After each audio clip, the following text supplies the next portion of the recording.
Petri Wine brings you Basil Rathbone and Nigel Bruce in the new adventures of Sherlock Holmes.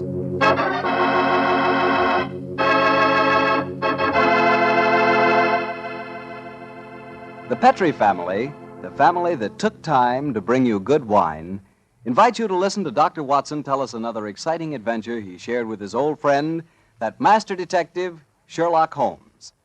And as for me, well, I'd like to tell you the easiest way I know to get the reputation of being the perfect host. Next time friends come over for dinner, before you sit down to the table, serve glasses of Petri California Sherry. Petri Sherry is the best beginning a good meal ever had. I say Petri Sherry because Petri Sherry is extraordinary sherry. You can tell by looking at it. Hold it to the light. Notice how clear it is. Notice its beautiful deep amber color. And you can tell Petri Sherry is unusual from just a whiff of its fragrance. And, of course, in the last analysis, you can tell just how fine a wine Petri Sherry is by tasting it. That's the best test of all. And that's where you'll get the most pleasant surprise, because Petri Sherry really tastes wonderful. A flavor right from the heart of the grape. So serve Petri Sherry to your family and your friends, and serve it proudly, because the name Petri is the proudest name in the history of American wines.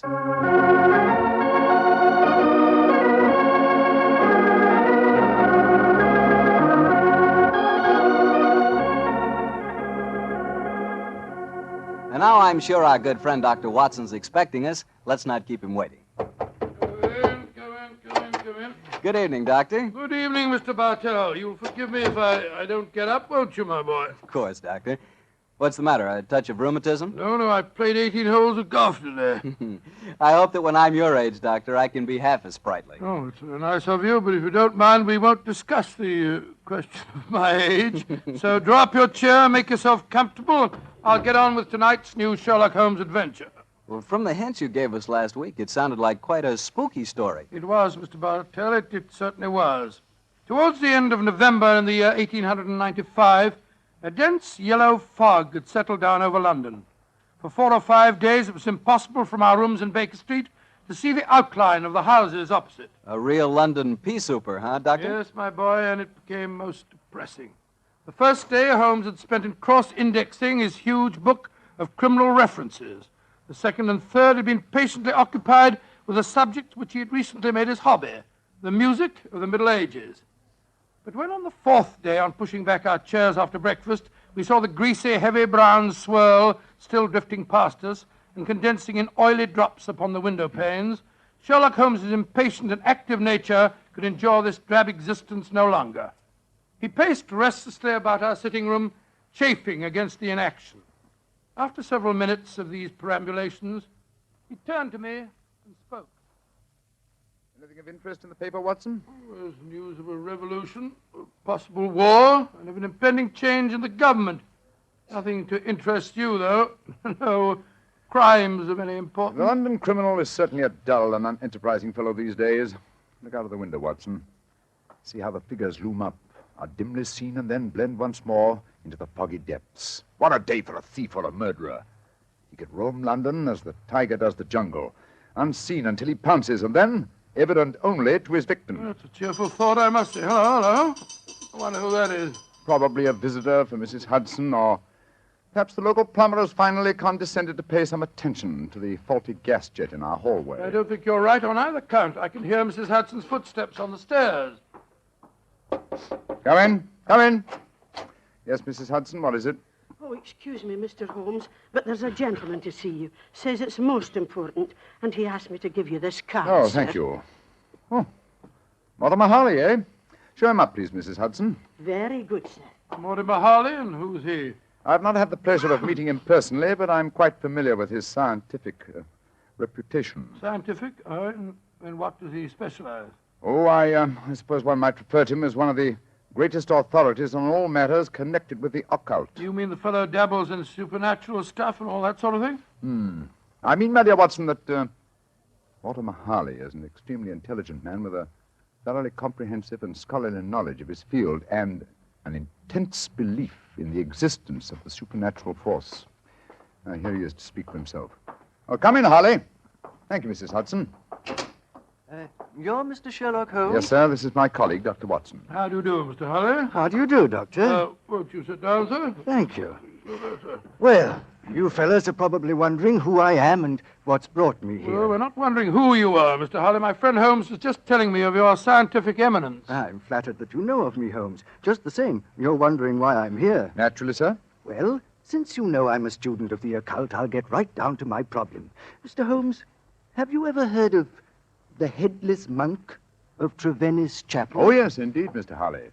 An apparition to be counted among our more intangible national treasures, I should say. I'm sorry to appear stupid, but I have never heard of the headless monk of whatever it is, Chapel. Well, then, let me tell you about it, Doctor. Yes, I wish you would. Trevennis Manor in Cornwall was once an abbey. It was expropriated during the reign of Henry VIII, and several of the monks were killed in some of the minor difficulties attendant on such an act. But one of the murdered monks, a certain Brother Hugh, the chapel organist, was persistent. He still haunts the chapel today. He still plays the organ, and since he was beheaded, he always appears headless. It's a charming little legend, Mr. Harley, but you don't expect us to believe it's anything but a legend, surely. Ah, skeptic, eh? How about you, Mr. Holmes? I'm extremely curious to know why you've come to see me, Mr. Holly. I'll tell you why. I have a rare opportunity to investigate the phenomena. You see, the son of an old friend of mine, a young fellow by the name of Leonard Miles, is secretary to the owner of Trevennis Manor. He asked me to stay there, and I find the invitation irresistible, particularly since the phenomena have curiously increased of late, Mr. Holmes, almost as though some more mortal agency were motivating them. Oh. Now I see why you've come to me, Mr. Holly. I knew you would, Holmes. You see, I'm like my good friend and fellow investigator, Carnacki. I believe in being prepared to meet phenomena on either the natural or the supernatural plane. If the phenomena are real, then they fall legitimately in my field. Whereas if, as I'm sure you suspect, they are being contrived by human forces, then you think that's more in my department, eh, Holly? Exactly. Well, what do you say, Holmes? A little trip to Cornwall would be a nice few days. We'd probably escape the fog down there. Ah, the places with the weather, Watson. What? I'm much more concerned with the fog that surrounds the appearances of the headless monk of Trevennis Chapel. Mr. Harley, I accept your invitation with pleasure. There's still time to catch the Cornish Express. We can be at Trevennis Manor before the moon is up.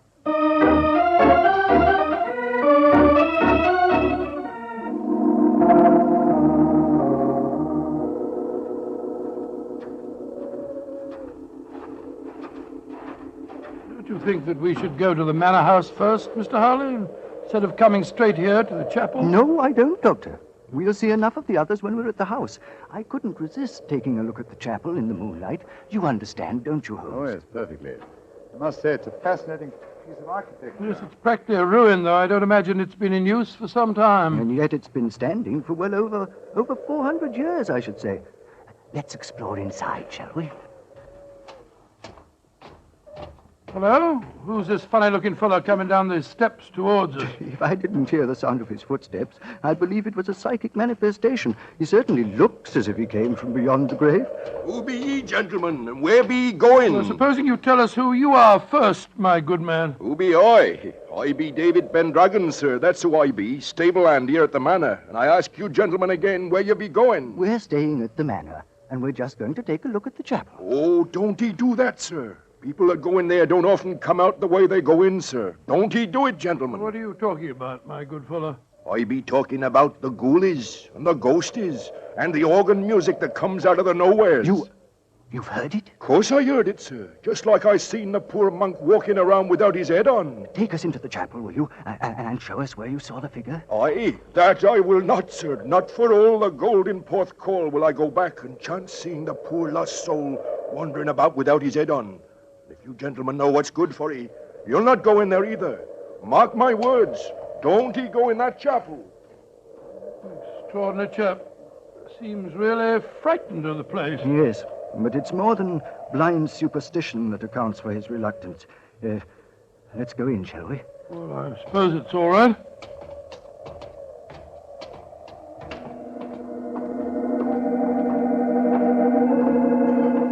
Great Scott! Listen to that. The organ. The ghost's playing it. We're extremely fortunate. A psychic manifestation as soon as we enter. Remarkable. Psychic manifestation rubbish. Look who's sitting at the keyboard. It's Holmes. Holmes? What's the matter, Watson? What's the matter? You frightened us to death, didn't he, Holly? Well, speaking for myself, Doctor, it disappointed me. I thought it was a genuine phenomenon. What do you think you're doing, Holmes? I thought you were still behind us. I'm sorry if I frightened you, Watson. I was curious about this organ. I slipped in by the side door ahead of you and tested the instrument. It's in astonishingly good condition for a disused chapel, don't you think, Harley? Yes, I do, Holmes. One might reasonably presume that someone tends it with great care. In fact, I would go further and say... What are you doing in here? We are guests at the Manor House, and we decided to pay a visit to the chapel before we paid our respects to our host. Oh, my father is your host. I'm Dorothy Brownlee. How do you do, Dorothy? My name is Holmes, and these gentlemen are Dr. Watson and Mr. Harley. How do you do, Dr. Watson? Mr. Harley. I heard the organ music, and I was terribly frightened.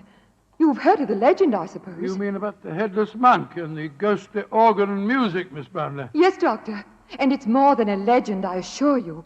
That's why I rushed over here as soon as I heard it. It must have frightened all the servants within hearing distance. Why were you playing the organ? I was curious to see whether it was in good repair. Obviously it is, Mr. Holmes. Well, my father and his secretary, Mr. Miles, are expecting you, I know. Let's walk over to the house, shall we? I'm sure you've seen enough of the chapel for tonight.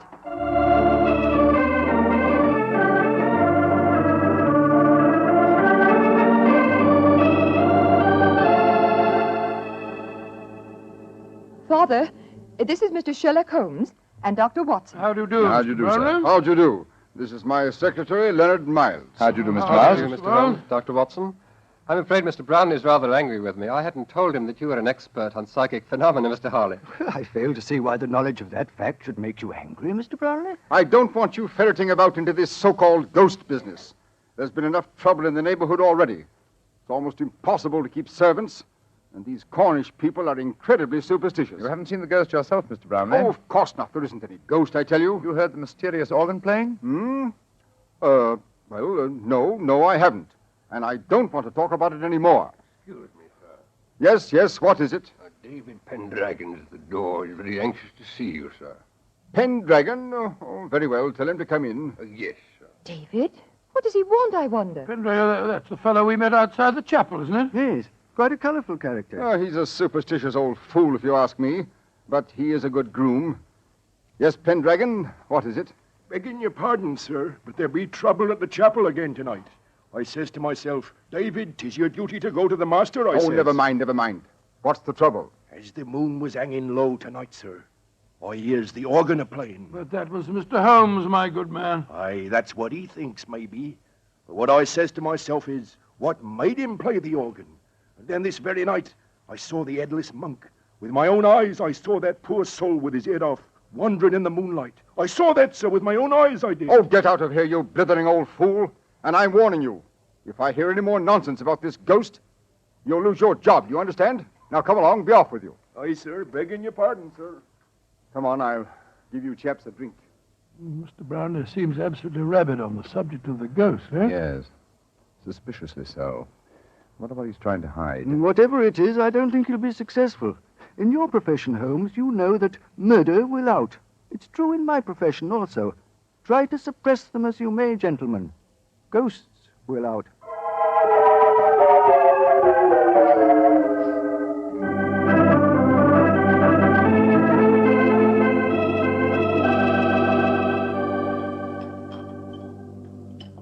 Well, Holmes, this place may be haunted, but I swear that I never spent a better night anywhere. And I've never eaten a better breakfast. Pass me another kipper, will you, old chap? Oh, well, Thank you. I heard you moving about quite late. You been out? Yes. I had another talk with David Pendragon, as well as some of the other servants. It was quite illuminating. Good morning, Mr. Harley. Good morning. Good morning, sir. Good morning. I'm glad to see I'm not the only late riser. Oh, were you up late, too, sir? Yes, I was, Doctor. I decided to ignore the veiled threats of Mr. Brownlee, and so I did a little investigating in the chapel. Do you mind passing the teapot? And what were the results of your investigations, Mr. Harley? Well, there was no psychic manifestation, you understand, but I'm sure of one thing. That chapel is evil. evil to the hearts of its stones. And I'll swear that evil does not stem from the hapless monk who was murdered there. You confirm certain suspicions aroused by my own investigations last night. There is evil here, Mr. Harley, and I think I know its nature. Unless I mistake every sign and reaction, someone has been initiating the local peasantry into the evils of the Black Mass. Black Mass?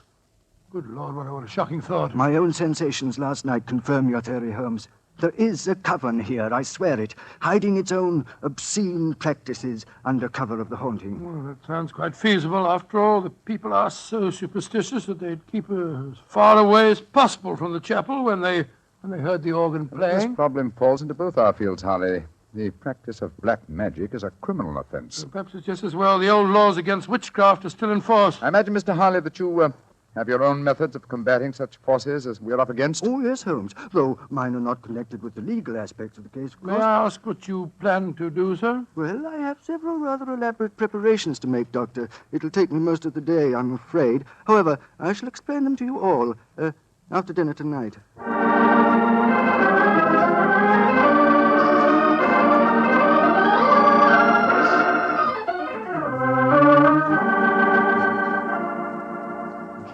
It's very pleasant to sit here after a good dinner with a superb brandy at one's elbow and listen to the piano being so charmingly played. You're very kind, Doctor. Want to play something more, Miss Brownlee?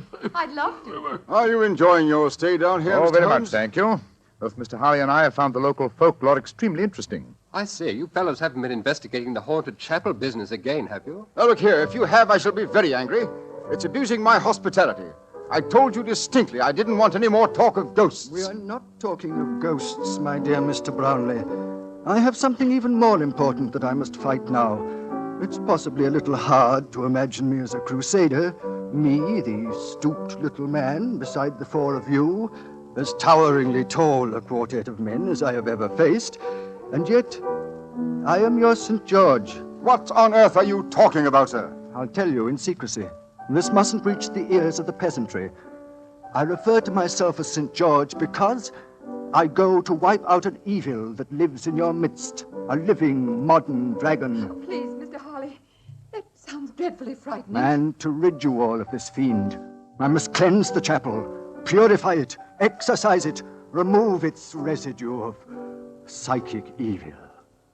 That, gentlemen, is my mission tonight.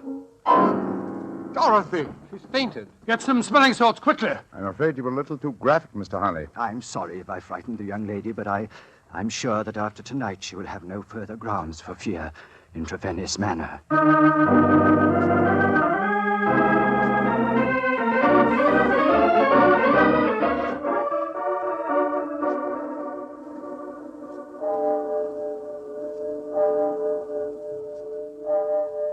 Holmes. Yes, old chap? Did you hear anything? Nothing but the owls and the clock striking midnight. I'm getting awfully jumpy. What do you suppose Harley's up to? I can imagine his procedure. Midnight, the crucial hour, I suppose, in his endeavors. I wish him luck. My own plans are not nearly as clear, unfortunately. I sense a guiding force here, but I lack the clues. There is something, Holmes. Listen. Great heavens! It's the organ in the chapel. And Harley's in there alone. Not alone.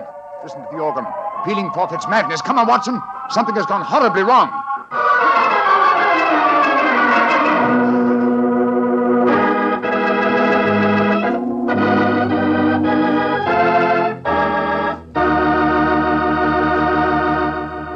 You'll hear the rest of Dr. Watson's story in just a second.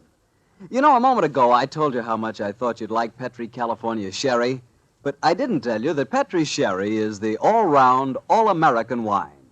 You can not only serve Petri Sherry before dinner, it's good after dinner, too. And, of course, later in the evening, when you're listening to the radio with some friends, a glass of Petri Sherry is just the thing. And say, Petri makes two kinds of sherry, the regular and Petri Pale Dry. To make sure you get the one that you like best, do what I do. Don't buy one, buy two. But remember, always buy Petri. Dr. Watson, that was a heck of a place to break off your story. Then let us continue it as speedily as possible, my boy. As soon as we heard that devilish organ music, Holmes and I rushed out of the house and raced in the moonlight down the path leading to the ruined chapel. By the time we reached the entrance, the organ music had ceased, and the tall, gangling figure of David Pendragon was standing in our path. What be you gentlemen be wanting at this Never time mind of that. night? What are you doing here? I be here because the gentleman gave me 5 shillings to stand outside here and see that no one disturbed him. That's why I be here. And nobody did come or go. He still be there, he be. But when you heard that organ music, why the devil didn't you go in? Organ music? I heard no organ music, come on, sir. Watson.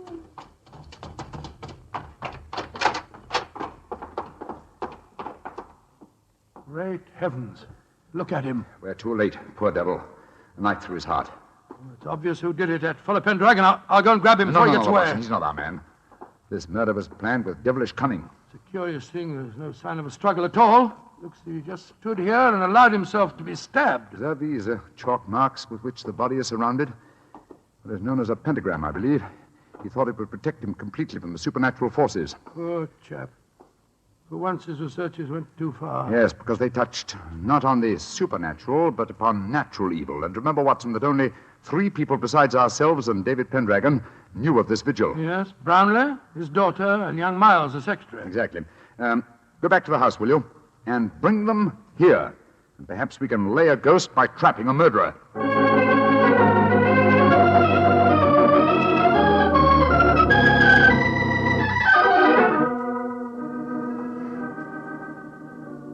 And that's all I know, Mr. Holmes. Well, you've not established much so far, Holmes.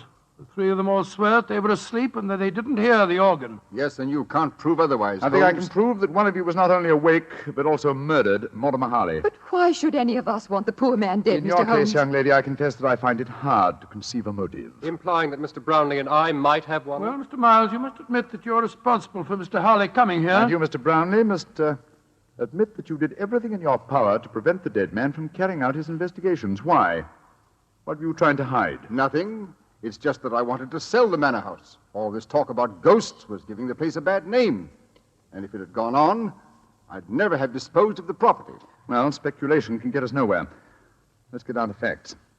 Is there any other entrance to this chapel besides the 2 doors? None. Oh, there was an old smuggler's cave which came out near the organ loft, but Father had it bricked up some years ago. I had to. The tourists kept crawling in. Go and examine it, will you, Watson, old chap? All right, sure, Holmes. If you don't mind my saying so, Mr. Holmes, it seems obvious who did this murder. You told us David Pendragon admitted that no one went in or out as he stood guard. He must have done it himself. Oh, the man's half-witted. And superstitious. He might have killed Mr. Harley because he was attempting to interfere with the ghost. And then played the organ to celebrate the occasion? I think you overestimate David Pendragon's capabilities, Miss Brownlee. Mr. Miles. Yes, Mr. Holmes. Pendragon is waiting outside. Would you be kind enough to ask him to come here for a moment, please? Certainly. What did you find out, Watson? Well, it's easy to see where it was bricked up, but it's a solid wall now. No one could get in that way. But if no one came in or out, who else could have killed Harley except Pendragon? The ghost, or rather the person disguised as a ghost. The dead man expected a psychic manifestation. When he saw the supposed ghost coming towards him, he offered no resistance. He believed that the magical pentagram would protect him. Ah, there you are, David. Aye, here I be, sir. But I don't know nothing more than what I told thee. Oh, don't be frightened, Pendragon. All we want is the truth. That's what I told thee, sir. And tell us a little more, will you? When you said no one had entered the chapel tonight, you meant that no mortal man had entered, didn't you? That I did, sir. But how could I say I'd seen the ghost when Mr. Brownlee here had told me I'd lose my job if I spoke of the ghost again? Oh, now we're getting somewhere. So you did see the ghost? That I did, sir. The poor soul walking through the moonlight with no head on his body. You saw it quite clearly? Just as clearly as I sees you now, sir. How tall was he? He was... Would you mind standing against the wall, sir? Yes, of course. He was as tall as... Well, his shoulders come to just where your shoulders come now, sir. You're a tall man, then, so we narrow it down to either you, Mr. Brownlee, or you, Mr. Miles. But this is utterly ridiculous. Of course it is. On the contrary, gentlemen, the case is solved. Which one of them was it, Holmes? Neither. Remember that the ghost is headless. That means that the impostor must have built up fake shoulders covering the head. On either of these men, it would have brought their shoulders to the level of my head. Great Scott, it was... Bravo, Mr. Holmes. I didn't think you'd catch me. Dorothy! No, I don't Miss believe it. Brownlee, I must warn you that... Keep back. Don't any of you come near me. As you see, I have a revolver. Dorothy, for heaven's sake! Don't speak to me of heaven. You thought I was a sweet little girl, didn't you, Father?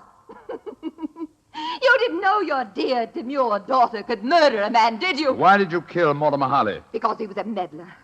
For months I've been practicing black magic here. For months I've been building up the legend of the headless monk and the organ music. It made me so wonderfully alone, so gloriously free to practice the rites. And then he came here. I let him live that first night because I thought he was a fool. But on the second, when he said he was going to exorcise this chapel, to purify it, as he said, he signed his death warrant. If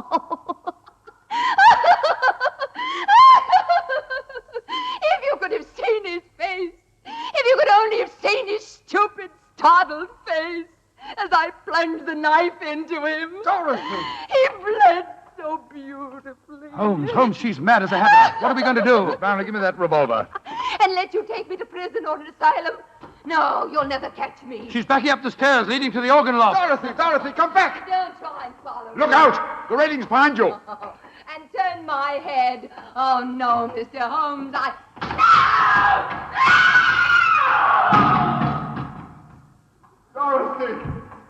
Dorothy! My poor little girl. Mr. Brownlee, the powers of evil are frightening. Your daughter had killed one man and might have killed more. She was insane. Hopelessly insane.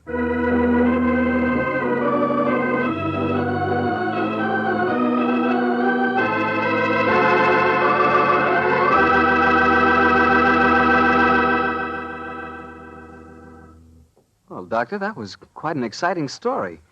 You know, you and Holmes have worked on many cases that seem to deal with the supernatural. Yes, I must say, Mr. Bartell, that every one of them, when solved, disclosed the work of an evil mind rather than that of an evil spirit. The part I particularly liked about tonight's story was the organ music. There's something eerie, something almost ghostly about organ music. Yes, and there's nothing more beautiful. You know, I wish I could play the organ and write music for it.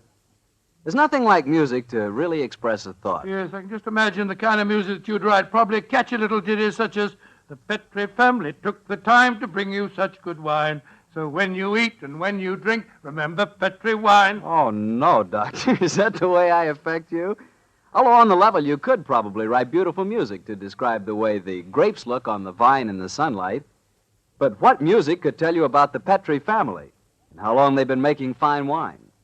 You know, the Petri family has been making wine for generations, handing on down from father to son,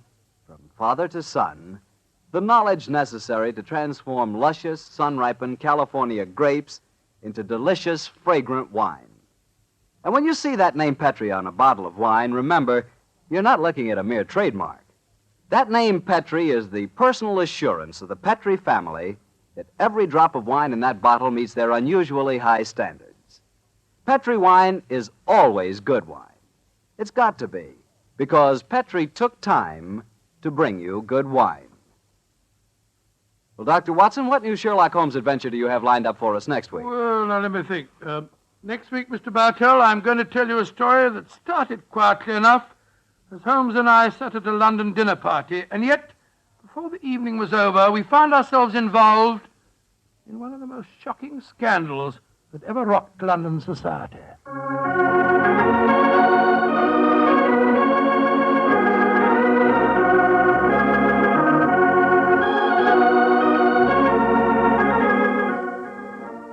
Tonight's Sherlock Holmes adventure was written by Dennis Green and Anthony Boucher and was suggested by an incident in Sir Arthur Conan Doyle's story, The Adventure of the Devil's Foot.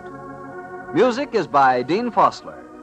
Mr. Rathbone appears through the courtesy of Metro-Goldwyn-Mayer, and Mr. Bruce through the courtesy of Universal Pictures, where they are now starring in the Sherlock Holmes series.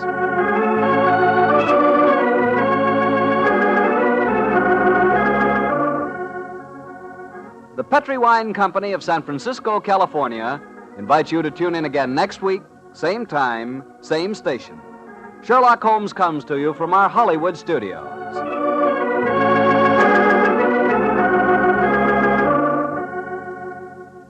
This is Harry Bartell saying goodnight for the Petri family.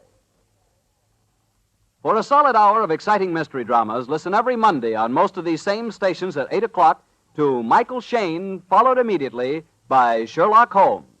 This is the Mutual Broadcasting System.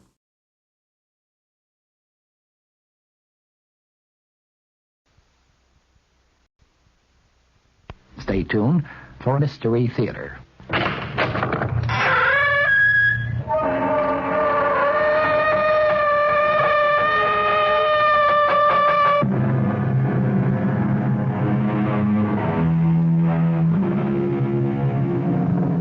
Come in. Welcome. I'm E.G. Marshall. I'd like to ask you something. What do you consider your most attractive feature? Your hair? Your eyes? Complexion? Your figure? Whatever, each of us is abundantly aware, though there are some who would deny it, of his or her most captivating attribute, and make the most of it, though there are some who deny that too. Be all this as it may, we're about to hear of a woman whose most beguiling characteristic was her smile, and because of it, the horrible thing that happened. Our mystery drama, Berenice, was adapted from the Edgar Allan Poe classic, especially for the Mystery Theater by George Lothar, and stars Michael Tolan and Norman Rose. It is sponsored in part by Contact, the 12-hour cold capsule, and Anheuser-Busch Incorporated, brewers of Budweiser. I'll be back shortly with Act One. Give your hand to a friend. Give your heart to your love. But give your coat to Contact.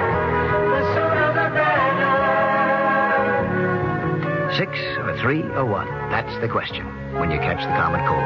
Sneezing, drips, congestion. Then take 12-hour Contact. You need 6 cold tablets, 2 every 4 hours, or 3 ounces of Cold's liquid, 1 every 4 hours, or just 1 Contact for up to 12 hours continuous relief of those symptoms. The tiny time pills do it. Both the others contain things for aches and fever. The liquid, something for coughs, not found in Contact.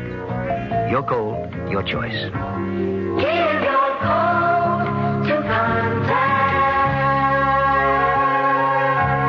6 or 3 or 1. Take Contact, only as directed. This is Tommy Makem. I'm sitting in the John Barleycorn, located at 209 East 45th Street, just off 3rd Avenue.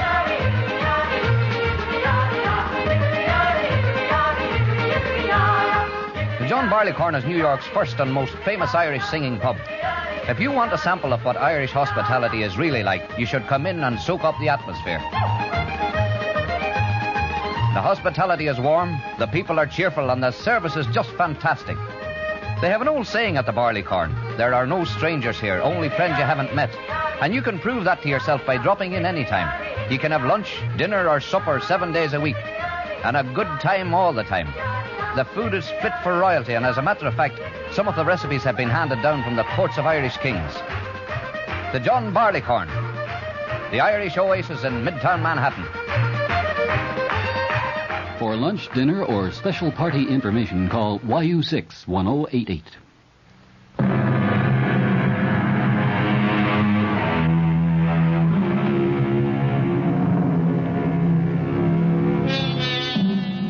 What we call a fixation, an idée fixe, is one of the most extraordinary and mystifying aspects of the human mind. For example, love. Young love, at least, is a fixation. For the lover cannot get the loved one out of his thoughts. He thinks of her night and day, or she of him. And there is, I need scarcely say, no more wondrous person in all the world. What cure can be found for a fixation? Well, when it comes to love, and I don't mean to sound cynical, I suppose marriage.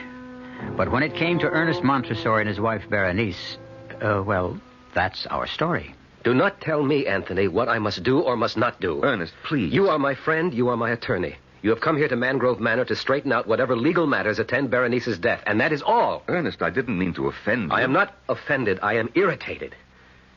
You can sit there and say, Ernest, your wife is dying. Try not to hate her as you do.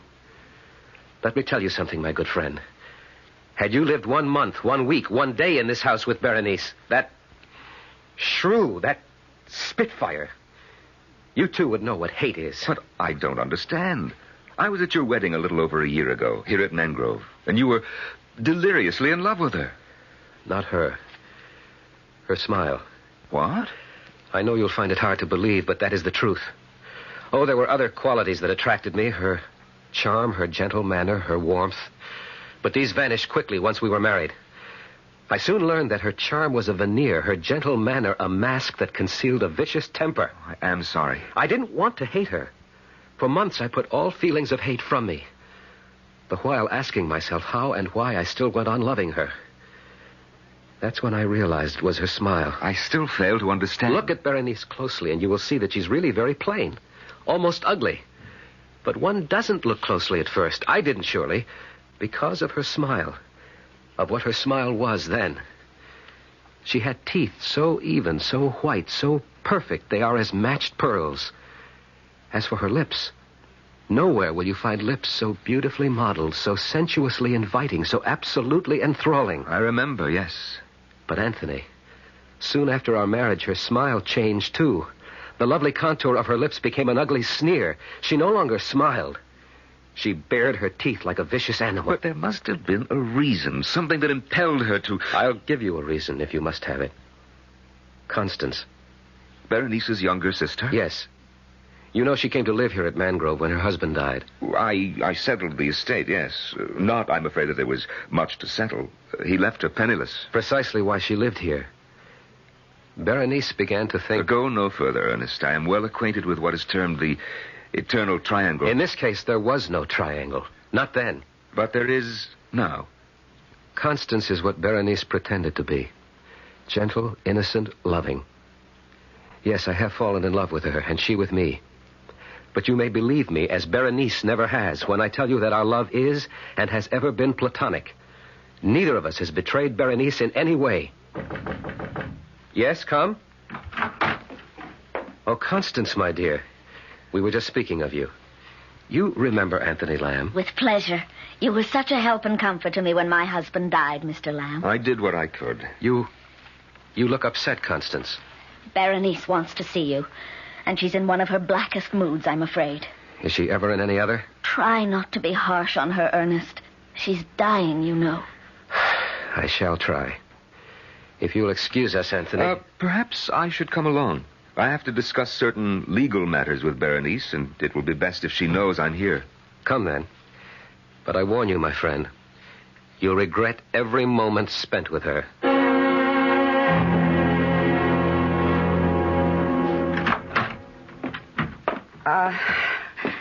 It's you. You wanted to see me, Berenice. You, not this army you've brought with you. Get out of here, Constance. Of course. And who are you? I've seen you somewhere. I remember you. I'm Anthony Lamb, Berenice. I don't blame you for not recognizing me. It's been over a year. Oh, yes. Yes, I remember you now. Ernest's friend, the pettifogging lawyer, the shyster. Why are you here? Well, now I, Yes. Well, Ernest asked me to come because... Well, Berenice, I'm told you're quite ill, and at such times it's best to...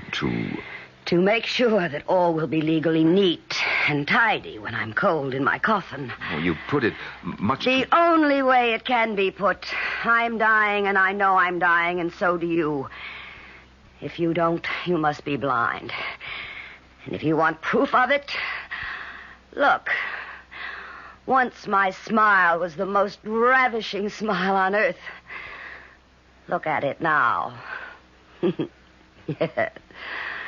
Yes, the color leaves your face, Mr. Lawyer. You all but shrink away because it's no longer the beautiful smile of the living Berenice, but the ghastly grin of the Berenice who'll soon be cold in death. Stop it.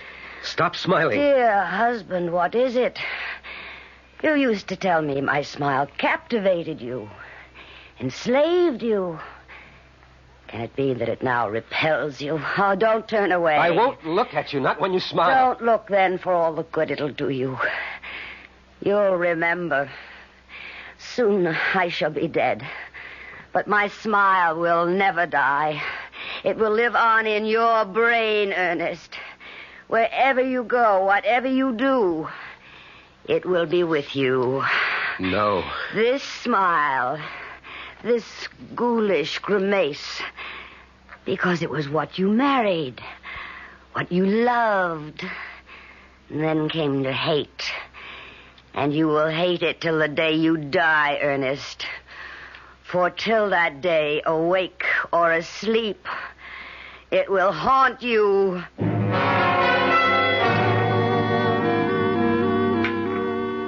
Would you care for more of the shrimp, Mr. Lamb? Well, thank you, no, Constance. Oh, and do call me Anthony, won't you? It'll make me feel so much younger. If you wish. Ernest, won't you eat? You haven't touched a morsel. Not hungry. But you must keep up your strength. If you're not careful, you'll be having nightmares again. Nightmares, Ernest? The most horrible you can imagine. Berenice has all but ruined my health. Ruined it. Hush now, we mustn't talk that way. What other way is there? No more wine, Ernest. Another glass can do no harm. No more, dear. For my sake. For your sake, anything. Anything except to lie about my true feelings. You, Constance, you have lived in this house for nearly a year. You know the hell she has made of my life. You know that I could not mourn her passing. And what is more, you know that I love only you. Ernest, it is not the proper time. I know, but Now, you are overwrought. It is not you speaking, but your nerves. Listen to me. Constance. My sister lies upstairs dying. Whatever you think of her, in these last days of her life, though we cannot in truth love her, we can, in all dignity and honor, try at least not to hate her. You must try, Ernest. You must. Yes. And with your help, I shall.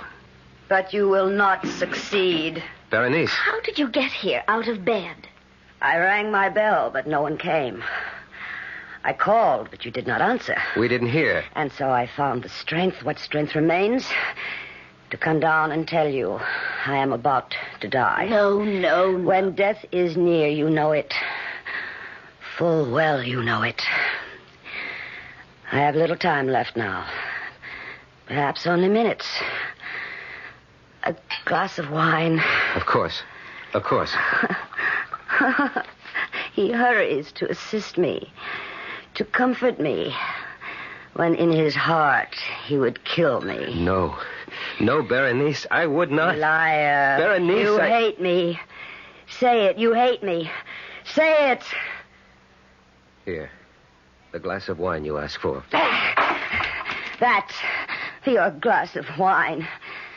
Sniveling, nightmare-ridden fool. I had hoped I'd at last found a man when I married you. But you were like all the others. Berenice, let me help you back to your And bed. as for you, did you think I wasn't on to you and your little tricks? Did you think me blind, that I couldn't see what went on between you and my husband? Nothing. Before heaven, I swear that... Liar! I saw, I know. Little Constance.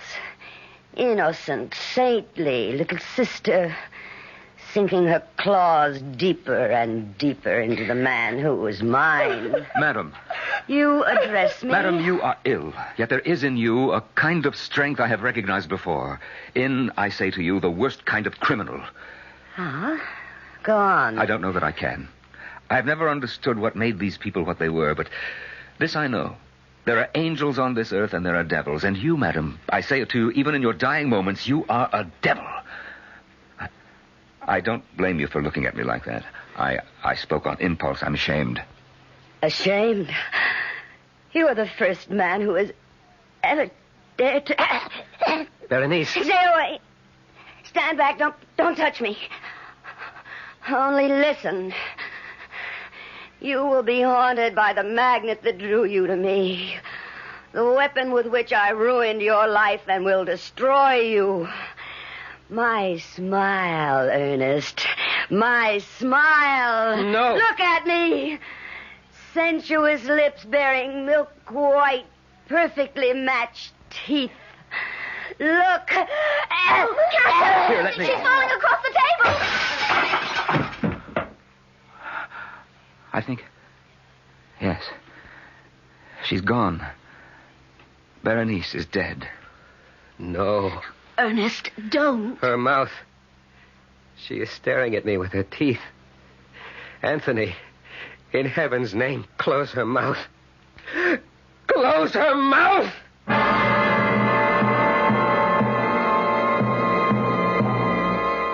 I said at the outset, you'll recall, that because of Berenice's smile, a horrible thing happened. What has just happened in the dining room of Mangrove Manor is indeed horrible, but nowhere near as horrible as that which is about to take place.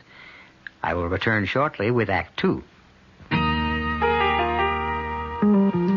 Inside you're free. Inside you're free after all. You hear freedom spirit like a wild bird's call. Inside you're free. Inside you're free after all. Living free. Living free. You're driving a car you knew you were going to buy the minute you saw it. Skyhawk. Buick Skyhawk. You just knew a car this streamlined would be easy on gas. And you were right. In published EPA mileage test results, Skyhawk got 25 miles per gallon on the open road and 16 in the city. Buick Skyhawk. Dynamite. Inside you're free. Inside you're free after all. Living free. Living free. Living free. Hey, Mom, what's for dinner? Hey, Mom, what you got? We're all starting the new year with a close watch on our budgets. Your ShopRite supermarket is helping with economy dishes that are high in nutrition, low in cost. First cut beef chuck steaks, just 57 cents a pound. Semi-boneless chuck steak or roast, 97 cents a pound. Beef liver, just 57 cents a pound. Pork loin, a 7-rib cut, 77 cents a pound. Dress up your beef dishes with fresh mushrooms, just 79 cents a pound. Throughout the store, you'll find a lot more for a little less at ShopRite.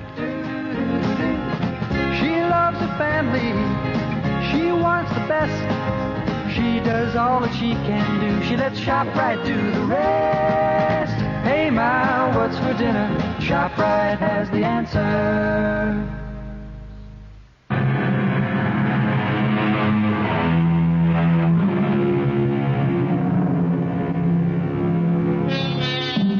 I think it was Sir Winston Churchill who said that when the human brain grabs hold of a thing, a worry, a concern of some sort, an anxiety, it grips that thing as in an iron fist and will not let it go.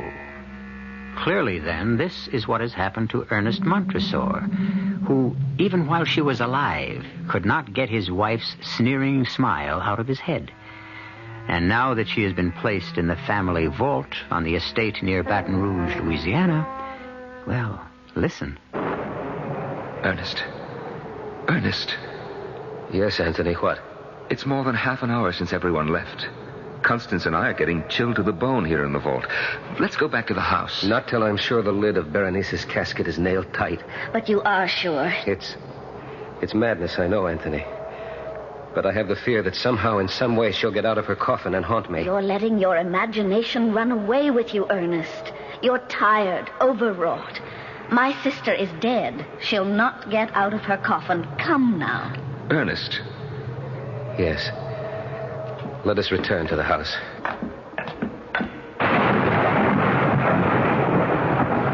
I'll close and lock the gate. No, I will. There. She's well nailed down in her coffin. Well locked in, too. Yes. Now let's... No, wait.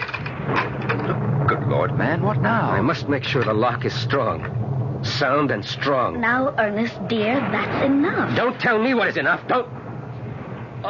Ernest. Dearest, what is it? Why are you looking at me with such fear? Never, Constance. Never so long as you live, smile at me like that again. You look like Berenice. But, Ernest, My nerves are shaking. I need a drink. Excuse me. He's in trouble, Constance. We'd best catch up with him. But, Anthony... Nothing to worry about, really. You just upset him a little when you smile. But that's the point. What? I didn't smile.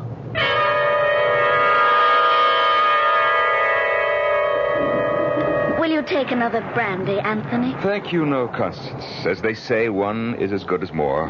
I wish Ernest thought so. Yes, he is drinking a bit too much, though he doesn't show it. His nerves burn up the spirits quickly. I have never seen him in such a nervous condition, never so exhausted. Let's hope he's having a good, deep, restful sleep. Speaking of what is good for Ernest, I hope you'll be able to stay with us a while, Anthony. I should like to, but I have pressing business in Baton Rouge. A few days? It would be such a comfort to Ernest. I'm sure, but the comfort he really needs is what you can give him. Constance, may I speak frankly? Of course. In ordinary circumstances, by which I mean had Ernest and Berenice still loved each other, I'd not suggest anything of this sort, but, well, all things considered, Constance, I should like to see you marry Ernest as soon as possible. Berenice not yet cold in her grave, and you? I do, yes. Constance, you alone can give him the love and the warmth he so desperately needs. I know, but... Oh, Anthony, whatever she was, Berenice was my sister. How can I, in all conscience, marry her husband within so short a time? It would be an act of indecency. Oh, no, an act of charity and of love. My dear, no immediate decision is needed. Think about it and should... No! What? What in the name of heaven? It's Ernest! No! Come, quick! No! Ernest, merciful Lord, what is it? Oh, it's you. You, good friend, and Constance. Then it was a dream. What was, my dearest? I dreamed that I was awake, that I'd awakened from a sound sleep. It was all so real. I heard the storm outside and saw lightning brighten the room and thought, oh, good, I did manage to sleep and get some rest, and now I've awakened, and... Yes, and?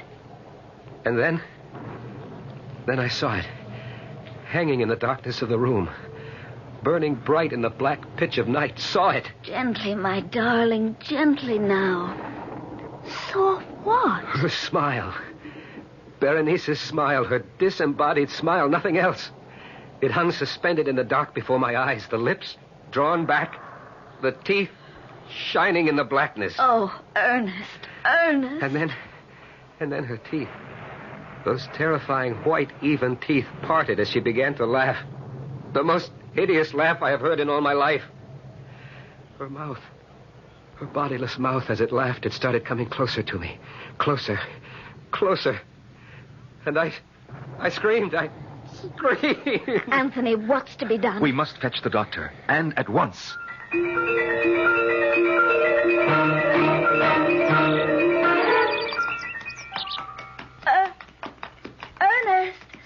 Ernest, stop for a bit.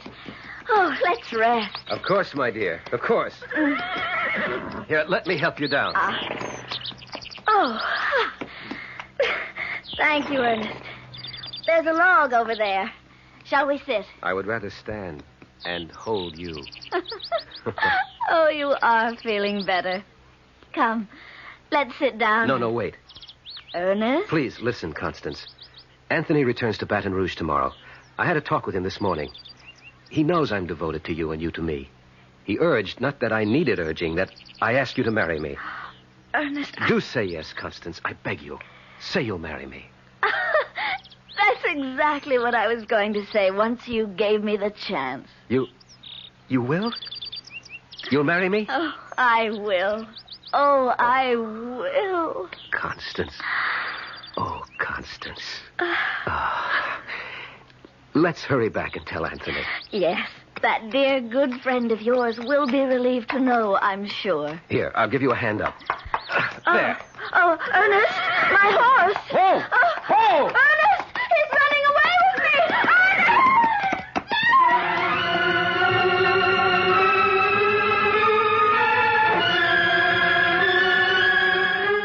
Anthony, I must go up. Patience, good friend. The doctor should be down any moment. But he's been with her for more than an hour. I knew she was seriously injured. I knew it the instant I picked her up. The way you described it, it was a bad fall. The horse, running away, for what reason God alone knows, tried to leap a high fence, failed to make it, and came down rolling on Constance as she lay beneath him. Oh, terrible, terrible. But no sense anticipating the worst. Constance may not be seriously hurt at all. Constance is dying. What? She is dying. Oh, come now, Ernest. You carry even your nerves too far. There's something I didn't tell you. When I got to Constance, she was unconscious. I knelt beside her, got my arms under her, raised her, and stood up. I began to carry her to the house. A long distance. I'm not very strong. I tire easily. And so after a short time, I stopped for breath and looked at her. Looked into her face, Anthony. Yes? Her eyes were open, and she was smiling.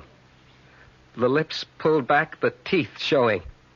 For an instant, she looked like Berenice. For that instant, she was Berenice. Doctor, is she... Don't bother him now, Ernest. But I can bear no more of this waiting, this interminable waiting. Look at her. So deathly white, scarcely breathing, if at all. Ernest? She called my name. Constance. Oh, my own dear Constance. Hush now.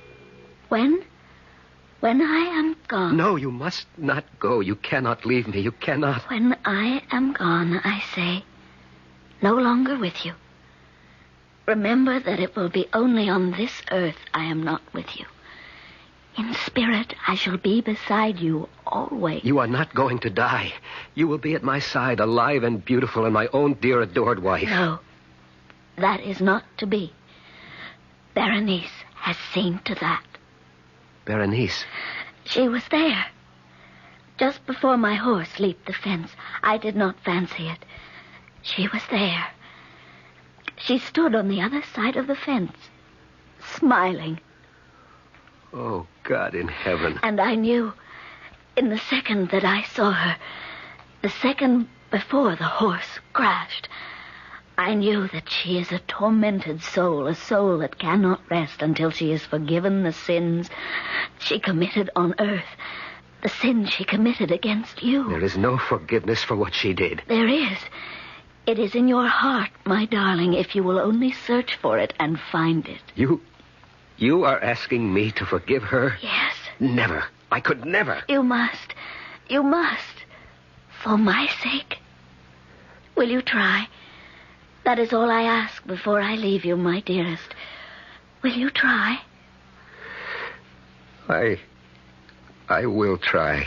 And I, in another world, will love you for it more than I have ever loved you in this. Kiss me. Oh, no. No, not if by saying that you tell me the time is near. Not if you tell me that. Yes. Oh, yes. Constance? Constance? I'm sorry, Ernest. She's gone. Oh, no. Leave him to me, Doctor. You have other matters to handle. Come, Ernest. Sit down. Here in this chair. Sit, and I'll pour you a brandy. Dead. I know how you feel, but you mustn't go to pieces. Think of what she said, that she will be with you, at your side always. What good is that if I cannot see her, touch her? What is he doing, the doctor? What must be done?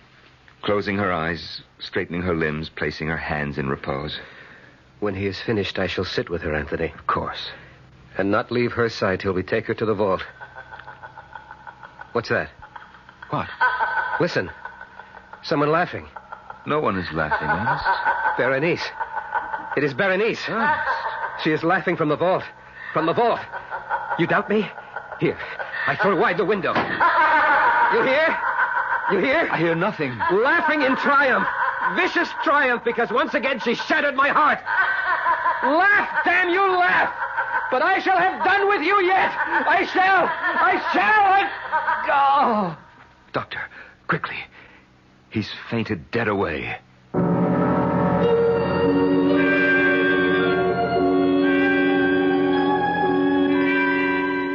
So, in fevered imagination, in the sickened mental state brought on by unbearable grief, Ernest fancies he hears the hideous laughter of Berenice, pursuing him, haunting him, driving him mad in death as she did in life.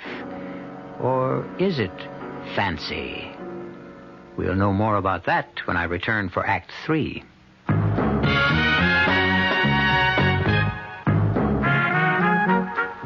Some beer drinkers have funny ideas about beer. They think beer improves with age, like wine. We'll find a brewmaster, though. you'll find a beer drinker who knows better.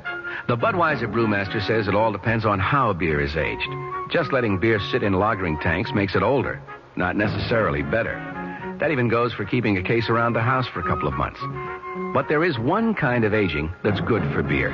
The Budweiser kind. Beechwood aging. In this kind of aging, something happens. It lets all the flavor of the choicest hops and best barley malt that go into Budweiser get through to you. Sure, it takes more time and trouble to brew Budweiser that way, but brewing beer right does make a difference. Anheuser-Busch, St. Louis.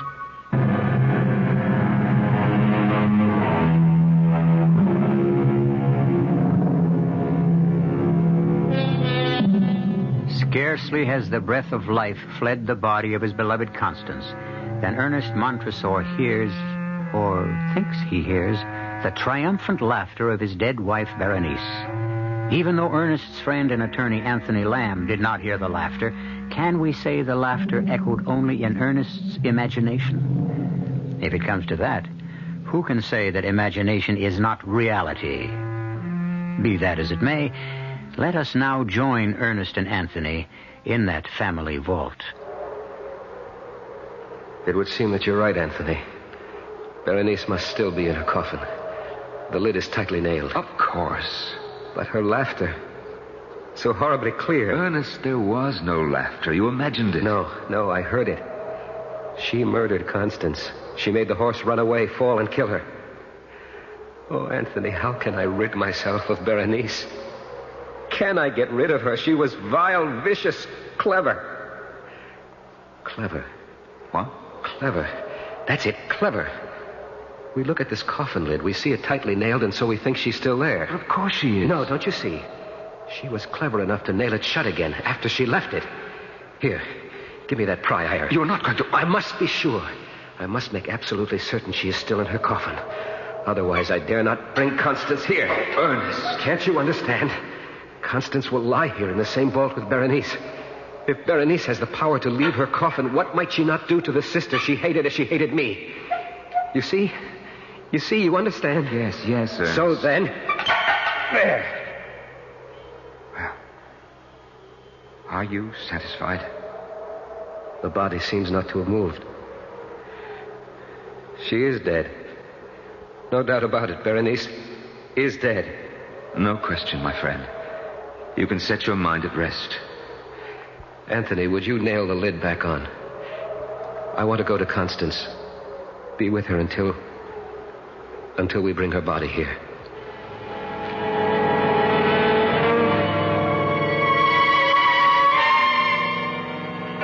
Ernest. Yes, Anthony? Ernest, it's 2:00 in the morning. Not for her. Not for Constance. For Constance, there is no time now. Ernest, please go to bed. To bed? To dream? Once again to ride a nightmare? I asked the doctor to give me a sedative for you. Now, if you'll take it... It will do no good. More harm than good. I've taken them before, and I cannot leave Constance alone. Not to the awful loneliness of death. I will stay with her. No. I will. I must. Ernest, hear me now. You will drive yourself mad if you go on like this. As your friend, I... What? You heard it? I am not hearing things. That sigh. It was Constance. And look, Ernest, look. Color. Her cheeks. Color coming into her cheeks. Pulse. How do you feel for a pulse? Now, let me... Yes? Yes? There is no pulse. And yet, a faint warmth. Her wrist beneath my hand feels... Ernest, I tell you, there is warmth. Alive. She is alive. Oh, God, in your merciful goodness, I thank you. Thank you. And while you're thanking God, I'll fetch the doctor.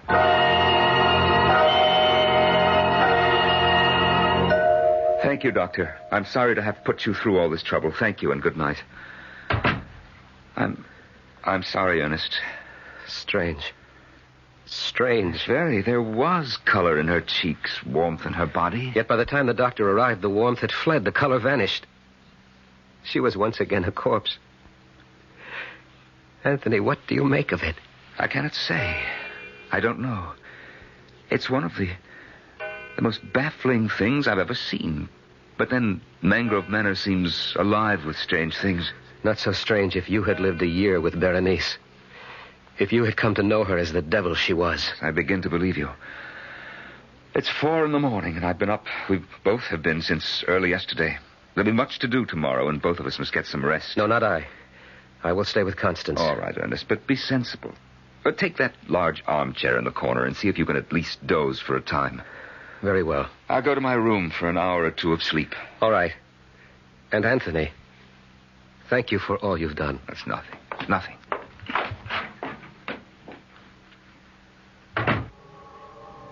Constance. My lovely Constance. I'll not leave you. I shall be there in that chair across the room. In this chair, Constance, still very near you. Still watching you, waiting with you, through the long silence of death. Again? It was you? Again? You are sitting up. You are leaving the bed and coming toward me. You are not dead. You live. Oh, let me see your face. I cannot see it. The shadows and burial shroud hiding it from me. Take the burial shroud from your face. Let me see you.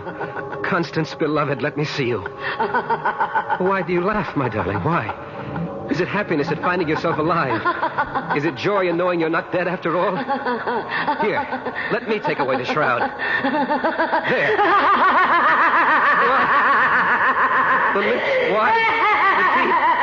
The teeth. Berenice. You are Berenice and Constance's body.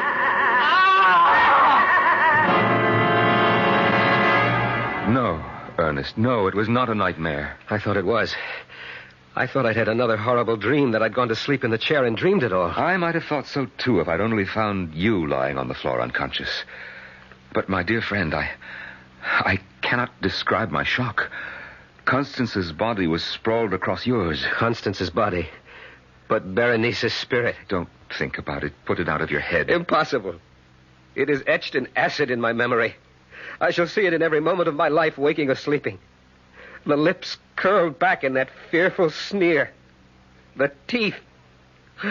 The teeth, the terrifying teeth. If only I could blot them from my mind, but I can't. Perhaps you can. Perhaps there is a way. What? If, as you think, Berenice is using Constance's body to haunt you, torment you... She is. Then all we need do is what we must do in any case. Bury Constance in the vault. But of course, I sicken at the thought of placing my own dear, lovely Constance in that cold, moldy chamber. And yet it must be done. And with her body locked within the vault, Berenice will be unable to haunt me. But I must leave, Ernest. I have stayed as long as I can. Follow the business, pressing business in Baton Rouge. The thought of being alone in this huge and empty house, is there no way to persuade you? I'm sorry, Ernest, but there isn't. I've done all I can for you. You know I have. Of course I know it. There is no better friend in all the world than you, and I have no right to urge you to stay, none at all. But I am afraid. Afraid to be alone. Afraid. Of all things, it is a madness. Afraid of Berenice's teeth. I suppose it is a form of madness. Berenice is dead and buried. Constance is dead and buried, and so Berenice cannot inhabit her corpse to torture you. She'll find a way. She will not. She will. She lies in that vault out there, and in time her body will rot. But teeth do not. And so long as a tooth remains in her skull... Ernest, it's 10 o'clock. I have a long, hard ride ahead of me tomorrow. I must get to bed, and so must you. We are both very much in need of rest. Rest.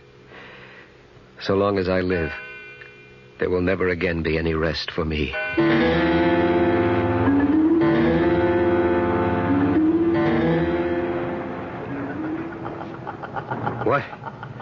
What? Berenice, that laugh. Did I hear it or only dream? Open the window and listen. Nothing. A dream, another nightmare. To bed, Ernest, too. But what is this? I'm wet to the skin. My My night clothes are drenched. My feet caked with mud. Oh, wait. Wait, it comes back to me now. The dream. The nightmare. Was it a dream, or did I? Anthony! Anthony! Anthony! I'm coming. I'm coming. Good Lord, man, what is it now? Come in. Come into my room. Yes, but what is it? What's happened? Another of your awful nightmares? Well? I don't know. You don't know if you had a nightmare or you didn't? If it was a dream, then that's what it was. But if it wasn't, if I really did the thing I thought I dreamed, then Anthony, I am mad. What do you mean? I mean that if I really did it, I've done something so horrible it could only be the work of a madman. Ernest, what did you do? I dreamed. Oh, make it a... But look at me. My clothes soaked through. My feet muddied. I must have done it. Done what? What? I left my bed and went outside to the tool shed. The tool shed? And found what I was looking for. And then I went to the vault. In this storm you went? Yes, to the vault. I unbolted the gate and went in. And then I pried open Berenice's coffin. Oh, no. Yes. There she lay, moldering in death. But the lips drawn back and the teeth, those white, even, perfect, gruesome teeth, exposed. I stared at them, stared in a horror of fascination. And then taking the instrument I brought with me, I did what had to be done to save my sanity. What? What did you do? I dare not speak of it, put words to it. Nor can I bear to look. Look? To see, was it dream or reality? Look at what? When I had done it, I returned here to my room. I placed the instrument on the mantel. In my dream, I placed it there. And though it must be a dream... Please, go to the mantel. See if the instrument is there. Very well, Ernest. I see nothing here but a pair of pliers. Oh! This is the instrument you used in your dream? No dream. No dream. Can't you understand that now? No dream. The pliers are there. I did it. May a merciful God forgive a madman. I did it. The table. My bedside table. Look there now. Look. They are there. They're here. On your bedside table. All of them. All of Berenice's teeth.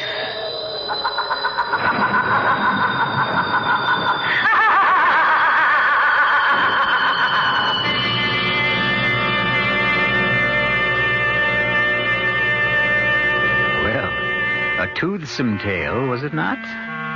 Something to let your imagination chew on? Sorry, couldn't resist that. Seriously, though, this story, as many another, reflects that certain mystery which has puzzled mankind since the first tick of time. Which is the reality of our lives? Which the dream? You got me. I'll be back shortly. Murder on the Orient Express is movie magic. The most entertaining evening of the year, cheers Liz Smith of Cosmopolitan.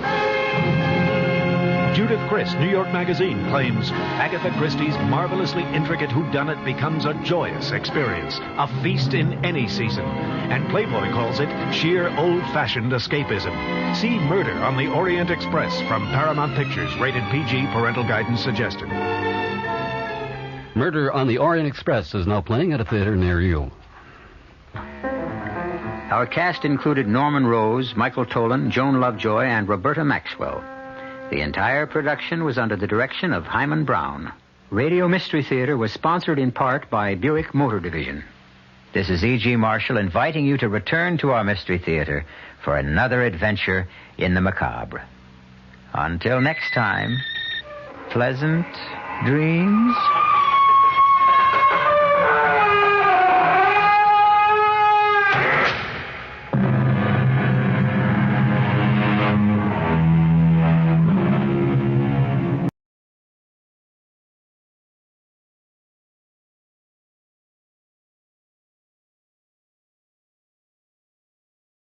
This episode from the life of Sherlock Holmes will be transmitted to our men and women overseas by shortwave and through the worldwide facilities of the Armed Forces Radio Service.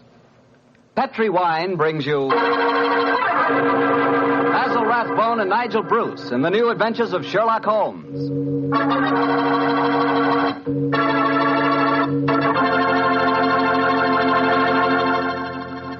The Petri family, the family that took time to bring you good wine, invites you to spend the next half hour listening to Dr. Watson tell us another exciting adventure he shared with his old friend, that master detective, Sherlock Holmes. And say, let me tell you something I found out just the other day. Steaks are really back again. Good, thick, juicy porterhouse steaks. That's for me. A thick, tender steak on the rare side, together with a glass of Petri California Burgundy. You know, Petri Burgundy is a perfect mealtime wine. And with meat or any meat dish, it's the very last word in good eating. Honestly, when you taste the wonderful flavor of that rich red Petri Burgundy, you're tasting one swell example of the art of winemaking. It's full-flavored and just about the most delicious wine that ever poured from a bottle. Try it the next time you have steak or chops, or the next time you have hamburger or pot roast. Believe me, Petri Burgundy is the best friend a good meal ever had.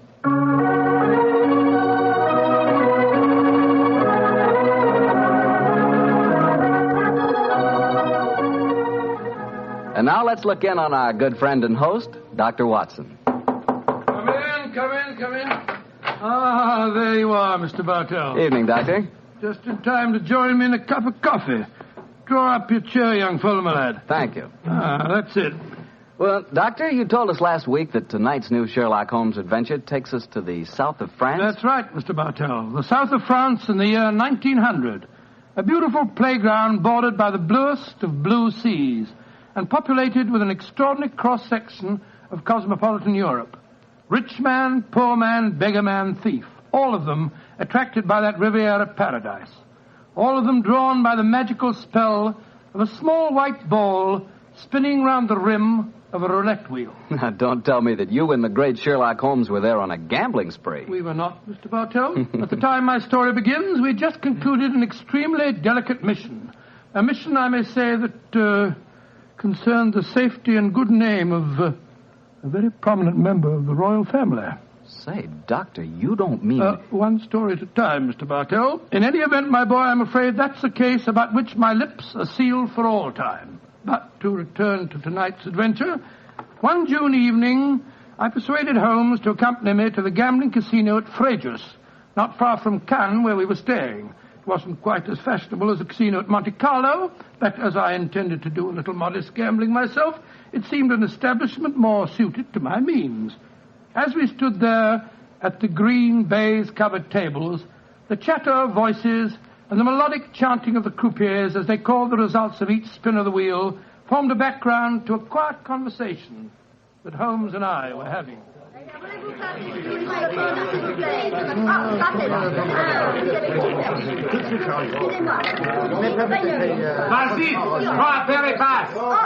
Lost again, Watson? Oh, confounded. That number 10 must come up soon. Oh, why not cut your losses, old fellow, and come for a stroll with me on the waterfront? Well, just a big wait. A couple more bets, Holmes. I have a feeling that 10 is bound to come up in a minute. Watson, I believe the blood of a gambler courses through your veins. Oh, there's no harm in taking a little flutter once in a while.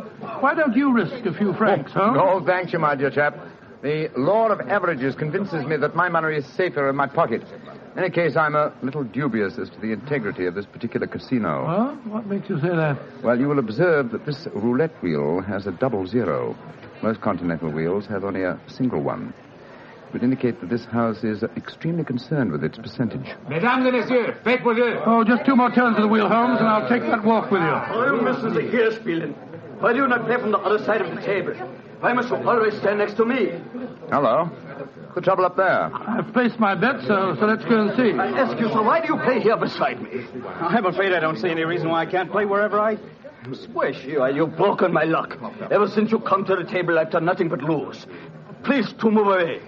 Well, move away yourself if you don't like my company. Heinrich, why do you not stop now? You've already lost more than we can afford. One more throw, Elsa. I can win it all back if only this young man will move away. Why should my husband move? He's had a bad run of luck, too. Rien ne va plus. Ne Rouge, impériment. Ah, you've lost again, Watson. Heinrich, you must stop now. I must stop, Ilsa, because I've lost everything. I hope you're satisfied, Mr. American. You've broken my luck and ruined me. I hope that you and your turn will be ruined too. Heinrich, wait for me. I never heard such rubbish in my life. Were you listening to him, sir? I heard his last few remarks, Mr. Gilbert. Roger Gilbert. And this is my wife, Helen. How do you do? My name is Holmes, and this is my friend, Dr. Watson. How do you do? How do you do? Didn't you think his remarks were a little out of place, Doctor? Yes, I certainly did, Mrs. Gilbert. I don't see how he can possibly blame your husband for his run of bad luck. I didn't like the look on his face as he left the table, though. Have you any idea who he is? His name is Schneemann. He's staying at the same hotel as we are. I've never spoken to him, but I've heard him being paged there. Well, he shouldn't gamble unless he can afford to lose. Well, I'm losing, darling, and I can't afford it. Oh, but I can let you have more money. You know that. Oh, no, Helen, I may have married an heiress, but I'm not going to use her fortune to gamble with. Oh. I'll lose my own money, and then I'll quit. Mesdames et messieurs, faites vos jeux. Your last bet, Watson? Yes, Holmes, this time I know that number 10 is going to come up. It's got to.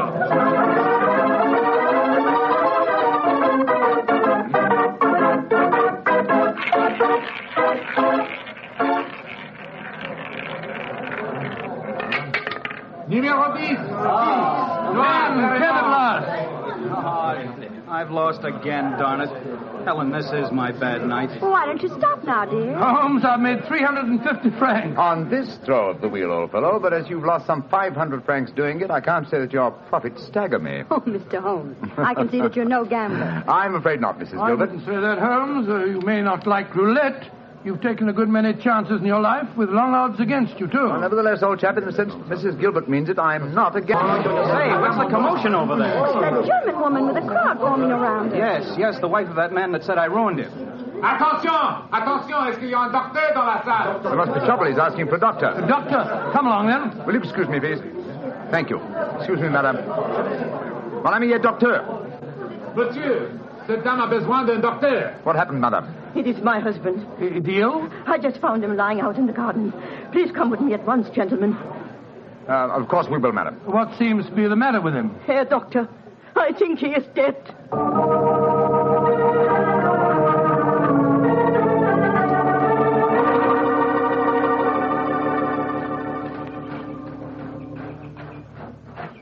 He's lying by that tree, Doctor. Please see if you can help him. Somebody else seems to be on the scene before us. Who are you, sir? I am Monsieur Chevray, director of the casino. Do any of you know this poor man? I am his wife. Is he dead? I am afraid so, madame. Let me look at him. I'm a doctor. Was your husband gambling in the casino tonight, madame? Yeah, he was. Poor Heinrich. He lost everything that we have. I'm afraid he's dead, madam. Shot through the heart. Oh, du lieber Gott. Suicide, Watson? Yeah, looks like it. Yes. Powder burns on the shirt front, revolver clutched in the right hand, fingers in a natural position. The angle of the wound settles it. Obviously self-inflicted. I missed you as you slipped out of the casino. What's wrong with him? I'm afraid he's dead, Mr. Gilbert. Yes, he committed suicide. I hope, young man, that you are satisfied. All night you brought him bad luck. He asked you to move away from him to change his luck, but no, you could not do it. Oh, Frau Schneemann, I'm terribly sorry, but I really don't see how you can blame me. I do blame you, and I also blame you, Monsieur Chevry. Me? But what have I done, madame? Why do you let a man lose all his money at your tables? Is life so cheap to you, and money so important, that you cannot close the tables to someone before he's ruined? Madame, I am all sympathy for you in your tragic loss. But the casino cannot be held responsible. If your husband could not afford to gamble, then he should not come here. How are we to know the financial limitations of our customers? You said that your husband lost everything you had tonight, madam. Yeah, everything. Then how do you account for this sheaf of banknotes in his breast pocket? Good Lord, must be several thousand francs, sir. Then he wasn't ruined. And his suicide, therefore, cannot be blamed on his losses at my casino, madame. How do you account for this money, Frau Schneemann? Well, I do not understand.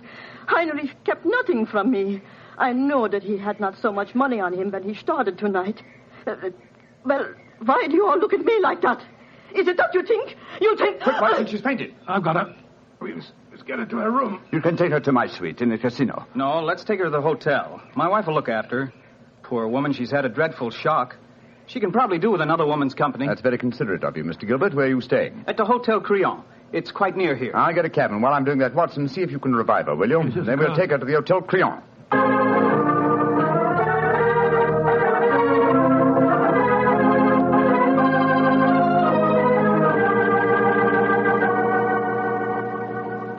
Very kind of you, Mrs. Gilbert, to let us bring the poor lady into your suite. Well, it's the least I can do, in spite of what she said about Roger bringing her husband bad luck. I'm sure she'll need your help when she wakes up, Helen. Yes, I think you'll find that she'll sleep for some hours. I gave her a strong sedative. Well, we were just about to have a drink, gentlemen. Do you care to join us? Oh, thank you, sir. Well, that'd be very nice, Mr. Gilbert. Roger was just telling me that quite a large sum of money was found on Herr Shaman's body, Mr. Holmes. Yes, Mrs. Gilbert. Several thousand francs. It's very puzzling, Holmes. Why should a man commit suicide with so much money on him? I think the answer is obvious. He didn't. What on earth do you mean? Well, the money was placed there after he had shot himself. The banknotes were in his breast pocket, if you remember, hardly the usual place to carry money, though it is the easiest pocket for someone to insert it without disturbing the body. But why on earth should someone place money on him after his suicide? To prevent the casino from getting a bad name. I've heard of it being done on several similar occasions. Gives the impression that the unfortunate victim had other motives than gambling losses to account for his suicide. Great Scott, you mean that one of the casino employees found the body lying there and slipped the money in his breast pocket before we arrived on the scene? As you know, my dear Watson, I'm not a gambling man, but I'll lay you 100 to 1. That is what happened. Well, that's a new one. Well, here are your drinks, gentlemen. Thank you. Thank you, sir. Thank you. Say, Helen, Mr. Holmes has given me a brainwave. Another one? What is it this time, Roger? Now, I've been losing very heavily tonight. Roger, I've told you, if you need money, I'll be only... But I don't. I've got a scheme for making some. I'm going to gamble again tonight after dinner. If I lose, here's what I'll do. I'll stain my shirt front with red ink, walk out in the grounds, fire a shot, and lie down as though I'm dead. I'll wait for someone to come along and stuff my pockets full of banknotes. Not a bad idea, Mr. Gilbert. I think it's a darn good one. What do you say, Mr. Holmes? It's a whimsical one at any rate. Who knows? You might even be successful. Roger, you're not really going to do it, are you? Sure. Perhaps I'll get some of my losses back that way. Well, let's drink to it, gentlemen. At least I may have hit upon an idea of making money.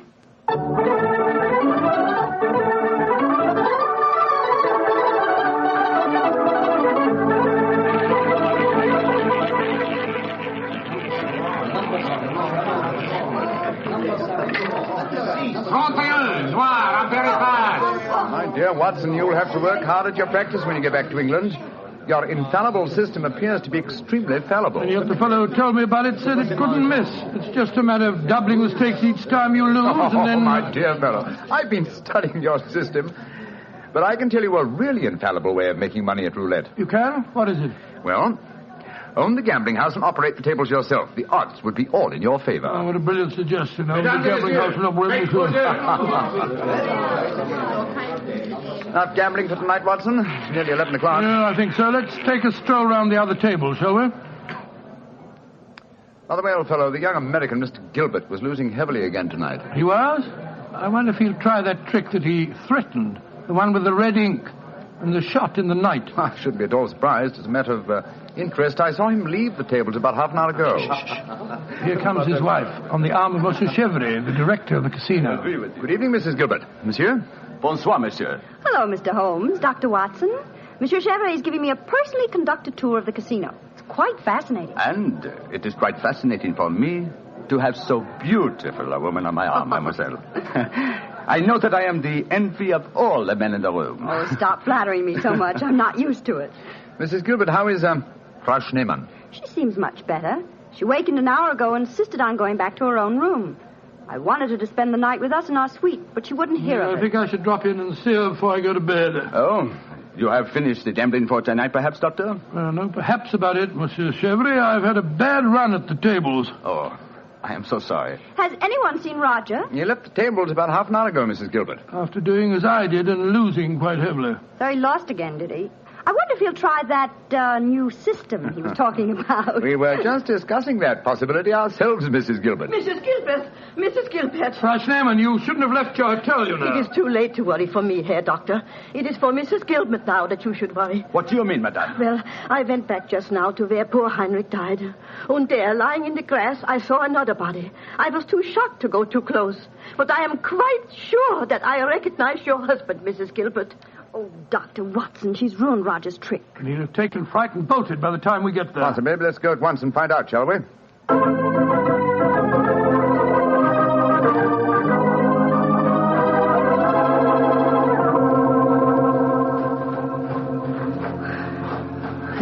He hasn't gone. He's still lying there. It's a most convincing spectacle. That red ink really does look like blood. Yes. And blood sometimes looks like red ink. Mr. Gilbert. Roger, get up. The joke's spoiled. Roger, get up. I'm afraid that's impossible, Mrs. Gilbert. He's dead.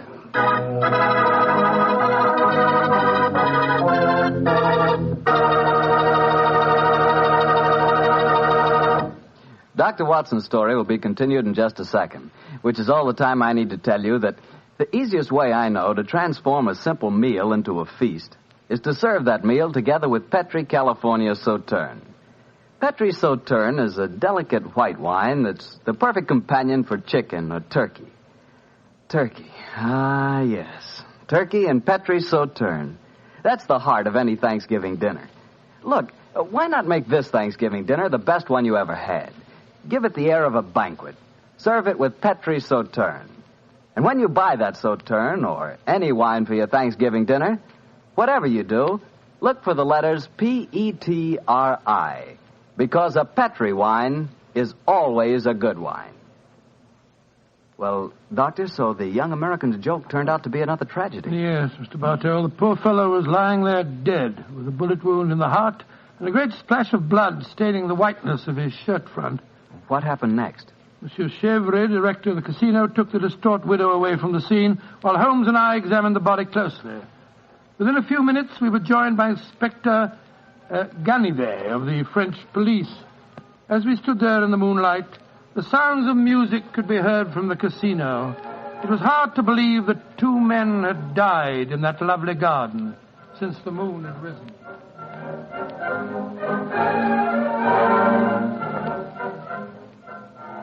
Monsieur Holmes, you and Dr. Watson have concluded your examination? Yes, Inspector Ganivet. Will you favor me with your observations? You say that you are certain that this is not another suicide? I'm sure of it, Inspector. Look at the wound. The bullet entered the body at a direct right angle, whereas a self-inflicted shot is always fired obliquely. Yes, that is so. Then you suggest that this man was shot from above as he lay on the ground pretending to be dead? I'm convinced of it. Why, Monsieur Holmes? Well, for two reasons. Though it's impossible to be sure without a laboratory test, I'm certain that beneath those blood stains are stains of red ink. Look for yourself, Inspector. Mm-hmm. Yes, indeed it does look like it. What is your other reason for being certain that this man was shot as he lay here pretending dead? Show him the banknotes, Watson. Here you are, Inspector. We found them stuffed in his breast pocket. So, banknotes with a bullet hole through the middle of them. Very illuminating. Tell me, gentlemen, how many people knew of this little plot you have told me about, this plan of the dead man's to pretend to be shot? Just 3 people, Inspector. Dr. Watson, myself, and Mrs. Gilbert. Alors, then the answer is obvious. You and your friend are innocent. It must be the wife who killed him. No one else knew of the plot. I'm not so sure of that. Frau Schneemann, the dead German's widow, was in the next room when Gilbert told us about his plan. She might have heard, though I could swear that she was asleep. I gave her a very strong sleeping draught. From what you have told me of her husband's suicide, she might easily have had a motive for murdering this man. Come, gentlemen. Surely it's obvious who murdered Mr. Gilbert? Who, Monsieur Holmes? Well, it's certainly one of the 2 widows. Since there seems to be some doubt in your minds, I suggest we return to the casino. I can promise you the answer to your question within a very few minutes.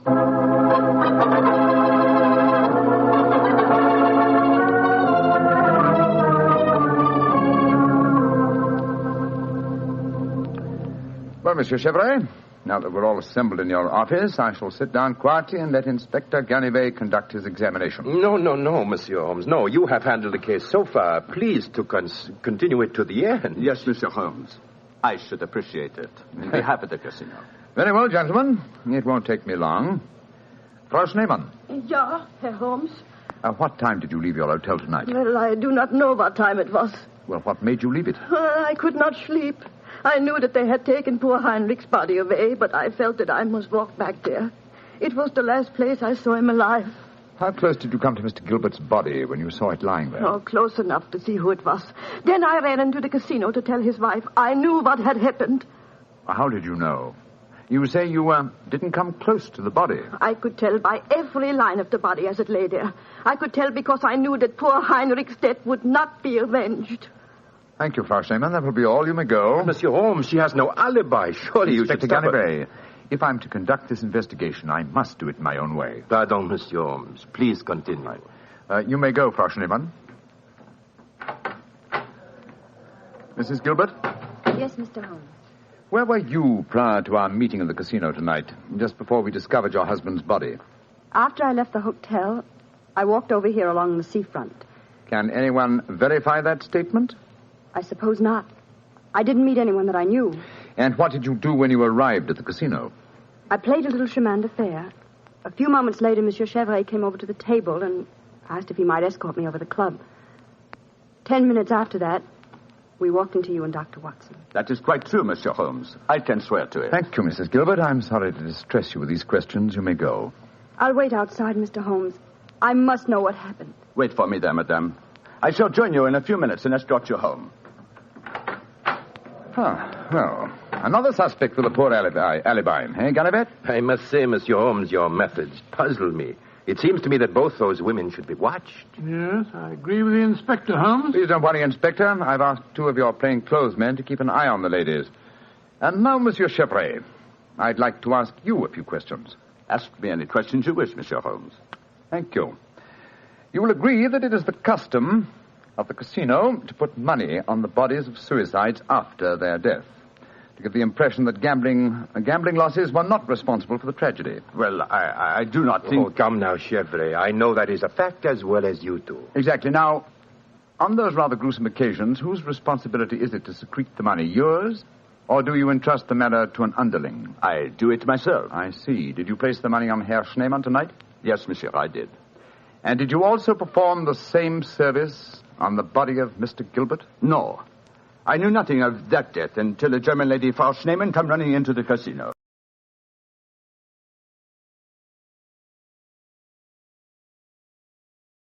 Member FDIC. The CBS Radio Mystery Theater presents...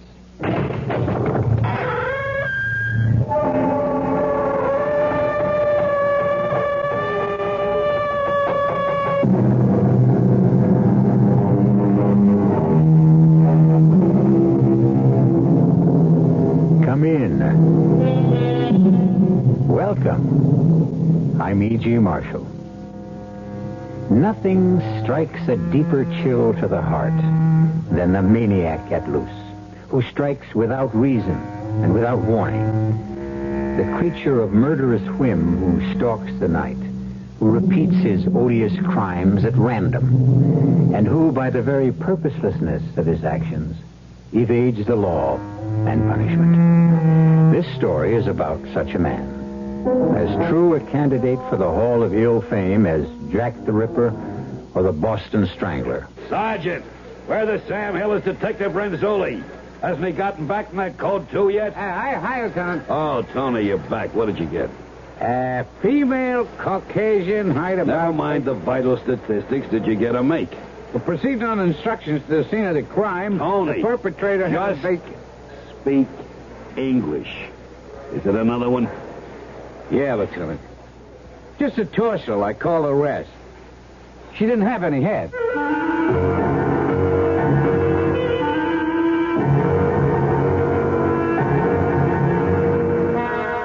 Our mystery drama, The Trouble with Murder, was written especially for the Mystery Theater by Ian Martin and stars Robert Morse. It is sponsored in part by Anheuser-Busch Incorporated, Brewers of Budweiser, and Buick Motor Division. I'll be back shortly with Act One. Ever see a beer drinker pour his beer real easy down the side of the glass? Maybe you do it yourself. If so, the Budweiser Brewmaster thinks you're missing something, especially if you're a Budweiser drinker. You see, Bud is brewed, so it will kick up a healthy head of foam. Exclusive beechwood aging and natural carbonation make it a lively brew. Well, anyway, pouring Bud plunk down the middle of the glass helps bring out the best in that clean white Budweiser foam and real beer aroma.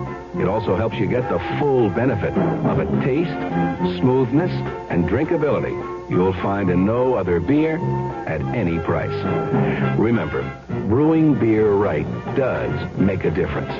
Next time, pour that Budweiser right down the middle and see for yourself. Anheuser-Busch, St. Louis.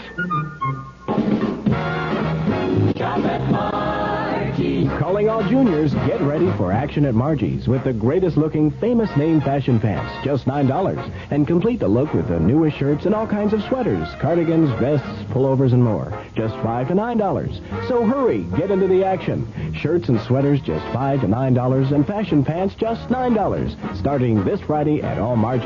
Shop Margie's, Margie's today. The football season really arrives in the Metroplex this weekend. Hear 5 games on KRLD in 3 days. The high school game of the week Friday night, Texas A&M Clemson Saturday afternoon, SMU North Texas State Saturday night, the Cowboys in Atlanta on Sunday, and cap it off with Oakland and Buffalo on Monday Night Football. Hear it all on KRLD, sports voice of the great Southwest.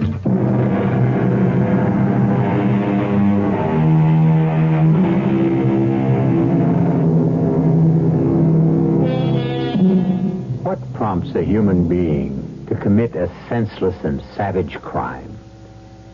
The reasons are as many and varied as the human brain is capable of conceiving. In the case of the Brooklyn headhunter, as he came to be known, at least 2 motives were ruled out. The girls had not been assaulted, and robbery appeared unlikely, since although the torsos were nude, all of them wore either rings or earrings of some considerable value. And by all odds, the most tantalizing question of all was, since the bodies kept being recovered, where were the heads? This ding-a-ling has got to be a surgeon or at least a medical student, the way the heads are. Well, whoever he is, we've got to find him. Excuse me, Lieutenant. What? My name is Hugo Mintner, a citizen. I want to make a complaint. Would you mind seeing the sergeant sitting at the desk, citizen? I'm talking police business to the detective. I want to talk police business, too. Look, Mr. Hugo Mintner. All right, now, Mr. Minter... No, with an N. What? Mintner, not Minter.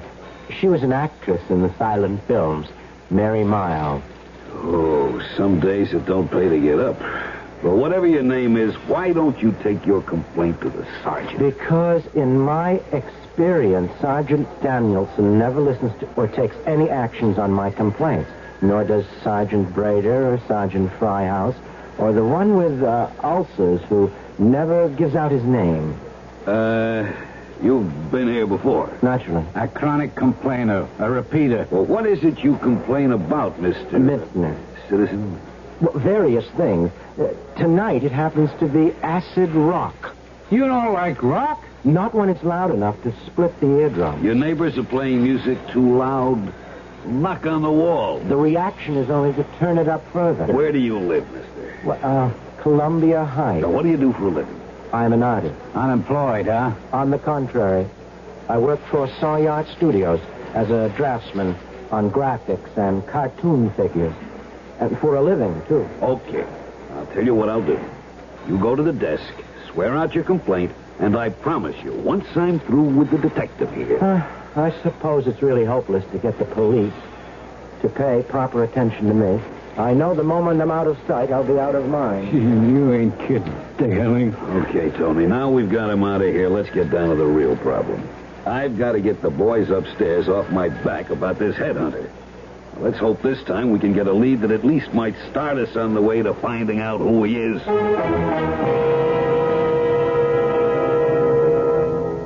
That's what makes it so very difficult with the police. They just are not personally interested in my problems. It's really what started it all in the beginning. And of course, by now, it's all gotten quite out of hand. If I'd only gone to them a year ago. But you see, they never pay any attention to me. They never have. And that's what stopped me from going to the police. Not from what has just happened again. So here I am, having to make an extra visit, besides my regular weekly one, to Aunt Minerva in Flatbush. Oh, hush up, Rosebud. Well, Mrs. Suppleman, I'm afraid I'm giving you a card you want. That will be the day. Away with over half the pack gone, I should load up with a king. Here. That's very generous of you, Mrs. Koppelman. Gin. What is the card you turned over? I knew it. That was my gin card. Oh, who could that be? Let me just peek who it is. Oh, sakes alive, it's Hugo. On a Thursday. That's not his day. Well, while you let your nephew in, I'll say goodnight. Oh, you don't have to run, Bernie. Oh, I would not intrude on family. Hello, Aunt Minerva. Oh, Hugo.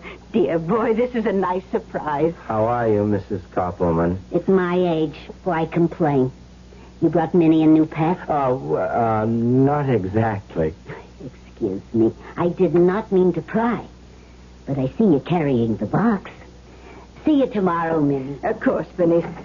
Well, come in, Hugo. Thank you, Auntie.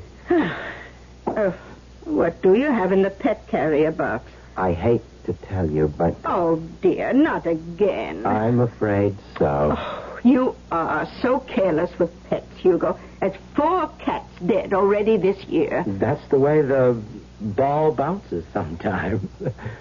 I hope you're not too angry with me. Oh, of course not, you poor boy. You're so kind and gentle. That's what makes it unfortunate. You have such bad luck with pussycats. Oh, you'll want to bury this one out by the roses, too. If I may. Well, it's getting a wee bit crowded, but I'm sure you'll find a nice little spot.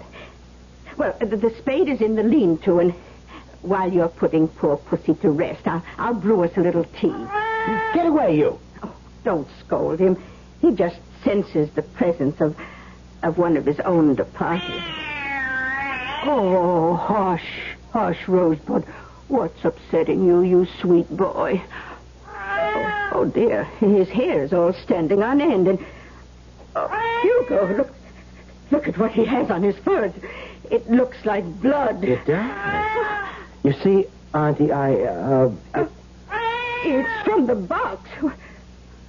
What happened to that pussycat of yours, Hugo? She had an accident. Oh, what sort of accident? To tell you the truth, she sort of lost her head. Oh, you leave your door open and your poor little cat rushes out into traffic, particularly on that busy street you live on.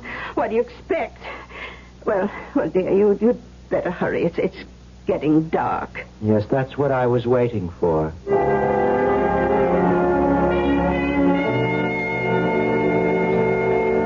Quite often, like now, this time, I've had this urge to confide in Auntie Minerva. I don't know, but somehow I've had the feeling that she would understand. Though she's so much older, we have so many things in common.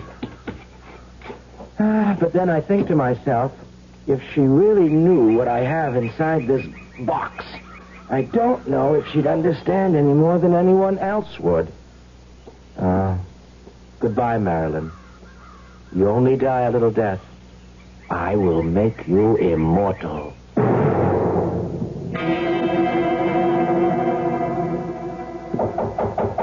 Come in. What do you got, Tony? This report of processing of fingerprints taken from the deceased in the torso. Well, the print's clear. Oh, sure. Like I said, this one hadn't been in the water long enough for decomposition. So her prints aren't on file anywhere. Yeah, that's right. What about identifying marks? She had a mole on the sole of her left foot and appendicitis scar. The doctor didn't sign his name by any chance? No, Lieutenant. Real neat job. So it's another dead end. Well, it's tough to get a make on a body that hasn't got a head. Why can't we find the other end just once? What does he do with them? Where does he get rid of the heads?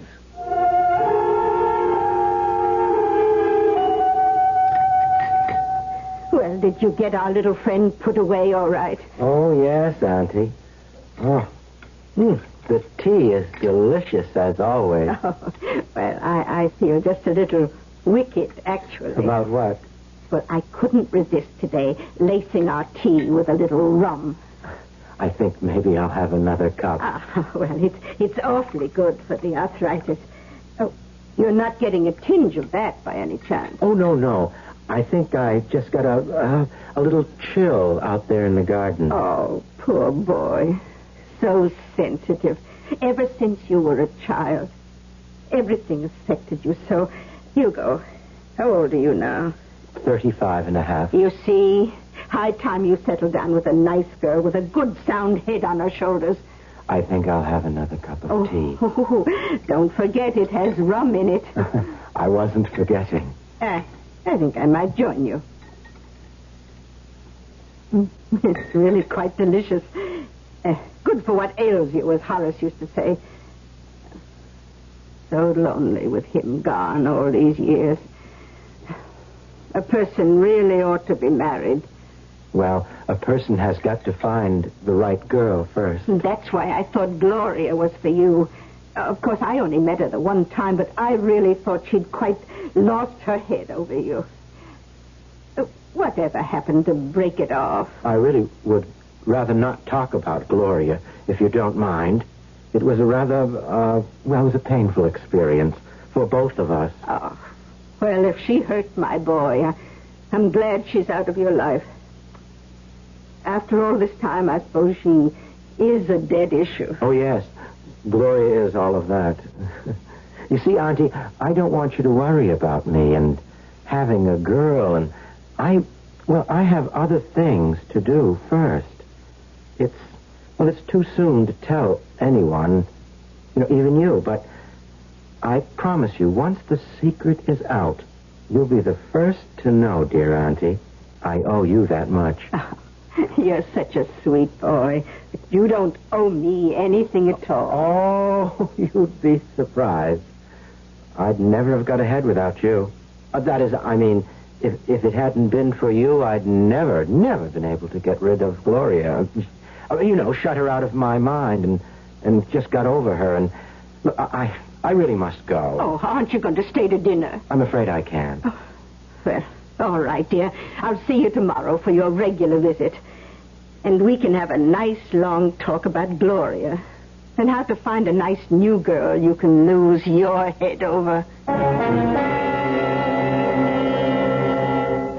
A person really feels terrible not to be totally honest with someone like Aunt Minnie.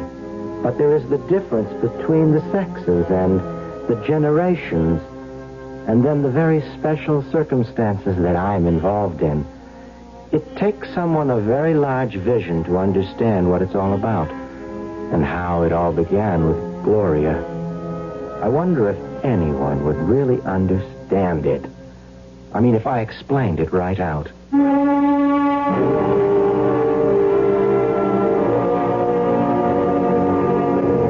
Jack the Ripper? The Boston Strangler? Could someone as inoffensive and humorless as Hugo Mintner join their august company? Are we faced with another Dr. Jekyll who can retrogress diabolically into Mr. Hyde? And is perhaps the single most important key in our private investigation the word humorless? I'll return very shortly with Act Two. Excuse me, sir. Yeah? I would like to ask a deceptively simple question. Okay. I say deceptive because few people seem to know the answer. Oh, yeah. Are you ready? Yeah, ready as rain. Okay. No, wait. I think that should be right as rain. Oh, well. No, you wait. Make that ready as I'll ever be, okay? Ready as I'll ever be. Whatever. Yeah. Anyway, the question is this. Yeah, go ahead. What happens this time of year? Listen. That's it. Huh? That's the question. That's the $64,000 question. Yeah. That's the one for all the marbles, right? Well, That's the one that's on everybody's lips. Huh? Yes. That's the question. Well, Good. as everyone should know, what happens this time of year is that Buick dealers are giving great deals on 1974 Buicks, which of course means that this time of year may very well be the best chance you'll ever have to buy a Buick. From the thrifty but surprisingly elegant Apollo to the dashing full-size LeSabre to the Electra, which surprisingly enough is the second largest selling luxury car in America. Know-it-all. The gardener's work is never done. Putting your plants to bed in the fall is as much work as waking them up in the spring. Hi, Frank Lieber here to tell you True Value Hardware stores stand ready to help. With a True Test 3-horsepower, 20-inch mower, for instance. It comes complete with a mulcher plate for just $79.99. True Value Hardware stores have fall cleanup supplies, too, for your lawn or your flower bed. For instance, an 18-inch bamboo rake. It's lightweight and it's springy, so it does part of the work for you, just $233. And you can get a specialty garden cart. Its adjustable height rim holds plastic bags open for filling. Or remove the rim and use it as a hand truck for hauling heavy bushel baskets, just $844. You'll find those plastic bags, too, 7-bushel cordite leaf bags. Get a package of 10 for just $1.49. These lawn and garden supplies help gardeners get their work done before winter comes. They're just a few of the values at participating True Value Hardware stores.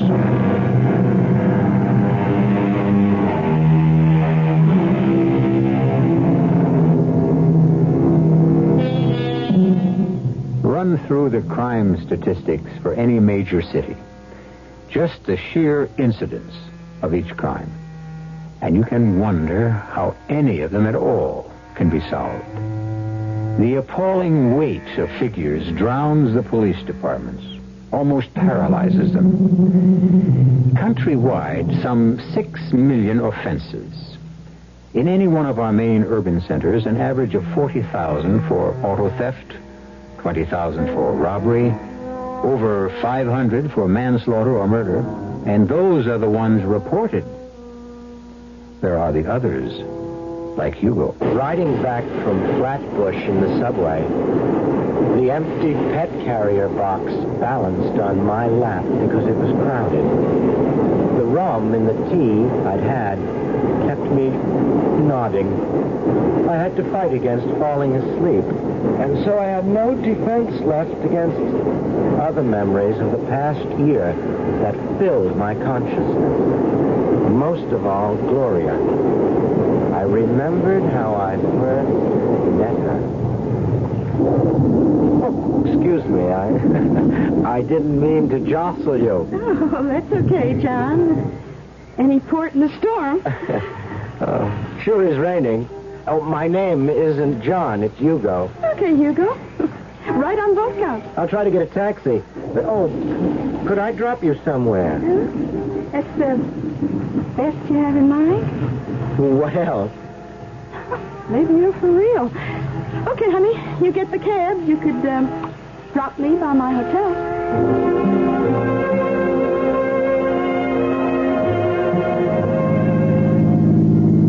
We get to my place sooner in your hotel. You like to stop off, maybe for a drink? I don't know. Dinner? You cook? Well, I studied, and I have an osso buco simmering. How come you knew I was Italian? I didn't. Are you? Oh, well, like way back, but I dig that osso buco. So, you want to stop at my place? This weather, what can I lose? Make it your pad.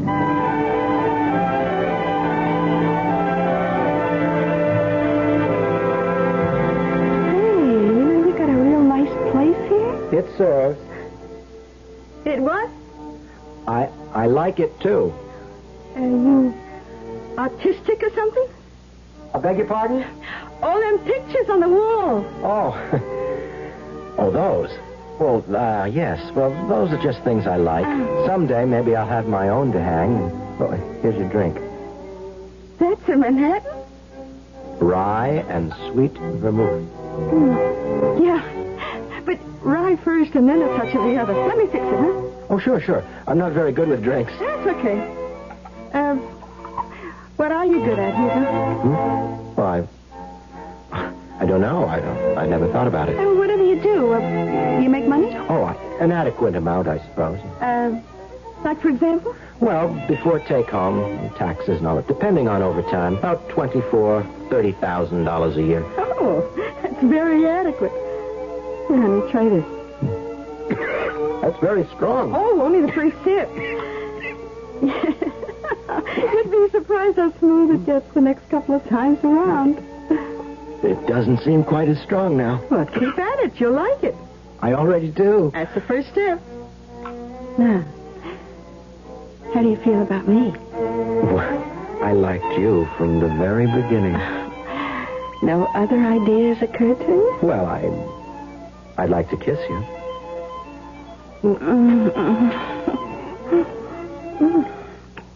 Now what? Oh, do I have to tell you? She was the most marvelous thing that ever happened to me. All I could think of was the Song of Solomon. Behold, thou art fair, my love. Thou hast dove's eyes within thy locks. Thy teeth are as a flock of sheep that appear from Mount Gilead, and none barren among them. That's from the Bible. She was so beautiful. I wanted to make her immortal.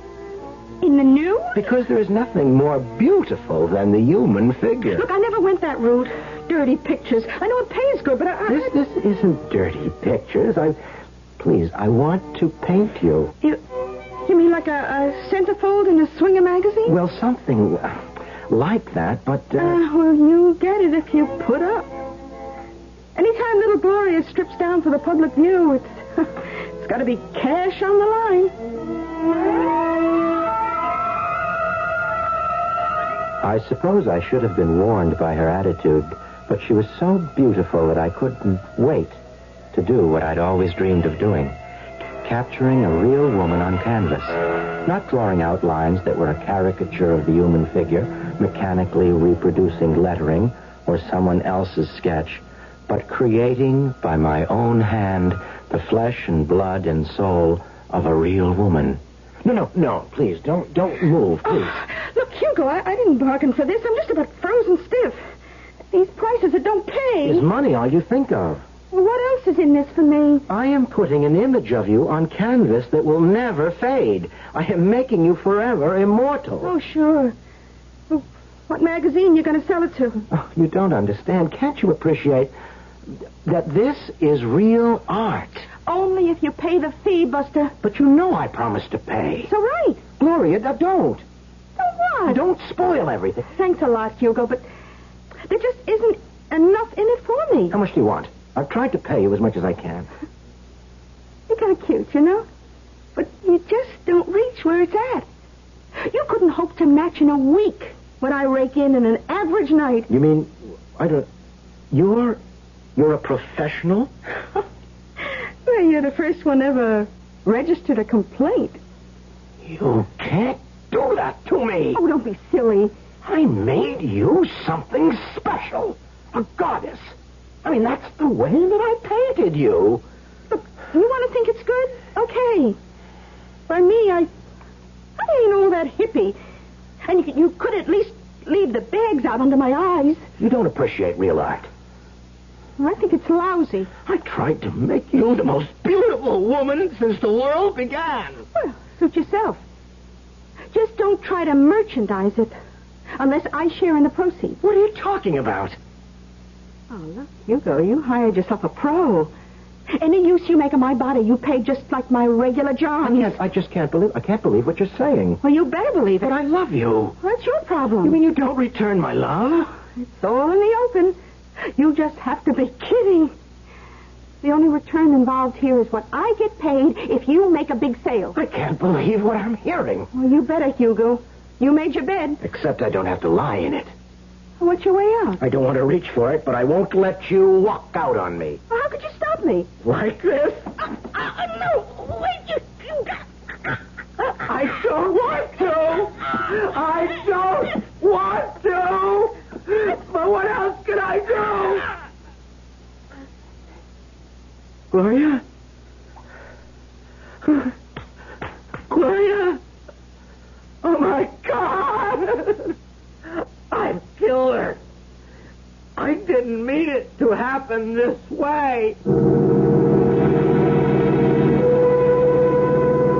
The madness that came over me was terribly sudden. Without control, my hands had spanned her throat, and she was dead. In that moment, the incredible was born. It had its own inexorable logic. The body was unclothed, and even if discovered, would be hard to identify. But the head was the problem. I was grateful for all my anatomy classes. A relatively simple problem. Over the bathtub. A complex circumferential cut, then a simple excision between the cervical and thoracic vertebrae. The body, out my overhanging window, in the dark before midnight, into the Hudson's receding tide. The severed head, into the cat carrier box, the first foreign corpse to grace my Aunt Minerva's private pet cemetery. Even after the rest of Gloria was gone for good, and I filled up the hole, I was shaking like a leaf. I could scarcely finish up and smooth the earth as I gave it the last little pat. I found myself saying a little eulogy. Forgive me, Gloria. I didn't mean to do it. But at least I saved you from a life of sin. Poor Aunt Minerva. She was so concerned about me that she had something very special waiting for me when I got back to the house. A nice glass of dandelion wine. Sip it slowly, Hugo. Yes, Auntie. Oh, you mustn't take on so. Poor gentle boy. All pussycats have to die sooner or later. Oh, what did you say she died of? She had some throat trouble. What did the veterinarian say it was? Oh, she died before I could get her to the vet. I'll bet it was a hairball. Yes. It can happen, you know, when you're not around. Awful thing is, probably the poor little darling just got strangled to death. I guess you might say that's exactly what happened. During the 3 or 4 days I convalesced at my apartment, trying to shake the shakes, I'd sit long hours looking at my portrait of Gloria. It was the first oil I'd ever painted. More and more I became obsessed with incredible truth. I had lifted this girl from the filth and squalor of her professional life and given her an eternal life on canvas in which she would be forever beautiful and good. I had actually done her a favor.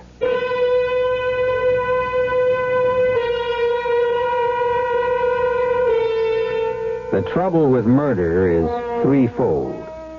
First, that driven to a rage blinding enough, anyone is capable of it. Second, that it is irrevocable. Once done, it can't be undone. And third, well, we'll consider that with Hugo when we return shortly with Act 3. Give your hand to a friend. Give your heart to your love. But give your cold to contact. The sooner the better. A common cold is a rotten thing. You miss so much. Sneezing, drips, and congestion can drag you down. Then ask yourself the contact question. 6 or 3 or what? You'd need 6 cold tablets, 2 every 4 hours, or 3 ounces of Cold's liquid, 1 every 4 hours, or just 1 contact for up to 12 hours continuous relief of those symptoms. That's daytime, then nighttime relief. Both the others have things for aches and fever, and the liquid, something for coughs. Not found in Contact 600 Tiny Type pills. Give your cold to contact. 60301. Take contact. Only as directed. Oh, this dust and dirt I just cleaned yesterday. Where does it all come from? Lady, there may be a dust storm in your home every time your heating and air conditioning system cycles on. But we change our filters regularly. That's good. But you may be solving only half the problem. Dust and dirt accumulate in air conditioning and heating systems no matter how good a housekeeper you may be. As air blows through the system, it picks up this unhealthy accumulation of dust and dirt and redistributes it throughout your home. What can be done about it? Guardian Power Cleaning has special powerful equipment that vacuums away dust and dirt from deep inside your heating and air conditioning system. Unsightly dirt is cleaned from grill work. Guardian Power Cleaning does not repair systems or sell parts. We clean away unhealthy dirt and dust from your home heating and cooling system. Today, call Guardian Power Cleaning at 637-1520. Find out how you can have a safer, cleaner, and more healthful home. It's like having your own guardian angel.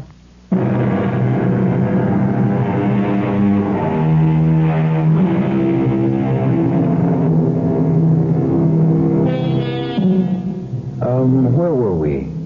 Oh, yes. The third trouble with murder. One that Hugo will discover for himself as our tale continues. The fact that having once committed it and gotten away with it, it becomes easier to do it again. It's like learning to play a tune on the piano, save for one thing. Practice doesn't always make perfect. If only he could have let well enough alone. So, how come the favorite nephew is not making his usual visit the past 2 weeks, Minerva? Oh, he isn't my favorite. He's my only. Well, to tell you the truth... Pick up the card. I'm afraid he's been through an unfortunate love affair.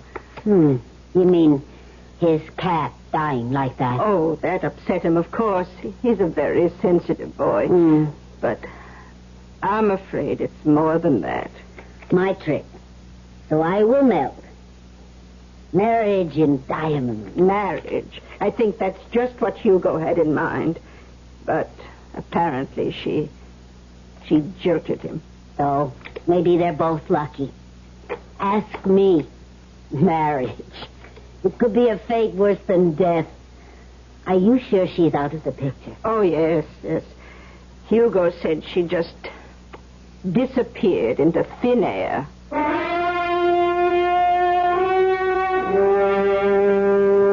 A head just can't disappear into thin air, Tony. Get as many men as you need, start fanning out from there inland and up and downstream, and look for that head. We gotta find it. Lieutenant, the body is in the river maybe 2 weeks. It's too late. Have a heart. What I got running a precinct is an ulcer. Now, I want to make on that body because I got a lousy hunch. What's that, Lieutenant? That this guy could turn out to be a repeater. Just let him get away with it once. They might be tempted to try again. After Gloria, at first I was so sick at what I'd done that I had to take a few days off from the studio. My hands would shake so much at work. I couldn't control them. But then lying in my room, looking up at my portrait of Gloria, looking so pure and chaste and like the Song of Solomon, I began to realize that I had a call. Gloria would remain forever captured in oils, innocent, immortal. I had torn her from the arms of the devil, and there were other women, the girls, misguided children who needed me as I needed them. For now my whole life was painting.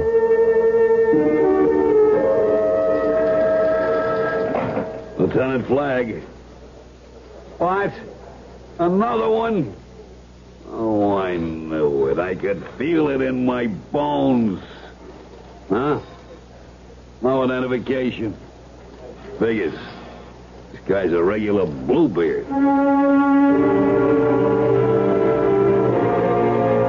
I was a saver of souls, an instrument of immortality, and so my gallery grew to 4, and my fear was all gone. It was all for their sakes. My lovely, purified girls who smiled down on me from the walls and whose remains floated in the river and fertilized my beloved Auntie's roses. Come in. Hey, you was looking for me, Lieutenant? Come in and close the door. Yes, sir. What's the action, Lieutenant? I've been looking over the file on the Brooklyn headhunter. I don't like the going over we're getting from the press, especially after the last torso turned up. Well, how are you going to distinguish the perpetrator when we are unable to uncover the identification of the victims due to the decapitations? You should have been an actor. Now look. Sergeant Harkins is having Central File pull the dope on every missing dame in the last year that's anywhere near the age and weight of this last torso we fished out. We struck out on the first 3, but we've got a slim chance of getting a make on the 4th. Yeah. The mole on her foot and that appendix scar. Now, you are going to check personally with everyone connected with any missing dame reported in the last year, and you better find one with both those marks. I want this case closed before another one turns up. It had been a year since it all began. I felt I had done my work, and besides, Auntie was getting more and more upset about the overcrowding in her pet cemetery. Perhaps, I thought, as I started to fall asleep, enough was enough. And yet, there was that one empty wall. As I drifted away, I could feel the tug of the call again. Hey, mister. Don't move, please. I'm getting stiff. Can I have a smoke? No. You're almost finished. Oh, you ain't kidding. This is the coldest trick I ever turned. I must have been out of my skull when I agreed to do it. You don't realize how fortunate you are. Oh, yeah? Yes, that I found you.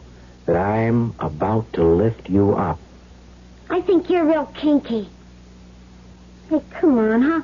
How about letting me take a break for a smoke, huh? You don't need any breaks. It's finished. Oh, you mean I put my clothes on? No, come here first. I want you to look at yourself. Hey. Not bad, You made me look pretty good. That was the object. You gonna hang me with all the other babes? Yes, I'm going to hang you when you're ready. What do you mean? We are members of 2 of the oldest professions in the world. Yours much older than mine, but very different. Yeah. I have a call to higher things, but you sold your soul to the devil. Now, hey, wait a minute. But Now, have no fear. I have been appointed to save your soul, as I saved these others, to make you immortal. I told Archie you were some kind of a weirdo. Now, you keep away from me. I can't. It's too late. You've been chosen. Hey, lay off, will you? Don't get excited. Now, don't lose your head. Not me. You're going to lose yours. No. Ah.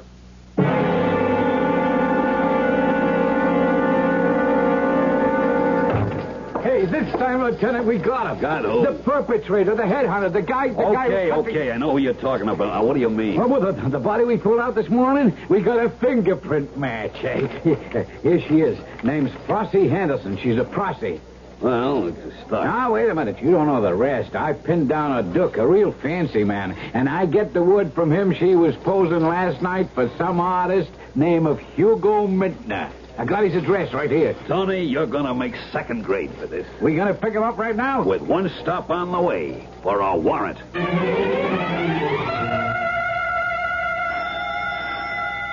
Just a minute. I'm coming. Oh, who is it? It's Hugo, Auntie. Oh, goodness me. So early in the week. Just a minute, dear. Oh, I'm sorry to keep you waiting, dear, but one can't be too careful these days about opening... Oh, dear me, not another one, Hugo. I'm afraid so, Auntie. But you just buried the... Oh, look out for Rosebud. Close the door before he gets... Oh, my, he's gone. Hugo, you'll just have to go after him and catch him. But, Auntie, I can't... If you expect me to help take care of your pet, you'll have to help me with mine. Now, I'll just take the carrier and you go bring back Rosebud. Well, he isn't anywhere in the apartment. He's taking a powder for sure. Oh, no. We can't be this close and let him get away. And you learn anything more from the super? No, but this is our man, all right. Look. Hey, yeah. How about those chicks, huh? Concentrate on the faces. The one where the paint's still wet, that's Flossie, all right. Yeah. And I recognize at least two of the others from photos in the file. Real lifelike, ain't they? On the canvas, maybe. They were dead enough when we hauled them out of the river. Hello, headquarters, Lieutenant Flagg, 43rd Precinct. I want an APB on the wire immediately for a Hugo Mintner. Male, Caucasian, height 5'6", slight build, mouse brown hair, blue eyes, weight 150. Warn all arresting officers this man is a dangerous maniac and should be approached with extreme caution.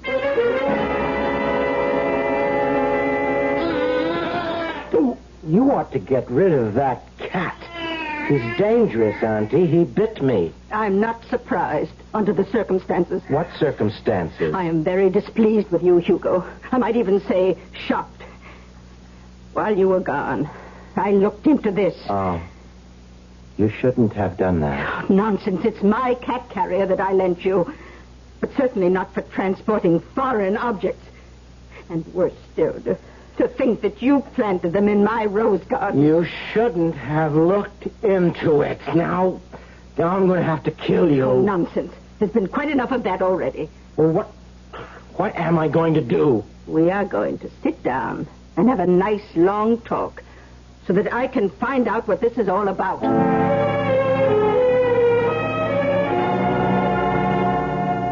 And I really didn't mean any harm, Auntie. It just came over me in waves, and I felt I had a mission. I had a call to save these women from themselves, to lift them up and wash them clean, make sure they would be saved forever from the burning fires of hell. So sensitive. You always were. Such a romantic. Tilting at windmills like Don Quixote. Pure in heart. If not exactly indeed. But what am I going to do now? Oh, well, that's perfectly simple. You're going to march right over to the police and make your confession. Oh, no, they won't listen to me. They never do. That's what started it, sort of, in the beginning. They won't listen to my complaints. Well, perhaps now the shoe is on the other foot. You'll get a little more attention. Take this box with you and hurry along. I don't like to think of you getting caught in the rush hour. Without a picture, there isn't much hope for the APB, but with the apartment staked out, Well, look who's here. You have another complaint, citizen? Well, not exactly. Do me a favor. Don't burden me. I got a lot on my mind. So have I. And I want to get it off. Look, what was your name again? Hugo Mintner. And I want to show you something. I am telling you that I haven't got the time. Hugo Mintner? I knew that name was familiar. You're Hugo Mintner? That's right. And what was it you wanted to complain about this time? Oh, nothing. If you just listen. Oh, I'm gonna listen, all right. Well, that's better. I want to confess a crime. Several, in fact. 5, to be precise. My aunt said I ought to come in and tell you I've been a very naughty boy.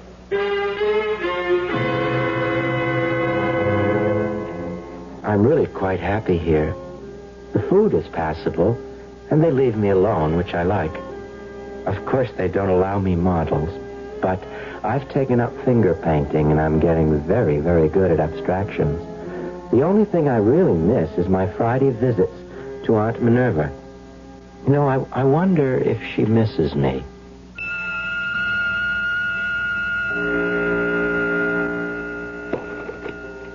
I got the cards, Minerva. In a minute, Bernice. What are you looking at out the window? Nothing, really. It's Hugo, hmm? You miss him? Just on Fridays. How is it with him up on that farm there? He seems quite happy. He writes very sweet letters. That's nice. Well, let's play. Now, what are you staring at? Oh, I was just looking at your rose garden. God forbid I should mention it, but I never saw roses more beautiful. You don't suppose... Bernice, shut up and deal.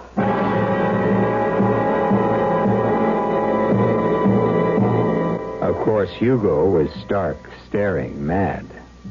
But, as he said, he meant well. It just seems a pity that he wasn't the only one to lose his head. I'll be back shortly. Hi, this is Debbie Reynolds asking you to do something about guarding your life.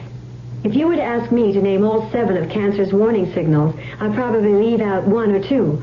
But if one were to happen to me, like an obvious change in a wart or mole, I'd be sure to see the doctor.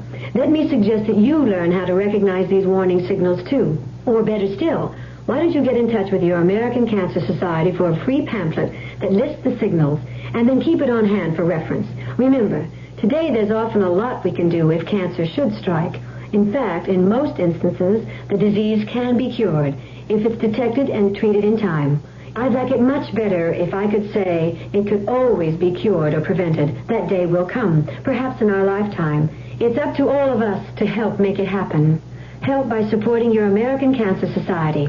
Give generously when your volunteer calls on you. We want to wipe out cancer in your lifetime, so be sure your American Cancer Society gift is a generous one.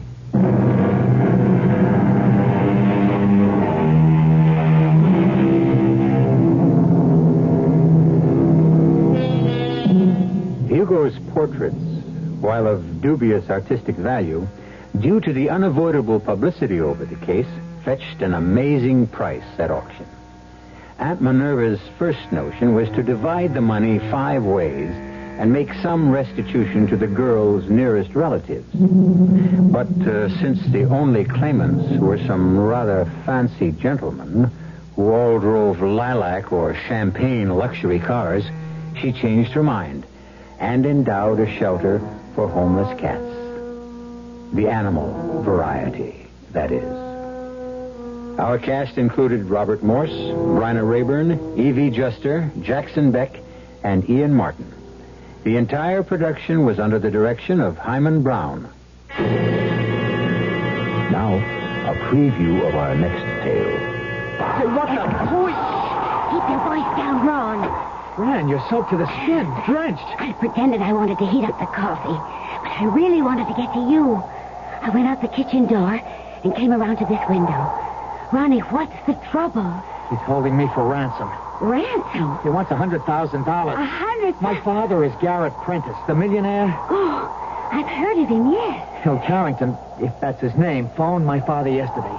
The money is on the way, but what worries me is I'm sure Carrington's going to kill me once he gets it. But if he gets the ransom money... I don't think it'll make any difference. He knows I can identify him, so he hasn't much choice. He has to kill me. You and your husband, too. Yes. We could identify him. You've got to do something. We've got to do something. But what?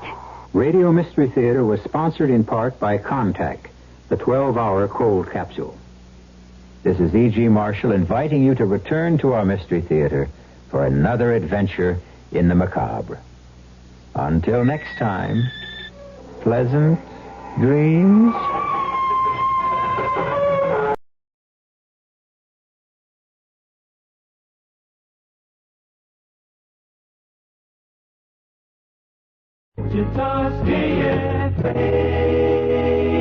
CBS Radio Mystery Theater presents...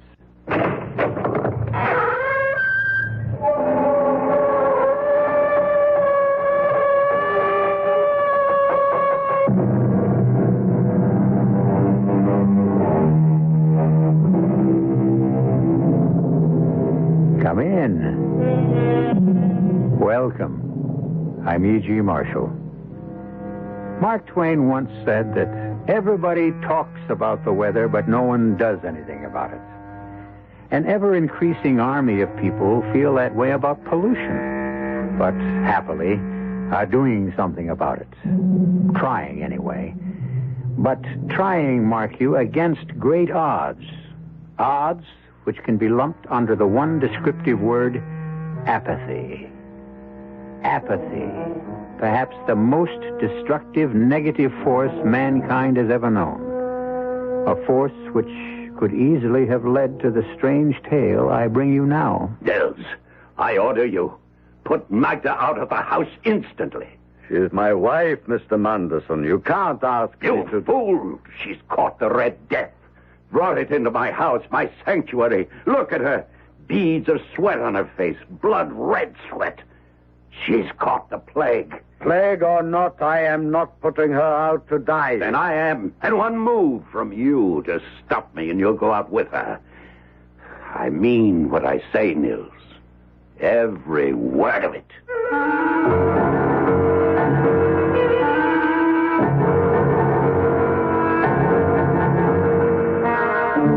Our mystery drama, The Mask of the Red Death, was especially adapted from the Edgar Allan Poe classic by George Lothar and stars Carl Swenson and Stats Cotsworth.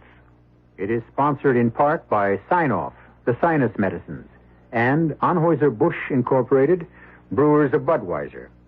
I'll be back shortly with Act One.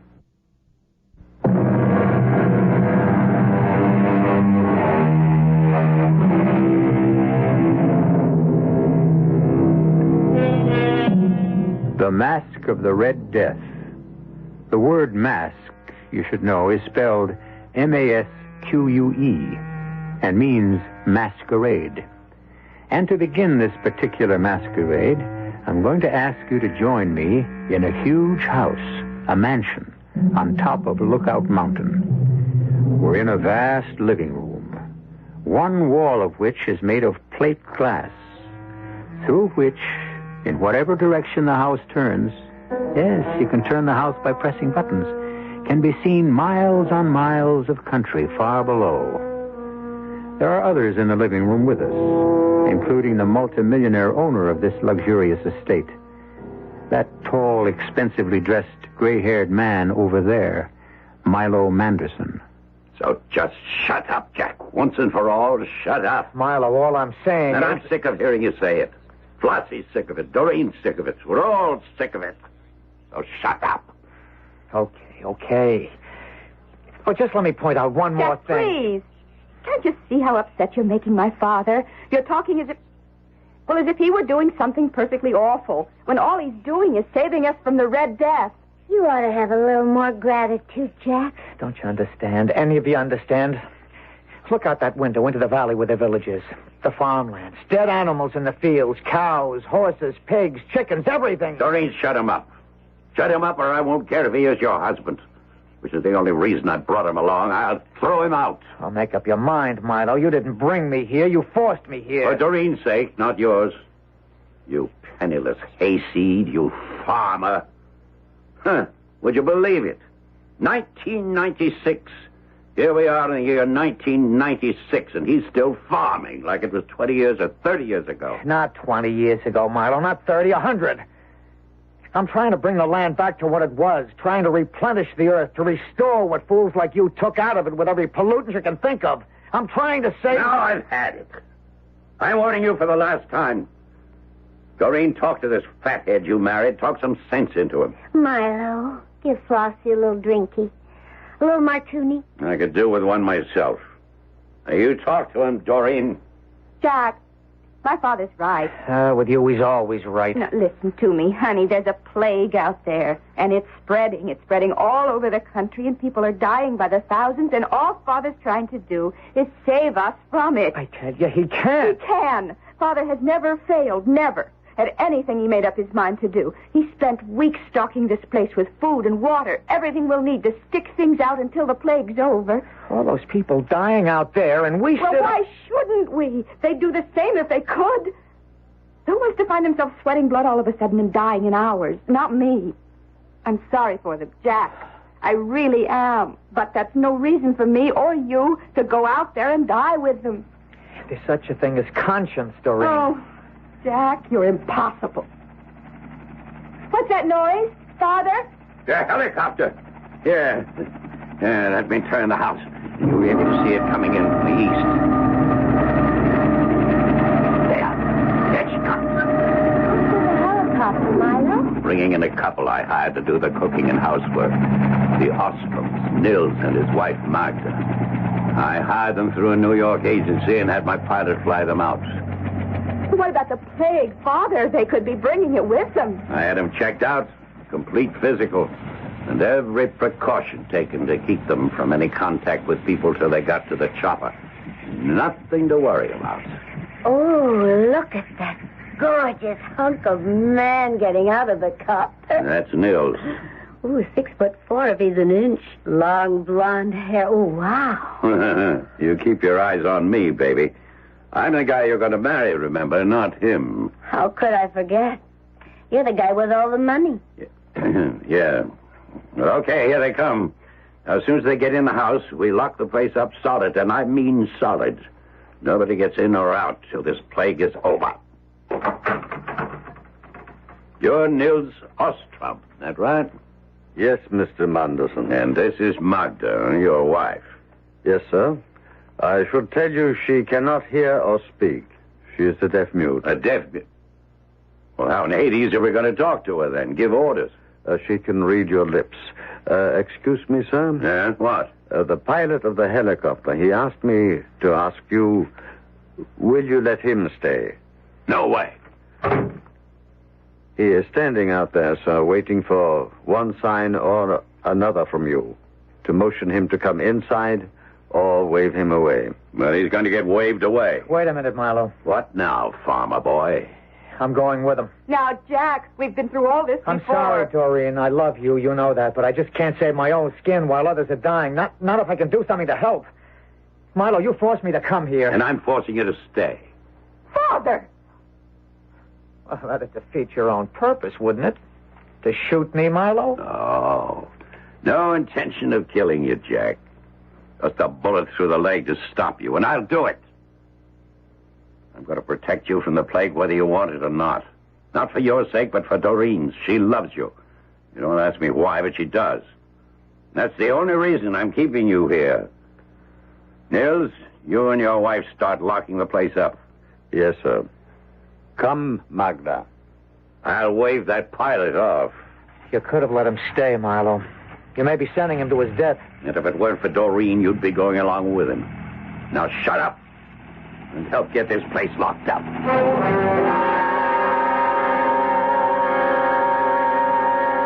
Oh, well, here you are, Jack. Yeah. Milo sent me to find you. Everybody's at the dinner table but you. Just leave me alone, Floss, huh? Sure. Only, where does it get you? Sitting in the dark, brooding. Look down in the valley, where the village is. Okay, Jack. I'm looking. What do you see? Not much. I mean, it's nighttime. There used to be a lot of lights down there. Like, you know, people in their houses doing whatever people do in their houses. But in the week we've been here... Hey, has it been a week? Yeah, a week.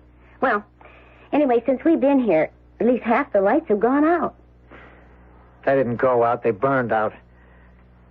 People died of the Red Death, and the lights just burned out. Tough? Is that all you can say? Tough? Do you realize what's happening out there? Not only down there in the village, but all over the United States, Canada, the world. Jack, baby. There's something you've got to understand about little Flossie. Up here in the head, nothing. Down here, and here, plenty. But up here in the head, oh, forget it. And that's why, when this is all over, Milo's going to make me wife number 4. Only you know something? No, what? Well, I've been listening. All this week, I've been listening to you. And it kind of gets through to me that, well, maybe you've got something. Tell me about what you're all wrapped up in. This orgasmic farming thing. Organic. You wouldn't be interested. So why am I asking? Well, it's simple. It's like a bank account. Well, that I know about. All right. So then, you know, if you take out more than you put in... No bank account. Overdrawn. Fini. Exactly. So, Well, it's simple. The land, the earth, where all the world's food comes from, it's a bank account. Now, unless you want to be overdrawn, you got to put back in what you take out. Well, the world has been taking out and never putting back in. The land is bankrupt. It's overdrawn. It's poor, not rich anymore. So what comes out of it is poor, not rich. So no matter how much people eat, what they eat is practically worthless. Oh, yeah. You follow me then? Like a tiger. If what we eat is worthless, well, then we get sick. We get sick. The air gets sick. The waters get sick. And then we get what we've got now, the plague or the Red Death. Oh. So him, Milo, what he's doing, trying to save us from the Red Death, well, what good is it? I mean, if the plague stops like he says it will. It will, but there'll be others, worse. They're God's way of saying, man, you're overdrawn. Lost. Uh-oh. Lost. Milo's looking for me. I'm supposed to find you and... right here, lover, right here. Now, what is this? You and the farmer boy in the dark. Talking, doll, just talking. I sent you to look for him, get him to the dinner table, and you sit here in the dark just talking. Well, I gotta talk to somebody, and you're never in the mood. Not for that. Well, what's so interesting in him? Well, he was telling me about organic farming and how it could save the earth from going bankrupt. No, not that again. Come on, dinner's getting cold. You heard me, Jack. No, I'll stay here, Milo. Oh, come on, Jack. You ought to eat. You know, keep up your strength. On that food? It's practically worthless. Well, just to keep me company, then. We can talk some more, and I like talking to you. Yeah, that's about all Farmer Boy can do, talk. Anybody can talk. I act. You just remember one thing, Flossie girl. I'm the one that's saving you from the Red Death. Yeah. Only answer me a question, Milo. Sure. Saving me. For what?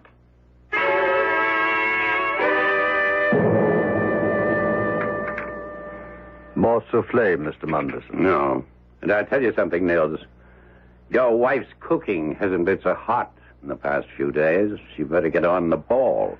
I am sorry, sir, but she has not been feeling herself. I'll have more, Niels. I think it's quite good. Yes, madam. Yeah, and what about the coffee? I asked for another cup. Yeah, in a moment, sir. My wife is heating it. Anyone see the news on Global Vision today? Oh, I did, Doreen. Why? They said a plague is spreading, that it's shown up now in France, Italy, Spain, everywhere. Nothing surprising about that. I didn't say it was. I just said it was on the news. No need to take my head off, Doreen. No need for you to be sarcastic. I wasn't being... Oh, don't tell me. Look, all I said It isn't was... what you say, it's your attitude. I notice you don't take that tone with her. Me? How'd I get into this? You know how you got into it. Don't pull the innocent on me. If you're implying... Oh, skip it. Niels, where is that coffee? Here's my wife with it now, madame. Magna, let me help you with the tray. I don't intend to skip anything. If you're implying that I've been up to anything... Look, you little... Now stop it, the two of you. The last 2 or 3 days you've been at each other like a couple of alley cats, and I'm sick of it. Well, you just tell your girlfriend... You watch your tongue. Flossie isn't my girlfriend, she's my fiancée. What's more... What the devil? Sorry, sir. I'm very sorry. My wife, the tray slipped from her... Magda! Look out, she's collapsing. Magda! Oh, my dearest. Let me give you a hand with her, Nils. No, sir, stand back. But, Nils... No, get back, sir, get back. Don't come near her. Can't you see? See what? Her face. She's sweating blood. Yes, I'm afraid she has the red plague. It's worse than that. She's brought it here.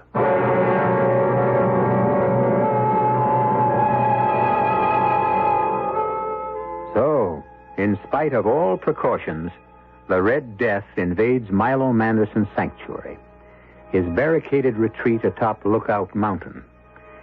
And you ask me, another disease has invaded the mansion. Jealousy. Doreen's and Milo's resentment of what appears to be a developing friendship between Floss and Jack. I'll be back shortly.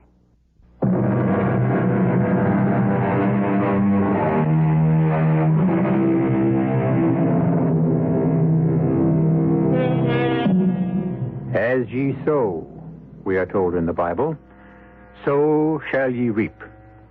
It would appear that multimillionaire Milo Manderson is on the threshold of doing some reaping.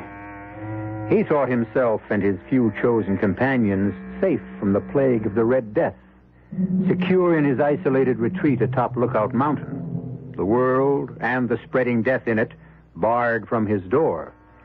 Not so. Magda Ostrom, wife of Nils, the couple Manderson brought to do the menial work of the household, has just collapsed. Get her out. What? Get her out. Out of this room, out of this house. Oh, now cool it, Milo. The woman's dying. And we're not dying with her. Father! Don't start breaking The things. money I spent to protect us, the precautions I took, weeks of thought and preparation. To doctors. How many doctors did I send them to examine them and check them out, make sure that they were free of the plague? Father, get hold of yourself. Now she comes down with it. In my own house. This sanctuary, I nearly killed myself to make ready so we'd all be safe. Get her out of here. You can't ask me. Get her out. I will not. No, Mr. Manderson, I will not. Magda is going to die, but she is not going to die alone. Then die with her. Milo, no, no. Get out of my way. Give me that gun. Father! Here. Stop it. All of you, stop it. Oh, now you're giving orders. You. Shut up and listen. My wife is trying to say something in sign language. Yeah, Magda. What? No. How about my darling? Very well. What did she say, Nils? She said there is no hope for her, and there is no sense in two of us dying. What's she doing? Where's she going? Out of the house. To die alone. Goodbye, my dearest. Goodbye.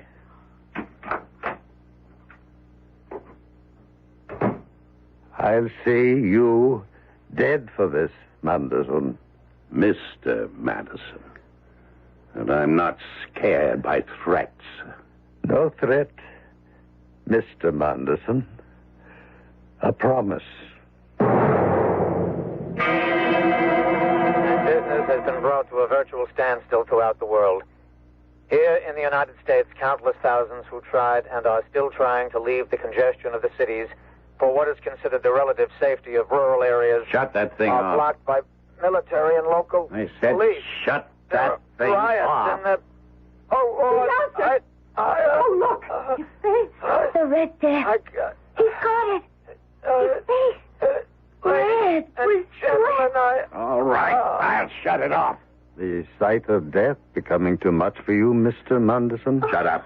I'm sorry, sir. I thought perhaps the sight of my wife's body lying out in the patio where she collapsed and died. Nils, you'll go too far, I warn you.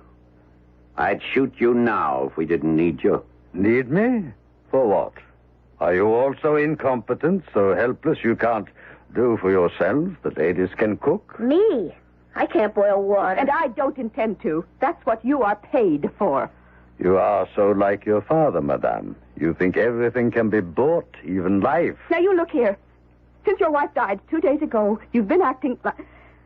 Well, like anything but the servant you are. Now, you just cut it out. You just remember your place. Remember who and what you are. Do you understand me, Nils? Totally, madame. Is there anything madame wishes before I go to make up the beds?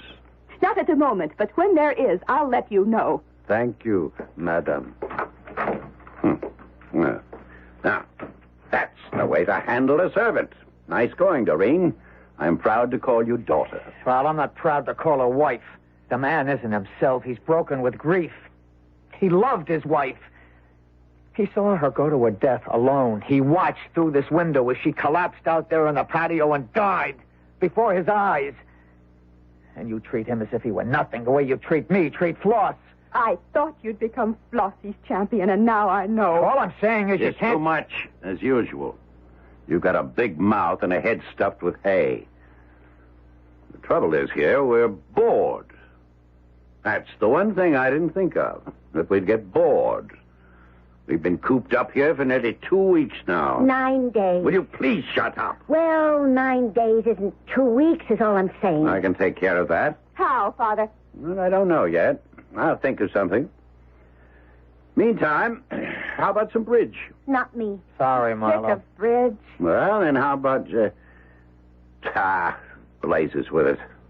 I'm going up to the solarium to get some sun. I'll go with you, Father. Jack? No, I'll stay here. With Flossie, of course. Yeah, we'll have the orgy I've been planning for weeks. I wouldn't be surprised. Oh, join me in an orgy, Floss? But you know something? What? I have joined you. What do you mean? Well, me, I'm no great brain, but... Well, I'd have to be a dope not to... Well, anyhow, begin to realize that you're right. Milo and Doreen, well, they're wrong. Oh? If you mean it, what you keep saying all the time, that is. You mean... Well, like the world's gone to hell. It's become a cesspool, you called it. Yeah, cesspool of corruption. But it can be cured, brought back to what it was once. Pure and clean and beautiful and healthy. You mean it when you say you want to get out of here and go out there into the world, right into the middle of the plague, whether it kills you or not, so that you can do all you can to help people build a brand new world? Yeah, I mean all that.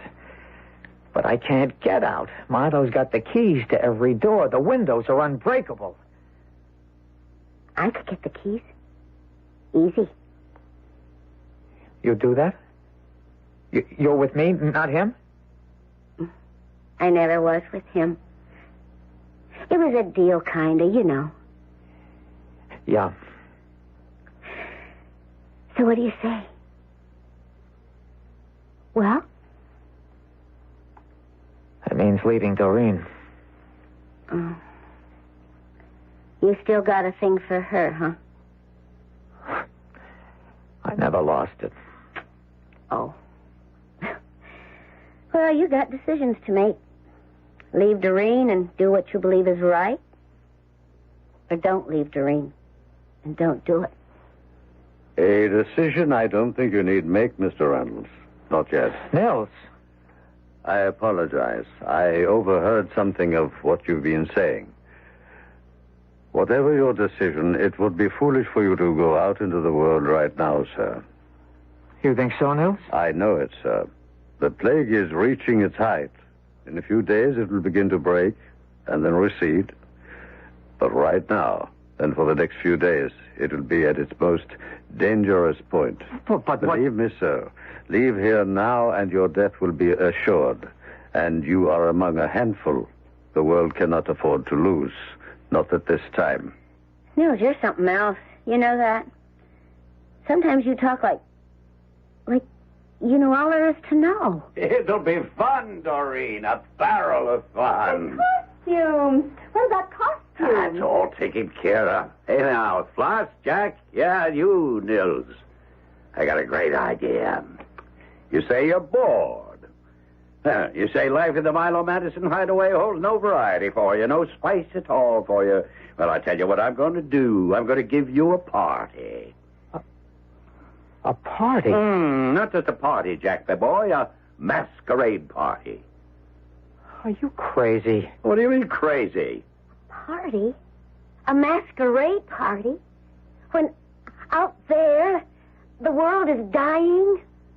Milo, it's obscene. You see, Doreen, I told you.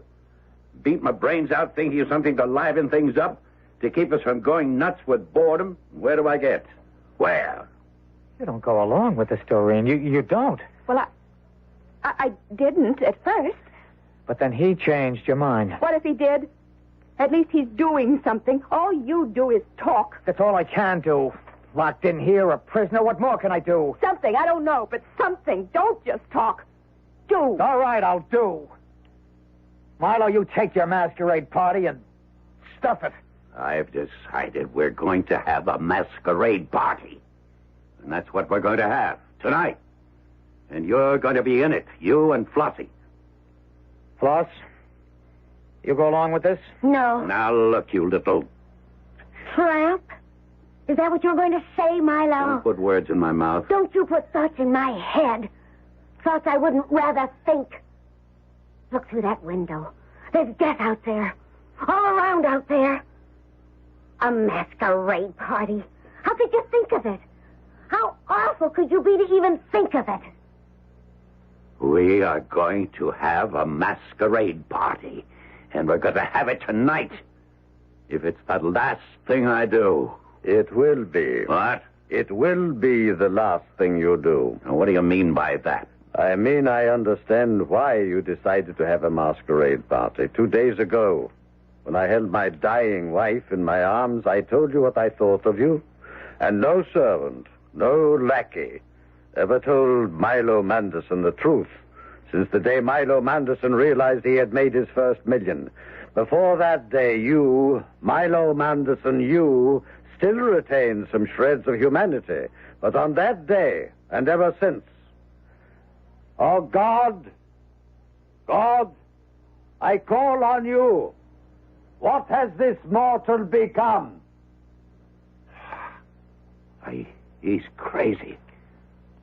Look at him. Arms outspread. Looking up at the ceiling, calling on God like he knew him. He's out of his head. Hear me now, Milo. Miss... Milo!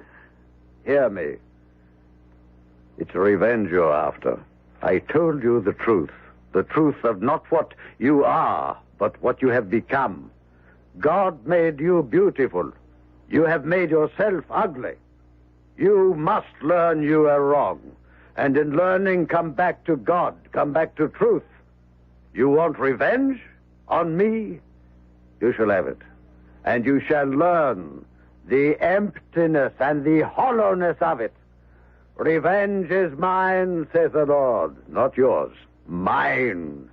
And this, Milo Manderson, you are about to learn. And may God, in his infinite mercy, help you bear the agony of the learning.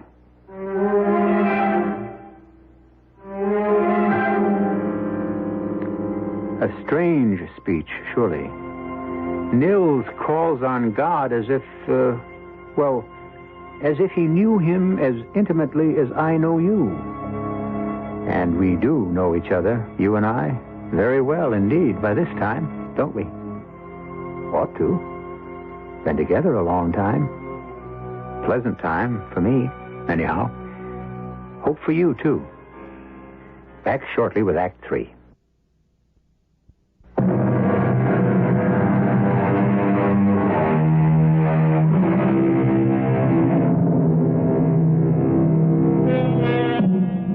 Death, in the form of a plague, known as the Red Death, lays waste the world, while in an isolated mansion atop Lookout Mountain, multi-millionaire Milo Manderson, seeking refuge, barricades himself and his companions from it. Now, vengeful or callous, or both, he proposes to hold a masquerade party to relieve the boredom of their voluntary imprisonment. We rejoin the small, beleaguered group in the vast living room of the mansion as... He's gone crazy. You have, Nils. You know that. You've gone crazy. No, not I, you. A long time ago. You don't see me acting like I was God. Don't I? I think Nils is right. In a way, Milo, you've come to think you're more than God, really. Now you are going too far, Jack. No. Wait a minute, Doreen. Wait just 1 minute. Let this hayseed husband of yours go on. So, God sent the Red Plague to wipe us all out. That is, eh? Maybe he didn't. Maybe he didn't have to. From where I sit, you created it yourselves. You're as crazy as Nils. Wait and see, Milo. Just wait and see. Yeah. And while I'm waiting, we'll have our party. Yes, there's a big closet in the game room, and it's loaded with costumes. From the bash we had up here a couple of years ago, Doreen, you remember? Yes. So you can all get your costumes from there. Nils, you break out the Port Rocher. I've been saving that champagne for a special occasion. And if you ask me, this is going to be a real special occasion. It will indeed be that, Mr. Manderson. The most special occasion of your life.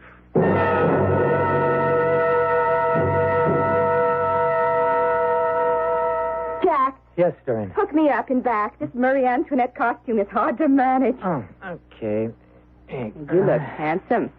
That black and white domino. What kind of mask? Black or white? Black. Oh, romantic as well as handsome. And sulky. Sullen. Worried is the word, Doreen. Very, very worried. Oh, now don't tell me that little act Nils put on, that performance of stretching his arms wide and crying out to God. Don't tell me it got to you. The way it got to you? To me, I thought it as laughably ridiculous as my father did. Your father He's did... only trying to save us from the Red Death, Jack. And it's about time you gave him some credit for it instead of insulting him every chance you get. I'm not insulting him. I'm trying to wake him up. I don't know why it is, no matter how I try to keep things pleasant between us, you always manage to start your eternal harping on pollution. I'm sorry, Doreen. Oh, you're always sorry. But that doesn't help. You ruin everything, just as you're trying to ruin my fun. Fun? How can you talk about fun? Because I need fun. That's why, because my father's right. We're going house crazy with boredom, and I don't see how a few hours of fun will change anything in that world you worry so much about, one way or the other. The music is starting. Oh, let's go down. Jack, please, please, for once, let's enjoy ourselves.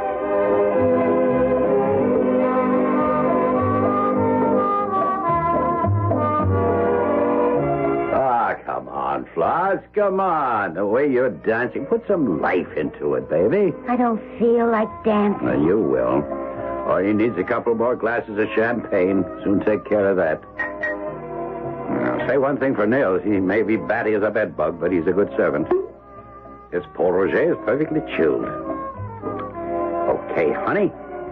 Another glass for you, and another for me. Bottoms up. I can't. How can you? How can you? Don't cry, Floss. Don't cry. I can't help it. How can I try to be happy with all that's out there beyond that window?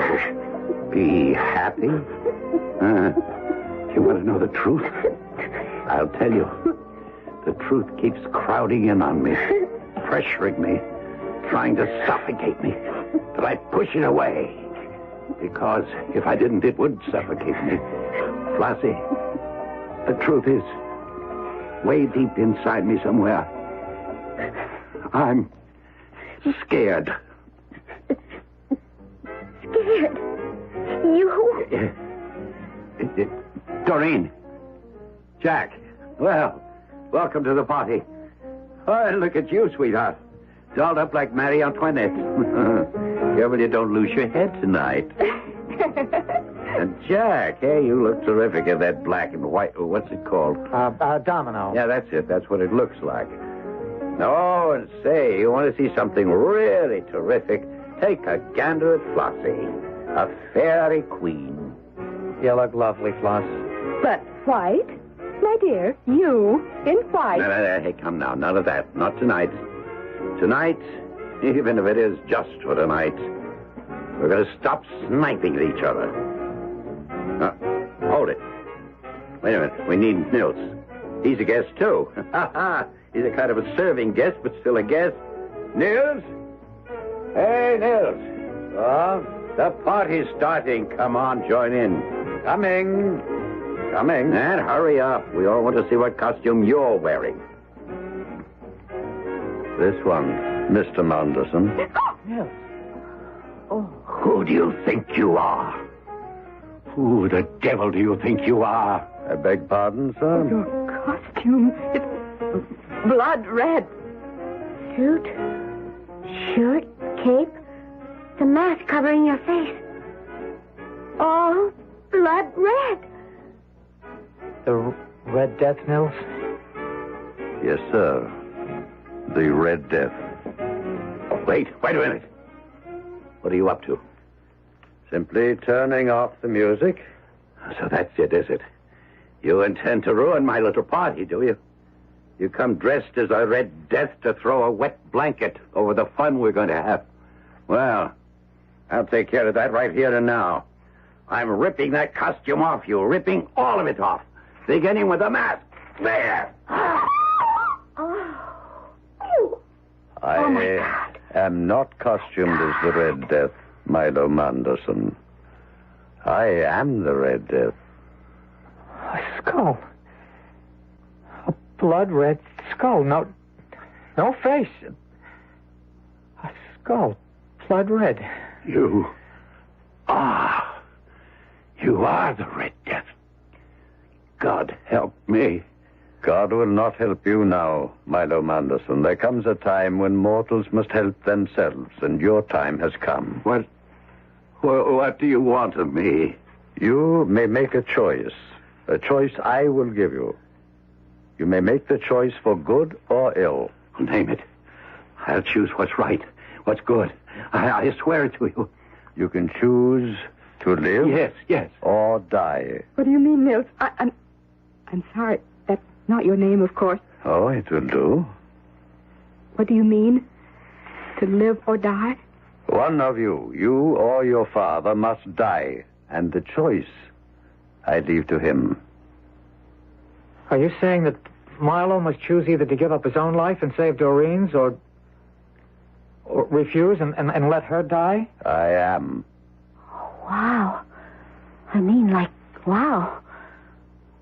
Nils, what about Floss? What about me? You have no part in this. When I am gone, as I soon shall be, when I no longer plague the world, you and others like you will be needed to restore it, replenish it. Me? Him I can understand, but me? I'm nobody. I'm nothing. And that makes you something. Milo Manderson, what is your choice? Haven't I anything to say about all this? Haven't I some choice in whether I live or die? None. But that's not fair. If my father chooses to let me die to save himself... But he hasn't. Not yet. Choose, Milo Manderson. Choose. Father. I can't die. I can't face death. It's too horrible. The thought is too horrible. Horrible. Your daughter dies then. Yes. What? What was that? He can't make a choice, don't you see? He hasn't the courage to choose death for himself or for me. Scared. He said it himself. Deep down inside, scared. And I never knew in all these years. Never knew. I thought he was the strongest man on earth, but he's just a scared child. Nils, take me. He must make the choice. Choose. Choose. No. Take her. Take Doreen. She offered, didn't she? She's not afraid. But I am. Look at me. Look, I'm sweating with fear. Look again. You're not sweating with fear, but with death. Red. Remember, I sweat. Blood. Red. I... Stricken, Milo Manderson. Stricken with the Red Death. But why? Oh, why? You gave me a choice. And again, you chose the wrong one. You chose to do evil instead of good, as you always have. Always. Now die. No! Die. And may your soul go to the hell it deserves. No! He flung himself through the window. Lying out there next to Magda. Oh, Mother. Easy, Doreen. Easy. Take it easy, sweetheart. Nils, I think... Where is he? He was there a second ago. now? Just the costume laying in a pile on the floor. He's gone. Well, let's hope so. Let's hope he's gone forever. Not only from here, but from the world out there. What world? What's left of it? There are still some lights burning in the village. And everywhere else, I guess. Those that are left. Maybe God made a choice. And maybe we're part of it. Whether we are or not, the only choice we've got is to go out there and start helping. Start rebuilding, start creating another. And with God's help, a better world.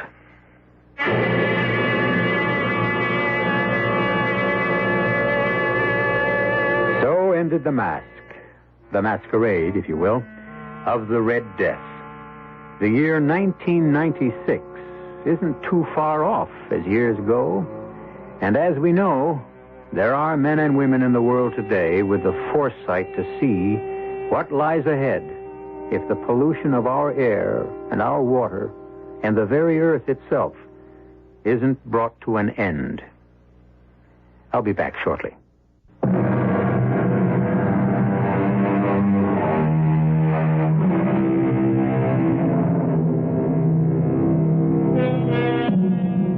The strange tale I've just brought you was an allegory, a story designed to symbolize a message, a truth. Of course, it never happened, but it could. Our cast included Stotts Cotsworth, Carl Swenson, Lois Smith, Jack Grimes, and E.V. Juster. The entire production was under the direction of Hyman Brown.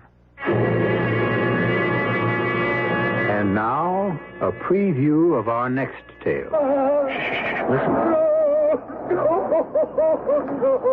What's that? What's he saying? He's crying. Crying as if his heart would break. This is terrible. Poor Wyatt. He's in agony out there. Yes, I can hear him. Poor man. Will, what is he crying over? It can't be the painting, even if it had been damaged when those sailors bumped the box. Elvira, it can't be that. It isn't. Isn't? I told you I've had this feeling all along. This sense of something. You know. And now I'm sure. It isn't a painting that's in that box, Will. It's a corpse. A corpse?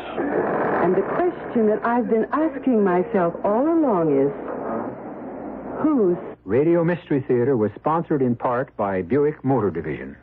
This is E.G. Marshall inviting you to return to our Mystery Theater for another adventure in the macabre. Until next time, pleasant dreams.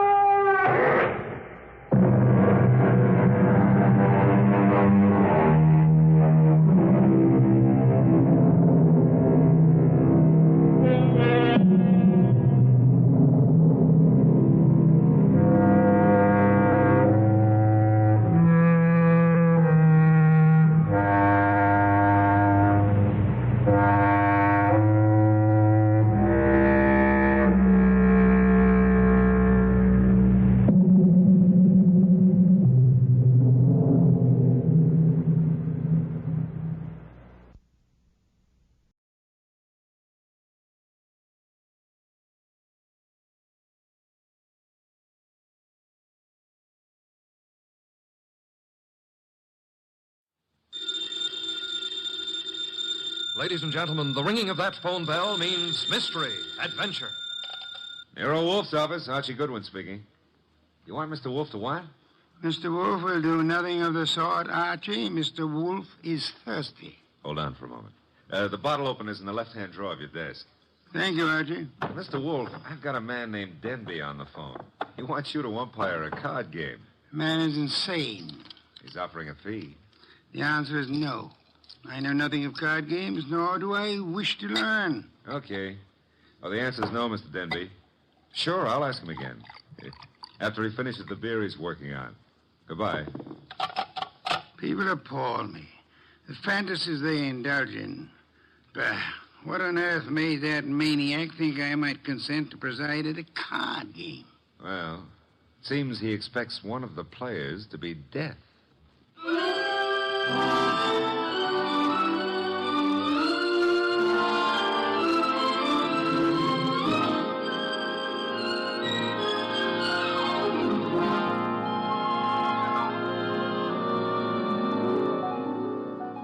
Ladies and gentlemen, it's the bulkiest, balkiest, smartest, and most unpredictable detective in the world. That chair-born genius, Nero Wolfe. Created by Rex Stout and brought to you in a new series of adventures over this NBC network in the person of Mr. Sidney Greenstreet.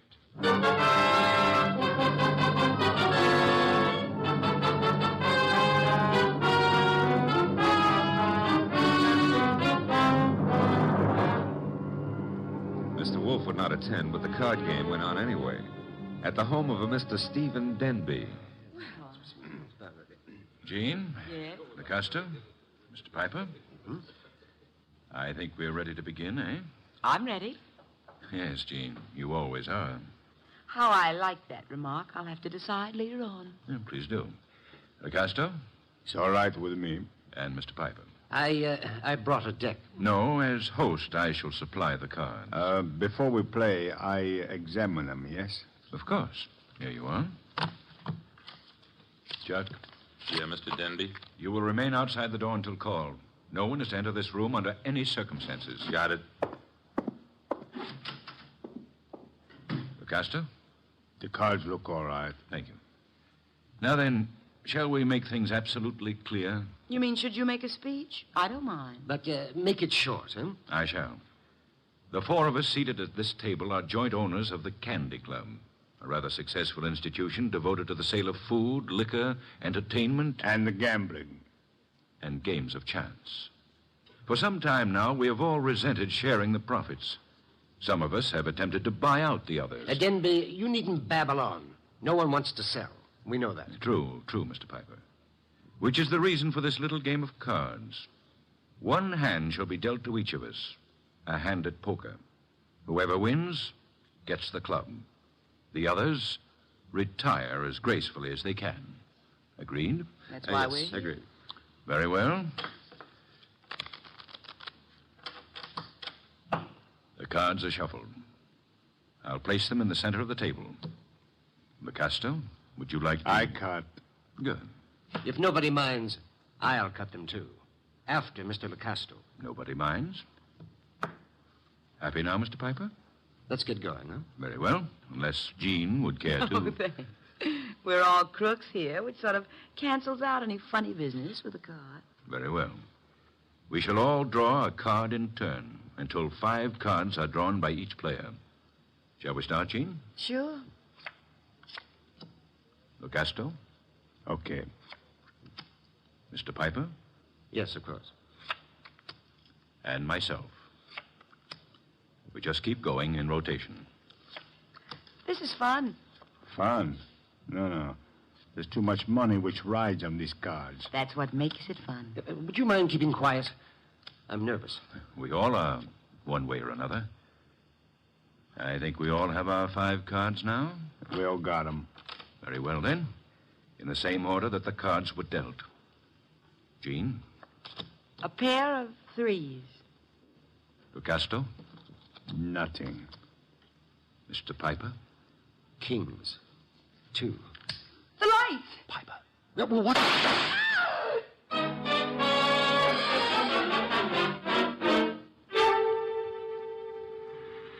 Da-da-da-da-da. Hey, I don't like to seem stuffy, mister, but will you take your elbow out of my back? I'd be delighted to, Mr. Goodwin, but it's not my elbow. I don't care if it's your tibia maximus. Just take it away. Chuck wouldn't like that. Oh, we have company. Mind if I look around? Keep right on walking, pal. That would be Chuck behind me, huh? And you are... My name is Denby. You may remember it. Oh, yeah. You phoned a couple of hours ago about a card game. Now, look, just what is your boy poking in my back? I think it's a 38. You're not sure? It might be a 45. Chuck, is it loaded? Make a funny move, pal, and you'll find out the hard way. Yo, wait a minute. It's just a passing curiosity. Where are we going? My car. Get in. If you insist. I guess you do. Okay. I'll drive, Chuck. The car bulletproof? No, that's hardly necessary. Chuck shoots first. Well, that's a saving, I guess. The only thing is, I hadn't figured on taking a ride. I told Mr. Wolf I was going for a walk. He disapproved, You're but... going for a ride. Isn't that a little corny? Now, there's a minor difference. Usually the guest, shall we say, is killed at the conclusion of the ride. In this Let's case... not make the difference too minor. Huh? You will survive the ride. It's what comes afterwards that might kill you.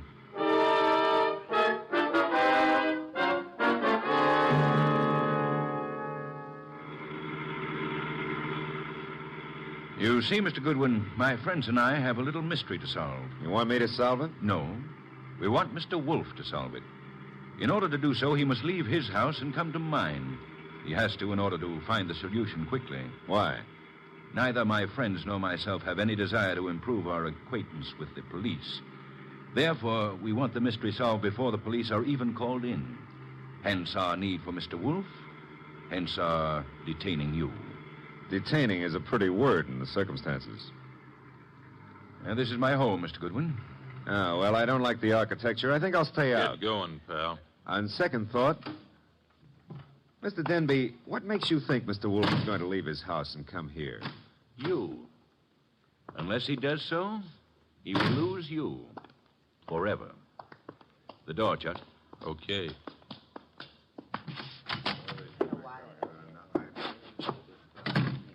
Mr. Goodwin, may I introduce you to my associates in business and in poker?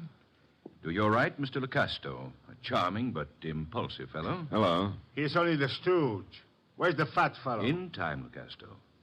The lovely lady whose back is to you is Jean. Jean something or other. She's always changing her name. Hello. Hello. And the gentleman facing you is Mr. Piper. How do you do? Is he exclusive or just... Hey, he's wearing his red carnation a little low, isn't he? Over his heart. Except that's no carnation. That, Mr. Goodwin, is blood. Lifeblood.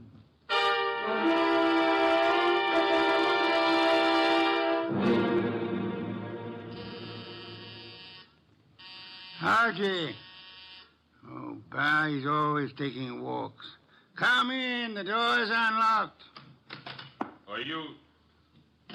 Yeah, you're Wolf. Having made a magnificent discovery, suppose you remove your hat? No, come on. I beg your pardon? Mr. Denby wants to see you. Mr. Danby can see me here. Here ain't where he wants to see you. Here, at the risk of minor monotony, is where he'll have to see me. Don't you want your boy Goodwin to keep on living? No one has ever been able to discourage him. Mr. Denby will. Archie's in custody? No, in Mr. Denby's house under a gun. I don't have to believe that. Take a look at this. Wallet. Archie's wallet. I shall accompany you. And permit me to warn you that if Mr. Goodwin has been harmed, nothing short of murder will satisfy me.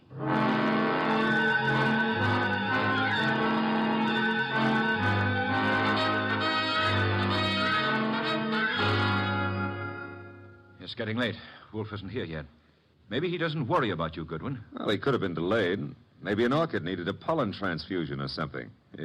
Besides, only the good die young. Then you must be very, very good, Archie. That remark I didn't care for. We sit here and wait for the fat one, but in the meanwhile, the police... The police will come when we notify them. But they will not like the delay we make to notify them. I say we waste time. I say the fat one will not risk coming. You say entirely too much. Is that so? Maybe I kill you myself. Picasso, put that gun away. Yes, darling Archie should have a chance to live. Not long if Wolf doesn't come. Stop looking so pleased. Are you afraid to die, Archie? Yeah, well, I'm not looking forward to it. It's so final. Besides, I didn't eat a hearty dinner. Oh, the Marines have landed. Who is it? Chuck, with Nero Wolf. Let him in. Shut the door, Chuck. Stay outside. Archie? Hello, Mr. Wolf. Oh, am I glad to see you. I regret I cannot say the same thing. But I asked you, why couldn't you stay at home instead of taking those confounded walks? I warned you it'd be dangerous. Yeah, but Mr. Wolf, it wasn't the fresh air that got me. It was Denby. Mr. Wolf, I knew you wouldn't come here without some sort of pressure. I thought the method I used would be most effective. Would you really have killed Archie if I hadn't come? I would have had no choice. I would have been stuck with a witness to an unsolved murder. Suppose I cannot solve it. I should be forced to apply the same logic to 2 witnesses. Mm-hmm. Mr. Wolf, you really came here to save my life, huh? Nonsense. I came here for a fee, Mr. Denby. I have a check for $1,000 already made out. Clear it up. You forget. I left my home. I traveled unprotected through the streets of the city, exposed to motor accidents, to fresh air, too. You offer me $1,000. Will $2,500 do? Barely. Archie, will you take the check? Now, I presume you want me to find who killed the gentleman at the table, the one facing me, huh? His name is Mr. Piper. The name is no importance. Will you all sit at the table in the same position you were at the time of the shooting? Of course. Jean? Picasto? Good. Now for a look at the wound. The lights, I should imagine, went out for a while when the shooting occurred. They went out? Yes. Of the 3 of you at the table, which one had the best motive for the murder? We all have the same motive. The club. Helpful. There was no one else in the room at the time? No one. The door? Locked, with Chuck on guard outside of it. So much for that. The windows, I notice, are closed. They were closed when the murder took place? They were closed. The window panes are all unbroken, which eliminates the possibility of the shot being fired from outside of them, unless one of them was raised and lowered. That wouldn't have been possible. The windows are secured by catches. Archie, will you check that? Okay, Mr. Wolf.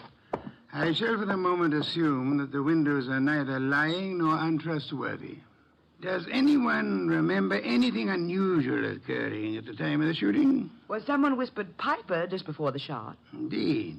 You all heard that whisper? We heard it. Man's voice or woman? Well, I can't say. A whisper doesn't reveal much of anything. The windows weren't open, Mr. Wolf. Which leads to... The fact that it had to be one of us in this room. But which one, Mr. Wolf? The murder weapon. Ah, yes. Has it been moved? Nobody touched it. It's laying on the floor where it was dropped. Interesting. If you look closely, you will observe 2 oil spots staining the rug between the revolver and the lady's chair, indicating... who sat at the right of Mr. Piper? I did. Why? Mr. Denby. Yes? If I were you, I would turn Mr. Lecasto over to the police. You are a liar. I warned you about that gun, Lecasto. Was it necessary to shoot Mr. Lecasto? In the arm, yes. He was reaching for a gun. He'll live, however, till the police take him away. What do I tell them? You could point out the angle of the wound. As you notice, Mr. Denby, the bullet entered Mr. Piper's heart from the right. Yes, so it did. Therefore, whoever sat to his right, well, that was Lecasto. Archie, you have the check? I have it. We may as well leave. Mr. Wolf, you're sure Lecasto shot Piper? I have indicated the evidence. The rest will be up to the jury. Come, Archie. Uh-huh. Jean, Yes, Archie? now that my life expectancy has increased, what are you doing tomorrow night? Archie? I gotta scram. Lancaster 7583. I'll be ringing your bell. Oh, Mr. Denby, you better do something about Lucasto's arm or he won't live to be executed. You see, the executioner likes them warm before he chills them.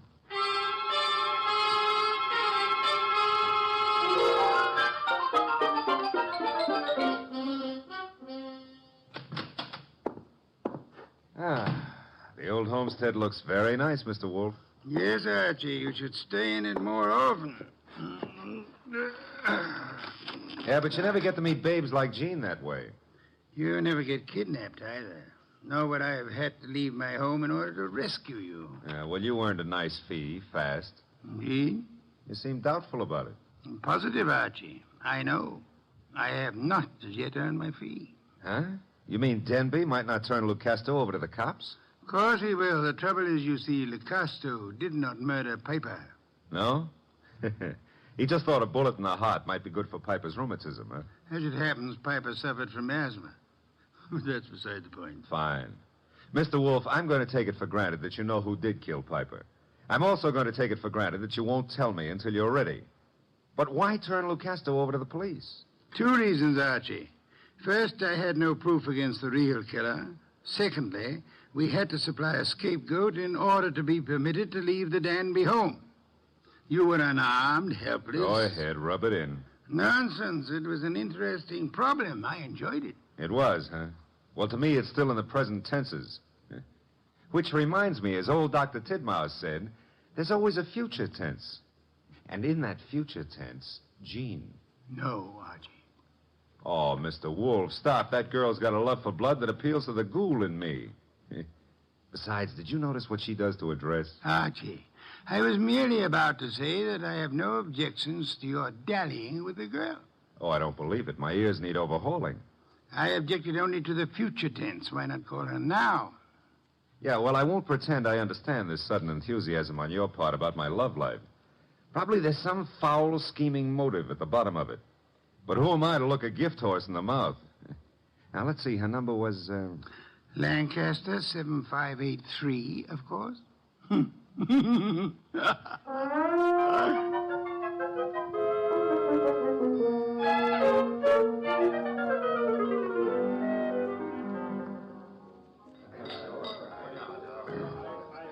This is the most beautiful bar and grill I've ever seen, Archie. Drank, you mean?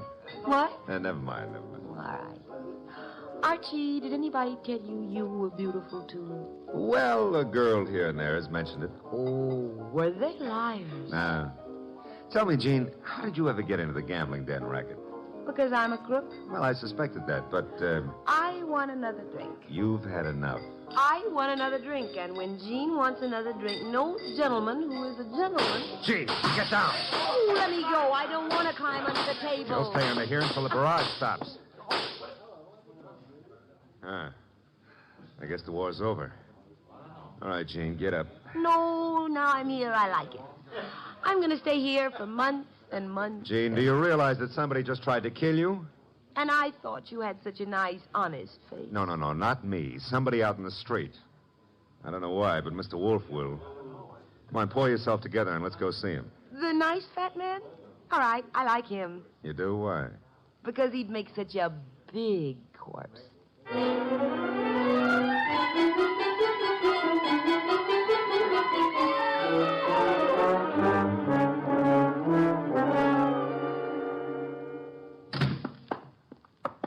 Is that you, Archie? Plus Jean.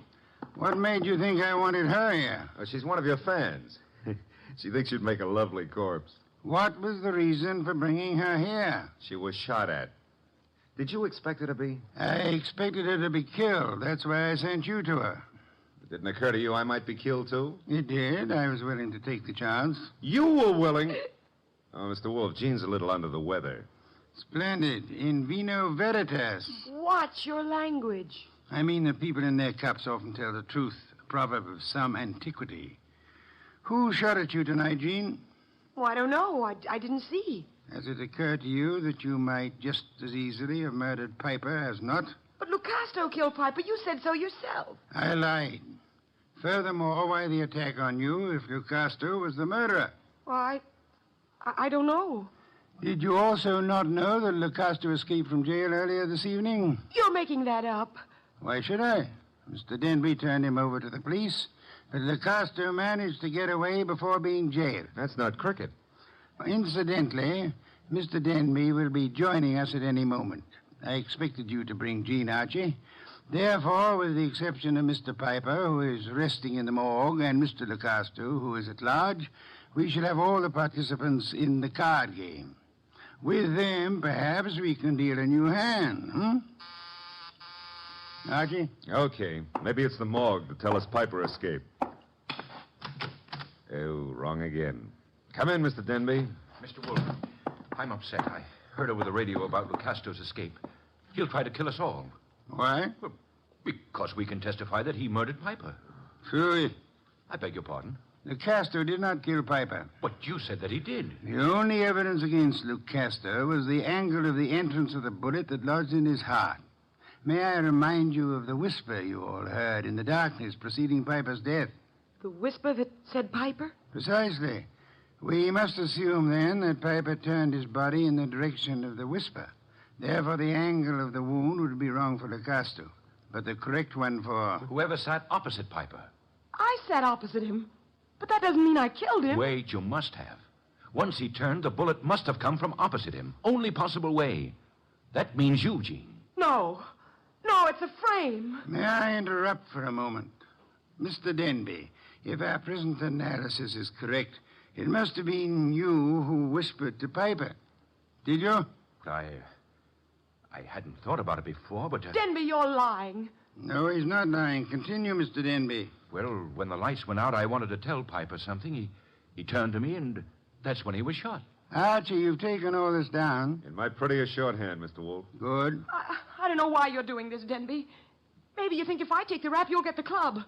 But remember, Lucasto's still free. He's gunning for all of us. But it'll be you. Especially you he'll want. Maybe you can talk a jury into sending me up for something I didn't do, but you won't live to gloat about it. Oh, shut up, Jean. You killed Piper and... Mr. Piper. No comments? Archie, the door, if you please. But you said I was the one who... What kind of idiocy is this? Archie, I said the door. Okay, but shall I ask him in or sock him? You will act as the situation demands. Yes, sir. But for once, I'd like to know what the situation is. Raise him, Goodwin, and keep him that way. Now back up into the living room. I don't back up good. My gears... You want it here? Never mind. I'll strip a gear. Archie, what are you doing? Just what the situation demands, backing up. In case your knowledge of armaments has failed you, our little friend Chuck here is pointing a .38 revolver at me. You won't save him from the chair. Maybe not. But it could give me quite a pain in the stomach. Chuck, what do you think you're doing? You double-crossing louse. Gentlemen, if you So please. you thought you'd run to the fat dick and pin it all on me, huh, Denby? You don't know what you're talking about. We haven't even mentioned you. You sure of that, huh? Then why did Wolf phone me and tell me you were about to sing? Wolf phoned you? Yeah. Said you were getting ready to feed me to the electrician up the river. Oh, he was making a stab in the dark, Chuck, trying to start something. That's so, Wolf? Archie, will you read Chuck your notes about Mr. Denby's statement regarding the whisper? Well, that doesn't mean... It could be misunderstood. Read me the notes, Goodwin. Here it is, I quote. When the lights went out, I wanted to tell Piper something. He turned to me That's and... all I need to hear. Chuck. You were selling me out after hiring me to knock off Piper. You dumb gunman. Now you've given Wolf what he wants, a confession. I was trying to pin it on Jean. That's what you say now. It's kind of late, though. Too late for you. No. Goodbye, Mr. Denby. Nice shooting, Chuck. Stay put, Goodwin. The rest of you, I'm leaving. Police wouldn't approve. Better let me have your gun. Huh? Wise guy. You know something? I've been thinking. Can you think? If I was to knock off you and Goodwin, me and Jean could split the club between us and nobody'd ever know who killed Piper. Very whimsical, Chuck, but if you don't mind... Archie, don't be an idiot. Well, if I have to get shot, I prefer it to happen when I'm moving forward. Archie. Okay, come and get it, Goodwin. March right up nice and easy and take it. I'm coming. Would somebody mind telling me why I don't fall down? Phooey. I've been shot. Well, that's not the way to talk to a man who's just been... Hey, Chuck is lying down. Is he dead? Well, there's been a mistake. I didn't shoot him. He shot me. Archie, stop blabbering. Neither of you shot the other. As a matter of fact... I shot the Chuck. Lucasto. Lucasto, Archie? Well, I thought he escaped. No, I'm not crazy. I do not escape. The fat one, he phones the police to tell them how I'm innocent. Yes, I had the police announce the escape, however, for reasons of, shall I say, strategy? No bullet holes in me. You can say whatever you like, Mr. Wolf. Thank you, Archie. That announcement helped heighten the tension our murderers were under. And then they explode. The fat one, he says to me, Lucasto, wait in the next room. Watch careful. Maybe there's trouble. I watch. And now? Now there's no more trouble.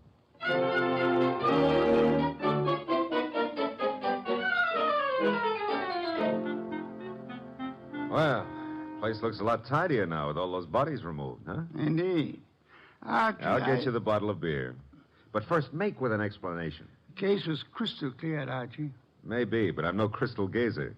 Sure, I know. Denby had things arranged in advance with Chuck in case anybody held a better hand than his own. Piper did. So Denby whispered to Piper after kicking the light switch and set him up for a shot by Chuck from the doorway. The angle would provide evidence against Lucasto. True. However, we had only Denby's word for it and Chuck's that the door was locked. All right. We know, but you knew before Denby and Chuck blew up. How? The oil spots on the rug, Archie? Well, they only showed the gun had bounced when the murderer threw it away. Spattered oil, very well-kept gun. They showed more than that. Where were those spots in relation to the gun? Think back, Archie. Spots in relation to... Oh, sure. They were between the gun and the door. Therefore, the gun must have been thrown from the door. Bounced twice, staining the rug before reaching its final destination. Oh, I get it now. That told you who'd fired the gun. But there wasn't proof enough, so you set up a nice atmosphere of suspicion and had the boys give each other away. All right, Mr. Wolf, you're a genius, and you may have your beer. Thank you, Archie. As for me, I'm not a genius, but I remember a phone number. So if you'll excuse me, Mr. Wolf. You're excused, Archie. Thanks. But before you call that number, may I remind you that Jean is a girl of macabre tastes who appeals to the ghoul in you. Sure you may, but why bother? In order to be able to warn you that a ghoul and his money are soon parted. Good night, Archie.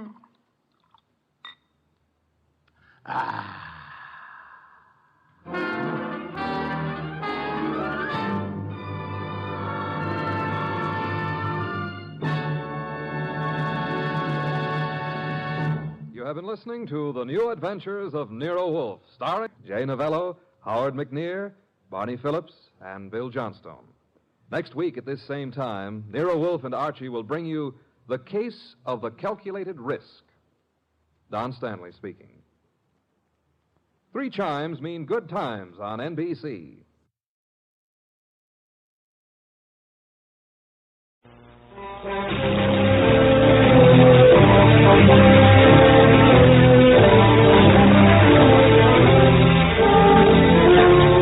Mutual presents Arch Oboler's Plays.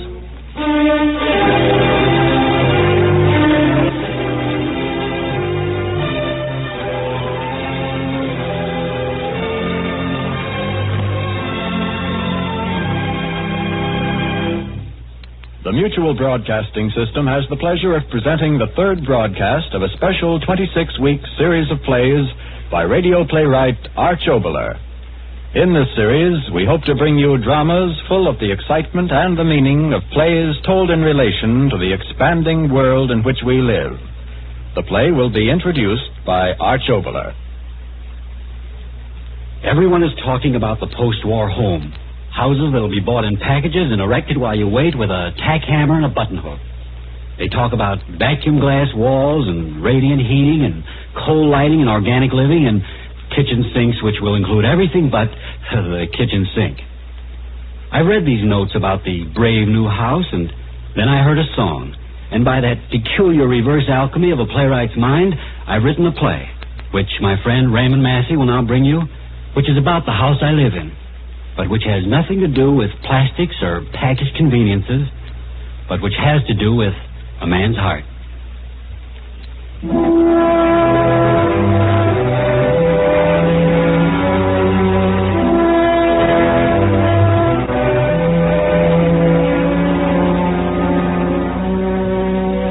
I want to tell you about the house I live in. I want to tell you how the house that had been mine lost its walls, and all the rooms were filled with rubble, and a dust arose. And when I looked again, the house was gone.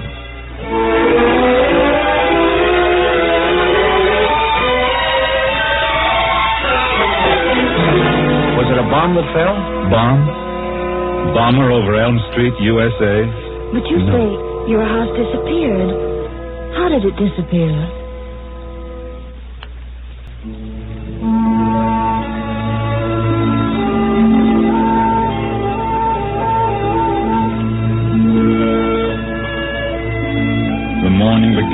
so many others had begun since Tom and Elsa had gone.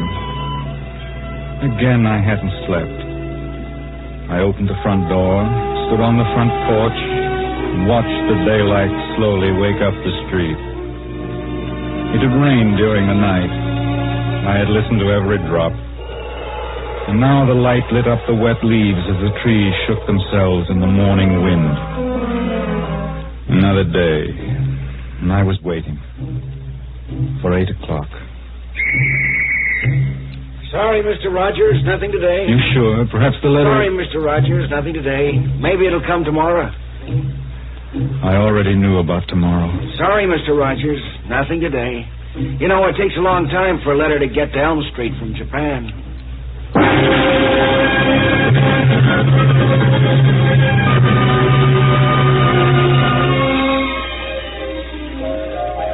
I went back into the house. Chairs, table, sofa. The piano Elsa had played. The piano Elsa had played. I went upstairs. Tom's room just as it had been. His bed, his typewriter on the desk, his track shoes hanging from the side of that chair he had made in manual training. Just the way it had been that last night. Sure, Dad, sure, all packed. Come on in, sit down. Socks? What do I want to take more socks for? But, Dad, didn't you ever hear of GI issue? Say, Dad, will you do something for me? All this junk here, will you hand it out to those Margolis kids down the street? Yeah. Yeah, the baseball and the mitt. Remember when I broke my thumb on that hot liner? Oh, you better not give them the football until fall, because if you give it to them now, there won't be much of it left by then. Hey, Dad, did you hear about that? I'm getting farsighted. Dad, my track shoes, everything but my track shoes. I'll be doing a little running when I get back, if I'm still young enough. Me and my long gray beard doing the high hurdles. Oh, come on, Dad, it isn't as bad. Well, look, I'll be back soon. Don't you read the papers? Why, this war with the Japolas won't last 6 months once I get over there. Dad, well, this is just a guess, but I got a hunch we'll be starting to bomb Tokyo soon. Well, it's just a hunch, but if it happens, I'm going to be in on it, and, well, I'll send you a bird's-eye picture of the Emperor's horse. Dad, something else. And we almost got married last week, and then we didn't. Yeah. Oh, no, it was me. I wanted her to have a chance to change her mind if I stayed away too long. She found out that absence didn't make the heart. Well, you know. If she needs anything, well, keep an eye on her, will you? Thanks. How much time have I got left? Is that all? Your watch, you sure your watch? Okay. I just want to sit here a little bit and look around. Yeah. Funny, I've always had so much time. Now I've only got enough to sit here. It's a swell room. A good house. And a good life. Hey, hearts and flowers. Okay, Dad, get the car out. I'm all ready to go. Ready to go. Ready to go where? Tom, if I only knew where you were. Or if you were.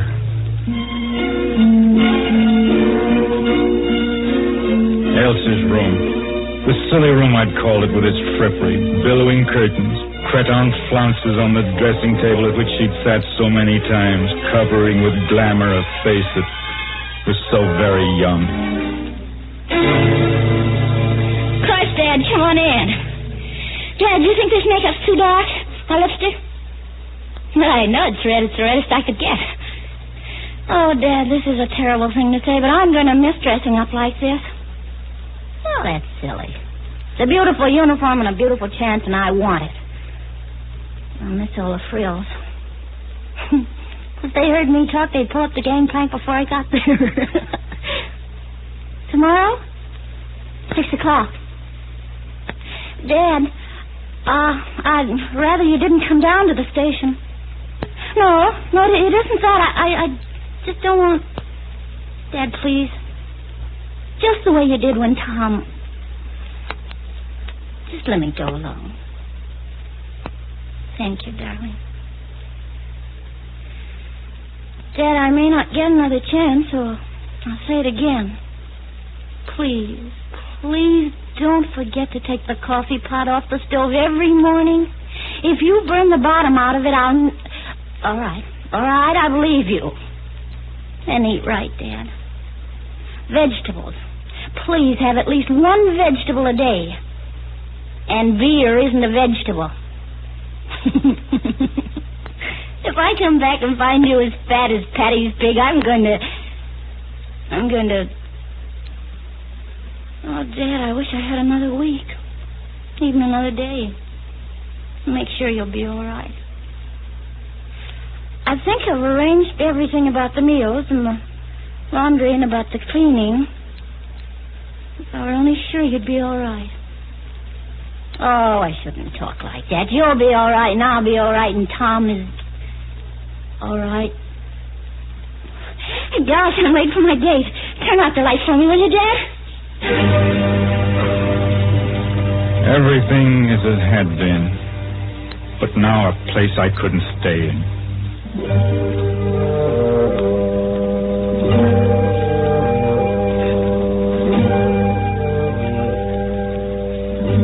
Out into the street, to walk as I had done so many times before, until the circle of my aimless steps brought me back to this empty house I lived in. I had made the walk so many times. 50 steps and that silly little Pekingese of Mrs. Englehart would see me pass and yap at me. Another dozen steps and the broken piece of sidewalk in front of the Andrews place. Then the iron picket fence Tom used to run along when he was small, banging his stick along the iron pickets as he ran, so half the neighborhood knew his nibs was free of school for another day. I passed a big oak tree where Elsa would stand with her girlfriends when she was very young and giggle when the latest football hero passed. Laughter. Children's laughter. They'd laugh, too. They'd been full of laughter, my children. Oh, no. Tom, this one. Look at this one. Holy... Oh, wait a minute. Give me that. Oh, no. Dad, make her give it to me. Elsa, give Oh, no. This one goes to your commanding officer. Elsa, if you don't give me that picture... It's a museum. Elsa, I'm coming around that table and break your neck. Listen, Tragstar, I won't do you any good. I've got duplicates. No, Elsa.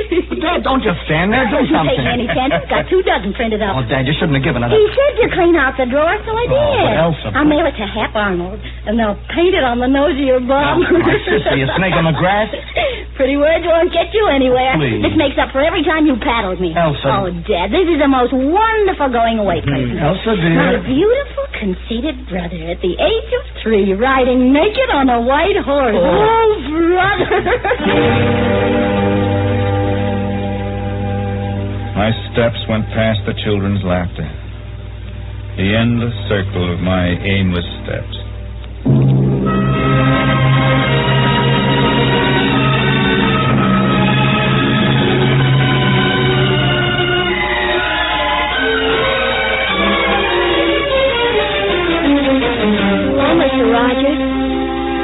Johnson's boy suddenly was there, walking alongside of me. Can I walk with you, Mr. Rogers? All right. I heard a funny joke today. A man was riding along and he got lost. You know, he didn't know where he was, and he went up to a farmer and he said to the farmer, "Where's the road to town?" The farmer said, "I don't know." And the fellow said, "Well, where's the road to the other town?" The farmer said, "I don't know." And the fellow said, "Well, where's the road to some other town?" The farmer said, "I don't know." And the fellow said, "You don't know much, do you?" And the farmer said, "No, but I ain't lost." Funny joke, huh, Mr. Rogers? Yeah, very funny. I got a new harmonica. Have you? Do you play the harmonica? No. I can.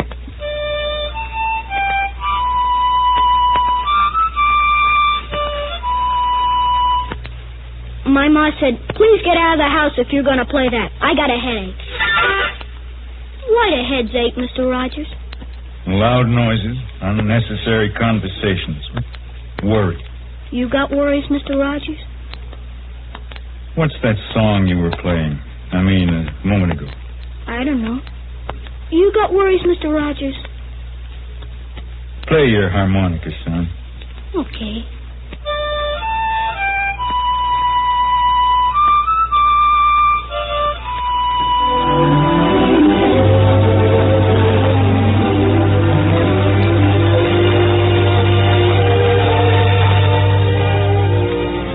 He kept playing as he walked alongside of me.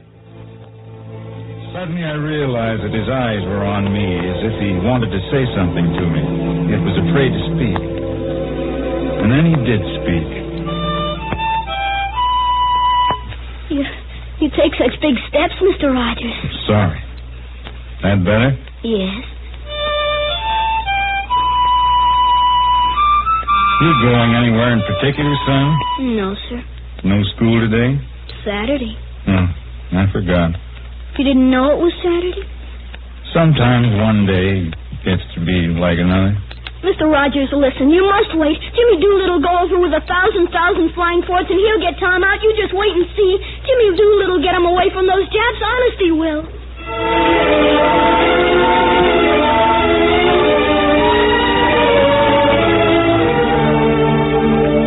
And then he was gone.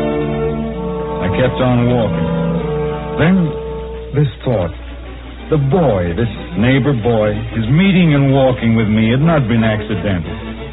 He had wanted to walk with me and say what he had said. 1,000 flying fortresses, headed up by Superman, I suppose, with Tarzan of the Apes leading a charge of elephants toward my son's prison camp. Prison camp. I didn't even know if he was in a prison camp. Those devils. What had they done to my son? Good morning, Mr. Rogers. How are you this morning? I'm your neighbor, Mrs. Gibson. A woman. Yes, a neighbor. I'd seen her once or twice as I'd walk by. And now she was there walking with me, a grocery bag in her arm, and talking to me. Must have rained quite hard last night. Yes, it did. All the rain this spring certainly done wonders for our lawns. I've noticed yours. It's very lovely. Someone to do the mowing. I saw you talking to little David Miller. I guess the smaller boys of this neighborhood will come into their own this year. 18-year-olds all going off to help on the farms during their vacations. If the grass grows tall, there will be no harm. No, of course. No. Did you hear about the Griffith boy? No. He was out flying a kite, and it fell across those high-tension wires over on Oak Street. And he and some of the other boys got a ladder and put it across the telephone and telegraph post. And they were halfway up when Mr. Griffith came along. The Griffith boy had a metal fishing rod that he was going to use to lift the kite off the wires. Can you imagine that? He'd have been electrocuted if Mr. Griffith hadn't just happened to leave work early that day. If you ever expect them to grow up, you certainly have to watch your children every minute. I mean, I'm sorry. Mr. Rogers, I wonder if I could ask you something. Yeah? Well, I know your daughter Elsa has been overseas for a long time, but my daughter Peggy is joining up, and you can understand how excited I've been. I was wondering if you could tell me anything that would... You were saying? I was just finding an excuse to talk to you. Peggy's joined up and gone, and I've watched you walk by my house every day. And today I started off to market just at this time, just so that I could have an excuse to tell you that Mr. Gibson and I would like very much to have you come to dinner some night this week. No, don't say yes or no now. Just think to come over. Just let us know. Goodbye.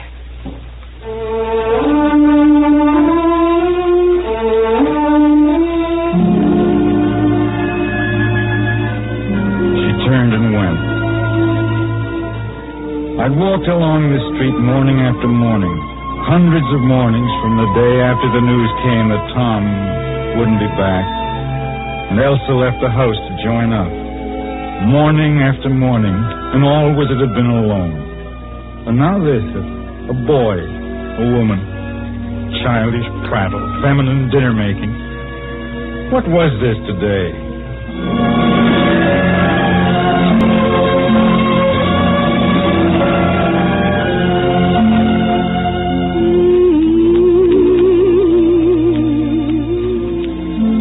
Suddenly I heard that tune again, the one the boy had been playing. One of the houses along the street, a Negro woman singing as she swept the front porch. The house I live in, the friends that I have found, the folks beyond the railroad, and the people all around, the farmer and the worker, the sailor on the sea, the men who built this country, that's America to me. The house I live in, my neighbors white and black, the people who just came here or from generations back, the town hall and the soapbox, the torch of liberty, a home for all God's children. That's America to me. The words of old Abe Lincoln, of Jefferson and Payne, of Franklin Delano Roosevelt, and the tasks that still remain. Our little bridge at Concord, where freedom's fight began, our Gettysburg and Midway, and the story of Bethlehem. The house I live in, the goodness everywhere, a land of wealth and beauty, with enough for all to share. The house that we call freedom, the home of liberty, with a promise for tomorrow. That's a miracle to me.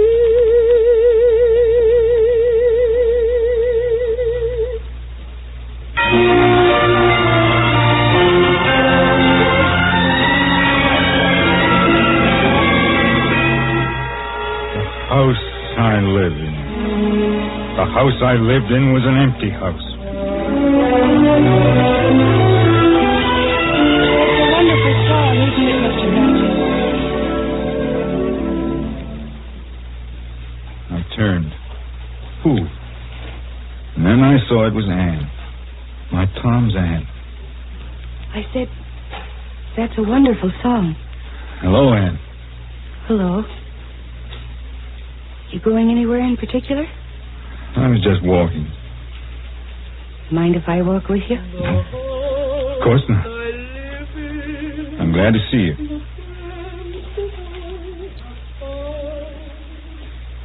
How have you been? Fine, Mr. Rogers. Fine. I haven't seen you for quite some time. Almost a year. Has it been that long? Yes, it has. I had no idea. Mother and I have wanted very much to see you. I'm sorry. I've been very busy. I know. Your war work. Yet surely you could have found some time to come visit us. I'm sorry. It's going well. What's going well? The war. Is it? Did you know it rained last night? Yes, I know. I opened my window and lay on the bed and watched it. It was a strange sort of rain. So soft and fine. It wasn't as if it was rain at all. When it began to get light, every drop seemed to be dancing as it fell.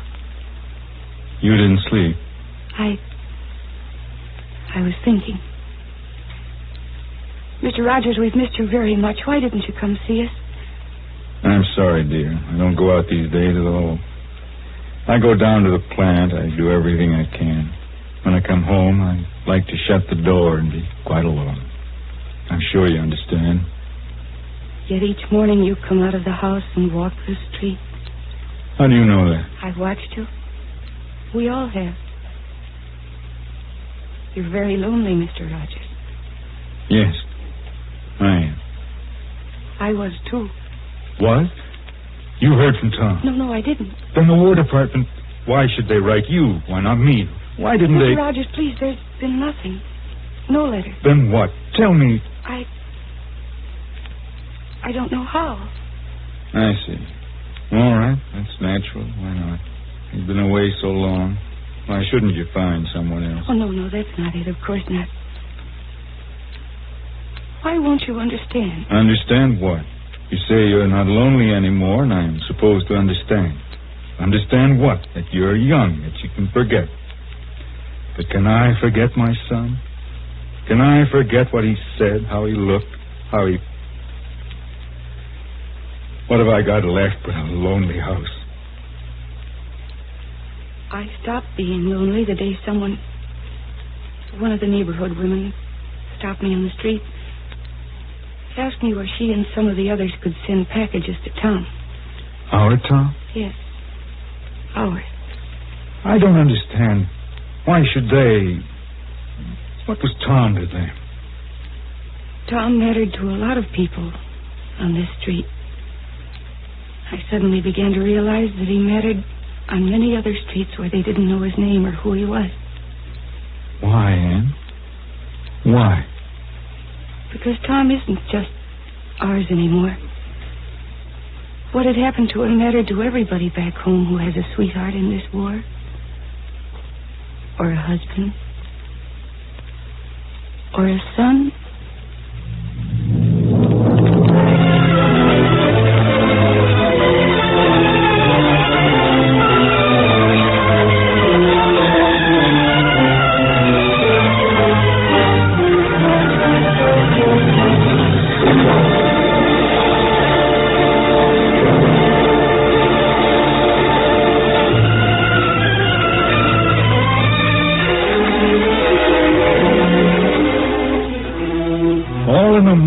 The house that I lived in lost its walls, and all the rooms were filled with rubble, and a dust arose. And when I looked again, my empty house was gone.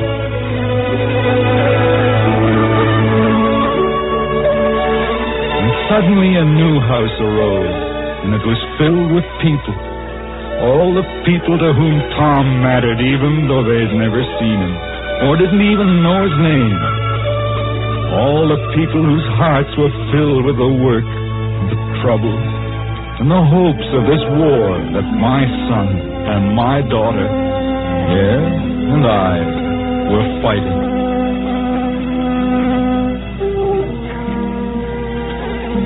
So this is the house I live in, a house of people. And there can be no walls, but sorrow knows no walls. And determined knows no walls. And there are no walls for faith.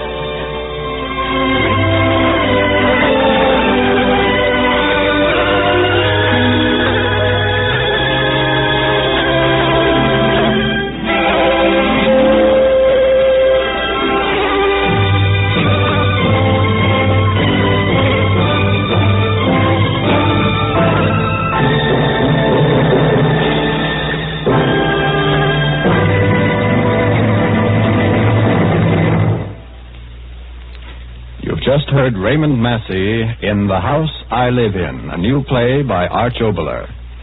Included in the cast with Mr. Massey were Ann Shepard, Alfred Ryder, Mercedes McCambridge, and Hester Sundergaard. The song, The House I Live In, was written by Earl Robinson and Lewis Allen and was sung by Miss Hope Foy.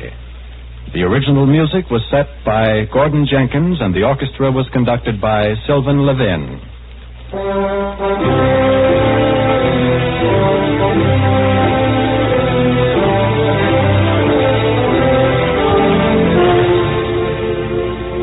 Next week, from Hollywood, Mr. Oboler will bring you an original comedy entitled Love, Love, Love, which is subtitled An Excursion into the Gentle Art. This will be the fourth in a special series of plays written, produced, and directed for the Mutual Broadcasting System by Arch Oboler. To conclude the program, Sylvan Levin and the orchestra bring you excerpts from Gordon Jenkins' original tone poem, This Living Book, dedicated to the free men of the free nations who are now meeting in San Francisco to plan a free tomorrow.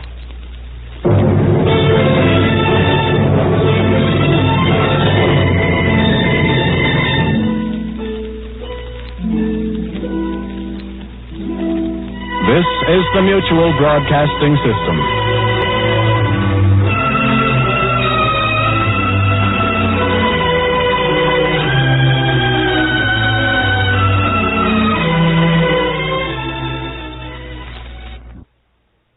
This drama, set in the 1970s, is all about the investigation of a murder.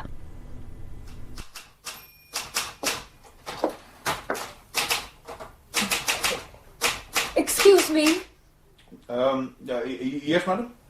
Do you think I could see somebody in charge? Well, depends what the problem is. It's my daughter. She didn't come home last night. Ah, yes. How old is she? Nearly 21. Does she have a boyfriend? Yes, and he's very concerned as well. She isn't with him. Oh, no. I see. What's her name? Julia. Surname? Marsden. And when did you last see your daughter, Mrs. Marsden? Well, I suppose it was the day before yesterday. That'll be Wednesday. Yes. So she hasn't been home for 2 nights? No. You see, she's a student nurse, Yeah. and this week she's on the early shift. She starts work at 7 o'clock, so I don't see her in the mornings. So she was home on Wednesday night? Yes. And she didn't say anything that might suggest she wouldn't be coming home last night? Oh, no, of course not. Didn't have an argument, did you? No. Nor with Mr. Marsden? My husband's dead. You see, the problem is your daughter's of age. Unless she breaks the law, there's nothing we can do to bring her back. Not if she doesn't want to come. But she hasn't left home. She hasn't taken any of her clothes. And we haven't had an argument. We get on well together. She's happy in her job. She's happy with her boyfriend. Look, Mrs. Marsden, you see, even in a small town like this, lots of young people go missing. Most of them turn up again safe and sound. Believe me, there's nothing to worry about. But Julia wouldn't run off. She doesn't have reason to. Look, have you phoned the hospital? What? The hospital where Julia works. Have you phoned to see if she's turned up for work this morning? Well, no. Well, I think you should do that, don't you? I mean, she could be trying to phone you at this very moment with some sort of explanation. Here. You...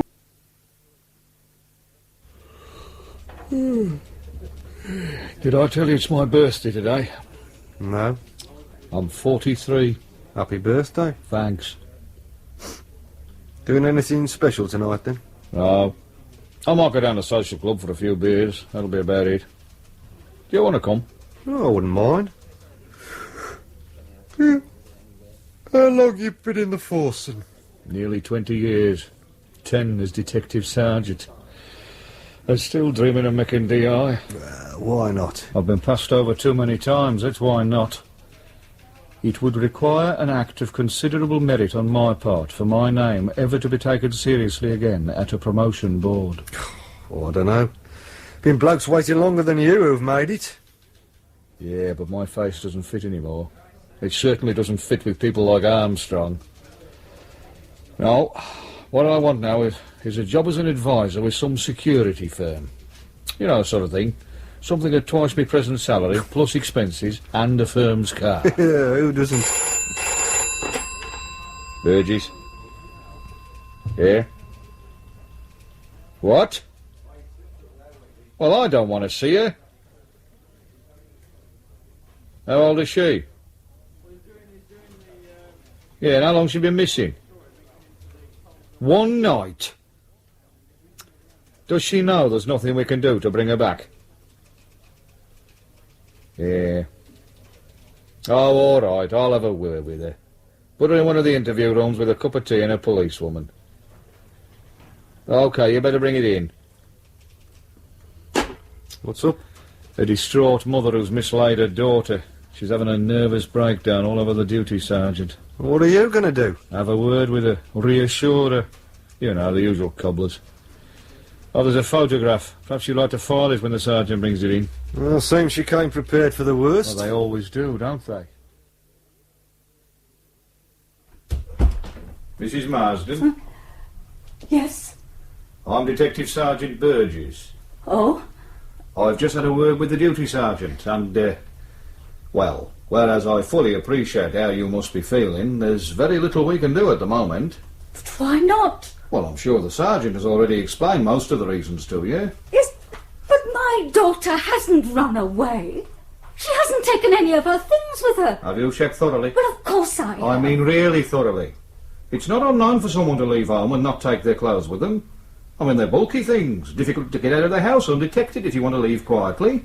The sort of thing you want to check on are articles like bank deposit, passbook, valuable jewellery, chequebook, things you wouldn't immediately notice were missing. No, look, Sergeant, I know you probably think I'm just being an hysterical. No, Julia hasn't run away from home. We get on very well together. She's studying to be a nurse. It's a job she loves. And her final exams are in a few weeks' time. Now, she just wouldn't run away with that about to happen, whatever else was going on in her life. I gather she hasn't gone into work today. No.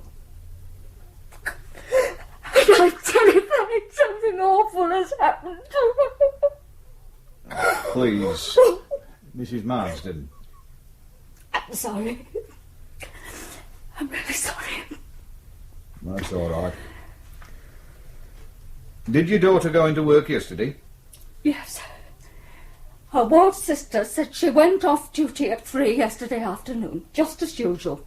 Were you expecting her to come straight home? No, she was to meet her boyfriend. I think they were going shopping and then on to the cinema. Only she wasn't there when he went to collect her. Where were they supposed to meet? Oh, I don't know. You'll have to ask him. OK. What's his name? Raymond Taylor. I gave his address to the sergeant. Right. Now, Mrs. Marsden, I'll tell you what I'll do. I'll have a word with Mr. Taylor and see if he can shed any light on where your daughter might have gone. It's possible she may have confided in him. I'll also see her patrol cars are given her photograph. And if she's spotted, we'll ask her to get in touch with you. But I'm afraid after that it's her decision. You do understand that? Yes. But I've got this terrible feeling that she's dead. Now, that's silly. Is it? I don't think so. Aren't you still looking for that man? Who?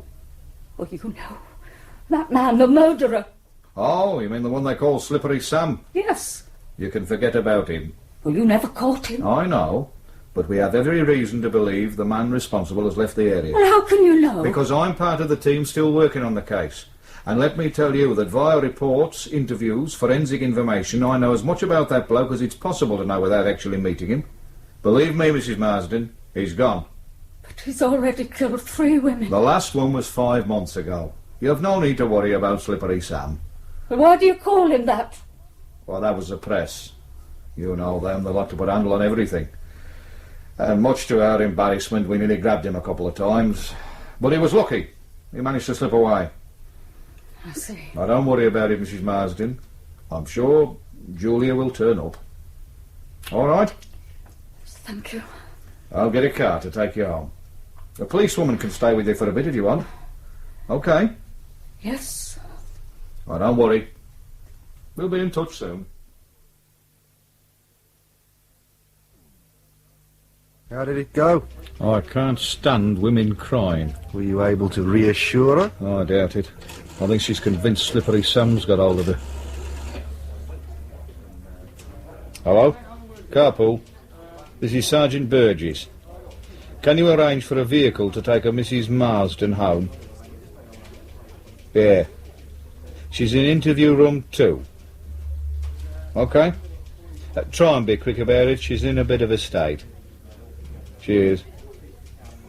Is this the daughter? Yeah, not a bad looker. The sort Slippery Sam would like. Don't you start. Sorry. Do you want any action taken on this girl? Why not? We haven't got much else to do. Right. I'll get the photograph distributed then. Yeah. Might as well have a word with the boyfriend too. Shall I come along? Well, if you fancy the exercise.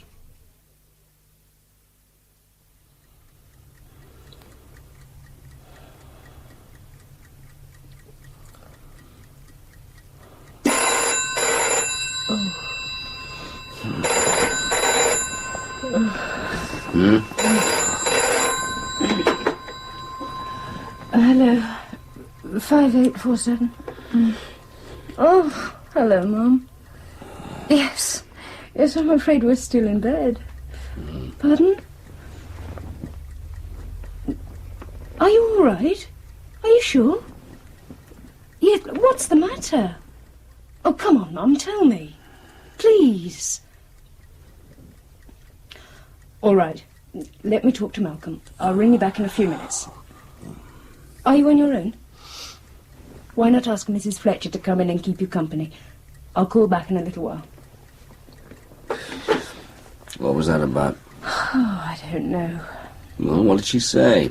Nothing very much. She was crying. She's always bloody crying. Oh, don't start, Malcolm, please. It's true, though. All right, I know it's true, but this time she sounded really unhappy. She wants me to go up there. Oh, no. This happens nearly every bloody school holiday. You don't have to come. I know, but it would be nice to spend the remainder of half-term with you. I'm sorry. Suppose the reason for the tears was your bloody father again. Isn't it always? Why does he always have to go off on the razzle during school holidays? Why don't you ask him? Perhaps I might.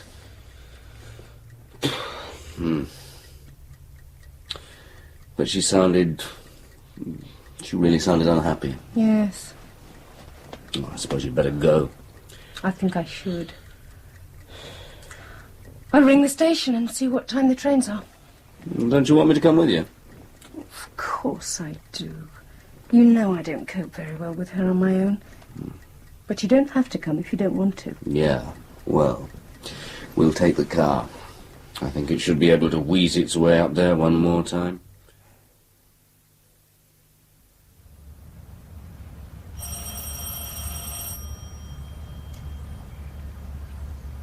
I never liked this new estate much. Why not? I don't know. There's something missing. Seems sort of bare. Not quite finished. How do you mean? I don't know. Perhaps it's because there aren't any trees. My wife spent nearly 2 years trying to persuade me to buy a house up here. I reckon you were wise not to. I sometimes wonder. She'd no sooner stopped pestering me about the house than she up and left. Good morning, sir. Raymond Taylor? Yes? I'm Detective Sergeant Burgess. This is Detective Constable Bailey. We did phone, sir. Ah, yes, of course. Come in. Sorry about the mess. If you throw that stuff on the floor, you can sit down there. Well, I don't know whether you've spoken to Mrs. Marsden this morning, but I've already explained to her that there's very little we can do about her daughter's disappearance. Yes, she told me. The only reason I'm here now is to try and get a better picture of what might have happened. I gather you were planning to meet Julia yesterday afternoon. That's right. And what time was that? It was supposed to be about 3:30, but I had trouble with my car. I couldn't get it started. So what time did you turn up? Not until about 4:10. Where were you planning to meet? I was collecting her from the hospital.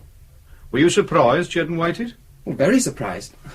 I mean, the car I've got is an old bagger. I'm always having trouble with it. Nowadays, I'm more often late than early.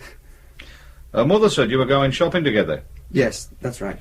There's no chance she might have gone off by herself. You know, frightened the shops might close or something. Oh, I doubt it. We're supposed to be going over to Birmingham. Well, perhaps she just got fed up waiting. She's not like that. She knows if I'm late, there's a good reason. We've been going out for 2 years now. She knows I never keep her hanging around on purpose. When you found she'd gone, did you go into the hospital and see if she left a message? Well, no. You see, I didn't actually go to the hospital itself. Sir? I haven't explained this very well. You know there's a new one-way system just been introduced around the hospital? Yes. Well, I've not really sorted it out yet. And if you miss the turn-off to Birmingham, you have to go all the way round before you can turn off again. So where did you arrange to meet her? On the corner of Fitzgerald Road. Which end? At the junction with Chandos Road. That's a fair old walk, innit? Well, I suppose it is. Well, it's just that it's easier for me. What would Julia have been wearing? Sorry? What was she likely to be wearing yesterday afternoon? I mean, would she have changed, or would she have met you in her uniform? Well, she usually changes if we're going out somewhere. So she would have taken clothes into work with her? I suppose so. Well, I've never really thought about it. I suppose you've no idea where she is. No. I'd tell her mother if I did. And you didn't have an argument with her yesterday afternoon? Well, of course I didn't. I didn't see her. Not even when you got to Birmingham? You didn't leave her there, did you? No. OK. Don't look so worried. You don't think I've done anything to her? I doubt it. How does she get on with her mother? Fine. Argue much? Well, Julia never mentioned it if she did. And she's not said anything to you in the recent past that might suggest she wanted to leave home? No. Even if it was only to go off for a few days by herself? She just isn't the sort of person who would do that. Not without saying something first. She's too considerate. And why should she want to leave home anyway? Well, ask her when we find her. Until then, thanks very much for your help. Well, what happens now? We'll keep an eye open for her. Don't worry. We'll let you know as soon as we learn something. Well, isn't there anything else you can do? I'm afraid not, sir.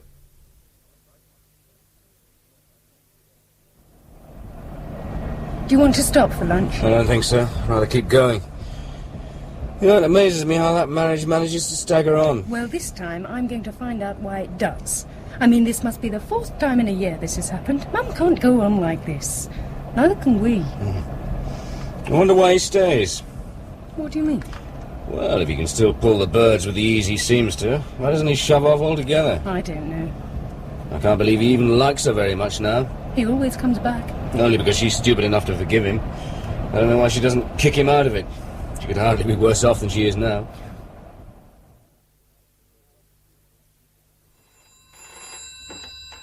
Burgess. Oh, hello, Mrs. Marsden.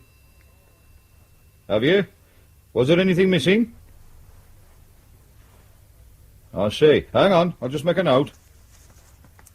Jeans, navy blue polo neck sweater, plim soles, and what?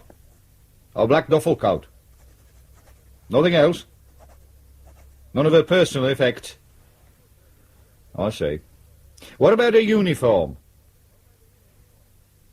Yeah. OK. Well, many thanks, Miss...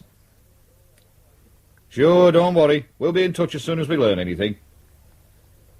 OK. Yeah, thank you, Mrs. Marsden. Yeah. Goodbye. God, that woman does go on. Well, you can't blame her. That still doesn't make it any easier to put up with. Is, this what she might be wearing? Yeah. Black duffel coat, navy blue pullover, jeans and plimsolls. That'll make her really conspicuous. Especially the jeans and plimsolls. No personal effects missing. No. So let's hope she hurries up back. Well, if this is accurate, I think it unlikely Sam's got hold of her. What is it? Sighting of the said villain. Where? Madrid. Where did that come from? It was with the Interpol stuffer coming this morning. He gets around, doesn't he? The last place was Geneva. Do you, think the super will let us check it out? You must be joking. He wouldn't sanction a trip for you to put flowers on your mother's grave on your day off. Yeah, could be right. Come on, let's go and have something to eat. I'll treat you to lunch then at the Swan. Oh, birthday lunch. Why not? We can try their real ale. It's supposed to be quite good. Oh, bugger it. If it's the DI complaining about your spelling again, you'll be buying the lunch. Burgess. Yeah? Where? Walton Woods. Have you told the heavy Mr. Armstrong? Right. No, I'm going straight up there. Now what? Someone's found a body at Walton Woods. It's cold. Why do these sort of things always happen just as you're about to go to lunch? If this is Sam's handiwork, you'll be bloody glad you missed it. Sutton! Yeah, Skip? Is the doc here yet? Yeah, he's up at the site. What's he like? As usual. Well, that's something to look forward to. The control van's been quick in getting here. Then our Lord and Master is in residence. We need not fear anything, except his breath. I don't think I've ever got that close to Armstrong. You're very wise. His breath's so bad you wish he had a simple case of halitosis. What does Armstrong cause you so much needle? He just gets up my nose. Do you know, he once called me an incompetent snotbag. He calls everybody that. It's part of his childish charm. I know, but when he said it to me, he meant it. You're too sensitive. I'm not. It's not without reason he keeps blocking my promotion. He meant it all right. And it wasn't until he started doing that I realised how bloody ambitious I was. Yeah, well, collar Sam, they'll probably make you chief superintendent. Collar him and I'll expect to be made bloody king. Hello, Doc. You don't look too cheerful. Neither will you be when you see the state the body's in. That bad, eh? That bad. Have you finished with it? Yes. Do you mind if we have a look? If you want.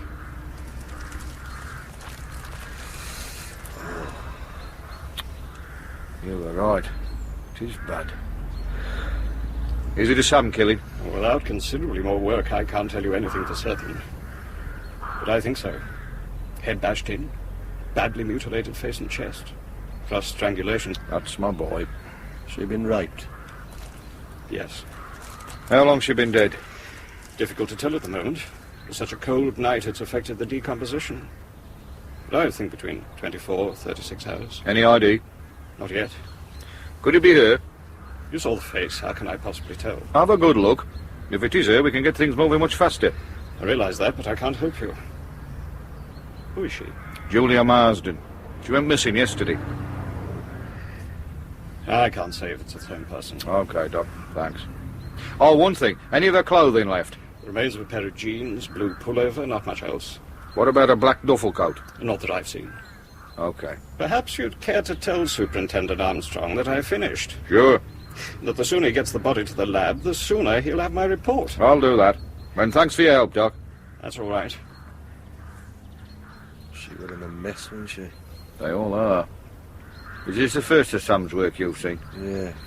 Let's hope it's the last.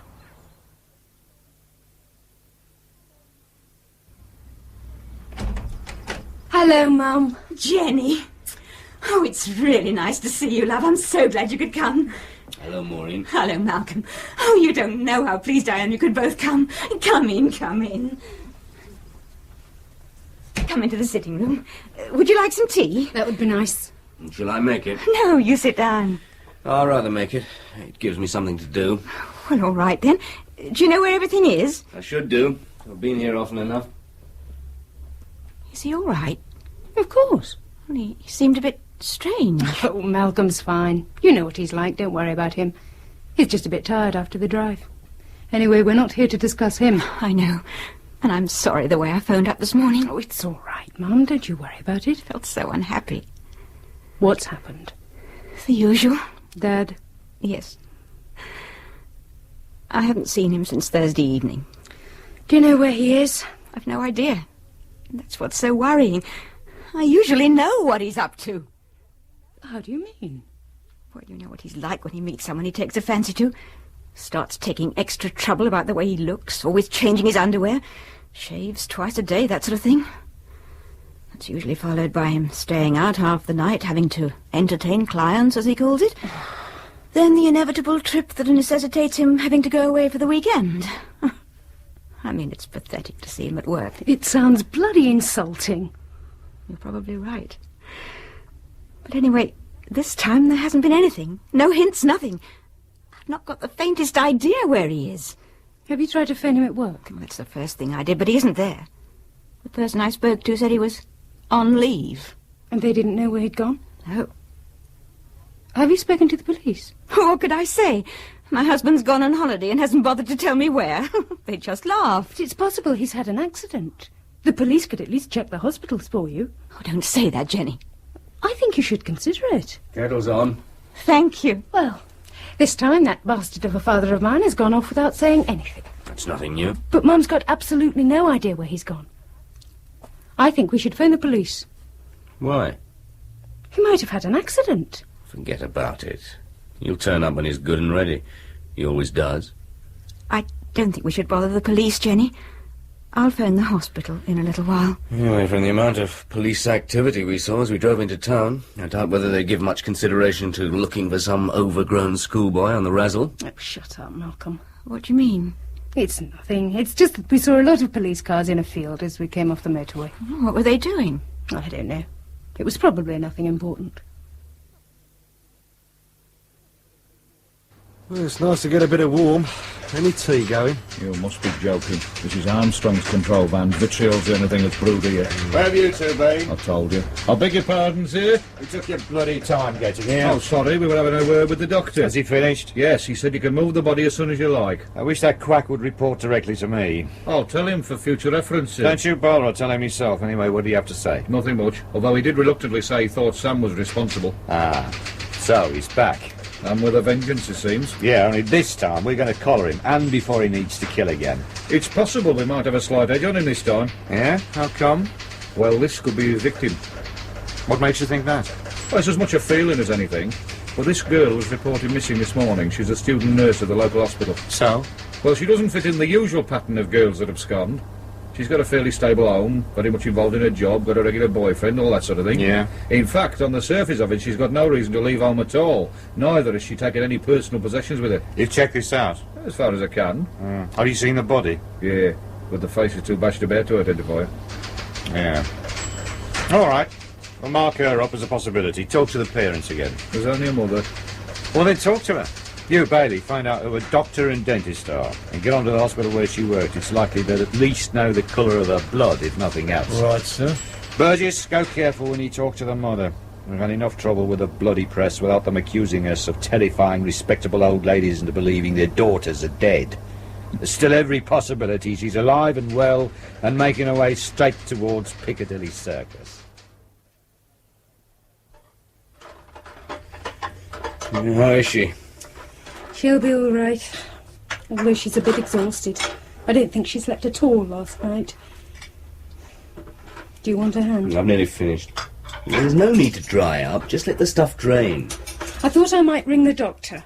At least he can give her something to help her sleep. Yeah. Oh, I hate that man. My bloody father. If only he knew the pain he caused. I must admit I'm a bit surprised she still reacts like this. I mean, this must be the fourth time he's gone off for a dirty weekend in a year. I know. But it's a bit different this time. There was none of the usual build-up. He's just upped and gone. Do you think he's left her? Oh, I don't know. Mum's convinced herself he hasn't. It amazes me how I can still pull the birds at his age. He may be 52, but as you well know, he looks 10 years younger, and he could charm the knickers off a nun if he wanted. I'm going to phone the doctor. All right, hey, and when he gets here, I suggest you ask him for something for yourself.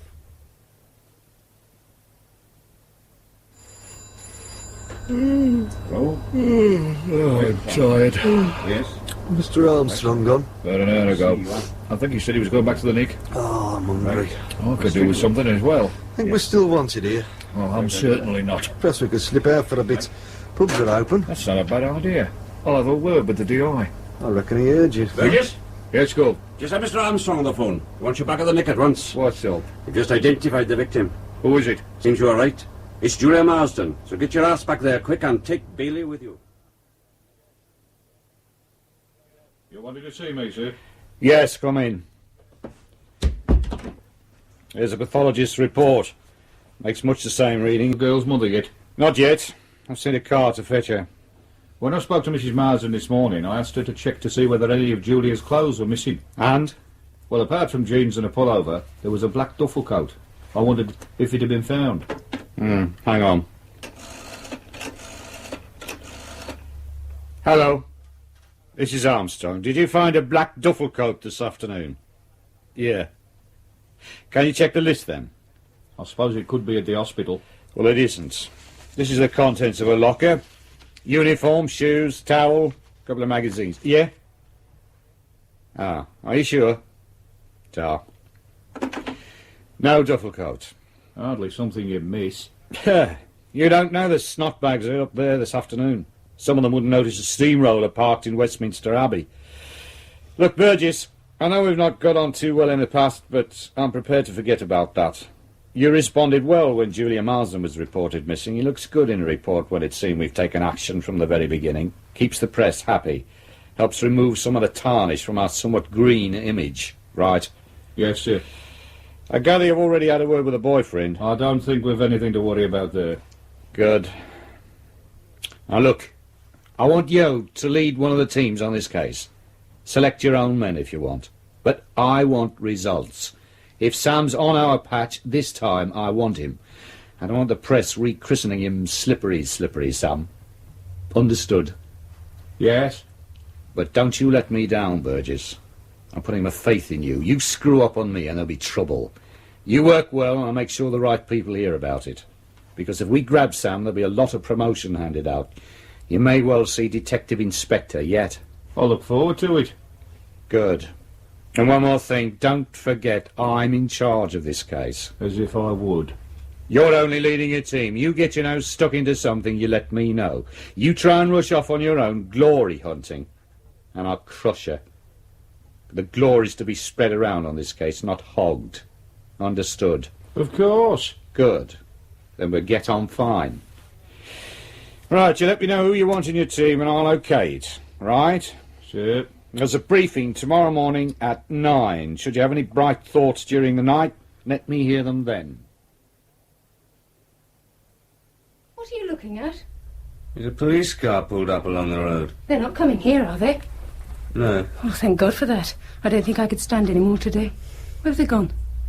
Over there. See where the whole light's just gone off? Oh. A hell of a lot of police activity for such a piddling little town. You're not worried about the car, are you? Well, as long as they don't look too close. And do you know who lives over there? I think it's Mrs. Marsden's house. Well, you seem pleased with yourself. I am. I've just been having words with Armstrong. Oh, yeah? Yeah. He wants me to lead one of the teams on this Sam killing. You're joking. I'm not. Suddenly, he loves me. But why the change of heart on his part? This morning you were saying he hated your guts. He still does, but he liked the way I followed things up on Julia Marsden. I mean, I could have just shoved the report into a drawer. Everybody else would have. Hey, but you only went to see the boyfriend to get out of the office. He doesn't know that, does he? You jammy beggar. Yeah, well.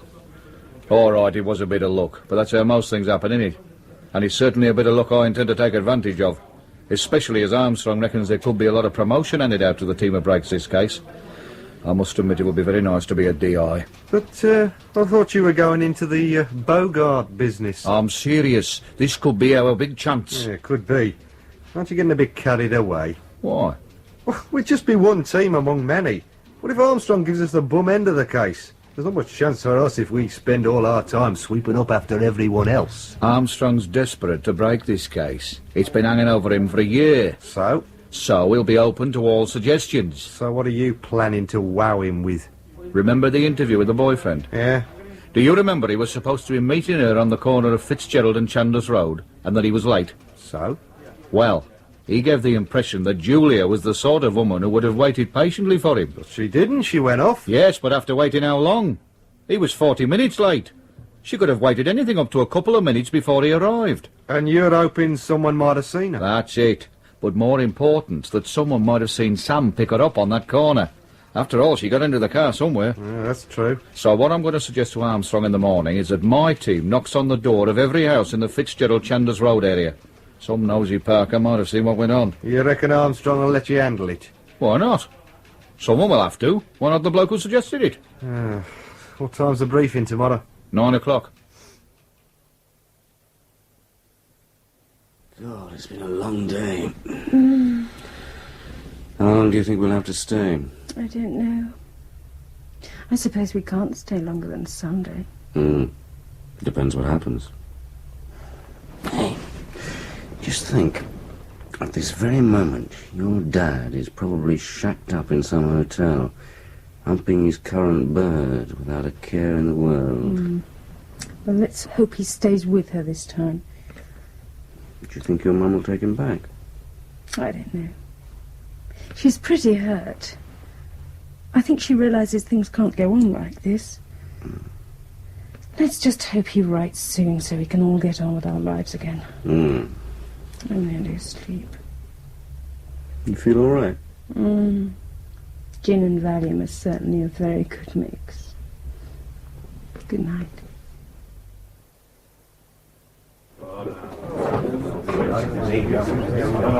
Burgess? Sir? How many men will you need for this house-to-house thing of yours? As many men as you can spare. The way things are going, you might be working alone. I need every man I can get hold of to search those woods again. The duffel coat's definitely missing. Mrs. Marsden's convinced it is, so I suppose we've got to do something about it. Did I have a session with her? Talk about crying. She went on and on. I had to get a bloody doctor to her in the end. Where is she now? They've taken her into hospital, women's medical. There's a bloody irony. It's the ward her daughter was working on. Hope to God nobody tells her. The coat into the hospital, is it? No, I had a team in there this morning taking the locker room to pieces and another lot interviewing the staff. Are you going to get any outside helping? You must be joking. This is a local affair. I want it kept that way. So every man's going to have to work twice as hard as usual. Oh, that's something to look forward to. Should you work 3 times as hard as usual, Bailey, you should just about turn in a reasonable day's work. All right? Give me 5 minutes, Burgess. I'll come back to you on how many men you can have. Right, sir. What did I say? Too much. Armstrong doesn't like silly remarks. I should have thought you'd learned that by now. Obviously not. Well, there's one thing I have. What? You were right about his breath. Oh, shut up. Find me a road map. I want to work out how we're going to approach this house-to-house thing. What's the matter? I feel rather strange. How do you mean? Sort of light-headed. Oh, that's probably the side effects of the drugs you took. Oh. Would you like some more tea? No, I don't think so. Has the postman been? I don't know. Yeah, he passed a few minutes ago. Oh. Perhaps there'll be something in the second post. Yes. Actually, I think I'll go and lie down. Can you manage? Of course I can. I'm not an invalid. I'm sorry. Yeah. Well, if she's going to behave like that, I hope we hear something soon. So do I. I assume we're not going back tonight. I certainly can't. Well, I'm not leaving you here alone. I'll give Charlie a ring, say we can't make it. I'm sorry. Oh, it doesn't matter. Here, see what's on at the local flea pit. Perhaps you can persuade your mother to go out for the evening. I doubt it. Oh, no. What's the matter? Have you seen the headlines? No. There's been a murder. Come on, love. Why are you... It's Julia. She's been murdered. Who's she? Mrs. Marsden's daughter. Across the road? Yes. Julia's dead and I knew her. I knew her. Oh. What a tone.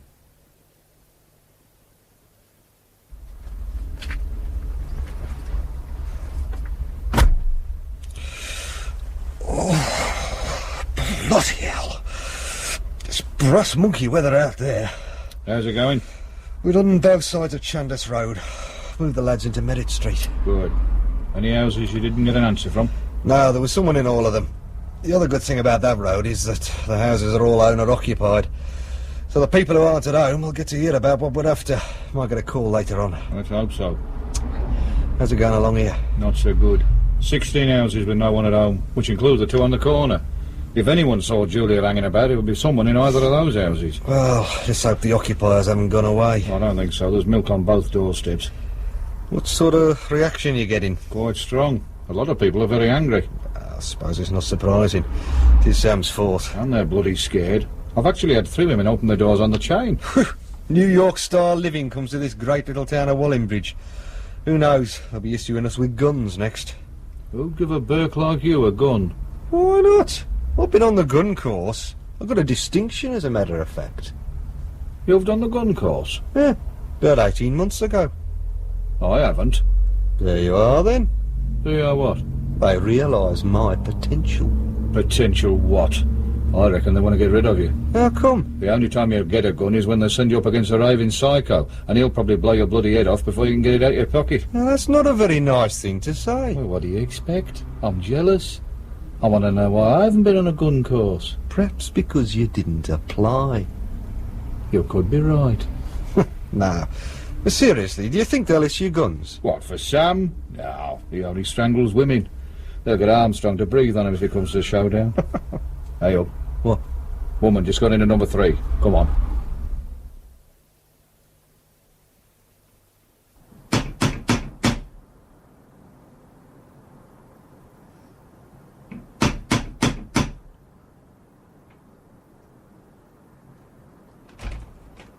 Yes? Good morning, madam. I'm Detective Sergeant Burgess. This is Detective Constable Bailey. We're making inquiries concerning the death of Julia Marsden. Julia Marsden? Do I know her? That's what we're hoping to find out. You'd better come in. Thank you. Would you mind wiping your feet thoroughly? I've just had the whole carpet shampooed. Oh, sorry. Thank you.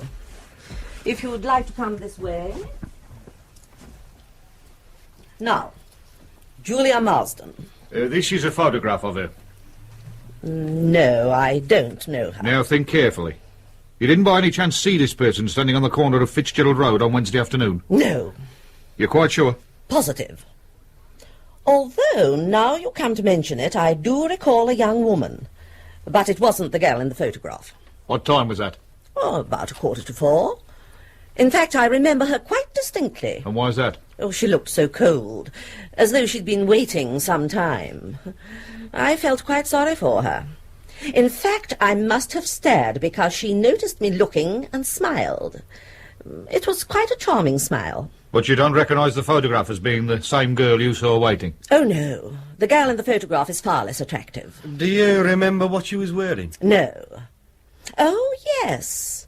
I recall she was wearing plimsolls. I remember that quite distinctly, as I consider them totally unsuitable footwear for such a cold day. That's all? You can't remember anything else she was wearing? Yes, I can. A duffel coat. I recall a duffel coat. I remember that because I thought the duffel coat so sensible and the plimsolls so foolish. Can you remember the colour? No. I think it was dark. Possibly dark blue or black. I can't remember for certain. But you're sure about the time you saw her? Oh, yes. How can you be so certain? Well, when I got in, I unpacked my shopping and made myself a cup of tea. I then took the tea upstairs to my bedroom and switched my radio on. And? Listened to the 4 o'clock news.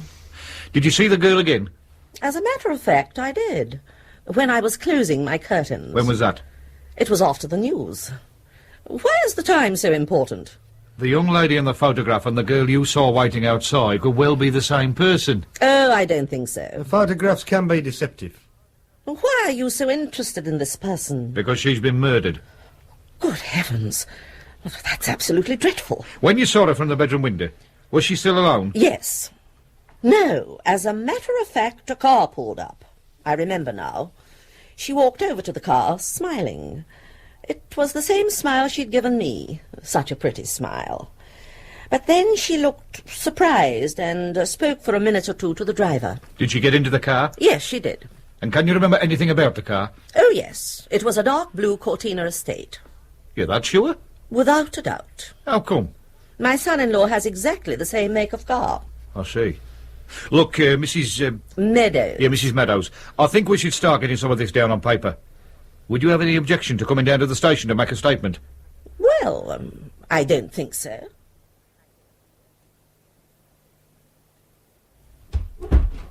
Mrs. Meadows, I'm Superintendent Armstrong. How do you do? Sorry I kept you waiting so long, but I've been studying your statement. It's a very interesting document. You're a very observant woman. Thank you. There are just one or two things I'd like to go over with you again. Now, you still maintain that the girl you saw getting into the car and the young lady in the photograph are not the same person? Without a doubt. Then perhaps you'd like to look at these. Study them carefully. Now, do any of these photographs look like the girl you saw? Yes, that one. Any of the others? That one too. Thank you. Now, what about these other photographs? They're not of the same person, are they? No. Fortunately for us, you've recognised the two photographs we wanted you to. They're Julia Marsden. The others are just there to confuse. But the two I've chosen are nothing like the first photograph that was shown to me. Ah, that was a studio portrait. They tend to flatter. But There's no doubt in your mind that these two photographs are of the person you saw getting into the car? None. Good.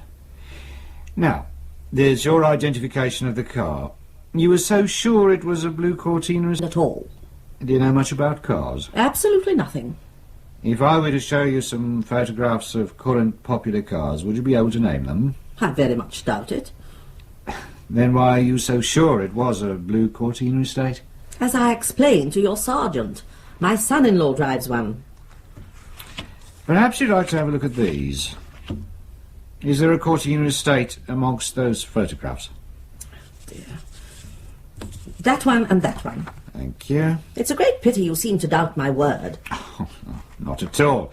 It's just that we must confirm that you're not mistaken. I rarely am mistaken. I'm beginning to believe it, Mrs. Meadows. Would you like to test my ability as to whether I can recognise the colour blue? I don't think so. Now, you say in your statement that you noticed a sticker in the back window of the car. That is correct. What did the sticker say? Oh, really, this is becoming ridiculous, Superintendent. I've already told the sergeant all this. I realise that, and I must ask you to bear with me for just a little longer. You're a very important witness. But before we can act on your information, we must make doubly sure we have everything crystal clear. Now, what did the sticker say? Well, I don't actually remember it verbatim, but the gist of it was that the owner of the car thought that the local grammar school should not go comprehensive. Are you sure about that? I certainly am, as it's a statement I'm in total agreement with.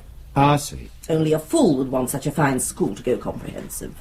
Did you notice anything else about the car? Were there any dents or scratches? No. And you didn't notice any parts of the registration number? No. Not even the year letter? I would have told you if I had. Right. One last question, Mrs. Meadows. The driver of the car, did you see him? Not really. I caught a glimpse of his profile. Do you think you'd recognise him again? I can't really say. It was just a glimpse. Oh, it's possible if I were to see him in similar circumstances, I might just recognise him. But I'm not certain. OK, Mrs. Meadows, thank you very much. There's just one more thing I'd like you to do before we take you home. In the next room, we have some photographs that I'd like you to look at. It's just possible you might recognise one of them as the driver. If you wouldn't mind. Of course not. Thank you very much. Do you think I could telephone my husband?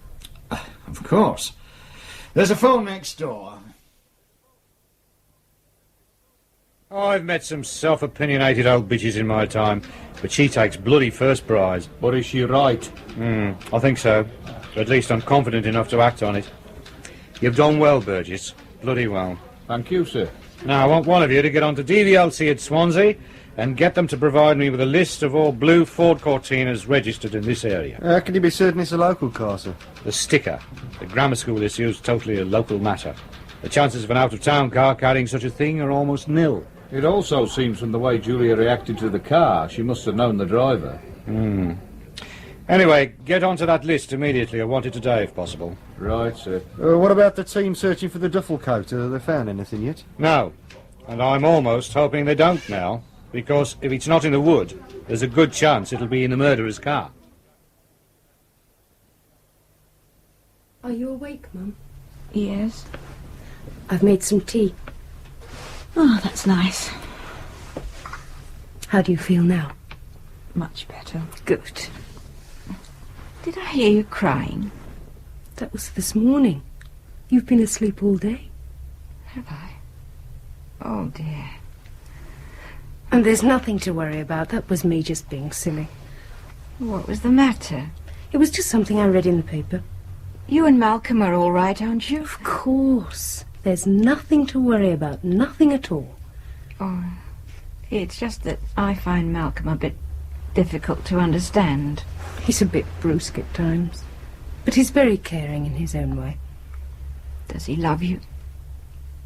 I think so. But you don't want to worry about us.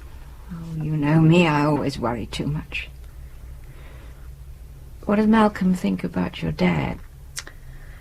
Well, he's not very pleased about the way he behaves. But that's only because it upsets me so much. And he certainly doesn't understand why you put up with it. Come to that, neither do I. Dad's a strange man. He's like a little boy in many ways. How long has he been carrying on like this? Oh, I suppose for about 5 years. As long as that? It is a long time, isn't it? Although he wasn't as bad as this to begin with. Why do you think he started? Lots of reasons, I suppose. I think he realized he was beginning to get old. He wanted some sort of fling before he was past it. I didn't blame him. I often felt like that myself. Did you do anything about it? Well, once. I'm pleased to hear it. The thing is that when your dad started, he found there were far more women available than he'd ever dreamed possible. I think it must have gone to his head. Did you consider leaving him? Not then. Because in the early days he was discreet. Oddly enough, I wasn't even jealous. I didn't feel threatened because he was having a little bit on the side. Then about 18 months ago, he took up steady with someone. We even talked about a divorce. And then she chucked him over. I think it upset him a good deal. Because that's when he started behaving really badly. Oh, I suppose I should have told him to go. Why didn't you? I don't know. I think I was scared of being alone. Do you still love him? Not really. But we've been married for nearly 30 years. It's a long time. A lot of habit to throw away. But surely you realize it's getting out of hand now. I know. This is the 4th time in 12 months he's gone off like this. I realize that. But this is the first time he's actually gone without letting me know what was happening. And I'm worried about him. Do you think he's left you? I'm sure he would have said. I can't believe he'd go off without a word. If he comes back, are you going to let him stay? Yes. Why? Because he can't go on like this for much longer. The years are beginning to catch up with him. He'll have to stop soon. And then we'll be back together. I'd much rather enter old age with him than by myself. I'm so scared of being alone, Jenny. But that's pathetic, Ma. Realize that? How do you spell necessity? You must ask me that twice a week. I keep forgetting, you know I've got no head for words. Just write need instead. I can't put that. Me bloody reports are short enough as it is. I mean, necessity has a certain ring about it. Need's a nothing word. I thought you said you had O-level English. I didn't say that. Then what have you got? Well, sort of doubtful CSE. Here you are. Necessity. Don't lose it. Any sign of that list from Swansea? No, sir. Lazy bastards, probably knock off at 5. You might as well push off home as well. Right. Did they find the duffel coat, sir? No. It'll be a new development if Sam started nicking things from his victims. We'll see. Good night. Good night, sir. Cheerless bastard. For God's sake, Malcolm, stop staring out of the window. People are still leaving floral tributes at Mrs. Marsden's place. So what?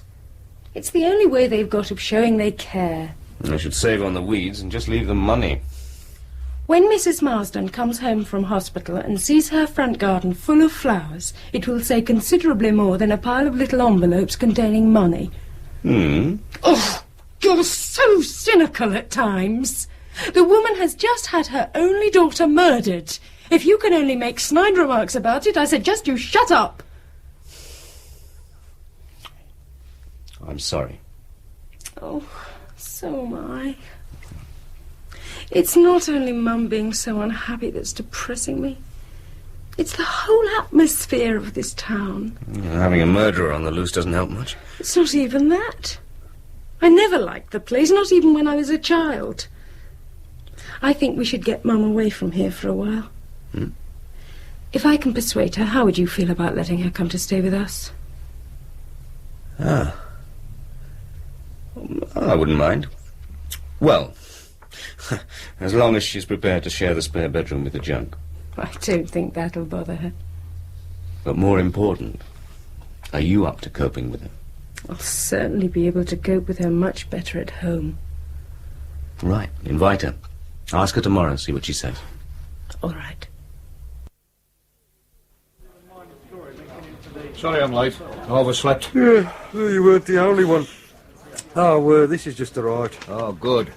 Let's hope it contains what we want. Have you seen Mr. Armstrong this morning? He passed by muttering something about a press conference. Oh, that'll set him up nicely for the day. Why does he hate the press so much? Because he's a good, honest, no-nonsense fascist. He thinks there's only one way to run the world, his way, with no questions asked. Journalists sometimes spoil that illusion. Oh, on computer, readouts, neat. Well, I'm more concerned about the work that thing means. How many Cortina estates are there in this area? I don't know. There doesn't seem to be as many as I thought there'd be.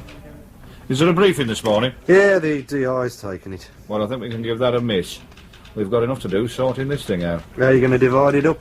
By areas, the most obvious way. Get a couple of the... Hang on. What's up?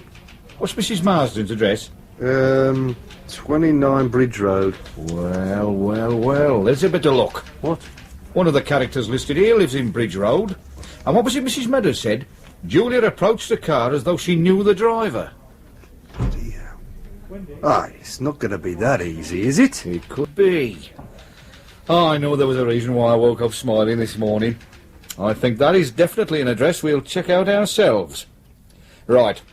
Let's get the rest of this list divided up, collect ourselves a couple of uniform lads, and we'll be off. This is it?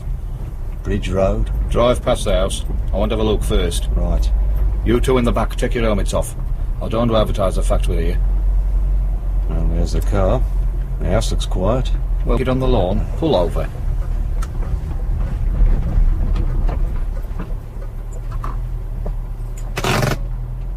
Right.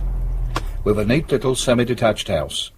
While the detective constable and myself are knocking on the front door, I want you two to slip quietly around the back, just in case this is Sam's address and he tries to make a bolt for it. OK?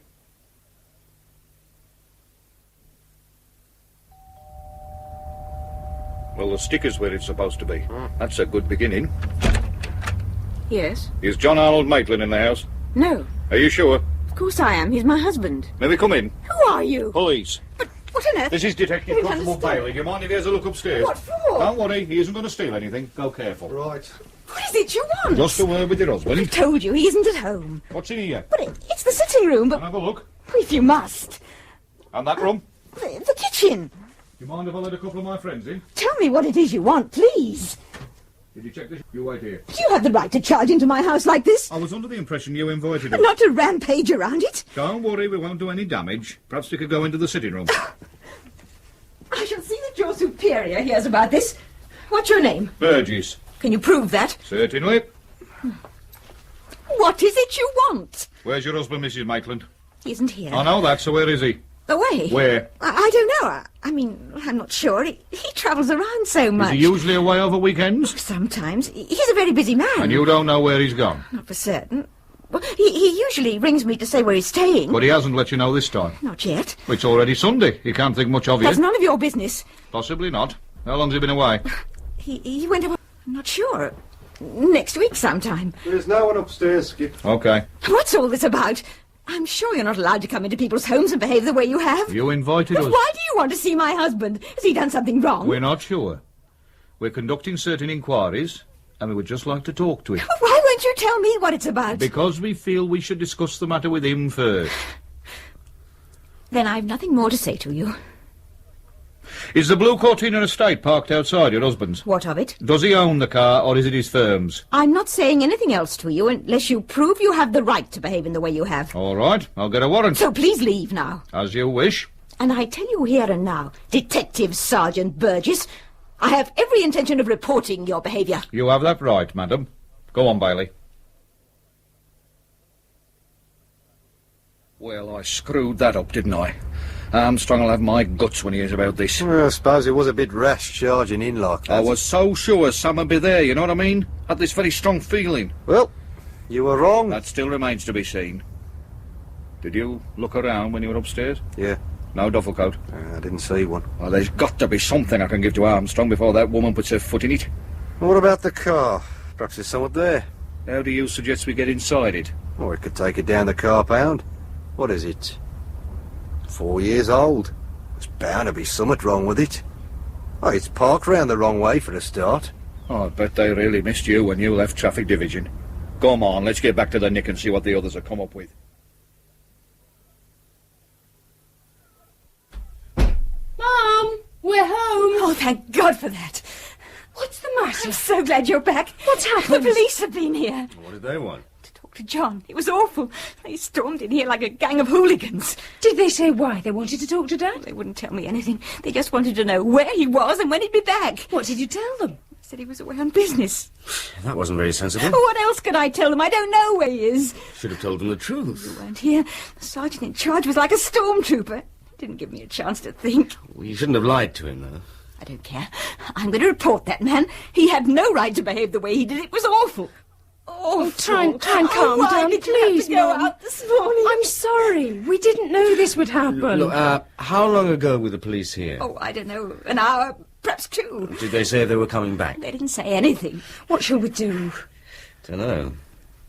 I suppose the best thing to do is just sit tight. See if they come back again. Oh, well, that's very useful. What else can we do? I don't see any point in ringing them. If they wouldn't tell Mum what this is about, they're hardly going to tell me. I want to report that Sergeant Burgess. I think we should wait. It's pointless aggravating them till we know what it's about. I shall remember this the next time you lecture me on personal freedom and civil liberties.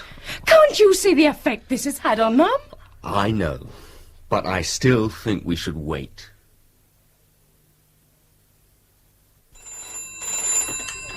Burgess? Yeah? You sure? OK, cheers.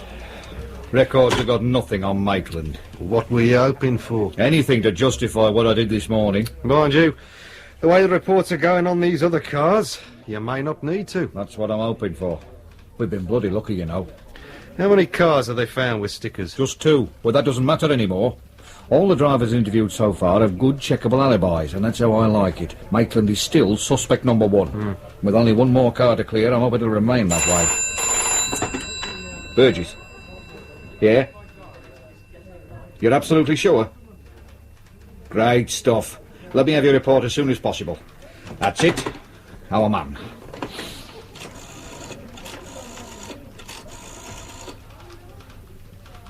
This is Burgess, sir. Do you think I could have a word with you? Yes, very important. Thank you, sir.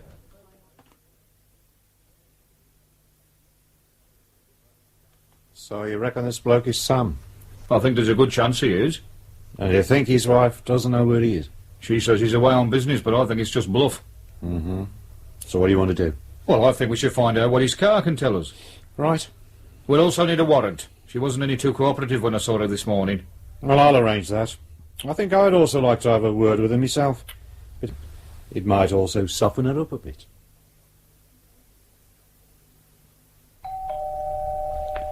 Oh, dear. Come on, Mum, it could be anybody. You can't live in fear of the doorbell for the rest of your life. 'Tis the police. Seem to have come in force this time. 3 cars out there. Just there we are. I'll let them in. Try not to get too upset, Mum. It might not be anything. I can't believe he's done anything wrong. Certainly nothing that would justify all this. Let's hope it's all a mistake. This way. It's Detective Superintendent Armstrong and Sergeant Burgess. Good afternoon, madam. You are Mrs. Maitland? Yes.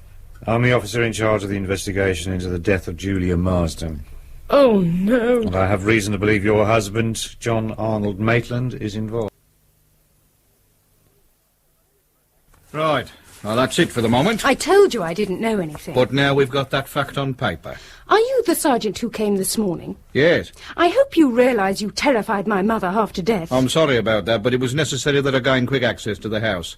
However much you may dislike the idea, your father is the main suspect in a murder inquiry. I can't believe it. Until we find evidence to the contrary, I'm afraid it's true. Do you realise Mum has no idea where Dad is? So I gather. And did you also hear he's probably gone off for a dirty weekend? For the umpteenth time this year? I believe it's the 4th time in 12 months. Dad doesn't have time to be slippery Sam.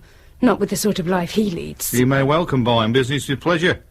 Sam has killed. I hope for your sake that the dates of his absences don't match the dates of the murders. Can I have a word, Skip? Excuse me. Well, fingerprint boys think they've got a match. Julia Marsden? Yes. They're positive? Oh, yes. Their smugness confirms it. Careful with that car! Forensic have still got to examine it. Burgess. See? I've got one more job for you here. Now what? The state Mrs. Maitland's in, I didn't get much sense out of her, which means you two are going to have to go through Maitland's things. Diaries, papers, anything that might establish where he was at the time of the other Sam killings. Right. Anything that looks at all interesting, bring it down to the Nick. We'll sort it out there. Look at the street. Neighbours hanging out of the windows.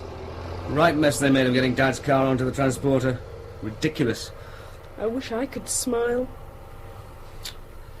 Those 2 policemen still in Mum's room. Yes. They said they'd be there for a while. Where's she gone? She's lying down in our room. I don't think she'll ever recover from this. Oh, we'll take her home with us as soon as possible. Get her away from this house. Oh, Malcolm. You don't think Dad's a murderer? I find it difficult to believe. Surely, when you're as disturbed as the murderer must be, you can't just hide it like that. Oh, God, I'm so unhappy. Well, let's hope they find him soon. Get things sorted out. It's amazing how much junk you can pour into one of these little writing desks. Yeah, well, at least he's neat. Let's hope he's methodical as well. Are you listening to the stuff you're dumping in that sack? Of course I am. What's that supposed to be? One diary. Then why have you written one dairy? Can't you... It's been a bloody long day. For all of us, mate. Yeah, but you enjoy this sort of thing. I mean, going through a bloke's personal papers is hardly a bundle of laughs, is it? It's part of the job. But it's a part of the job I don't like. Just as I don't like looking at the bashed-in face of the young women. You'll get used to it. But I don't want to. Come in. I can't sleep. Come in, Mum. We can't either. Wondering where he might be. Trying to remember whether he mentioned anywhere before he went off Thursday evening. He popped in for a little while, fiddled about in the bedroom, then went out again. And didn't come back? No. Didn't you say he started his leave Wednesday evening? Yes, And he was out all day Thursday? that's right. You've no idea where? Thought he'd gone to work. He left at his usual time. Did he take the car on Thursday? Yes. And when he was here, did he seem himself? What do you mean? Did he seem excited or agitated? Don't know. I didn't say much to him. What are you getting at? Nothing really. I was just wondering where he was on Thursday, that's all. You don't think he killed that girl? Of course I don't. Then why are you asking me all these questions? I've had questions all afternoon from the police. I'm sick to death of being interrogated. I'm sorry, I didn't mean it to sound like that. John hasn't done anything wrong. He's just gone away for a little while. Of course he has, Mum. And why you started calling me Mum? You've always called me Maureen before. It just came up. I suppose it's just a feeling of solidarity. Well, stop it. I don't want your support if you think my husband's a murderer. I don't think that. Come on, Mum. We're on your side. You don't need to fight us. How do I know? How can I tell what you're really thinking? Look, I think you should get away from this house. I'll phone the police tomorrow morning and see if you can come home with us. I don't want to. It would be better for you. It would get you right away from everything, give you a chance to rest. I'm staying here. This is my home. And I'm not running away from it. No one's asking you to run away. Just come home with us for a few days' rest. I don't want to. And if you think my husband's a murderer, I don't want you here either.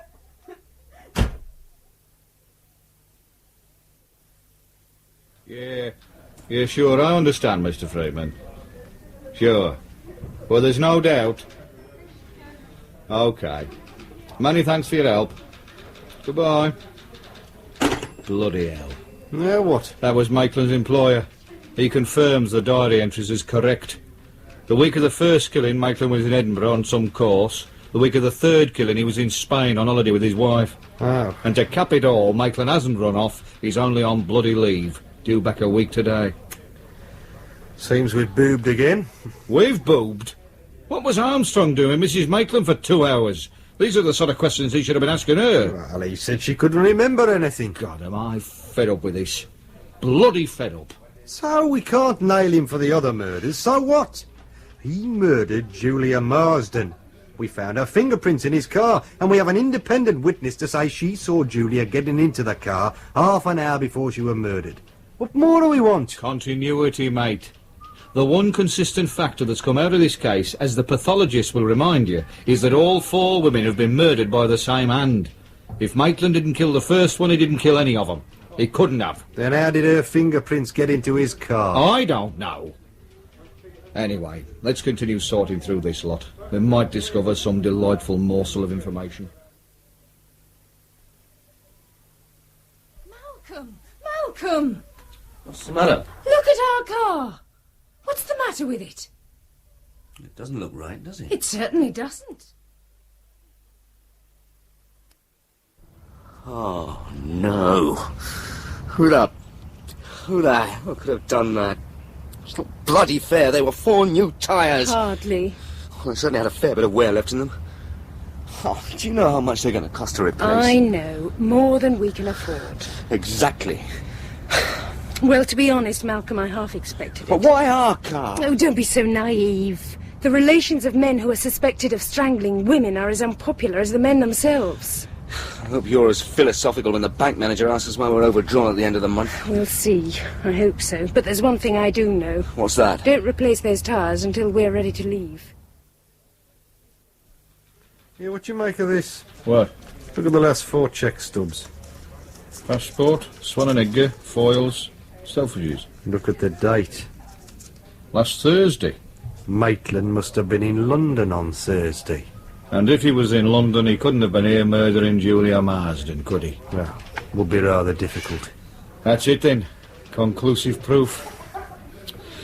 Oh, I suppose I better go and see Armstrong. Tell him the good news. I knew my becoming a DI was only a bloody dream. But while I'm in with him, you better get on to the passport office. Make sure Maitland renewed his passport personally, not by post. Right.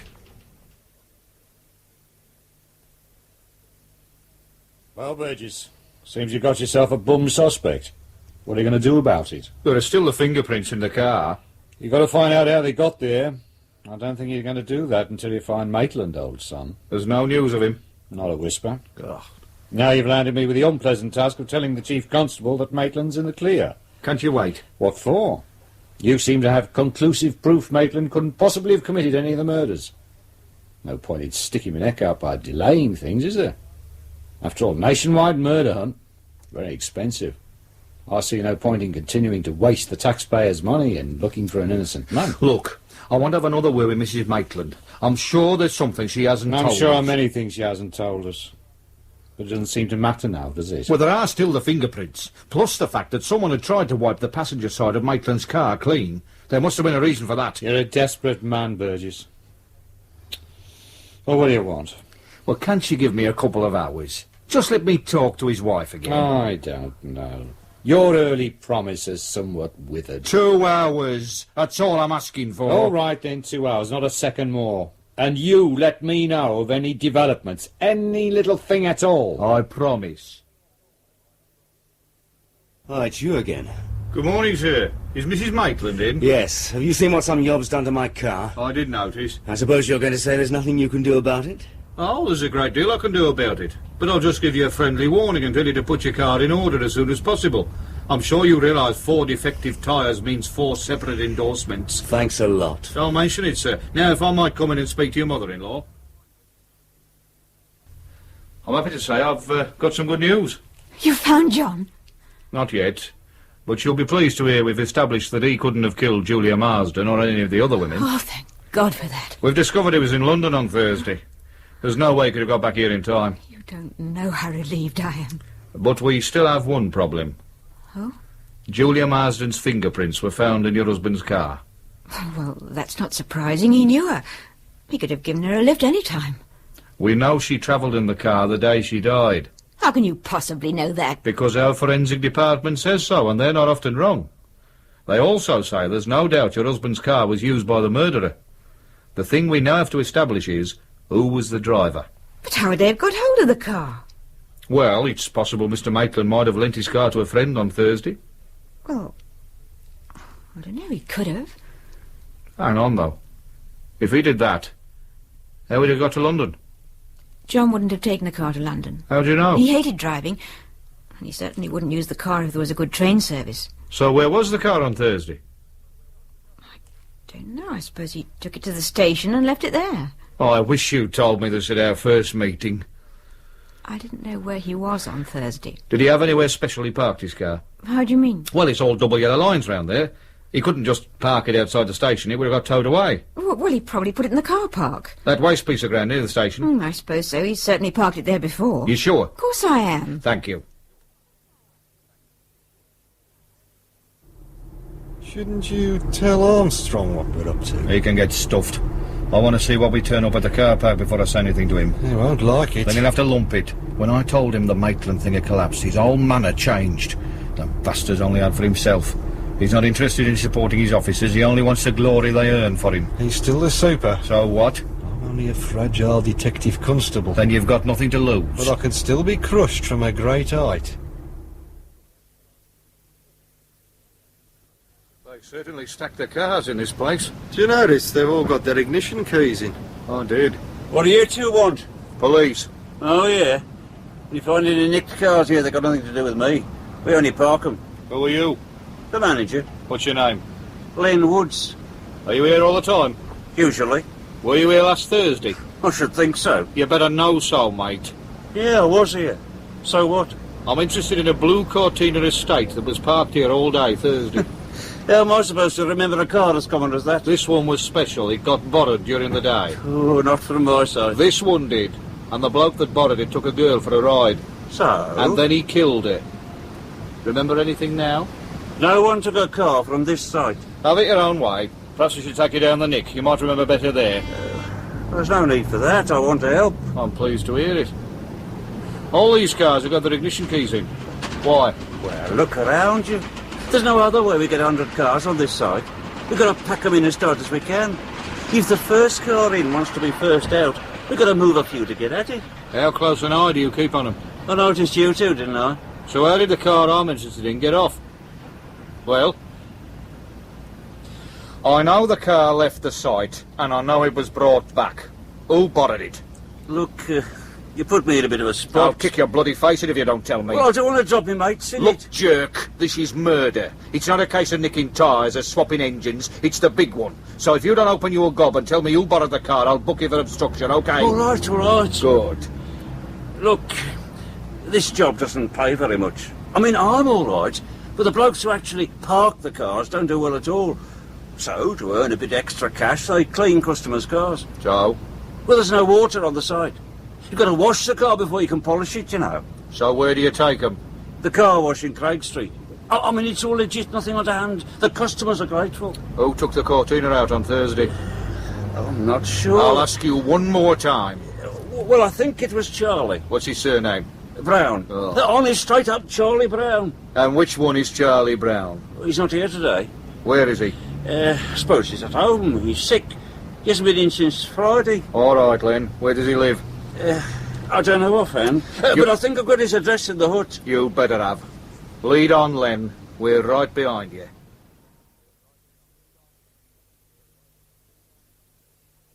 Oh, it's a miserable hole. I've brushed this century. We'll complain to the landlord later. This is his room.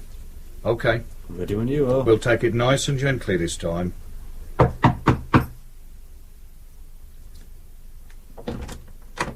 What do you want? Are you Charles Brown? Yes. Do you mind if we have a word with you? Who are you? Police. Oh. Do you work at the car park near the station? Well, I'm up to it, but it's too cold for me at the moment. The wind fair rips across that place. This can't be him, can it? You're a bloody good actor if it is. How old are you, Pop? 68. We've been had. Look, what's all this about? Were you at work last Thursday? I think so. Did you by any chance take a blue Cortina estate to the car wash in Craig Street that day? No, sir. Len doesn't let me do things like that. He doesn't trust me, you see. Did you see such a car being taken off the site? No, well, I wasn't feeling too good, you see, and I spent the day trying to keep warm. Do you ever do any car cleaning? Not really. There isn't much this time of the year anyway, and, well, Len hugs what bit there is. That doesn't surprise me. Come on, let's go and get him. Yeah, you get back to bed, Pop. What the hell is all this about? This is Alpha 1 to Control. Over. Control, over. This is Sergeant Burgess. Priority. I want the nearest cars to go to the station car park and apprehend the manager, Leonard Woods. Repeat, Leonard Woods. Arresting officers are to approach with extreme caution, man believed to be highly dangerous. I am proceeding to car park myself and will prefer charges on arrival. Over and out. Well, don't just sit there, Bailey. Get a bloody move on. Control to Alpha 1, over. Alpha 1, over. Leonard Woods has obscured maroon Jaguar. Registration number as yet unknown. Alpha 5 and Delta 3 are in pursuit. Last report states Jaguar joined M1 at junction 15 and is heading south. Over. Put out a general call and alert the motorway police. If you need clearance, see Superintendent Armstrong. I'm coming in. Over and out. Well, that's it. They won't get him now till he reaches London. What a bloody shambles. Back to the Nick. Yeah, only nice and slowly. I think I can wait a little while before I have to see Armstrong's face.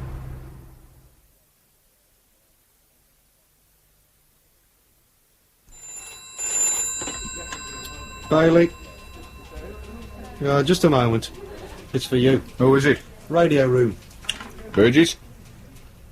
Yeah? Where? Oh, that's something. OK, keep me in touch. Cheers. Our cars have had to drop out of the chase. They couldn't keep up with him. The motorway police have had to take over surveillance. Oh, that'll please our boys. At least he won't get away this time. Burgess? Yes, sir. Right away. Armstrong.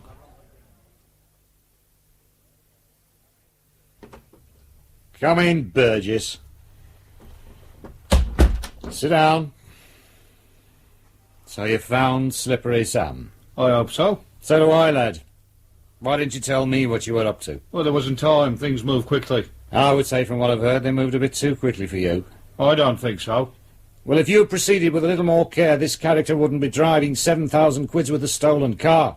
And being chased by police from 3 counties. So I slipped up, made a mistake. But don't you forget I found Sam. And you wanted to keep all the credit for yourself. I did warn you about that at the very beginning. The glory was to be shared. But you decided to be greedy. You wanted to make the arrest personally. But instead we have to sit back and wait for this character to run out of petrol or motorway. There's no way you can stop a car that's travelling at 130 miles an hour.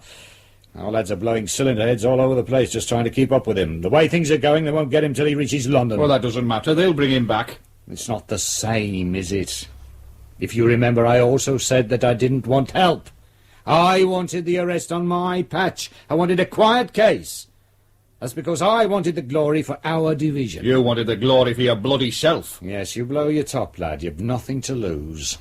You're finished, anyway. What do you mean, finished? It was my bloody brainwork that identified the bastard. Oh, that'll go in your report, don't worry. In fact, you get glowing words all the way, but you won't get any promotion. Detective Sergeant, you're finished. That's not fair. Now look, lad, you can't take orders, you don't fit in. That's always been your trouble. You've always rubbed everybody up the wrong way. Rubbed you up the bloody wrong way, you mean? If you're not prepared to kiss your stinking feet, you don't get anywhere in this division. If you don't compromise, you don't get anywhere in life. I'm top boy. You're nothing. The basic fact that you've never learnt is that my whims are more important than your desires. Armstrong. Yes? When? I see. Thanks. They've got him. At least, what's left of him. He's crashed. Is he dead? Yes. Should you wish to transfer to another division, I won't block or comment on your application. This would be a good time to do it, lad. I suggest you take my advice, because I don't want you around me. Have you finished? You can go. Oh, two things that might interest you. What? We found the remains of the duffel coat. Woods had tried to burn it behind the shed he used as an office. I wonder why he took it. Well, we'll never know. Thanks to you, will we? And, this has just come through from the Rome police. It's about Maitland. Apparently he's on holiday there with a girlfriend. He had no idea what was going on until he saw an English newspaper a couple of hours ago. So he went and saw the local police to try and find out what was happening. Is he coming back? Yeah, when he's completed his holiday. There's no rush. Does his wife know where he is? No. I thought you could pop in and tell her. Make it your last duty on this case. Nice city, Rome. So I'm told. When's he coming back? Next week. Apparently he isn't alone. He wants to finish his holiday. You're not going to sit around waiting for him, are you? No. Even I realize it's all over. He doesn't care anything about me. Come back with us, Mum. All right. For a little while. As long as you like. Can we leave today? Of course. I'll go and pack. Will she be all right? Who knows? Better hurry those new tyres along. You do that. Do you realise the only person who hasn't been touched by any of this is Dad? I know. Even that policeman seemed a bit cut up about something. But good old Dad just drifts along unhindered. Oh, my father. In the investigation of a murder by Eric Saywood, Detective Sergeant Burgess was played by Roger Hume, Detective Constable Bailey by Terry Malloy, Detective Superintendent Armstrong by Geoffrey Matthews, Jenny by Elizabeth Cassidy, Malcolm by Sean Barrett, and Mum by Isan Churchman, with Hilda Schroeder as Mrs. Marsden, Peggy Ashby as Mrs. Meadows, Michael Irwin as Raymond, Leonard Dixon as the Doctor, Earl Cameron as Charlie, Arnold Peters as Len Woods, and Hedley Necklaus as the Desk Sergeant Ralph Lawton and the radio operator. The investigation of a murder was directed by Roger Pine.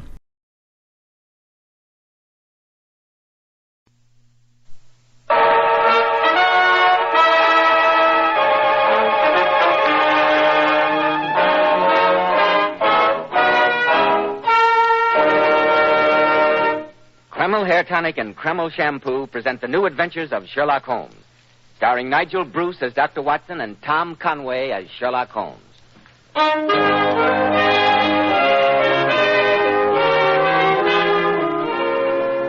Now let's drop in for our weekly visit to Sherlock Holmes' friend and ours, Dr. Watson.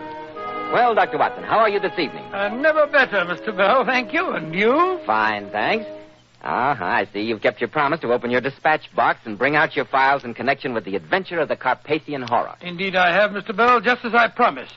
And a most macabre adventure it was, too. I'm eager to hear it. So you shall, Mr. Bell, so you shall. But first, am I correct in deducing that you'd like to have a word with our listeners? A most accurate deduction, Dr. Watson. Men, if you want your hair to look handsomely groomed from morning until night, use Kreml Hair Tonic.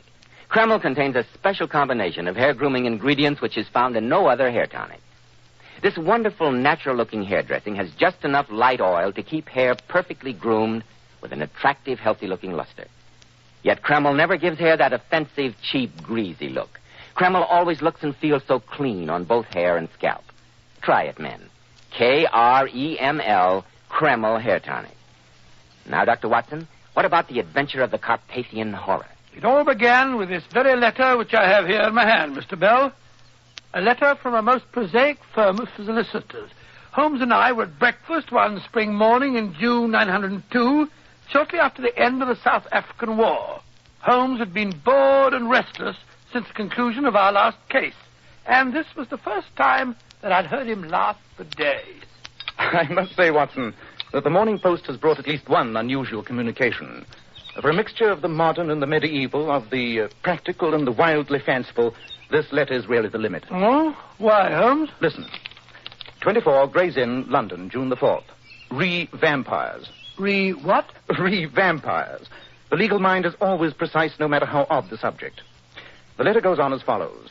Mr. Sherlock Holmes, sir, our client, Count Paul Romany of Grasnia in Carpathia, whose trustees we are, has made inquiry from us in a communication of even date concerning vampires and demoniac possession. As our firm specializes entirely in trusteeships and chancery work, the matter hardly comes within our purview, and we trust that you will be able to take the matter in hand. We hope you will call upon us at your earliest convenience with a view toward undertaking the case. Please ask for our Mr. Atterbury. We remain, sir, faithfully yours, Wilkinson, Entwistle, and Dodd. Scott Holmes, that's the weirdest farrago of legal jargon and sheer nonsense that I've ever heard. I wonder, Watson. The mention of Carpathia is most significant. Significant of what? For one thing, that remote and mountainous section of southeastern Europe has been the stronghold for centuries of all the legends of vampirism. Oh, rubbish. Oh, come, Watson. Where's your spirit of adventure? After weeks of lying in the doldrums, here's a fresh breeze from the unexpected environs of Gray's Inn. Come on, it's a beautiful morning for a walk. Where to? Wilkinson, Entwistle, and Dodd. And then, I hope, Carpathia.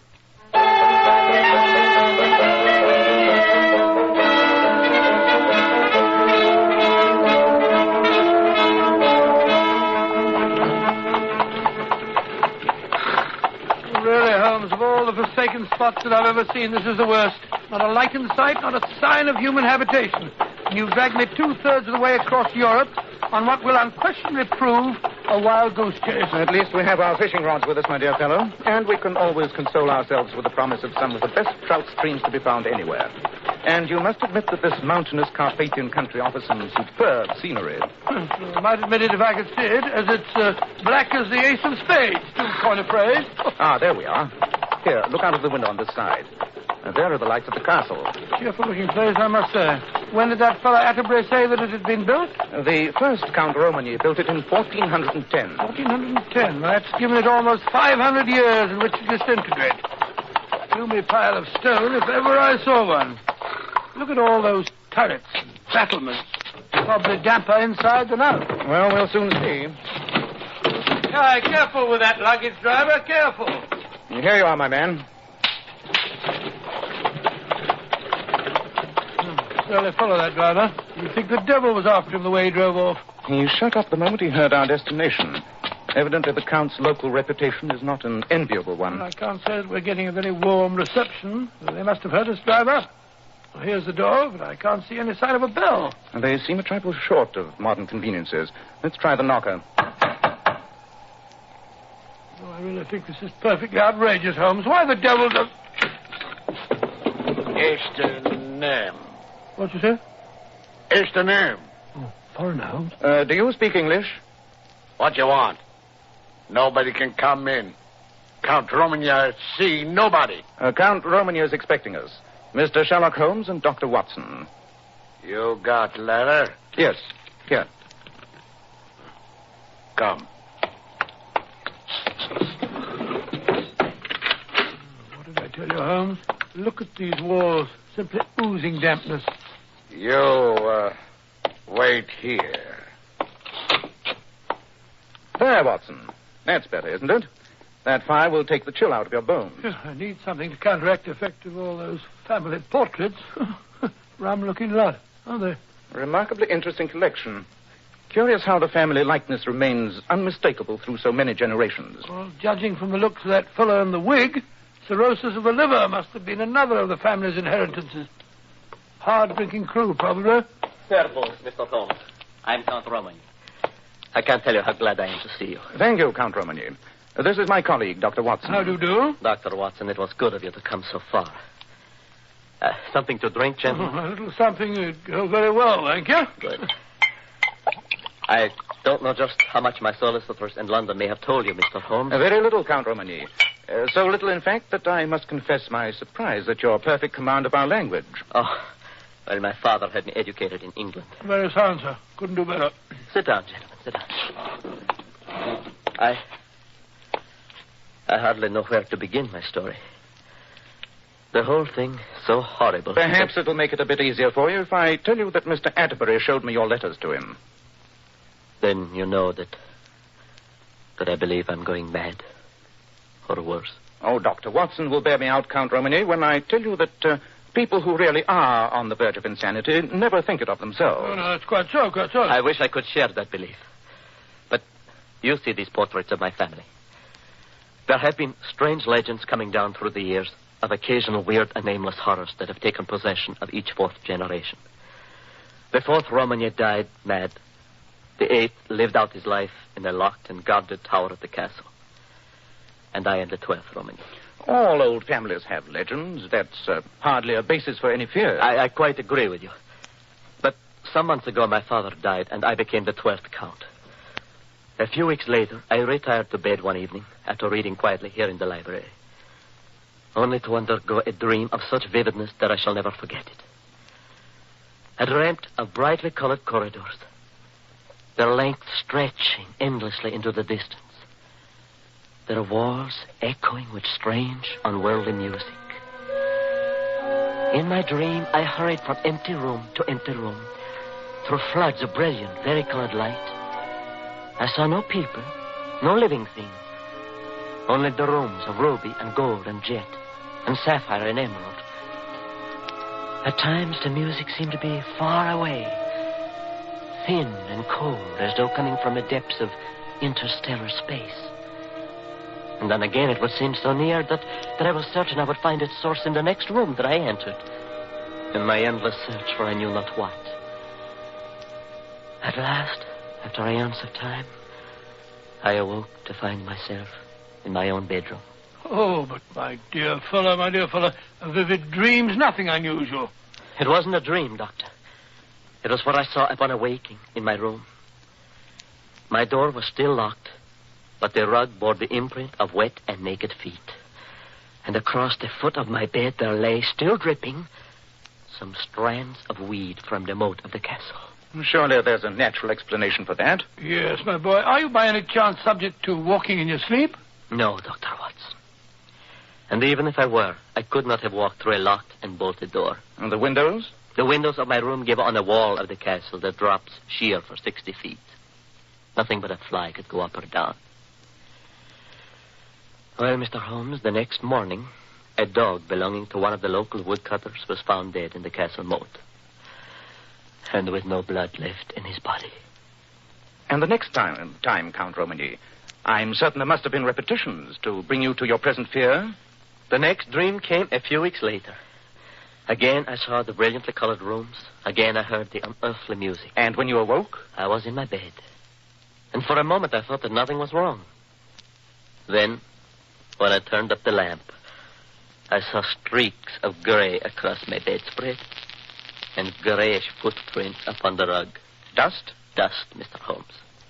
And a moment later, I received horrible confirmation of its source. For lying beside me on the pillow was the heavy, ancient, wrought-iron key which unlocks the burial vaults of the Romagny. Extraordinary thing. Since your action in sending for me shows that you don't lack for moral courage, Count Romagny, I'm certain that you paid an immediate visit to your family vaults. Quite right, Mr. Holmes, quite right. In the company of my cousin Peter and several of the servants, and with torches to light our way, we visited the subterranean vault which is cut into the mountainside under the castle. And you found? We found that the coffins of the 4th and 8th Count Romagny had been opened, their lids shoved aside, and the bones of my ancestors tumbled out upon the stone floor.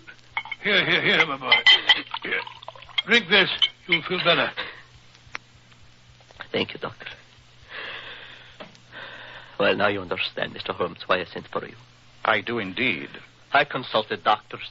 They gave me pills to make me sleep when sleep was the one thing I dreaded. The local priest spoke learnedly of exorcism and possession by the devils, but he could not put an end to my dreams. The servants have run away in superstitious fear, Oh, except old Anton, who admitted you. The peasants flee at the sight of me. Only my cousin Peter Hallish, who has stayed bravely and loyally at my side, still remains with me. Mr. Holmes, am I mad? Tell me, am I mad? Or am I cursed by some fearful family taint? All that I can tell you at the moment, Count Romagny, is that the priest was not mistaken when he said the devil has been at work here.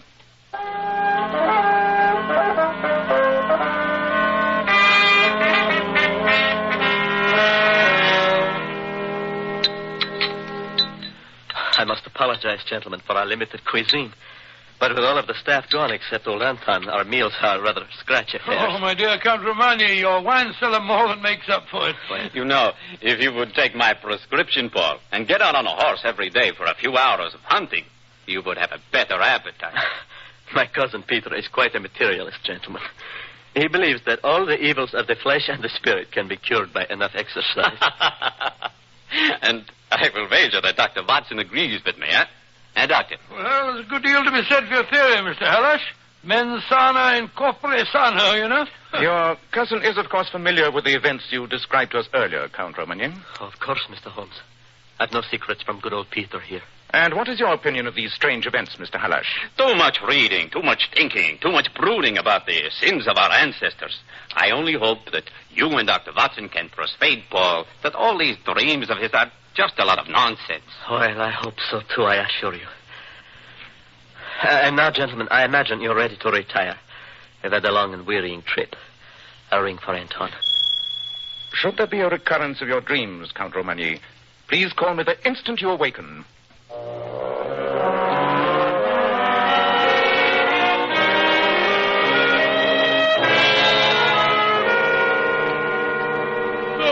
Well, damp walls or no damp walls, I shall have no trouble sleeping tonight. I'm afraid you will, Watson. What? I intend that one of us shall keep the Count's door under observation all night. For heaven's sake, why? There's no doubt in your mind the poor chap is definitely unbalanced, is there? Is that your opinion? Certainly. Oh, curious cake of delusions I ever heard.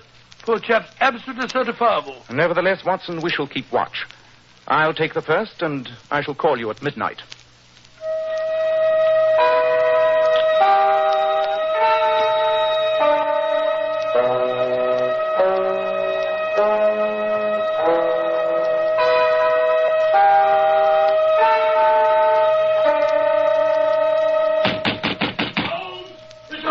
What's the matter? Watson, wake up. What's up? I thought you were on watch. I must have dropped off. I can't understand Let how. me wait. What is it? The Count. Come quick. Look, Mr. Holmes, my cousin. There in his bed. Good heavens, Holmes. There's blood smeared all over his hands and on the bedclothes. But no sign of a wound. Just a minute. I can feel his pulse. He's only fainted. What happened? I heard him cry out. Ran down to his room. The door was half open and Paul was lying across the bed. Just as you see him now. It is the curse of the Romagny. Anton, stop that nonsense. No nonsense. Priests say my master possessed by evil spirit. What's that? Sounds like someone riding hard. Coming this way. I will go to the door. You were right, Holmes. I can't find any sign of a wound on his body. I can't imagine where the blood came from. I very much fear that I can. What do you mean? Holmes? Holmes! Count Romagny. My dream, Holmes. My dream. I had it again tonight. Holmes. Mr. Holmes. That's the police inspector from Grozny. A young girl was murdered tonight. Oh, no. And the prints of a man's naked feet led directly here to the castle.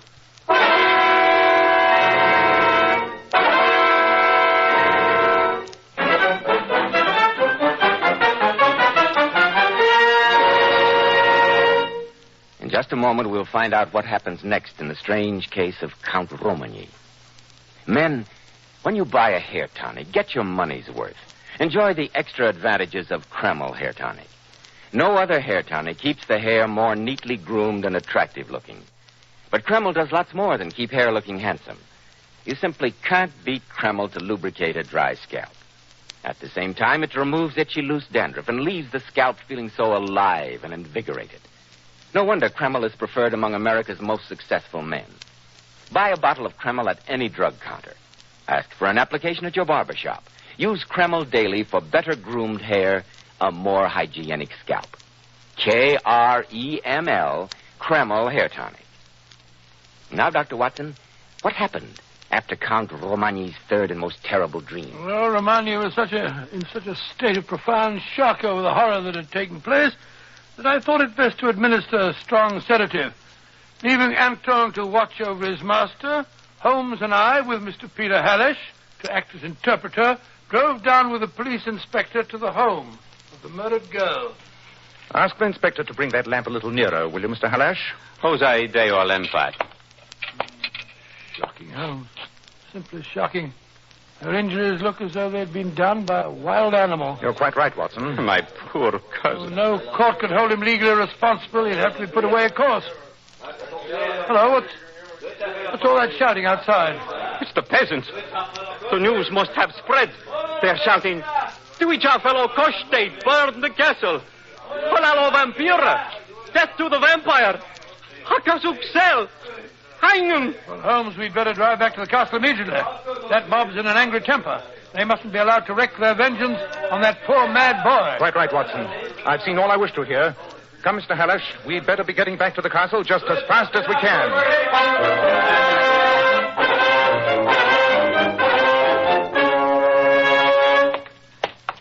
As a medical man, Dr. Watson, do you think that there's any chance that my cousin, under proper treatment and care, might eventually be brought back to normality? Well, I'm afraid not, Mr. Hallish. In fact, these cases generally grow progressively worse. Well, here's the poor fellow's room. He's probably still asleep from the effects of the sedative that I gave him. Ah, Anton. Is the Count still asleep? Well, speak up, man.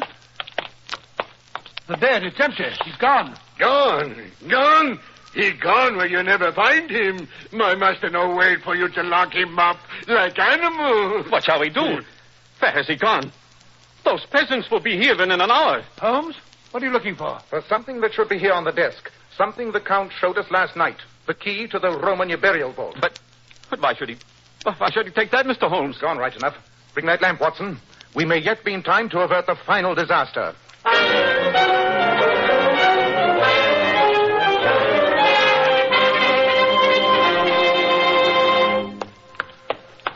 Careful, Doctor. Steps ahead here. The floor is very slippery. This passageway must have been cut out of the very heart of the mountain. It was. Very deep in the rock itself.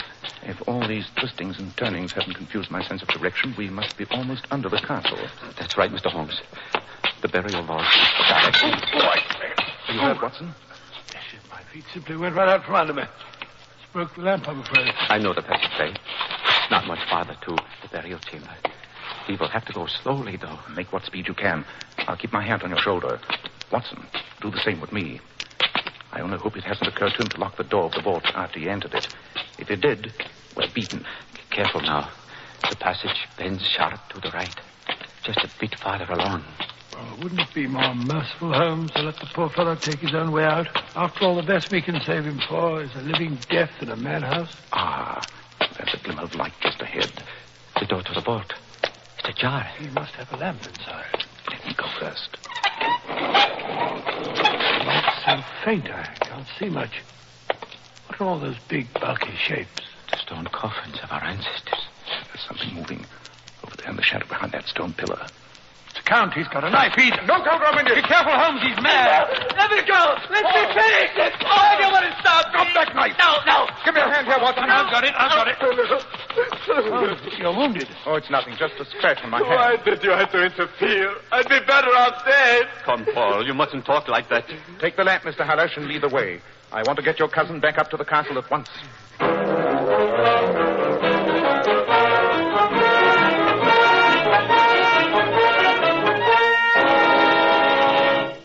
Well, it's against my rule to take a drink before breakfast, but this morning I'll break that rule. Thank you, Anton. Sit here, Count Romagny. And you, Mr. Hallish, over there. Anton, lock that door and remain in case I should need you. Oh, what is the use of prolonging the agony, Mr. Holmes? If you'd let me finish things down there... We haven't much time left, Count Romagny. The peasants from the village may be here at any moment. Well, then turn me over to them and let them do what they want. You know we would never do that, Paul. We will protect you no matter what happens, and no matter what you may have done. After all, you weren't responsible for your actions. I'm afraid I must correct you there, Mr. Hallish. Count Romany is and has been fully as responsible for everything he has done as any other sane person. What sort of riddle are you asking us, Holmes? Are you attempting to deny Count Romany's dreams, the episode of the dog, the burial vault, and the horrible death of that girl? I'm not offering a riddle, Watson, but its solution. Your dreams, Count Romany, had one feature which immediately led me to suspect their unnatural origin. You spoke of brilliant colors, of unearthly music, of a distorted sense of space and time. All characteristics of the dreams, or more properly, visions induced by the drug cannabis indica, more commonly known as hashish. Good heavens. And since you showed none of the signs of the habitual drug taker, it was at once obvious to me that your dreams were being induced by someone else. Someone who administered the drug to you in your food or wine on those occasions when they desired you to have one of your hallucinations. But last night, that girl, the blood... The blood stains were the final confirmation, if I needed any, that you had not committed the crime. The real killer slipped badly there. It did not occur to him, when smearing the blood upon you and the bedclothes, that during a 4-mile walk from where that poor girl was killed, the blood would have dried upon you and not come off upon the bedclothes. Peter Halash, have you ever seen an execution in this country? Why do you address me? What have I to do with all this? Who but you would inherit the Romany title and estates? No. In the early hours of dawn, the prisoner is led out, his hands tied behind him, the priest walking in front and the jailers on each side. Mr. Holmes! He's led to the stained wooden block in the center of the prison courtyard, where there stands a giant figure in full evening dress, his hands covered by white gloves, his face masked. It is the executioner. Stop it! Then, as the wretched man is bent forward on the block, the executioner raises his gleaming axe high into the air for the final blow. I've had enough. Have you ever seen that, Peter Halash? No. I am innocent, I swear it. Do you think a judge will believe you? No, he did not do it. He speaks true. It was I.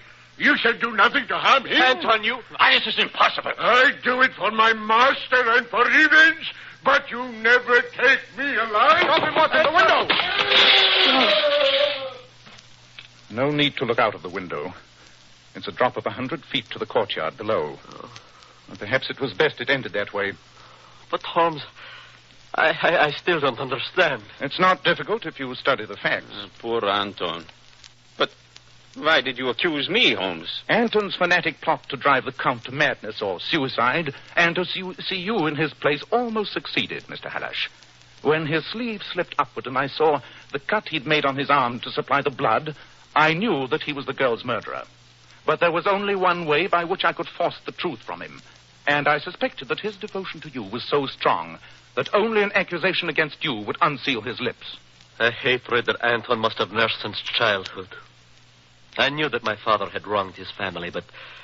Well, I thought that was all dead and buried history. Not to a fanatic old Carpathian peasant, Count Romany. Mr. Holmes, you've given me back my life, my sanity. There was never any question of your sanity, Count Romany. I saw that from the moment you first told me about the story of your dreams. Nevertheless, I don't know how I can ever thank you properly. If you and your cousin will introduce Watson and myself to some of your famous local fishing, I'll consider it thanks enough. And that reminds me, Watson, would you mind taking down a telegram for me? This little cut momentarily precludes the use of my right hand. Telegram? Of course, Holmes. Oh, you'll find pen and ink on the table there. All ready. Who's it to? Messrs. Wilkinson, Entwistle and Dodd, Gray's Inn, London, England. How do you spell Dodd? 2 Ds, Watson. Re-vampires.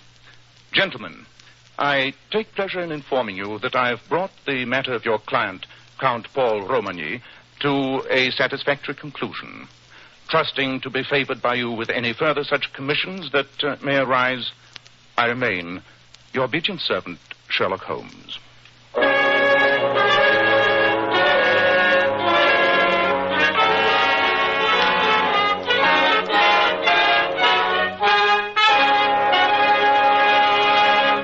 Now, friends, here is specially transcribed for you as a famous celebrity, that great authority on feminine beauty, the king of glamour, John Robert Powers himself.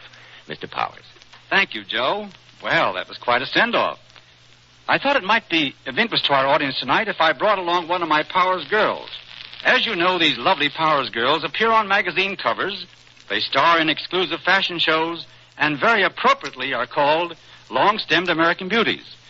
So tonight I'd like you to meet Miss Maria Morton. Good evening, ladies and gentlemen. That's a very attractive spring hat you're wearing, Maria. Like it? Yes, very much. But how about removing it so we can see those lovely shining locks? Why, of course. I'd love to. Maria, your hair certainly looks like $1 million. Thanks to you, Mr. Powers. To me? Yes. The first advice you gave me when I became a Powers model was to always wash my hair with Kreml shampoo. And I must say, never in my life have I used any shampoo that left my hair more radiant. Yes, I'm completely sold on Kreml shampoo. You see, Kreml shampoo has been especially developed to glamour bathe each tiny strand of hair to reveal all its natural brilliant luster. And don't forget to mention the built-in oil base. And that's what helps keep the hair from becoming dry and brittle. The Powers girls tell me that after Kreml shampoo, their hair holds a wave and curl much better. In fact, I certainly recommend Kreml shampoo, not only to the Powers girls, but to every woman who wants to bring out the radiant, shining beauty in her hair.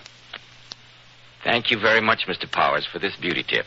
And many thanks to your beautiful model.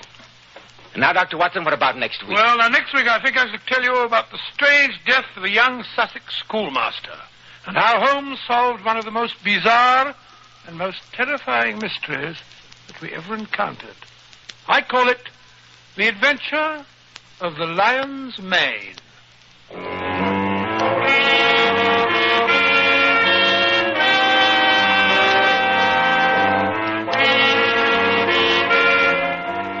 Tonight's adventure was suggested by an incident in Sir Arthur Conan Doyle's story, The Sussex Vampire.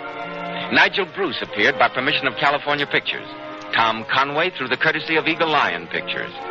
The Sherlock Holmes series is produced by Tom McKnight, with original music composed and conducted by Alex Steinert. This is Joseph Bell, speaking for Kreml Hair Tonic and Kreml Shampoo, and inviting you to be with us next week at this same time, when Dr. Watson will tell us about the adventure of the lion's mane.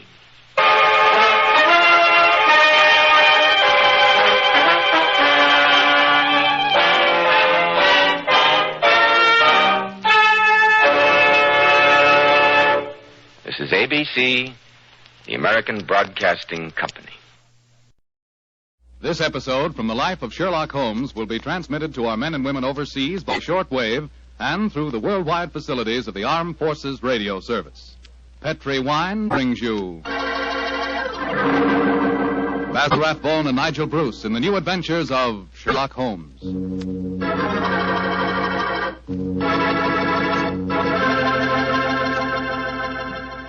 The Petri family, the family that took time to bring you good wine, invites you to listen to Dr. Watson tell us about an exciting adventure he shared with his old friend, that master detective Sherlock Holmes. And so while you're getting comfortable, I'd like to tell you about an old American custom. The custom of serving a glass of sherry wine before dinner. Petri California Sherry. You know, Petri Sherry is to a good meal what the overture is to a good musical comedy or an opera. Before you sit down at the dinner table, just pour yourself a little glass of Petri Sherry and sip it slowly. Look at that beautiful amber color. Smell the fragrance of those sun-ripened grapes. And taste that fine sherry flavor. You'll agree with me, I'm sure, that Petri Sherry is the best beginning a good meal ever had. And say, if you happen to like your sherry dry, as I do, you'll really like Petri Pale Dry Sherry. Believe me, you can't go wrong with any wine that bears the name Petri, the proudest name in the history of American wines.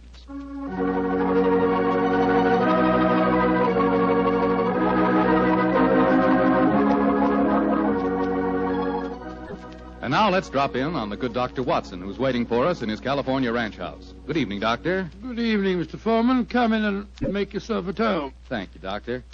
Sitting here with the lights off, I see. Have you been getting yourself in the mood for tonight's Sherlock Holmes story? No, my boy, I was watching the sunset. It's quite a beautiful tonight.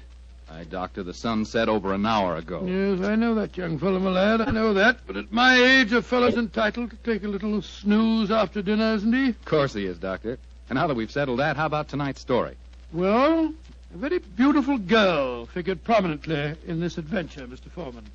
Her name was Jasmine Lafleur. Huh? You say that again, Doctor, please? I know, my boy, but that was her stage name. When she was a magician's assistant, unfortunately, I never had the opportunity of seeing Jasmine Lafleur in the theater. But I'm told that she was a fascinating figure in tights and spangles. When Holmes and I first met her, however, she was dressed a little more conventionally. And her name was then Diana Vennering. Lady Vennering. Lady Vennering? Say, those tights and spangles really paid off, didn't they? Well, how did you and Sherlock Holmes come to meet up with her, Doctor? In rather spectacular style, Mr. Foreman. Miss Lafleur became something of a femme fatale in the early 1900s. First of all, she married Signor Rossoni, the magician for whom she was working. On the wedding night, he was mysteriously stabbed to death. A few months later, Madame Rossoni, very fetching in her widow's weeds, I'm sure, met Sir Wilfrid Vennering. And, after a whirlwind courtship, she married him. Don't tell me he got murdered, too. He did, Mr. Foreman. Also on the night of the wedding. But this time the police found a suspect. It was a certain Major Beckworth, cousin of the dead man, and an ardent suitor of the fair Diana. The trial at the Old Bailey was one of the most sensational I ever remember. Sherlock Holmes and I, in court on the closing day as a jury, were still considering their verdict. Holmes, the jury's been out over 8 hours. I bet you they can't agree on a verdict and there'll be a new trial. I think not, old chap. Look, here they come now. You know, there's a strong moral probability of guilt, but I'm sure they'll agree that there's insufficient evidence to convict. Oh, perhaps you're right. Just look at Lady Vennering down there ahead of us. What a stunning woman. Yes, and a woman of great poise and courage. Here it comes. Gentlemen of the jury, have you arrived at a verdict? We have, my lord. How say you? Do you find the defendant guilty or not guilty? Not guilty. Exactly. Come on, Watson. Let's get a breath of fresh air. Well, I was wondering perhaps if we shouldn't go over and congratulate Lady Vennering. On what? The fact that our husband's murderer has not been found? Oh, I suppose you're right. You ever read the Book of Tobit, Watson? Tobit? I don't think so. When was it published? Well, a little before our time, old chap. It's an Old Testament story. Whatever made you think of it at this moment? Well, it's so remarkably apposite with the case of Lady Vennering. It deals with a highly peculiar series of murders, 7 of them, if I remember correctly. Who was the murderer? A jealous demon by the name of Asmodeus, who strangled husbands on their wedding nights. Well, judging by the verdict just now, Major Beckworth isn't the Asmodeus, or whatever you call him in this case.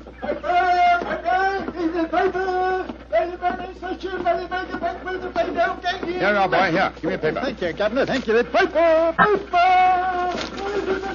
Well, Holmes, what does it say? Oh, wait a minute. Here we are. Listen to this. Lady Vennering, widow of the murdered man, says that she will marry the suspect. Lady Vennering told newspaper reporters this afternoon that if Major Beckworth is acquitted, she will marry him before the year is out. Oh, upon my soul, Holmes, there's a positive sparkle in your eye as you read about her. I must admit the lady fascinates me, old chap. I hope before she becomes involved in any further tragedies that we may have the opportunity of meeting her, and something tells me that we will.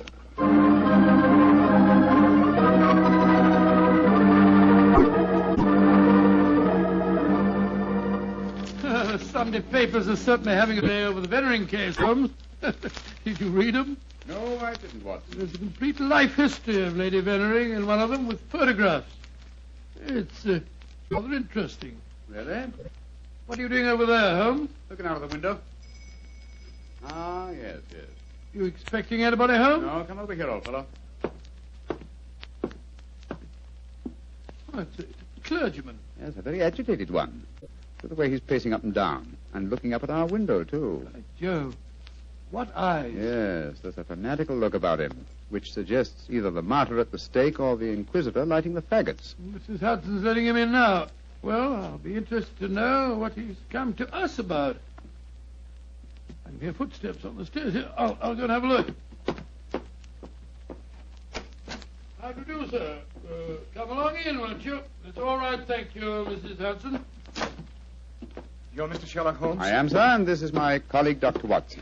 My name is Whalen, the Reverend Arthur Whalen. How do you do, sir? How do you do, sir?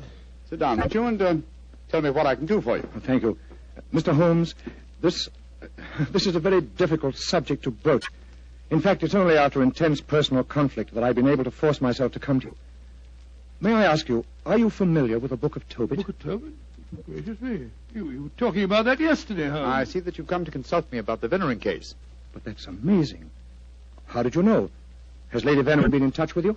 No, sir, but I'm familiar with the Book of Tobit, and Lady Venering's case closely resembles that of the woman Sarah in the Old Testament story. More closely than you realize, Mr. Holmes. Did you know that before each one of Lady Venering's husbands was killed, they received a threatening note? Yes, I recall that from the trial. Signed in some sort of gibberish, weren't they? No, Doctor. Yesterday I was permitted for the first time to examine one of these notes. The apparent gibberish was in reality ancient Hebrew writing. Indeed. Were you able to translate it? Yes, Mr. Holmes. In effect, it said, "If you go through with this marriage, your hours are numbered." And it was signed Asmodeus. Oh. The name of the jealous demon who strangled husbands in the Book of Tobit. Exactly. Just why have you come to me, sir? I want you to talk to Diana, to Lady Venering, to tell her she must not go through with this new marriage.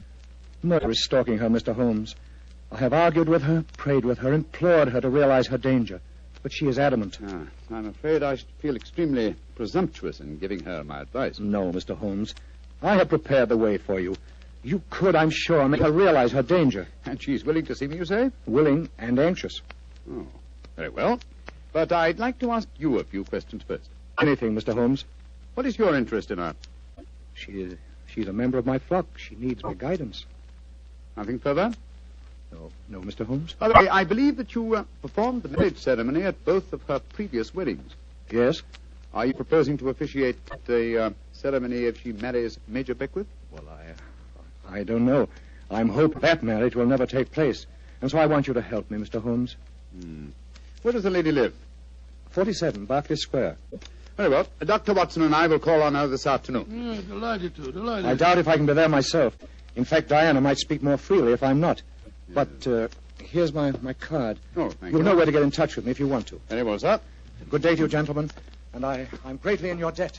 Good day, sir. Good day. Strange business, Holmes. I can't believe that Mr. Whalen's motives are entirely impersonal. Nor can I, old chap. What are you laughing about? I was thinking of the Book of Tobit, Watson. In that the role of protector, the role I have just been asked to take, was played by the Archangel Raphael. I can't help feeling, Watson, that I'm making distinct strides in my profession.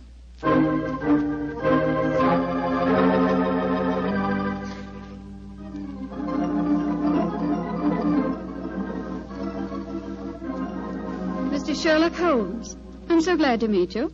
How do you do, Lady Venering? May I introduce my old friend, Dr. Watson? How are you, Dr. Watson? I'm awfully glad to meet you, Lady Venering. Let's sit down, shall we? You're just in time for tea. Thank you.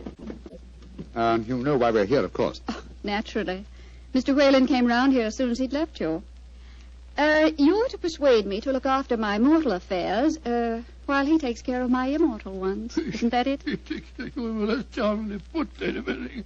Charming. He takes care of may I say, Mr. Holmes, that I'm flattered that a man of your eminence should be sufficiently interested to bother about me. You underestimate your own importance, Lady Venering.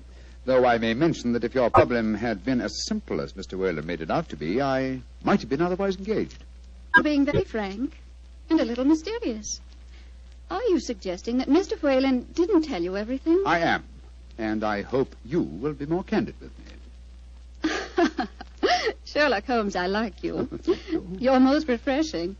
Milk and sugar in your tea? Just milk, thank you. Here you are. How about you, Dr. Watson? Oh, just the same way, please. Hey, thank you, my dear. And now, Mr. Holmes, perhaps you'll tell me why you think that you haven't been told everything. Before I answer that, Lady Venering, I wonder if I might ask you some questions.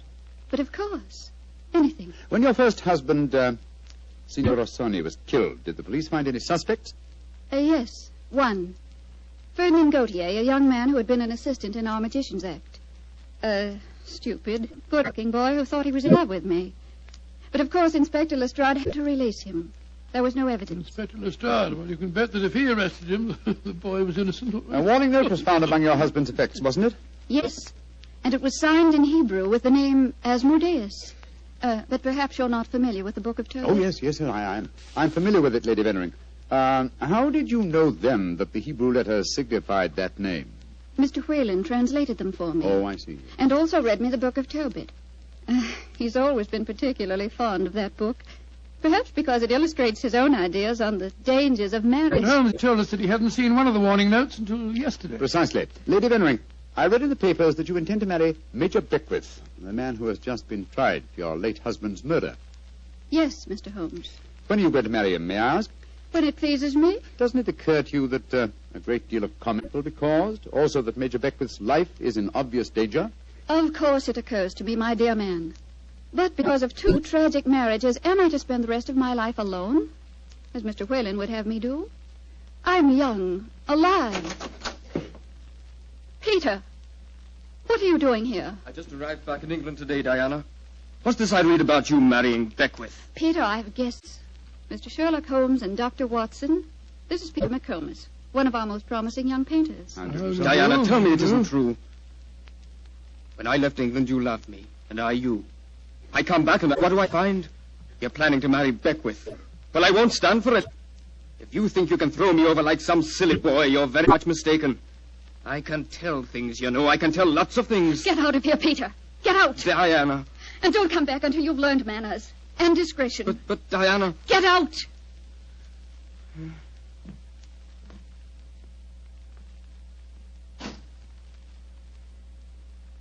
I'm sorry, gentlemen. Were there any more questions you wanted to ask me, Mr. Holmes? One, Lady Benring. Where is your fiancé, Major Beckwith? He's upstairs. I'm letting him stay here until the scandal of the trial has died down. I must see him at once. At once? Why, Holmes? He's in no danger until the marriage takes place? The marriage has taken place, Watson, unless I'm very much mistaken. What makes you think so, Mr. Holmes? You're much too discreet and intelligent, Lady Benring, to let him stay here in your house unless you were already married. We were married this morning. But we planned to keep the fact a secret for a few months until the scandal had died down. May I talk to him, please? Of course. I'll ring for the butler and ask him to come down. May I ask, madam, who married you? The Reverend Arthur Whalen, of course. Oh, and all the time he talked to us today, he knew perfectly well this marriage had taken place. He must have just come from it. I don't trust that man, Holmes. Oh, there you are, Hudson. I just rang for you. Will you ask Major Beckwith? Excuse me, milady. I was just on my way to telephone the police. The police? What do you mean? It's Major Beckwith, milady. He's been stabbed to death in his bath. Mr. Beckwith murdered, too. Hudson, I'll telephone the police. And now I'm rather well acquainted with Inspector Lestrade. Excuse me, gentlemen. A dreadful business, Holmes. A 3rd husband murdered on his wedding day. But what a woman, Watson. She's superb, magnificent. What on earth do you mean, Holmes? What courage. What unconquerable spirit in the face of a fresh tragedy. Watson, she fascinates me. I haven't seen such a splendid female since we solved that case for the King of Bohemia.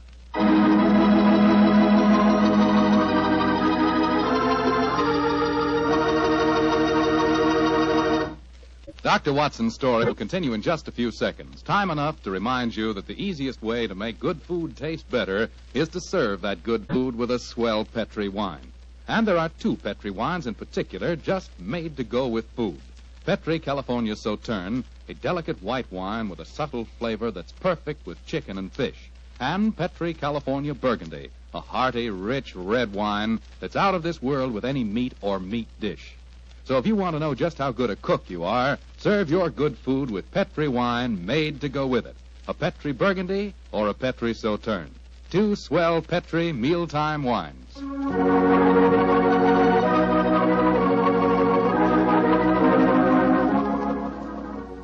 And now back to tonight's new Sherlock Holmes adventure. The famous detective and his old friend Dr. Watson have become involved in the affairs of thrice-married Diana, one-time magician's assistant.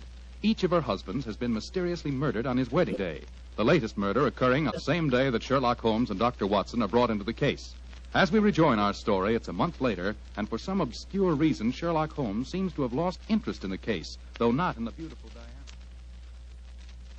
Mr. Holmes. Yes, Lestrade? It's over a month now since Major Beckwith was murdered, and we haven't found a single clue to it. You expect me to supply the deficiencies of Scotland Yard? Well, it's unlike you not to help us, Mr. Holmes. And after all, you and Dr. Watson were in the house when it happened. If you ask me, the murderer's either McComas, that Irish painter, or the clergyman Whalen. What do you think, sir? As far as I'm concerned, the case is closed, Lestrade, and I wish you'd stop bothering me. What do you think I am? Nothing but a detecting machine? Mr. Holmes, whatever's come over you? Holmes, you're not going out again this evening, are you? I'm afraid so, old chap. Well, this will be the fourth night in a row. I was hoping that we might have a nice, quiet evening in front of the fire. Oh, I'm sorry, Watson, but I promised to take Diana to the horse show at Olympia. I should be home by midnight.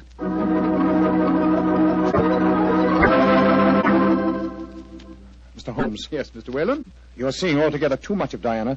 She seems to be completely under your spell. But you introduced me to her in the first place with the request that I keep an eye on her. I made a great mistake. As her spiritual protector, I'm afraid I must ask you to stop seeing her. I'm afraid I must ask you, sir, to mind your own business.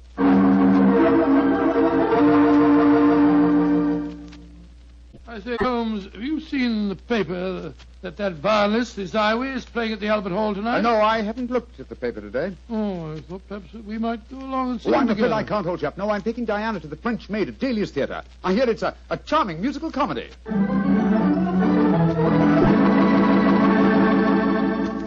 Look here, Holmes. We've been friends for a good many years now. Very true, old fellow. And I think I'm entitled to speak to you straight from the shoulder. Of course you are, Watson. Very well, then. This Diana Beckworth. Oh. Yes, it's your own business, I suppose, but I can't bear to see her making such a fool of you. You've neglected your work entirely since you met her. You get about as though you were a young fellow of 20. What's come over you, Holmes? Stop pacing about, old chap, will you, and sit down. In fact, it might be a good idea if you fortified yourself with a nip of brandy from the Tantalus there. What I'm about to tell you may be something of a shock. Watson, Diana and I are getting married tomorrow. What did you say, Holmes? I'm getting married tomorrow. But, you're insane. Oh, that's not very flattering, Watson. Anyway, I don't see why you should be so surprised. You yourself married and left Baker Street once, didn't you? You, Holmes, a confirmed woman hater. No, my dear Watson. No, indeed, no. You will remember in our adventure that you titled A Scandal in Bohemia, I met a lady that I have often referred to as the woman. You mean Irene Adler, but she was a criminal. Exactly, and yet Diana has the same magnificent characteristics. Keen intelligence, courage, and unconquerable spirit. But Holmes, 3 of her husbands murdered on their wedding nights. You're proposing to be the 4th. Oh, rubbish, my dear fellow, because tragedy has attended her previous marriages. Is she to go through life alone? Holmes, you really mean it, don't you? Of course I do. I think I will have a nip of brandy. Oh, don't take it so badly, old fellow. We'll continue to see a lot of each other. Diana's very fond of you, you know. Oh, well, I'm glad. Who's going to perform the ceremony? Not the Reverend Mr. Whalen? Oh, no. We decided, in view of Diana's previous marriages, that he might prove to be a trifle, unlucky. A clergyman named Vernet will officiate. Whalen, of course, insists on being present just the same. What time is the wedding tomorrow? 2 o'clock, old fellow. Oh, I should have mentioned this before. I hope your cutaway coat and top hat are in a good state preservation. You'll be a pretty prominent figure at the ceremony, you know. You mean that... Well, I mean that if Sherlock Holmes gets married, who else can be his best man but his old friend, Dr. Watson? It's elementary, my dear fellow, elementary.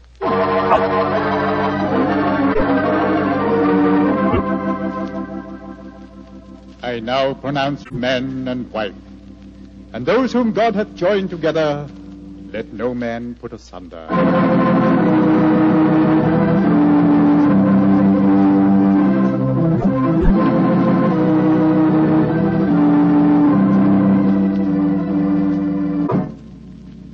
Diana, I'm going to claim the privilege of the best man and give you a kiss. Of course you shall, Doctor. Joe Holmes, you're Miss Lucky Fuller. Of course I am, old chap. Sherlock, I'm going upstairs to change my dress now. Very well, Diana. I'll be up shortly. I'll see you later, Dr. Watson. Very well, Mrs. Holmes. Holmes, I never thought I'd live to say that. Watson, old fellow, I'm worried. Worried today? Oh, my dear fellow, what's the matter? Well, just before the ceremony, I received one of those warning notes signed by Asmodeus. Oh, you better be careful, Holmes. I think I'll slip out and have a pipe or 2 on the matter. Yes. Look after my guests for me, will you? And keep your eyes open. And your ears. Yes, I will indeed. There you are, Mr. Whalen. Would you care for a glass of champagne or punch or something or other? Thank you, no, Doctor. I'm in no mood for celebration. I'm certain that Diana has made a shocking mistake. Well, really, sir, I don't think... I only came here in a last-minute attempt to dissuade her. Now that I've failed, I shall leave. Good day, sir. Yes, oh. Dr. Watson? Oh, hello, McComas. Where's Mr. Holmes? We'll be back in a few minutes. Would you care for a glass of champagne, sir? Well, thank you. I should like to drink a toast to the pair. I've been in love with Diana for years, you know, but she wouldn't marry me, and well, I suppose I might as well make the best of it. I must say your friend Sherlock Holmes seems like a splendid fellow. He is indeed, McComas. In fact, I may say... Watson. Excuse me, sir. All right, Holmes, I'm coming. Up here. What on earth's the matter, Holmes? Follow me, lock the door behind you. Allow me to introduce you to the demon Asmodeus, Watson. Unfortunately, at the moment, she's in a faint. Good Lord. It's Diana. Exactly. Always an impetuous woman, she made the mistake of trying to stab me with that knife. So I bent over to strap up a suitcase. She didn't allow for the wall mirror in which I was watching her. You mean you suspected her all along? Of course I did, old fellow. The problem was to find the proof. I first suspected her when I knew that she had been a magician's assistant. The key to the profession of magic is misdirection, and these murders have been a perfect example of misdirection motive. How do you mean, Holmes? Well, by creating a... Thanks to the well-meaning stories of the Reverend Mr. Whalen, whose theological libraries she must have copied the Hebrew signature, she focused the murders on jealousy, concealing the fact that the one person with a perfect motive was herself, the widow who was to inherit. Oh, why hasn't she been caught before? Because she was devilishly clever. She left no clues except an indirect one that I had once spotted, that the likeliest person to be able to approach a bridegroom unsuspected and stab him is his bride. And now I wish you'd see if you can revive her, old fellow. When the police get here, I should like Mrs. Holmes to be in full possession of all her faculties.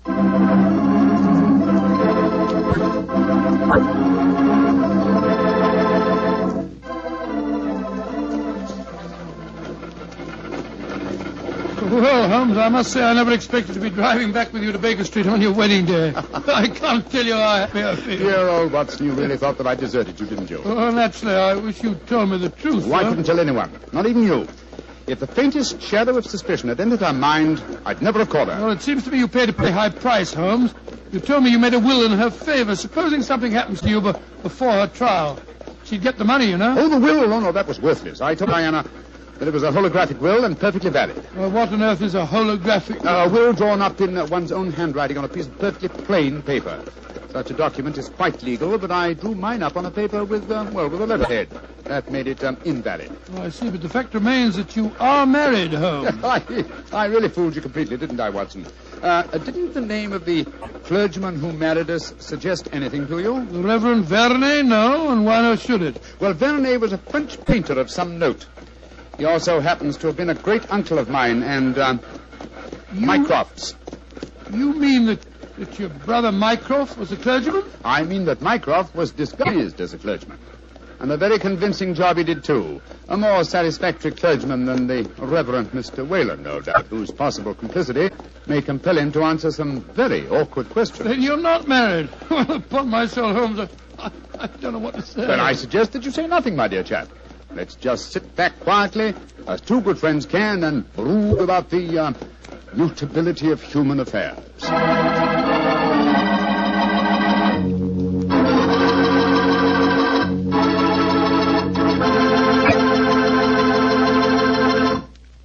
Well, Doctor, tonight's adventure was really a little extraordinary, to say the least. Holmes sure had a narrow escape. Doubly narrow, Mr. Foreman, doubly narrow. He not only escaped the jaws of death, but he also escaped the clutches of matrimony. Actually, the story had a happy ending for everybody but Lady Vennering, Jasmine Lafleur. What about that artist fellow, McComas? How did he take it? Oh, very well indeed. In fact, in gratitude, he even painted Holmes's portrait. Not exactly a good likeness, though. One of those modern artists who paints as impressions of a person rather than a portrait. What do you mean? Well, now, let me see. If he were to paint his impression of you, you'd probably end up by looking like a bottle of Petri wine in a sports jacket. Go ahead, Doctor. You can tease me all you want. I'll still rave about Petri wine. And why not? The facts bear me out that Petri wine most certainly is good wine. After all, the Petri family knows all there is to know about the art of turning plump, sun-ripened grapes into fragrant, delicious wine. That's because they've been making wine for generations, ever since they started the Petri business way back in the 1800s. And because the making of Petri wine is a family affair, the family has been able to hand down from father to son from father to son, all their skill and knowledge and experience. And believe me, that adds up to plenty. So no matter what type of wine you prefer, one to serve with meals or a wine for any special occasion, choose one of the fine Petri wines. You can't miss, because Petri took time to bring you good wine. And now, Dr. Watson, what story do you have lined up for us next week? Well, now, let me see, Mr. Foreman.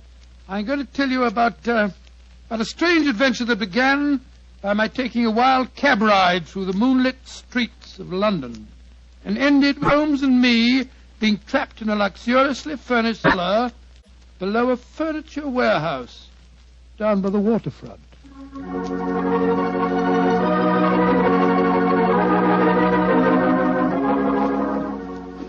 Tonight's Sherlock Holmes adventure is written by Dennis Green and Anthony Boucher and is based on an incident in the Sir Arthur Conan Doyle story, The Adventure of Shoscombe Old Place.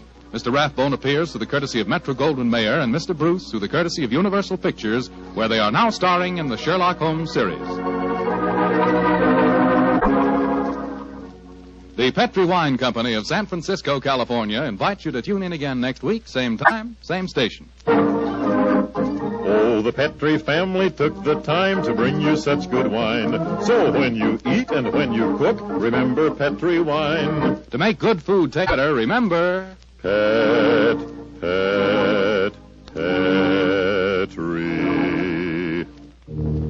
wine. This is Bill Foreman saying goodnight for the Petri family. Sherlock Holmes comes to you from our Hollywood studios. This is the Mutual Broadcasting System.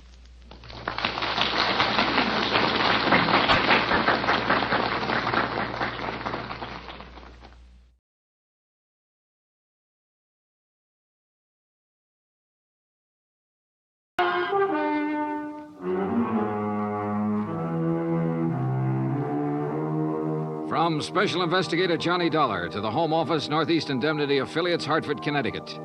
The following is an accounting of expenditures during my investigation of the Big Scoop matter. Expense account item 1, $18.40, transportation and incidentals to New York City.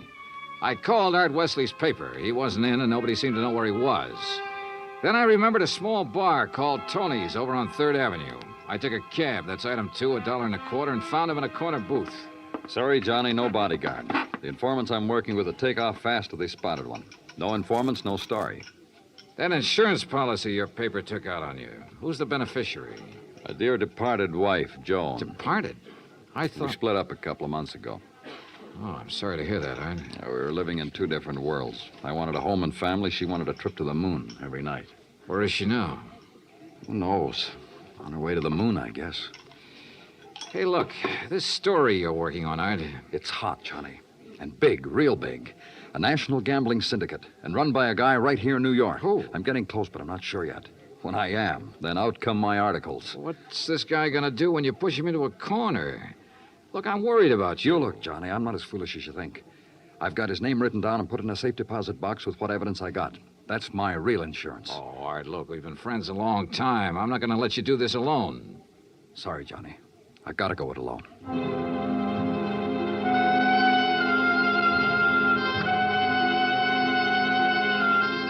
Since I'd gotten nowhere with Art, I decided to try his wife, Joan, even though they were separated. I found her in an apartment on East 68th, but she was hardly what you'd call cooperative. Look, Mr. Dollar, so you're a friend of Art's. At the moment, I'm not. Mrs. Wesley, your marriage with Art is none of my business. But that insurance policy his paper took out on him is. And incidentally, you're still the beneficiary. So? So he could be in danger, those articles he's writing. Why doesn't he drop it? Oh, look, you know Art better than that. Then what am I supposed to do about it? That story is his business. How I feel about things is my business. And come to think of it, I can't see that either of those things is your business. Item 3, $1.80 cab fare to police headquarters in the office of my old friend, Detective Lieutenant Rastelli. Sure. I know about those attempts on Art's life. So I talked to him and got nowhere. He told me the stories about a national gambling syndicate. It's more than he told me. Supposedly the big boss is here in New York. Now, what are you going to do about it? Look, the minute Art quits thinking he's got to hit the jackpot all by himself and lets us in on it, we'll give him all the protection he... Lieutenant Rastelli. Yeah, just a minute. It's for you, Johnny. Oh, thanks. Hello? Art Wesley, Johnny. They told me at your hotel where to reach you. Anything new, Art? I'm leaving town for a few hours. This could be it, Johnny. Tonight could be the jackpot. Well, listen, let me go with you. Sorry, I gotta go alone. It's part of the deal. Art, it could be a trap. I can take care of myself. Call you when I get back. Wish me luck. Well, look, wait. Art! Art!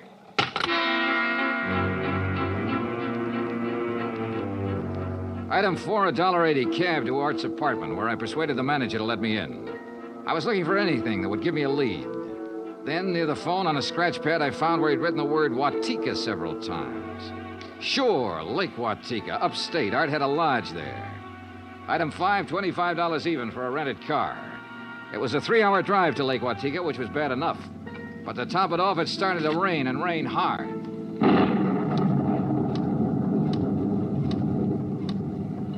When I finally got to the highway turnoff, the side road to the lake was a mass of mud. Then I got 2 quick breaks. It stopped raining, and I spotted the 6-mile road into Art's place. Half an hour further on, I saw a light.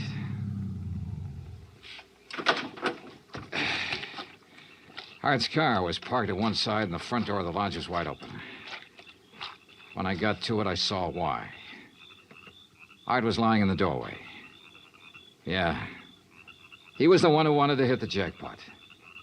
But you can't hit the jackpot with a slug, particularly when that slug is right between your eyes.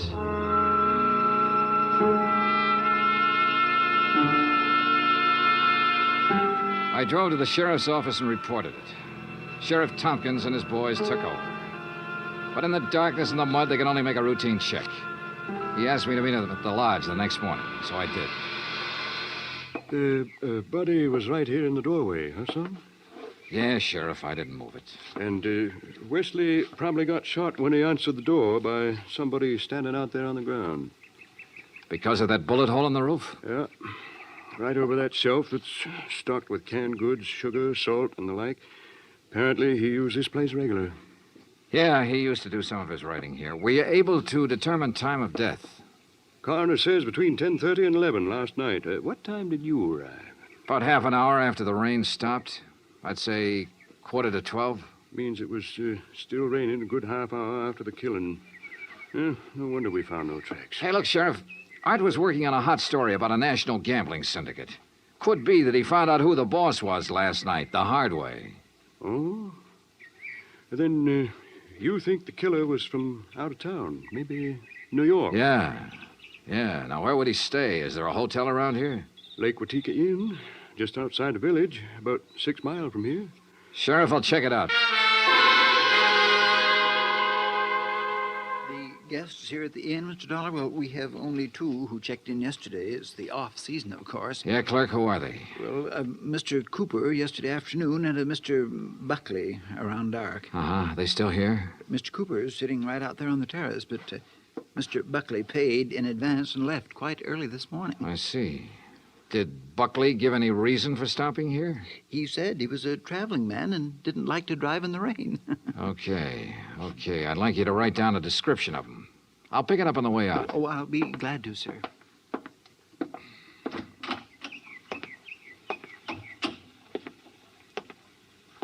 Hi. Oh, good morning. Enjoying the scenery? Yes, immensely. Oh, sit down, won't you? Sure, thanks. My name's Dollar. Mine's Cooper. You just check in? I'll just drop by. I came yesterday. Uh-huh. Pretty up here this time of year. Yes, certainly is. I really enjoy it. It's a nice change. Too bad the weather hasn't been better, huh? Well, the rainstorm last night? Oh, I enjoyed that, too. You were out in it? Oh, no.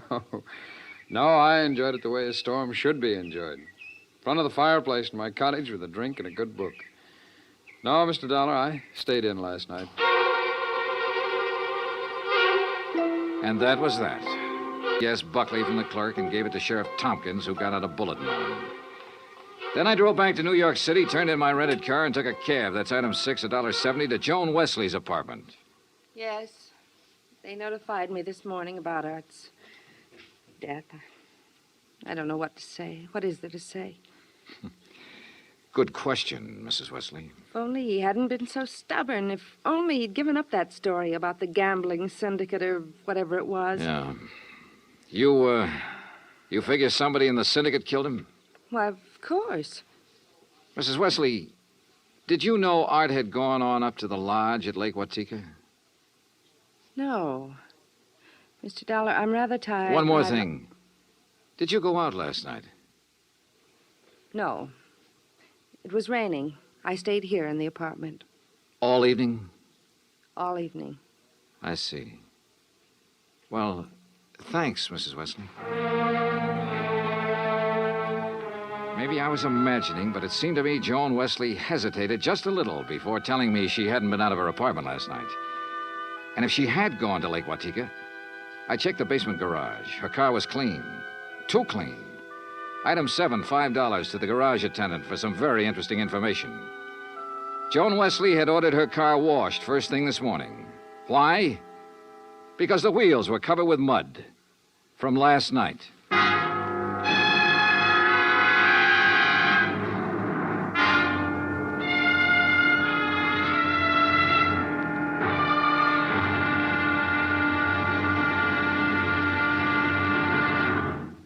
Act Two of yours truly, Johnny Dollar, in just a moment.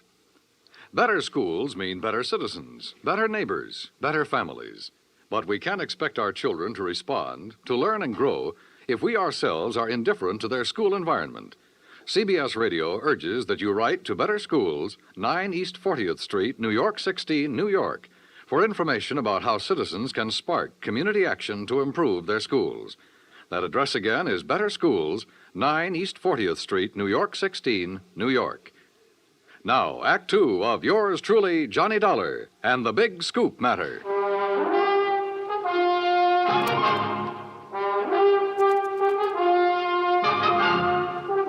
I tell you, I didn't leave this apartment last night. Your car says differently, Joan. Car? You had it washed today because it was all muddy. And the reason it was muddy was because you had it out in the rain last night. Look, Another thing. You told me you didn't know Art had gone to the lodge. You hadn't heard from him. But the switchboard operator told me you had a call from him yesterday. Now, why else would he call you except to tell you where he was going? Well, how about it, Joan? All right. Art did call me yesterday and told me he was going to Lake Watika. And how about last night? Yes. I went out, but not to Lake Watika. Art wouldn't give you a divorce. By killing him, you get your freedom and $100,000. I didn't kill Art. I didn't go up there last night. And where did you go? Might as well know. The reason I wanted a divorce from Art was because I'd found someone else. Oh? That's where I went for a few minutes last evening. Why did you lie about the phone call from Art yesterday? I don't know. I was confused. I was afraid it would look bad for me if it came out that I knew Art had gone up there. It doesn't look good for you this way, believe me. Oh, Johnny, I'm telling the truth. Who is this fella you're interested in? I don't see why he Who has is to... he? His name is Ted Nash. Will you have to talk to him? I sure will. And right now. Wrong about talking to Ted Nash right now. I called his apartment and got no answer. Item 9, $1.60, care of Lieutenant Rastelli. You figure this guy Nash and Joan Wesley could have killed Art and used It's a possibility, Lieutenant. Well, I'll see what I can find out about Nash. How'd you do at Lake Watika? 2 guests checked in the day of the killing. One, a man named Buckley. He left early this morning. Sheriff Tompkins has a bulletin out on him. Who else? A fellow named Cooper, who apparently likes to go places in the off-season. Nothing to tie him in particularly. Cooper, huh? We had a rumble some time ago that a guy named Cooper was involved in that gambling syndicate. What? Trouble is, we got no proof. Hey, wait a minute. What's the matter? Art told me he'd put the name of the man he was after in a safe deposit box. If we could find the key to that box. How about Art's apartment? Let's take a look. So we looked, and we found the key tucked away in a desk, but only a number on it. Nothing to tell where it was located. I gave it to Lieutenant Rastelli, and he promised to check every bank in town if necessary. While I went on back to Lake Watika to see if the man named Cooper at the inn was the same one Rastelli told me about. When I got there, after a frantic 3-hour drive, I found him comfortably sitting by the fireplace. Well, Mr. Dollar, isn't it? Yeah, that's right. Cooper, I'm going to get right to the point. You told me you came up here to enjoy the scenery. Yes, that's right. Why? The man who was killed last night, Art Wesley, he was trying to expose a national gambling syndicate. Oh, that's very interesting. So? So, I know a police detective in New York who thinks you're a member of that syndicate. Well, now, Mr. Dollar, that's a very serious charge. I presume you have proof. Well? Uh-huh. No proof. Well, in that case, I don't think there's any... Mr. Dollar, the long-distance call for you. You can take it on that phone right beside you. Thanks, clerk. Johnny Dollar. Rastelli in New York, Johnny. Hi, Lieutenant. You locate that? Yeah, the safe deposit box, and in it we found the name of the man Art Wesley was closing in on. It's Cooper. Thanks very all right, much. So you... Well, Cooper, you wanted proof? We've got it. Evidence that ties you in with the syndicate. Clerk. Well, now, this is ridiculous, Is Dollar. it? Let me tell you the facts about this thing. Is something the matter, Mr. Dollar? Get Sheriff Tompkins on the phone, clerk. Tell him I've got Art Wesley's killer here. You mean Mr. Cooper? Oh, now, wait a minute. Now, look, Dollar. If you'd get your facts straight, you'd drop this silly notion of yours. What kind of facts, Cooper? What time was Wesley killed? Between 10:30 and 11 last night. But, Mr. Dollar, Mr. Wesley's place is some 6 miles from here. That's right. Why? Well, then Mr. Cooper couldn't have killed him. What do you mean? Last night, I took a drink to Mr. Cooper's cottage here at the inn. What time? Around 20 to 11, and I chatted with him for at least 15 minutes. Are you sure about that? Oh, quite sure. Well, Mr. Dollar, I'll buy you a drink sometime. Cooper strolled back to the bar with a satisfied smirk on his face. So the one man who had to be Art's killer couldn't have killed him. I collared the clerk again and had him repeat his story in detail. If you recall, it rained heavily last night, Mr. Dollar. Yes, I drove through it on my way up here. Well, I was making the rounds of the inn, checking windows, things like that, when the house phone rang. It was Mr. Cooper calling from his cottage. He wanted a drink. You say that was at 20 to 11? Yes, I always jot down the time when I am called away from the desk. All right, go on. Well, when I got to Mr. Cooper's cottage, he was sitting in the living room in front of the fire with a book. Yeah. We chatted a while, and then when I returned here to the desk, I jotted down the time again. 10:55. Well, that does it. What do you mean? Oh, it's a good 20-minute drive from here to Art Wesley's lodge. If he was killed between 10:30 and 11 and Cooper was here at that time, he couldn't have done it. Well, I'm sorry, but facts are facts. And... Oh, excuse me. Lake Watika Inn. Yes, just a moment. Sheriff Tompkins, Mr. Dollar. Oh, thanks. Hi, Sheriff. Thought you ought to know, son. Remember that man Buckley we were looking for? Yeah, sure, the other guest at the inn. Yeah, we picked him up. I've been questioning him for an hour. Any luck? No, sir. He's just a traveling salesman who stayed at the inn because he didn't want to drive in the rain. You sure? Buckley swears he doesn't even know Cooper. Just between you and me, Johnny, I think we got the wrong fella. No place again. I decided to start all over. Got into my car and drove to Art Wesley's place. Nothing was changed. I remember the trip I'd made the night he was killed, how it rained heavily until about half an hour before I arrived. How I'd found him lying in the open doorway, a bullet hole in his head. Yeah, and the hole in the ceiling over the shelf of provisions, marking the path of the bullet. It was there. So were the provisions. Canned food, mustard, sugar, a package of crackers. There was some... Wait a minute. Sugar. The sugar bowl. I stared at it for a moment. I remembered a couple of things the room clerk at the inn had told me. And suddenly the whole deal slid neatly and quietly into place. I drove back to the inn fast. Cooper's cottage was empty, so I went inside to the bedroom and took a look around. Then I spotted one of the pictures on the wall, a little out of place. I looked behind it. Yeah, just what I expected. Outside, I found Cooper sitting on the terrace in front of the main building. I slid into a chair across from him. Well, Mr. Dollar, what fantastic crime are you going to accuse me of today? Cooper, I got a one-track mind. and it's still stuck on murder. Oh, now look, Dollar. We've been over this before, and personally, I find it quite boring. So much so that it's interfering with my vacation here. That's too bad. Yes, it is. So I'm leaving this evening. I don't think so, Cooper. Oh, come now. Art Wesley was trying to expose a figure in a gambling syndicate. You. Well, that's a matter of conjecture. You had to stop him for keeps. Oh, now look, Dollar. The time of Art Wesley's death has been established as between 10:30 and 11 last night. That's right, between 10:30 and 11 last night. And I'm sure you remember the room clerk telling you he was with me in my cottage living room from 10:40 to 10:55. I sure do. So that I certainly couldn't have killed your friend Wesley 6 miles from here during that time. Except that Art Wesley wasn't killed at his lodge. What are you talking about? You see, I remembered something else the clerk had told me. The night of the killing, it stopped raining a little after 11. All right, what difference does that make? All the difference in the world, believe me. Here's what really happened, Cooper.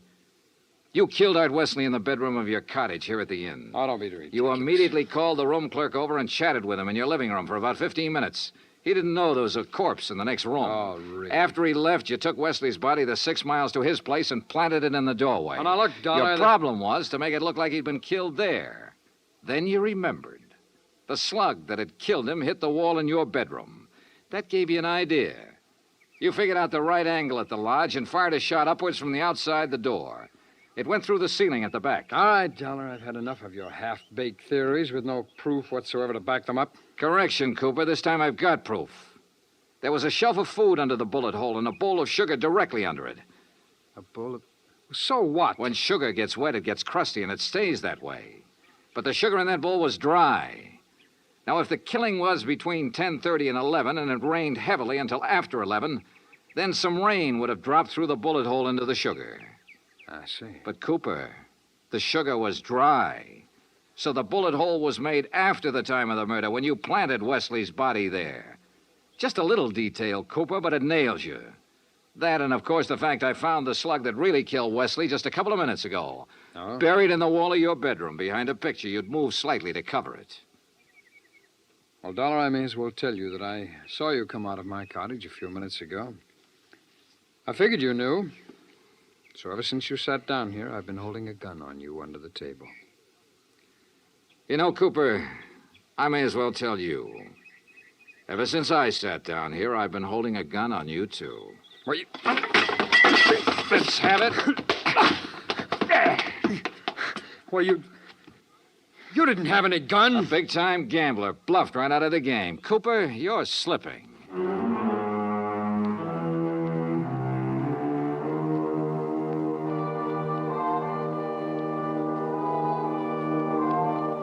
Item 10, $37.50. Transportation and incidentals back to Hartford.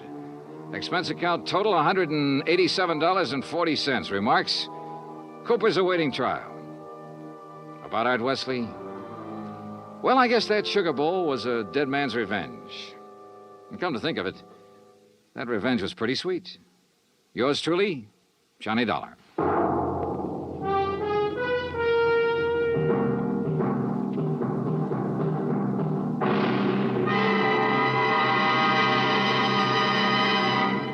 Our star will return in just a moment. In days long since gone by, one had to go out in search of daring do. But in a fast-moving world, exciting things are happening right around the clock. Things you can be in on no matter what else you're doing, as long as your radio is nearby. With CBS newsmen on the job, you can make CBS Radio your listening post for world events.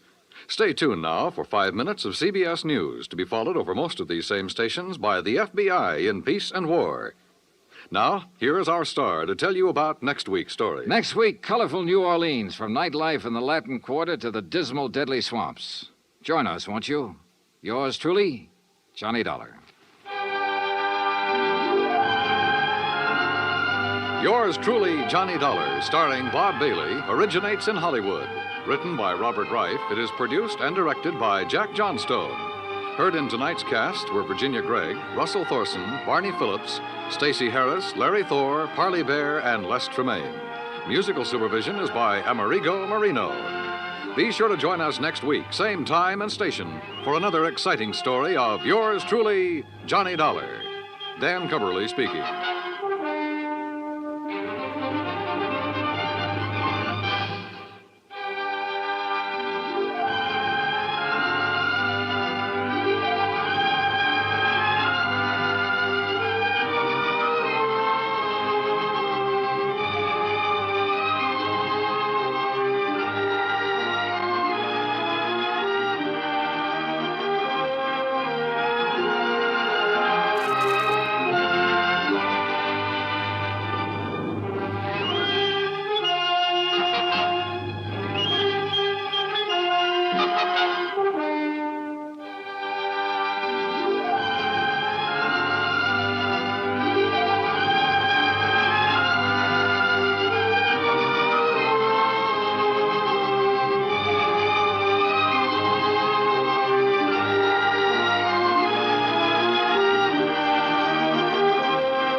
the Hollywood Radio Theater.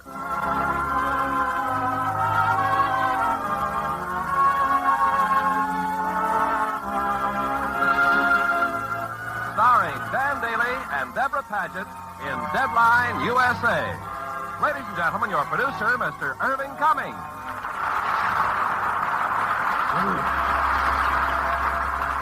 Greetings from Hollywood, ladies and gentlemen. In tonight's play, Deadline USA, we will tell you the dynamic story of a managing editor whose newspaper was his whole life, even to the neglect of his lovely young wife. And as our stars of this exciting drama, from the studios of 20th Century Fox, we have Dan Daly in the type of role which first brought him motion picture fame, and one of the most talented young actresses in Hollywood, Deborah Paget. Now, Deadline USA, starring Dan Daly as Ed Hutchison and Deborah Paget as Nora.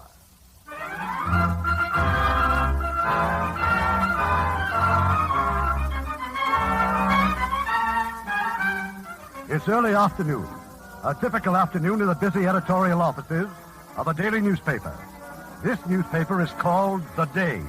Ed Hutchison, managing editor. Here it is, Ed. The new tax program is coming in now on all the wire services. Where did this come from? Moffat in Washington. The story will be on page 1 of every newspaper in the country. That's right, including The Day, after it's rewritten. Rewritten? Moffat knows better than this. All this talk about OPS, NAM, ECA. What's all that mean to our readers? What does billions mean to the average man or woman? That's an impossible figure. Break it down so they know what we're talking about. Okay, sure. What's it going to mean to the housewife for groceries? How much more for a car? Television set, $50, $100. Get a new leaf for the second edition. Right. Tell Holcomb I want pictures and casualty lists on the UP flood story. Lead page, second section. Now, what's the city desk gun on that girl he fished out of the river? Well, have you got a minute, Ed? What about her? Is it murder? It looks like it. Looks like it. Who is she? We don't know yet. Got some pictures of her, though, from the morgue, and that fur coat she was wearing Stay with was us, me. Mortimer. Play it down. No pictures. Oh, good. I said no Good-looking pictures. girl. No pictures. Let the standard run the pictures. I'm sorry, Mr. Hutchison, but they've called again from upstairs. They want you at that meeting. I'll be up in a minute. Meeting? Mrs. Garrison, the two charming daughters, and the lawyer. Why isn't the paper making more money? What else could they want me for? Now, where's Burroughs? Coming, Ed. The Rienzi story's fine. Tie it off. You can leave tonight to handle that strike upstate. Well, I'd just as soon stay with the Rienzi story. You're wasting your time, baby. Or not if we can prove he's guilty. It's not our job to prove he's guilty. We're not detectives. Oh, give me a week. Forget it. Don't you read what you write? The State Crime Commission couldn't prove a thing. All right, I know they couldn't. Rienzi made a monkey out of him. We've had a nice circus, that's all. Television's had a field day. All the papers raised their circulation. Rienzi's lawyers got richer. All I want is a week, Ed. 3 days, huh? Please, I think I gotta leave. All right, Burroughs.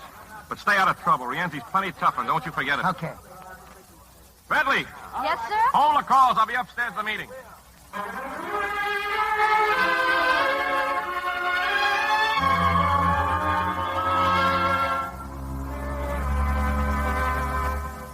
We know you're busy, Mr. Atchison. We won't detain you for long. As you can see, this is a most informal little meeting, just you and the ladies. You mean you're leaving, Mr. Crane? Well, no, not exactly. As the family lawyer... Let's tell him and get it over with. Tell me? Why? Well, as we all know, Mr. Garrison drew up a will just prior to his death 11 years ago. In it, he designated as his heirs his 2 daughters and his wife. Inasmuch as Catherine attained her majority last week and became entitled to a full vote, it has been decided to sell the newspaper. Sell? Sell the Day? The decision was unanimous. Any objections? Would it make any difference? None. Then I have no objections. The reason it was decided to... Must we go into details? I have a headache. My staff is going to feel the same way. Oh, Ed, take that hurt look off your face as if you couldn't see it coming. Now, what do we want with a newspaper? What do Kitty and I know about publishing? You like money? The Day gives you all a pretty fair income, doesn't it? We never even come down here except twice a year for meetings. You're invited every day. Mrs. Courtney's husband feels the money could be invested more wisely elsewhere, Mr. Atchison. John Garrison founded this newspaper, not Mrs. Courtney's husband. We're taking care of you. You're to get 1% of the sale price, slightly more than $50,000. Thank you. You'll notify all personnel. They'll receive 3 weeks' pay. Now, meantime... Wait a minute. Who's buying the Day? Well, who's buying it? Are you ashamed to tell me? Lawrence White, the buyer. White? We're being sold to the Standard? Mr. White's paper is very successful. He'll undoubtedly make this one more profitable, too. It won't be this paper anymore. It'll be lost in the Standard. As far as we're concerned, he's made a very satisfactory offer. He's eliminating his competition, that's all. Mrs. Garrison, you've got to stop him. Your husband had created a new kind of journalism. You helped him. Why, you even... Ed, please. It's there on the wall. Page 1 of the first paper you ever printed. Quote, "This paper will fight for progress and reform. We'll never be satisfied merely with printing the news. We'll never be afraid to attack wrong, whether by predatory wealth or predatory poverty." Thanks, Ed, but we know all about that. You're not selling the day, you're killing it. I still don't know why we have to go to court to sell it. Perhaps because your father never intended it to be sold. Oh, Mother, please. We've been over this 100 times. The hearing to approve the sale will take place in Surrogate's Court the day after tomorrow. You'll be there, of course? I never go to funerals. Excuse me, we still got a paper to get out. I like that man. I always have. I'm afraid he's too excitable, Mrs. Garrison.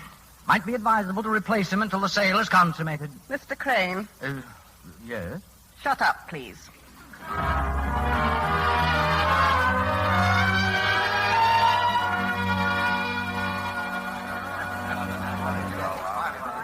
And I know it's hard to believe, but it's the truth. They're selling out. The paper's closing. You've got 3 weeks' pay coming to you. You can quit now, today, and start looking for other jobs, or you can wait for the decision of the court on Thursday. It's up to you. Well, I guess that's all. We'll get the paper on the street.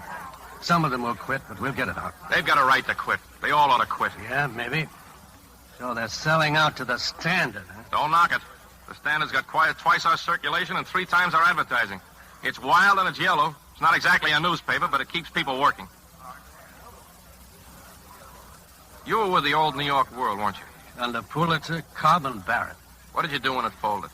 Let's see now. I think I got myself a drink. Yep, I'm sure of it. Then what did you do? Came over here, went to work for old man Garrison. He was a great newspaper man. Yeah, but no good as a father. 2 daughters who hate the paper the same as they hated the old man. They couldn't get at him while he was alive, so now they're kicking him when he's dead. Everybody in this racket gets kicked sooner or later, dead or alive. People just don't want a newspaper anymore. It's not enough just to give them the news. They want comics and puzzles. They want horoscopes and tips on the horse races, how to interpret their dreams. If they accidentally stumble on the first page, maybe they'll read what's going on. Maybe they'll even care. But I doubt it. 20 minutes to press time, Ed. Like you said, we'll get the paper out. There'll be a nice, lively wake tonight in O'Brien's bar. Ever been to one? Not for a dead newspaper. Why don't you stop by? Before you know it, lad, you won't be feeling a thing. Not a thing. Thanks, Porter. Yeah, I'd better stop by.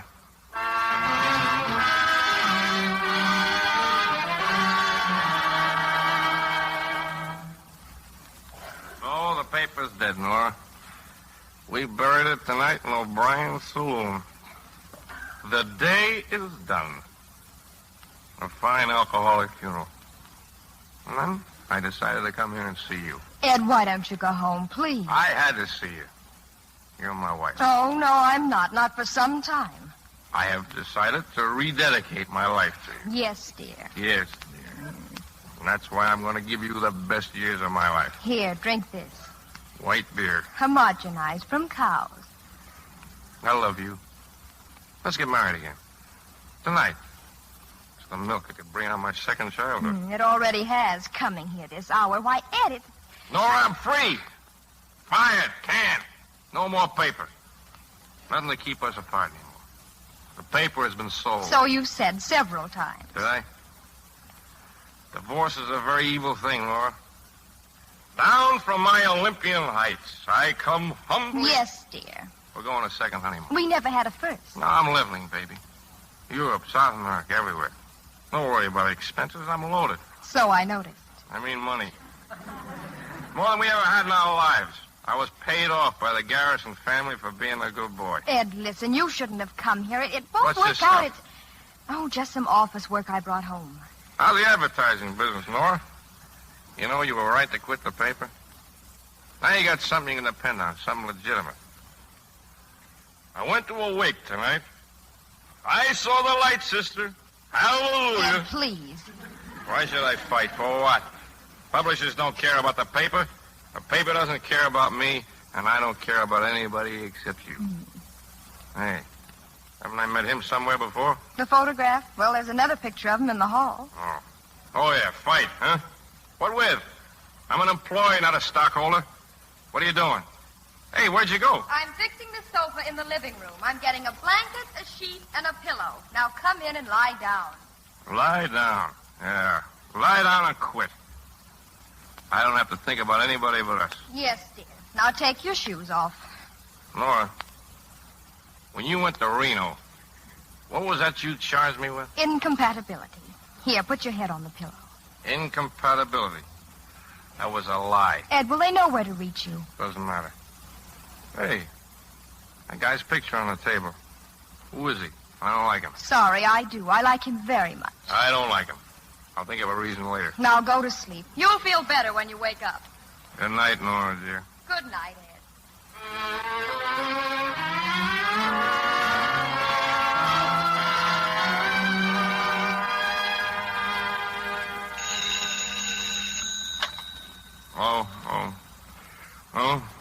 Okay. Okay, go ahead. Burroughs, when did this happen? What time is it now? 6 what? 6:20. What hospital? Oh, okay, no, I'll go myself. Ed? Oh, good morning, darling. I thought no one knew you were here. Well, where else would I go when I'm in trouble? Slept in my clothes, huh? Ed, now look, it's time we had a talk. Now, baby, I'm in a hurry. That call was urgent. Dinner tonight? Well, why not every night? Alberto's place okay, 8 o'clock? 8 o'clock, fine. Kiss me goodbye. I was hoping you'd ask me to. I thought you were in a hurry. Hmm? Oh, yeah. Did I have a pleasant time last night? Yes, dear. I did? Well, what do you know?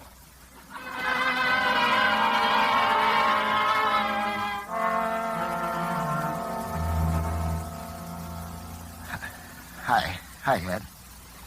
Well, you warned me, didn't you? Rienzi do this, Burroughs? Who else? The doctor says I can only stay a minute. Now, what can you tell me?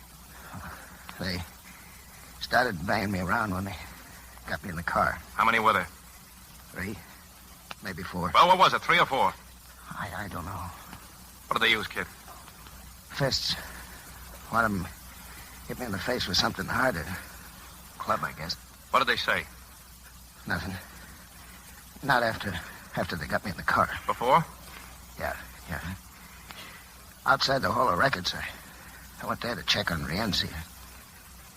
Man I talked to must have tipped him off. What makes you think so? Left his office for a few minutes.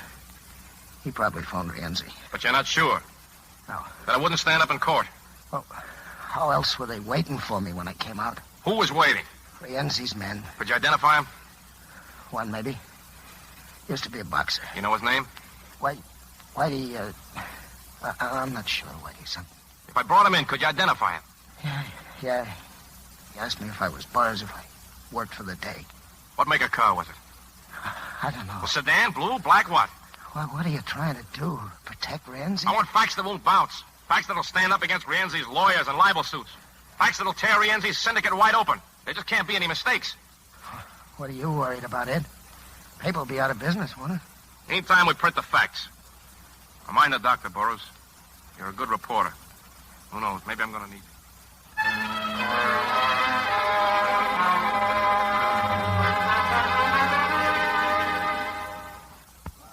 You heard me, Porter. Put every man you can spare on the Rienzi story. Picture layout, the works. Where does he get his money, his tie-ups, dates, facts, more facts. The tough thing is to prove them, man. Prove them later. Save anything that saved this newspaper. This is it. Miss Barndollar. Yes, sir. You heard it? You ever hear Rienzi? Oh, yes, sir. Well, go through the research department of yours and get me a... I've got it right here, Mr. Hutchison. Rienzi Thomas, 51, born Palermo, Sicily, emigrated here 1914, attended public school 47, has 2 children by legal wife Gertrude. We're not proposing him for the Chamber of Commerce. We want to convict him of every known crime in the books, all of which he's committed. I want everything. Yes, sir. Where's Mac? Mac! Get your camera. I want pictures of Rienzi, his wife, home, cars, everything. Now, what if he smashes my camera? He's done it before, Then get pictures of him doing it. You sent for me, Ed? Yes, I want a cartoon on Rienzi. I want it hard, tough, below the belt. A vulture sucking the life out of a city. You got it? Oh, you can draw anything you want, but a vulture only preys on the dead or dying. Praise, huh? Okay, here's your captain. Let us pray. P-R-E-Y. Hey, Ed, look about those pictures you want. Now, why should I stick my neck out? I want them for the first edition. I get in the jam with Rienzi. Tomorrow the paper falls. Where's that leave me? You're fired. Now, wait a minute. Pay him off, Porter. Get him out of here. Look, why all the excitement? Everybody knows we're washed up. That's your mistake. But I've worked here for 3 years. That's my mistake. Get your voucher. All right, Bentley, get your stenotype and come into my office. Yes, sir. Oh, Dr. Emmanuel's on the phone. I'll be right there. Draw $500 out of my bank and send it over to Burroughs' wife. Dr. Emmanuel's on, too. Hello? No. I'm fine, Doc. I need a favor. Personal friend of mine needs some help. He's at City Hospital. Name is Burroughs. George Burroughs. What? Well, which is more important, Doctor, delivering a lecture in Chicago or saving a man's eyesight? That's right, he may lose his eye. So cancel the lecture, delay it. We weren't too busy to raise funds for your clinic. Well, certainly I'm putting on a personal basis. What's a friend for if not for a favor? Thank you. A real humanitarian. I'm ready with the stenotype. Huh? Oh, page 1 editorial. 10-point type, double column. Byline set off in boldface will be John Garrison. John Garrison? You heard me. Quote, I am dead. I've been dead 11 years. By tomorrow, this newspaper may also be dead. But as long as it lives, the day will continue to report the facts and the meaning of those facts without fear and without distortion. Wait a minute. Cut out and without distortion. Somebody might not know what you mean. Yes, sir. Okay. Now, what are the facts? Thomas Rienzi, who likes to be thought of as a hard-working and industrious building contractor.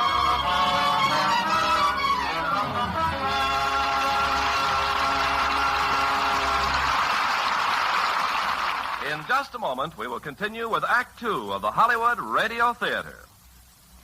Now, our producer, Mr. Cummings. Act 2 of Deadline USA, starring Dan Daly as Ed Hutchison and Deborah Paget as Nora.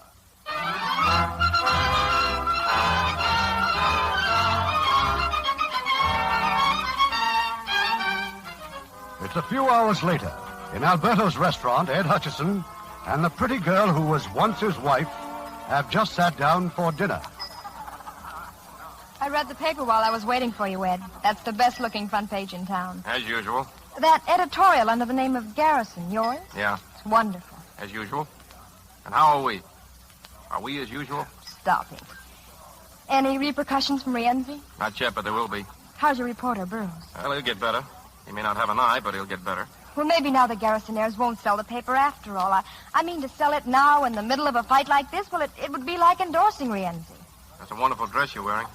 How do I look? Better than you did last night. How do you feel? Amorous? Excuse me, Miss Doctor, some telephones. Tell him I'm feeding. But they said it was important. Urgent, dear, as usual. You'd better answer it. I'll be right back. Alberto. Yes, sir? Bring her some champagne. Oh, and keep calling her Mrs. Hutchison. Yes.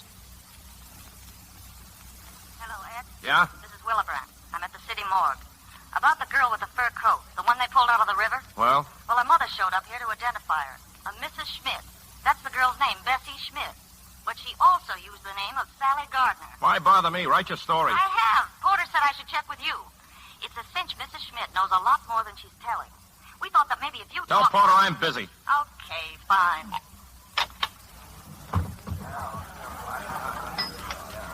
It wasn't urgent after all. I can see it in your face. What else can you see in my face? Plenty, so I'd better tell it to you fast and straight. I'm getting married. Don't make jokes, Nora. You don't even know him, Ed. He's my boss at the advertising agency. First me and now another boss. Getting to be a habit with you, isn't it? I'd like you to meet him, Ed. Compare notes, you mean? Thanks. I know enough people already. His name's Louis Schaefer. I don't want to know anything about him. I told him all about you. Everything? Look, I'm not one of your modern husbands. Stiff upper lip and all that stuff. But I'm ready to discuss anything this sensibly. There isn't anything to discuss. I don't need your consent, Ed. We're divorced for 2 years. I don't recognize the divorce. You agreed to it. Well, I was wrong. You're my wife. Not only because somebody said a few words over us, but because of what we meant to each other. You can't change that with a piece of paper, legal or otherwise. Another call, Miss Dodgers. Go away. You want me to quit the paper? Sure, the day's as good as finished, but I'll quit the whole business. I'll get a job doing something else. I don't want you to quit, Ed. It's your whole life, and for you it's right, but, well, I've got a right to a life, too, and you can't give it to me. Can he? Mr. Louis Schaefer? Yes, I think he can. Can you be the same with him as you were with me? Is it that easy? Do you love him? Ed, please. No. No, you don't love him. Not the same way. Maybe love isn't enough to make a marriage work. All I know is that I'm sorry, Miss Dodgers. It's Mr. Porter. He says if you won't come to the phone, then to come back to the office, sir. You'd better talk to him. Yeah. Willibrand's story at Sally Gardner. But I told her... The story's been pulled by our advertising department. It seems that Sally was once a very good friend of Mr. Andrew Wharton. Wharton's department store? Right. Switch me to advertising. Give me Fenway. I'm in Fenway's office now. Here, talk to him. This is Fenway, Mr. Hutchison. I'm sorry, but it just seemed to me that this was libelous material. I was trying to protect us. Us or you? Or Mr. Wharton? And for how much? Mr. Wharton denies... I don't care what he denies. The girl was murdered. But as a matter of policy, Mr. Hutchison. Policy? Since when has the advertising department dictated our news policy? I didn't do this just on my own. I believe that. You went to Wharton. I talked to Kitty Garrison. It was on her authority. Kitty Garrison hasn't got the authority. Not until I'm off the paper. Or have you arranged for that, too? No, sir. You're slipping, Fenway. Mr. Wharton is here in the office. If you care to I'll talk to to Porter. Put him back on. Yes, sir. Yeah. Run the story. Wharton wants you to hear his side of it, Ed. But I told... All right. All right, I'll be there in 15 minutes. About Mrs. Atchison, sir. Well? She's gone, sir. She said to tell you that she won't be back. Thanks.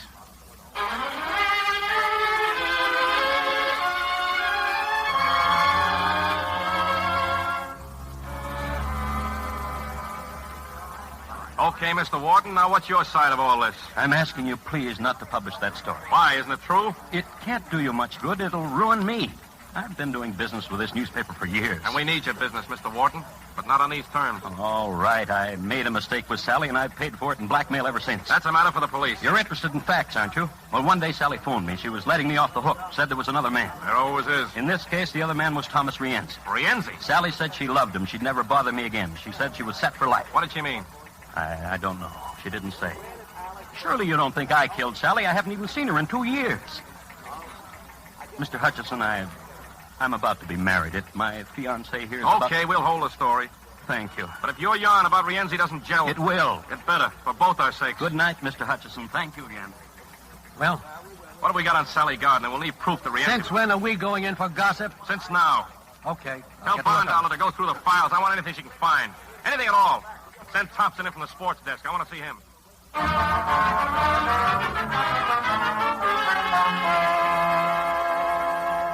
This is real interesting, Ed. Sally and Rienzi, huh? That's right, Thompson. Hey, from this a fella could catch a hole in the head. Yeah, he could. That bother you? Oh, no, not at all. Well, Brand told me that Sally's got a brother. A fellow named Herman Schmidt. Small-time stuff. He had some kind of a job as a political boxing judge or something. That's right. Her brother, huh? Yeah, get hold of Schmidt, Thompson. Sweat him. We're short on facts and we're awful short on time. Now find Schmidt. Bondollar's waiting to see you. I'll send her in. Thanks. You're next, sweetheart. Read what you got, Miss Bondollar. Make it fast. Sally Gardner and her brother were born here. Mother came from Germany. Father dead. No known criminal record for Sally. No recorded marriages. Yes? Mr. Louis Schaefer to see you. Send him in when Bondollar leaves. You come in too, Bentley. That's all for now, Miss Bondollar. Yes, sir. Mr. Schaefer, come on in. Well, thank you. Happy to meet you, Mr. Hutchison. Coffee, Mr. Schaefer? Sandwich? No, thanks. I know you're busy. How's my wife? That's what I came to see you about. Nora asked you to come here? No, of course not. I thought that we could... Well, look, you're making her very unhappy. Why don't you let her alone, Mr. Hutchison? Her responsibility to you is over. Then what are you doing here? I'm only trying to do what's best for Nora. That's not only ridiculous, but insulting. You're not that much of a prize. Ed, here's a...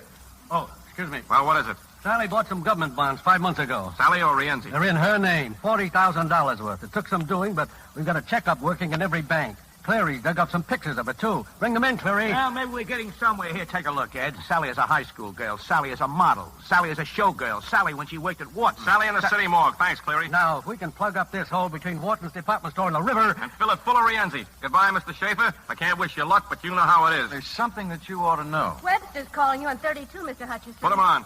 Nora and I are getting married tomorrow night. Yeah, Bill? I thought it best not to delay any longer. You know how it is. Good night, Mr. Can you hear me? I'm backstage at the burlesque house. Go ahead. Rienzi's your boy, all right. Sally was a showgirl here 3 years ago in a musical produced by Al Murray. The show was backed by Rienzi. Who says so? Murray, I'm with him now. I'll switch for rewrite. Bentley, put Webster on rewrite. Yes, sir. All right, Porter, we'll use the Willibrandt story, but kill all reference about Wharton. Throw in a picture of Sally, just a face, no art studies. Right. Tell Bondollar I want a complete check on Louis Schaefer. He runs the United Advertising Agency. Anything from Thompson yet? Nothing. Switch him over as soon as he calls in. Bentley! Yes, sir? Send something to Burroughs at the hospital. Get him some books, flowers, a bottle of whiskey. I don't know. Find out what he likes. Yes, sir. And bring me some hot coffee.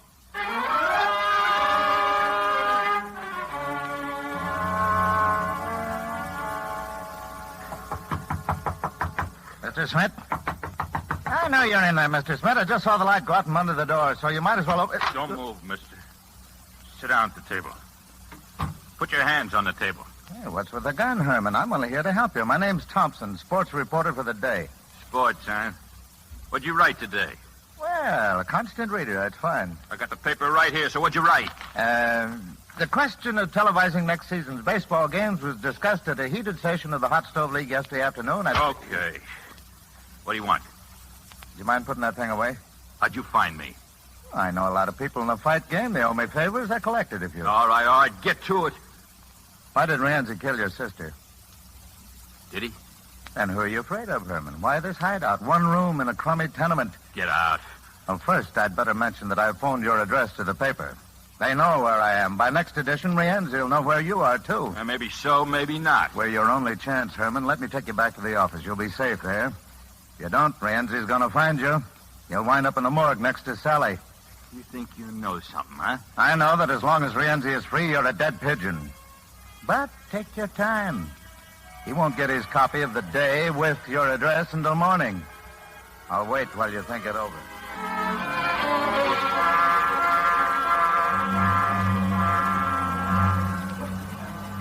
Ed, it's past midnight. No word yet from Thompson? Nothing. You know what day this is? It's Thursday. 9 o'clock in the Surrogate's Court. You're going to be there? All this for what? The obituary of a newspaper. Yeah, I'll be there.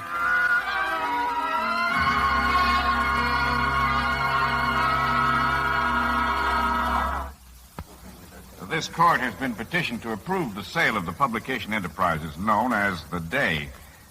I have carefully read the last will and testament of the deceased, John Garrison, and I find nothing therein to prevent such a sale.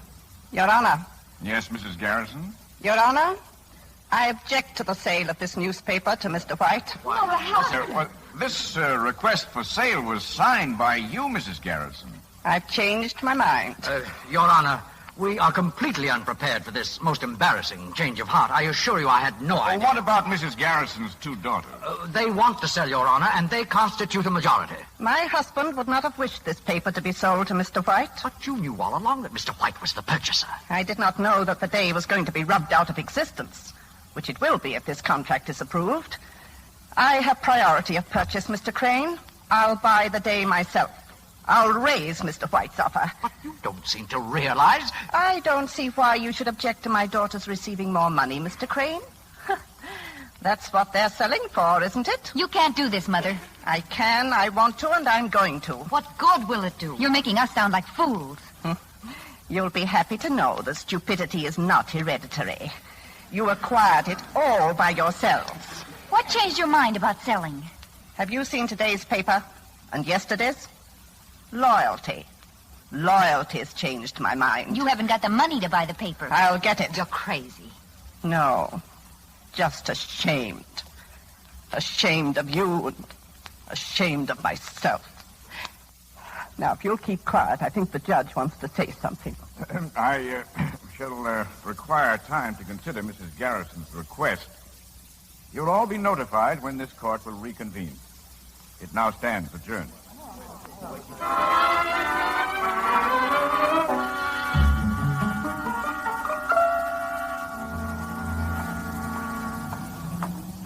Mr. Hutchison? Well? My name's Hanson. I'm an attorney. Didn't I see you just now at the Garrison hearing? It was a real nice hearing. You're representing Mr. White? No, I work for Mr. Rienzi. He's waiting to see you in his car. Why? It's personal business. The car's right here, Mr. Hutchison. Mr. Atchison, can I give you a lift someplace? Why? I'm the sociable type. They're expecting me at the office. We'll be glad to take you. Okay, Frank? I wondered when and how you'd get around to this. Yeah? Yeah, I expected something a little more poetic. There's no poetry in an armored car. I think I like you, Atchison. A man with imagination. They tell me you're a good newspaper man. You're not bad at your trade either. But they say you're a hothead. Who's they? Friends. I got friends everywhere. I like for you to be my friend. Thanks. You're not my type. You ever meet me before? Do business with me? Maybe you got the wrong impression, huh? Now, here's a newspaper, The Day. My family reads the paper. It's not nice what you print. I got a nice family, Mr. Hutchison. Sometime I'd like for you to meet them. There's no point in that unless they're the ones that almost killed Burroughs. Burroughs? Never beat up a reporter, they say. It's like killing a cop, they say. Never drop girls in the river, they say. Not even with fur coats, they say. What have I got to do? I'm in the contracting business. Capone was in the insurance business. It's a humor, Fred. Then why don't you laugh? Very funny. Tomorrow's paper will be even funnier. There. That's a Rienzi I like to see. This way you start shooting, friend? What are you supposed to be, a little tin god? You gonna save the world? A hero or something? Know about what you print in the paper. My lawyer says I could sue you for this. Well? What you're doing's been tried before. Nobody could ever make it stick. Then you got nothing to worry about. Oh, that's the office. Just down the block. They're on the right, Frank. The gentleman's office. Cops, tax collectors, politicians, they all got an angle. What's yours? Come on, name it. What do you want? I want to see you in prison. Thanks for the lift. Well? I just met the man. Sometimes these things take time. Only maybe I... Hey, wait a minute. Yeah? They're going to the newspaper building, those two guys. Schmidt. That's Schmidt. We've been looking all over for him. Who's with him? I don't know. I never saw him before. Sally's brother walking into a newspaper office, huh? Drive around the block. I gotta make a phone call fast.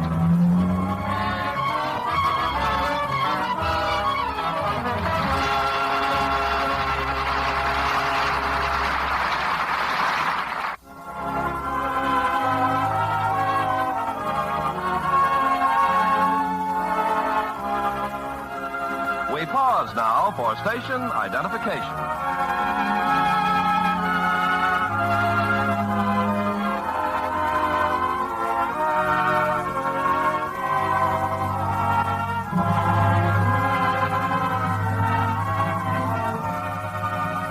Curtain rises on Act 3 of Deadline USA, starring Dan Daly as Ed Hutchison and Deborah Paget as Nora.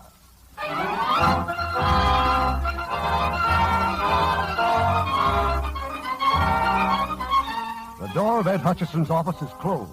With Potter, the city editor, he's entertaining a guest, Herman Schmidt, brother of the murdered girl.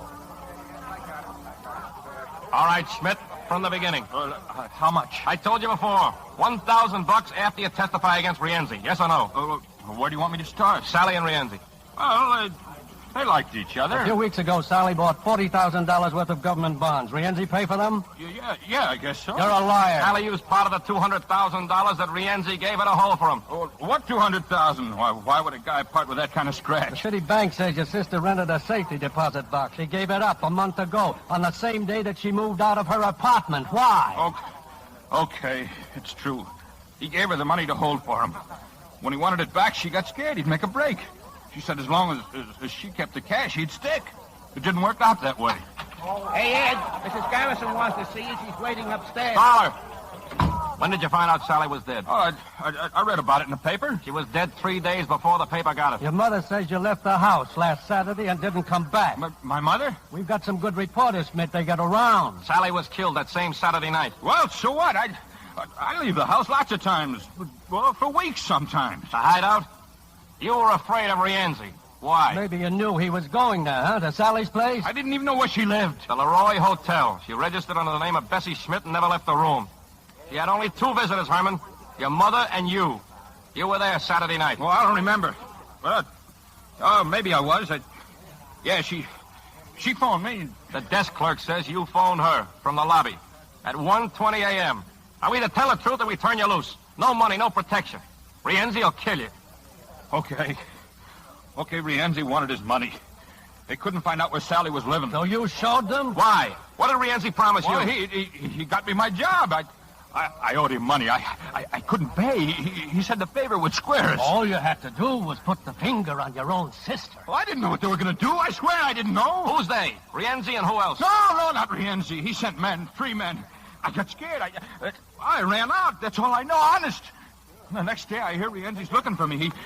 He was afraid I was going to talk. I found a room, and I've been there ever since. Type up a statement, Porter. Have him sign it. Get the names of those 3 men.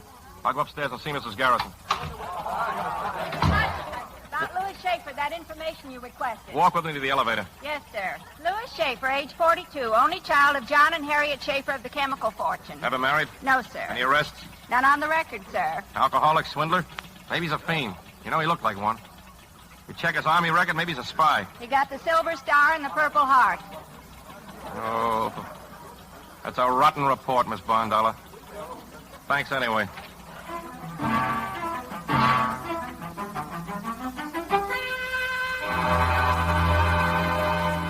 You've been keeping me waiting. I know. 2 things, Ed. First, Rienzi started his libel suit. We were served with papers half an hour ago. Second? Judge McKay is going to hand down his decision tonight at 9. Tonight? How come so soon? Because of the libel suit. Oh, one thing more. That 1% you were promised. Alice and Kitty changed their minds. What took them so long? I've been to the bank, Ed. They're willing to loan me the money if we cut expenses 4%. Think you can do it? I'll do better than that. Yes, go ahead, Porter. He what? What are you talking about? Yes, I'll be right down. No, what? A man was just shot to death in the press room. A man named Herman Schmidt.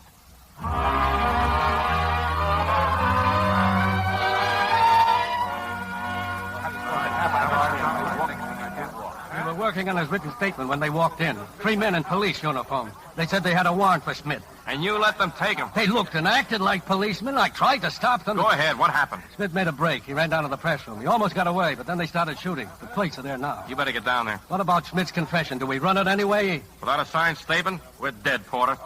We're as cold as Herman Schmidt. I'll get Mrs. Garrison, take her home.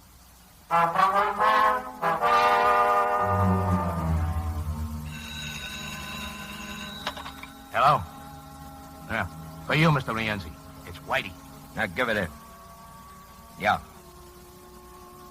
But I told you I didn't want anything like it. This is stupid. Stupid! Well, get on here now, all 3 of you. And find Sally's old lady. Bring in Mrs. Schmidt. I want to talk to her.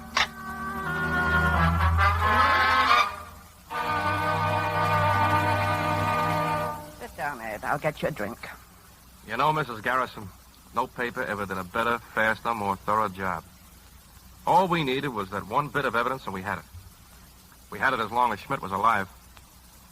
I figured if we could get an indictment against Rienzi, they'd let the day stay in business. We're licked, Ed. But we showed them how a real newspaper can function. You're quite a girl. They must have made them different in your day. Yeah. More durable. More pliable. Girls these days have stuff, but they're brittle. They break more easily. Plenty of stuff, but no heart. Meaning Nora? Meaning Nora. There will now be a respectable silence while we feel sorry for ourselves. Well, she had no right to walk out on me. She's my wife. You wouldn't have a wife if a newspaper had beautiful legs. Sure. But you never walked out on John Garrison. Who said so? You must have had a pretty good reason. The best. A bride always likes to think she's indispensable. But I woke up one morning and he was gone. Back to the paper to do the Lusitania story. I walked out. Yeah, but you came back. 2 days later. He didn't even know I'd been gone. He loved you. Exceedingly. Between editions.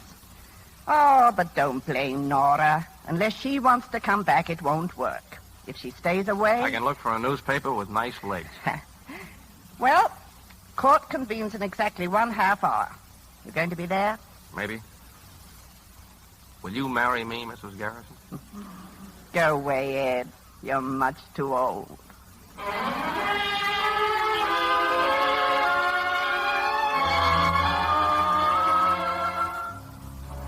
Sorry, Mr. Rienzi. Nothing yet on Mrs. Schmidt. They're still looking for her. They'll find her.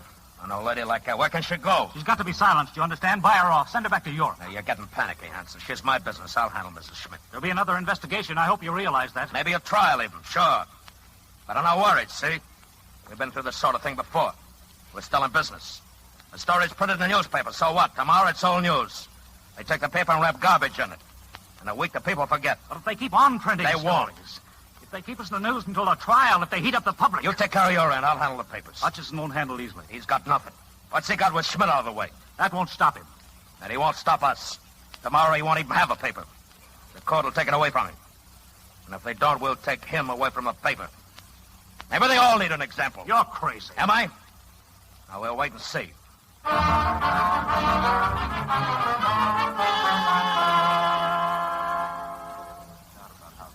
And so the court has arrived at a decision.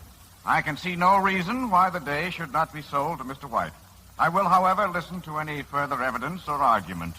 Mrs. Garrison? There's nothing to say, Judge McKay. May I say something, Your Honor? If Your Honor, please. Well, Mr. Crane? Since Mr. Hutchison is not one of the heirs, and since I'm sure he's not here in the interest of Mr. White, whom does he presume then to represent?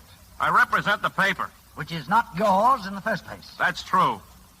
But the Day is a lot more than a building and furniture and presses. It's people. 1,500 men and women whose skill and experience make a great newspaper possible. We don't own one share of stock, but we, along with the 300,000 people who read this paper, have a vital interest in whether it lives or dies. I suggest this is most irregular, Your So is the Honor. murder of a newspaper. So is some unfinished business called Rienzi. If you read the Day, you'd know what I mean. I don't care to discuss Rienzi. This newspaper does. I don't question your good intentions, Mr. Hutchison, but they hardly concern us here tonight. They concern the public tonight, and tomorrow, and the day after tomorrow. The Day isn't the only good newspaper in town, Mr. Hutchison. Right now, it's the only newspaper willing to expose Rienzi. Mr. Hutchison, there are certain rules of procedure. We are concerned now only with the legal aspects of the sale. What happens after Mr. White takes possession is outside the jurisdiction of this court. But whose jurisdiction is it, sir? Just a moment. Since when is it immoral for someone to legally purchase a newspaper? I don't care if Mr. White buys out another paper or 20 papers. But I do care when he buys a newspaper to put it out of business. Because without competition, freedom of the press can't exist. I'm talking about the right of the public to a marketplace of ideas, of news and opinions. Not those of one man or of one leader or even one government. Well, I guess that's all I have to say. The existing contract is valid, made in good faith. As of tomorrow, the Lawrence White Publications will assume control of the Day. Court's adjourned. Ed, thanks for trying. If you'll excuse me, Mrs. Garrison, I better phone the office. Go ahead, Ed. This is Porter. What's the story? Lead off for the morning edition. The Day, after 47 years of daily publication, was sold last night. But we've still got a paper until tomorrow. Get back here, Ed. Why? Williband's got Mrs. Schmidt here. She wants the boss. She won't talk to anyone else. I think we've got something, Ed. Something big.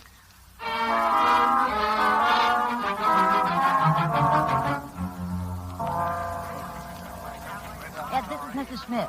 She wandered in on her own, looking for you. Here he is, Mrs. Schmidt. You are boss? Yes? I am mother of Bessie. About your son, too. I'm very sorry. I do not come about that. I have here box, shoebox. In it are papers of money. Here, you look. I'll say there's money. Now, my Bessie, she comes to me and she says, here, Mama, you keep this. Something happens to me, you do not have to worry. This little book, Bessie's diary? Yeah, she writes down what happens to her and this Mr. Rienzi. She writes it down there. Porter, you better call the police. And we're getting out the final edition as usual. Mrs. Schmidt, why didn't you go to the police? Police? I do not know police. I know newspaper, this newspaper. For 31 years I know this paper. I come to America. I wish to be good citizen. How to do this? From newspaper, it showed me how to read, how to write. And when Bessie dies, you do not say bad things of her like other newspapers. Now you want to find who hurt my Bessie. That's good. I help. I think what to do. I go on subway. I ride all day. Then I'm here. By doing this, you may be in danger, like your son. You are not afraid? I am not afraid. Thanks.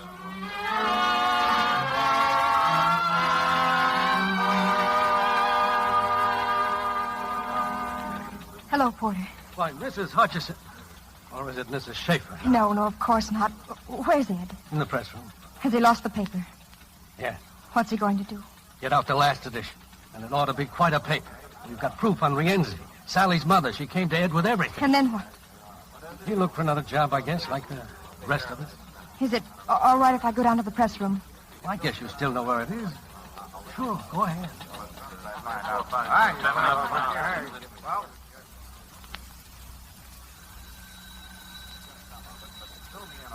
Telephone. Yes? Thomas Rienzi, Mr. Hutchison. He wants to talk to you. I told him you were in the press. Put him on. Hello. Atchison? Hello, baby. How do you feel? How do I feel? Mrs. Schmidt came in to see you. That's right. There's some loose cash in my office that belongs to you. $160,000. Oh, and there's something else, too. A diary. Sally's diary. So what? Who's going to believe what a dame like that writes to herself? I don't know. Ask your lawyer. There's something else that might interest you. We're accusing you of Sally's murder. Look, before you hang up, friend, here's some advice to you. Don't you press your luck. You lay off on me. Don't press that story. What's that, an order? If not tonight, then tomorrow. Maybe next week, maybe next year. But sooner or later, you'll catch it. My lawyer's right here with me. He's yelling at me not to talk like this. But I say it anyway. You print that story and you're a dead man. You forget something, Rienzi. It's not just me anymore. You'd have to stop every paper in the country now, and you're not big enough for that job. People like you've tried it before, with bullets, prison, censorship. But as long as even one paper prints the truth, you're finished. I don't want double talk, just an answer, yes or no. What time is it? 10:30. That's when we go to press, 10:30. You want your answer? Listen. Yes or no? It's too late now, Rienzi. You hear that? That's the press, and there's nothing you can do about it. Nothing.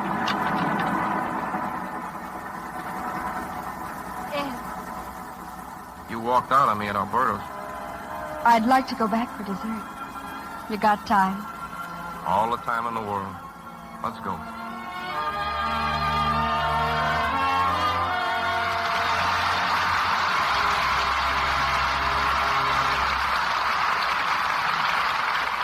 In a moment, our stars will return.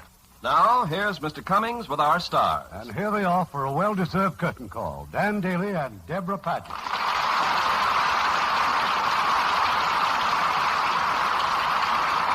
Well, Dan, how does it feel to have your dancing shoes off for a change? Very comfortable, Irving. You know, I loaned them to Deborah to go to Norfolk, Virginia. The opening of 20th Century Fox's new picture, Titanic, starring Clifton Webb and Barbara Stanwyck. Yes, Irving. A group of us flew there to entertain at the premiere, which was dedicated to the Navy Relief Fund. I wish you could have been there, Dan. Well, I've already done my share for Navy relief. When was that? When I joined the Army. Boy, was the Navy relief. I'm sure both the Army and Navy would fight to get. No. You're the type they fight to get, Deborah. You remind them of the girl next door. I would? Well, if you wouldn't, I would. Because it's my latest picture for 20th Century Fox, co-starring with June Haver. It's called The Girl Next Door. I think you'll both agree that next week's show is just wonderful, because we're going to tell the heartwarming story of one of the most glamorous couples in show business. It's Paramount Pictures' screen hit, Somebody Loves Me. And recreating her original role as the entrancing Blossom Seeley, we'll have Betty Hutton, co-starring with Gene Barry as Benny Field. What a great story that is, Irving. Good night. Good night, and we'll be seeing you.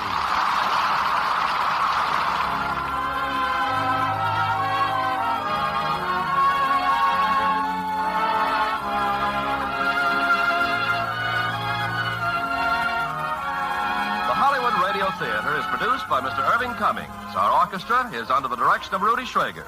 This is Ken Carpenter inviting you to join us next week at this same time for another presentation of the Hollywood Radio Theater.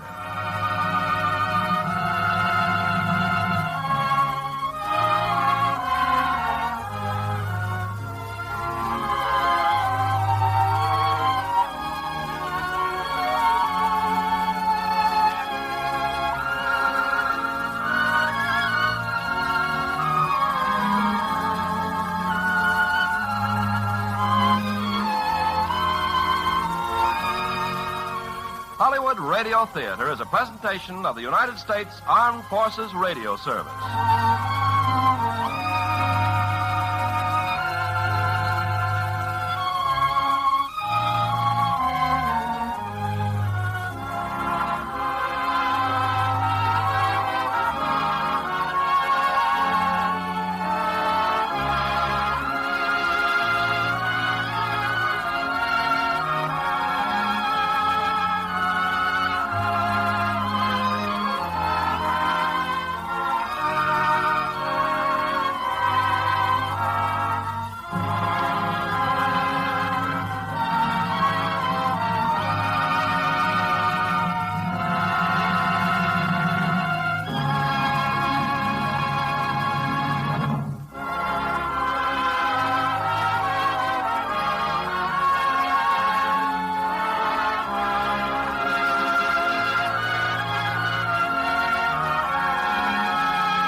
Murder of Quality. Adapted for radio by Frederick Gradnam. From the novel by John le Carré. With David Bird as George Smiley, Joan Saunderson as Miss Brimley, and Patrick Barr as Terence Fielding. A Murder of Quality. So, it really is you, Brim. Come on in. Did you think there was another female called Brimley about to enter your life? Oh, what a nice room, George. Yes, I suppose it is. Only it must be years since we last met. It is. 10 years. 10 years. And no doubt you could tell me exactly when and where. I could, but I won't. Oh, do sit down, Brim. May I sit here? Please. Now tell me, how did you find me? The telephone directory. Under Smiley. George Smiley. Ah. You're the only Smiley G.H. in the book. Then I telephoned first to make quite sure you weren't in, but I was able to leave a message which I assume you got. Yes. Oh, simple, isn't it? The obvious I always forget. Will you have a whiskey and soda? You still drink it? I do, and I will. Fine. You've left the service for good? For good? I wonder. One never knows with intelligence work, I find. And yourself, Brim?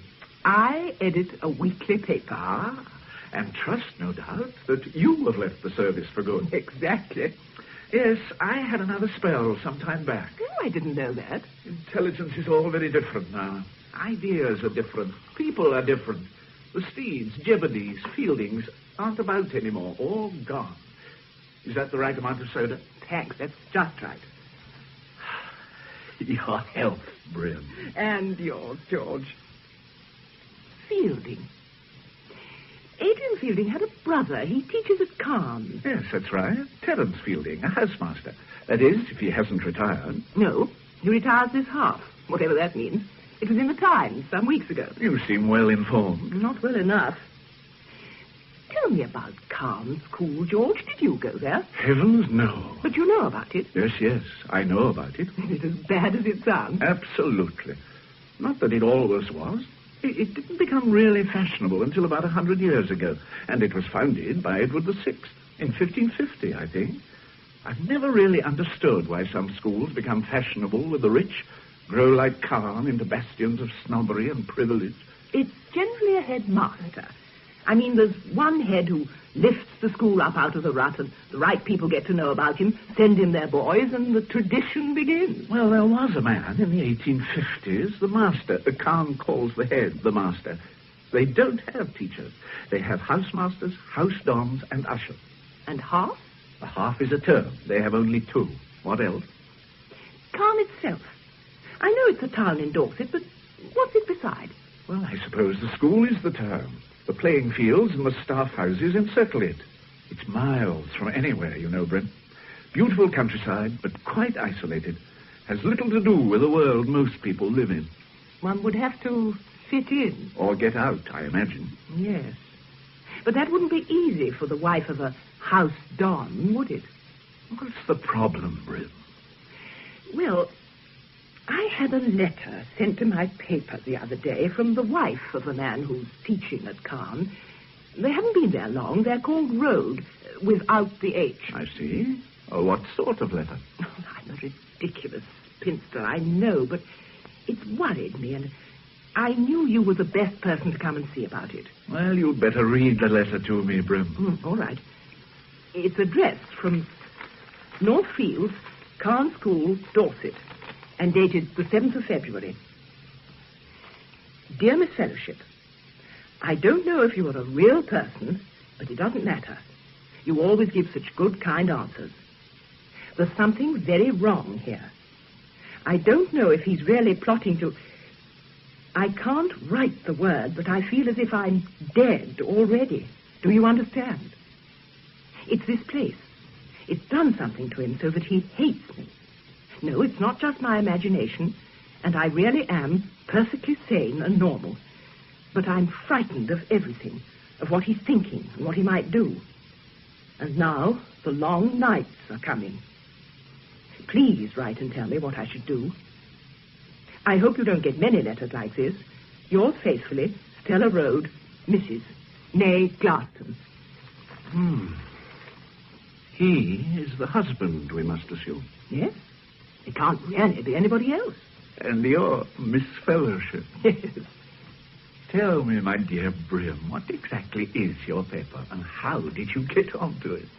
It's called The Christian Voice, and it's a nonconformist weekly newspaper founded in 1903 by old Lord Lansbury. I'm its editor. It's very much a family affair. The same families take it now as did in 1903. The Lansbury we know is the son of the founder. He offered me the job after our outfit was thinned down in the 50s. Oh, yes, I remember now. And why do you take Mrs. Rhodes seriously? You've had other letters of the same order? No. Only one for a kitchen hints competition, and a note from her last year saying that her husband had been taken onto the teaching staff of Cairn School. We printed the news. The point is, George, she's a Glaston. What is a Glaston? Well, they've been readers of The Voice since it started. The Glastons are part of our magazine, one of the few hundred families who form our establishment. So you take her letter seriously? I must. I know the Glastons are as down-to-earth as you could wish, Stella included. I don't think she's likely to be suffering from delusions of persecution. Oh, what are you going to do? Write to her. Ask her to come and see me. You see, I have the idea that Stella's husband isn't the usual Cairn type. The product of a grammar school, red brick and all that. Yes. And Stella Road wouldn't be the type, would she? I doubt whether Cairn has ever had a nonconformist wife. Road himself is also. Yes, he would be, of course. So I shall write to her. And if that doesn't help, well, I wondered, perhaps you could contact the man Fielding for me. Well, I have met him. Of course I would, but... What's Fielding like? Terence. He's not quite the man his brother was, you know. In his late 50s now, a big man with a fine head, rather flamboyant, a superb natural actor. Is he married? He's not the marrying type. Ah. He's very intelligent, of course, and very vain. Have you met any of his colleagues? Well, Anne knew a housemaster and his wife, Charles and Shane Hecht. I don't remember meeting them ever. I think they were typical of Cairn and quite awful. Of course, things aren't at all the same at Cairn these days. I remember before the war when Charles inspected the corps on a white horse. Ah, yes. We don't do that kind of thing now, do we? Of course, I've nothing against Mr. Iredale as commandant. Nothing at all. Oh, he's a good chap, Iredale, when all's said and done. And his wife's such a nice person. Don't you think, Terence? Oh, I don't know, Shane. A bit overdressed for my taste. I know what you mean. I wonder why they can never keep their servants. I hear Mr. Rhodes will be helping out with the corps next half. Poor little Rhodes, running about like a puppy trying to earn his biscuit. He tries so hard. Have you ever seen him at school matches? Well, he ought not to try quite so hard. Do you know, Terence, he'd never seen a game of rugger before he came here? It's all soccer at grammar schools, I believe. Is it? Do you remember when he first came, Charles? Oh, yes, quiet as a mouse. It was fascinating how he lay very low, drinking us in. The games, the vocabulary, the manners, everything. Then one day, it was as if he'd been given the power of speech, and he spoke our language. It was amazing, like plastic surgery. It was Felix Darcy's work, of course. I've never seen anything quite like it before. Dear Mrs. Rhodes. So sweet and such simple taste, don't you think? I mean, whoever would have dreamt of putting those china ducks on the wall? Big ones at the front and little ones at the back. I wonder where she bought them. I must ask her. Shall I ask her? You, Terence, would you? I think not. I find Mrs. Rhodes hell, to be honest, for once. So, they're here next Wednesday. I can't leave them out. Black candles, Terence. Of course. Here are the coats, Mr. Fielding. Oh, thank you, True. Let me help you with yours, Mrs. Hecht. Thank you, Miss Truebody. Poor, dear, sad old fur. Oh, no. It's a lovely coat, madam. Well, thank you, Terence. Extremely pleasant. You know we're going to miss you when you go. Good night, Terence, darling. So kind. And in your last half, you must dine with us before you go. I'd be delighted. Good night, Mr. Hecht. Oh, good night to you, Miss Truebody. Oh, it's turning very cold, you know. We could be having snow soon. Good night, Miss Truebody. Good night, Mrs. Hecht. And thank you for such a delightful meal. You must have gone to a lot of trouble. Oh, not really, madam. It's nice to know you enjoyed it. Good night again, Terence darling. Good night, Shane. Oh, it's damn cold. It's nearly the long night, isn't it? It's always supposed to snow at Caen during the long night. And it often does. Oh, do come on, Shane. Oh, Charles, you can quick march your boys as much as you like. I propose to go slow. Good night, Terence. Good night. There now.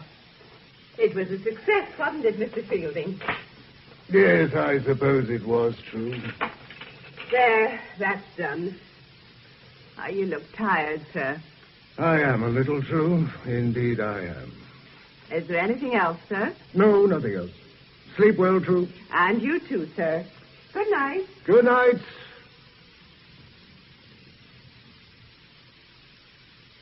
I wrote to Stella Road, George. Today I got another letter, not really a reply, and now I am worried. Which is why you've dropped in again. Yes, frankly. Here, read it for yourself. Right. 15th of February. Dear Miss Fellowship, I am not mad, you must believe that, but I know my husband is trying to kill me.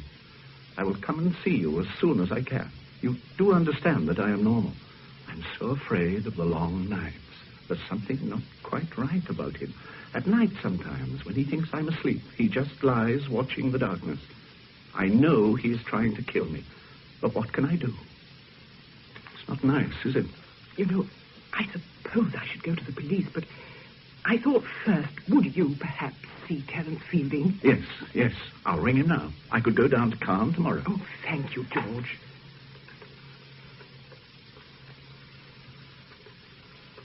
I looked up Fielding's number after you were here the other day. Oh. I wonder what the long nights are. Have you any idea? I don't know. It's Ash Wednesday shortly. Something to do with Lent, perhaps. Sounds possible. Caen School. I'd like to speak to Mr. Terence Fielding, please. George Smiley. No, from London. Mr. Fielding is being got. Good. I wonder just how the husband is trying to kill the wife. Or how the wife thinks he is, rather. I wonder that. These long nights sound disturbing enough, even if you aren't expecting to be murdered. Yes. Maybe Fielding can tell us what they are. Fielding. Good evening. My name is George Smiley. I knew your brother well. We have, in fact, met. Yes, that was it. Look, I wonder if I might come to see you on a personal matter. A bad time? Or what has happened? No, for a friend of mine. She's received a disturbing letter from the wife of a Caen master. Yes, Stella Road. Oh. Yes. Thank you, Fielding. Goodbye. Stella Road is dead, I'm afraid, Bryn. Dead? She was murdered. Late on Wednesday night. That's last night. She and her husband had been dining with Fielding earlier in the evening. And the husband? I don't know. Fielding said something. I couldn't quite catch it.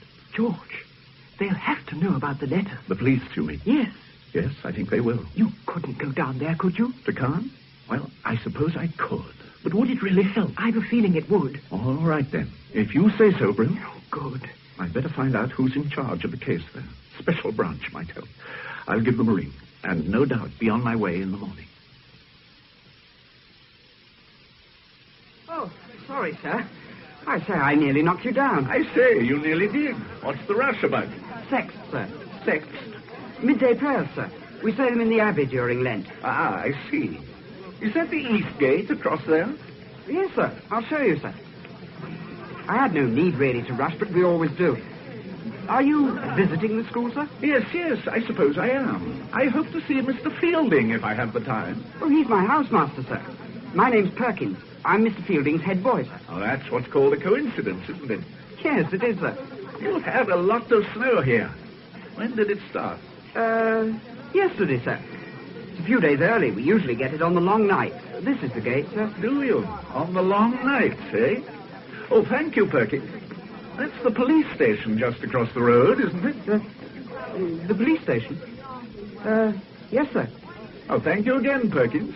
And don't be late for sext.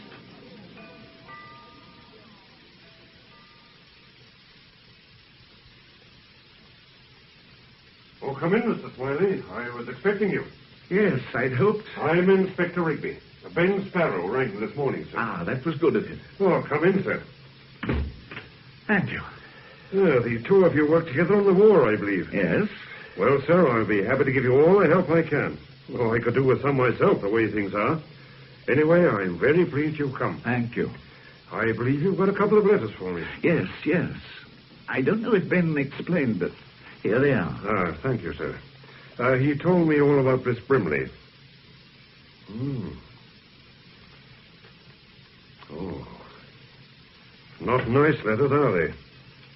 I suppose Miss Brimley is sure of the writing. You can trust her. Aye, so Ben said. She's had other letters about a cake mix and so on from Mrs. Rhodes, and I suppose you can check the handwriting here. Oh, we can, but it's her writing without a doubt. Well, sir, how long are you staying? Well, I don't really know, Inspector. I should probably stay for a day or two just to have a word with Fielding. And go to the funeral, I suppose. I've booked in at the Sawley Arms. Why not tell that? At least some think so. It's a funny place, Khan. There's a big gap between the town and gown. It's fear that does it. Fear and ignorance. Oh, I can call on Mr. Fielding and Mr. Darcy, and they say, "Good day, Sergeant," and give me a cup of tea in the kitchen. I don't get cross, but I can't get among them. They've got their own community, see, and no one outside it can get in on it. Yes, it would be like that. There's a lot I'd like to ask them. A lot of things. Who liked the Rhodes and who didn't. Whether Mr. Rhodes, the good teacher, whether his wife fitted in with the others. Lots of things. I've got all the facts I want, but I've got no clothes to hang on them. Well, if you want me to help, I'll be delighted. But why not give me the facts first? All right, then. Well, today is Friday the 18th. Stella Rhodes was murdered between 11:10 and 11:45 on the night of Wednesday the 16th. She'd been struck on the head. Must have been 15 to 20 times. It was a terrible murder. Terrible. At a guess, I'd say she came from the drawing room to the front door to answer the bell or something, and when she opened the door, was struck down and dragged round to the conservatory. The conservatory door was unlocked. I see. It's odd that he should have known that, isn't it? It is that, sir. He finished her off there, out of sight, like. He was wearing Wellington boots, size 10, be around 6 feet tall from the spacing of the footprints. And covered in blood. Aye. Where was her husband? I'll come to that later. Now, I said there were footprints, and so there were. The murderer came through the back garden. Where he came from and went to, heaven alone knows. There are no Wellington tracks leading away, none at all. A lot of other footprints. We can be grateful for the snow, but it doesn't help as it might. He left one thing behind him in the conservatory, an old cloth belt, navy blue, from a cheap overcoat by the look of it. Was she robbed or anything? No sign of interference. She was wearing a string of green beads round her neck, and they've gone, and it looks as though he tried to get the rings off her finger, but they were too tight. I need hardly tell you that we've had reports from every corner of the country about tall men in blue overcoats and gumboots, but none of them had wings, as far as I know, or 7-league Wellingtons for jumping from the conservatory to the road. On the telephone, Fielding told me that the Rhodes had been dining with him that evening. Just so. They left Fielding's house in the center of the town at about 10 to 11, walking. Their house is about half a mile away on the edge of the playing fields. North Fields, it's called. That's the place. Well, they got there at about 11:05. When he got home, Rhodes remembered that he'd left a case containing examination papers behind him at Fielding's. So he went back, and Mrs. Rhodes was going to wait up for him. Well, he arrived back at Fielding's about 11:30, collected the papers in their case, and set off home again. At that time of night here, there isn't anybody much about. Rhodes doesn't remember whether he saw anyone. He has an idea a bicycle overtook him, but he's not sure. It was a fine night, cold, a fresh fall of snow on the ground. The light was on in the drawing room. Everything looked quiet enough, very normal. There was a moon, wasn't there? Nearly full. You could see a mighty long way. Well, anyway, he found he didn't have his key with him, so he rang the bell. But he got no reply. So he called to his wife through the letterbox, and still got no reply. Then he noticed the churned up snow and footprints going round the side of the house. Did he realize there was blood about? No. He thought it was an overflow from the gutter. It just showed up dark. Well, he followed the marks round the house until he came to the conservatory. No moonlight there, and the light didn't work. Didn't work? Oh, simple enough. The bulb had gone. And the conservatory wasn't used much in the winter. Oh, did he light a match? No, he didn't have any. Non-smoker, see. His wife didn't approve of smoking. So he went in the dark, calling her name. Then he fell over something. At first he thought it was a refugee parcel. Then he realized it was his wife. There he was then, in the dark, trying to find out what was wrong, and then discovering that his hands were covered in blood. He doesn't remember much after that. Poor devil. And then? He was found by a master who lives 100 yards or so away, Mr. Darcy. Almost out of his mind, his hands and face covered in blood.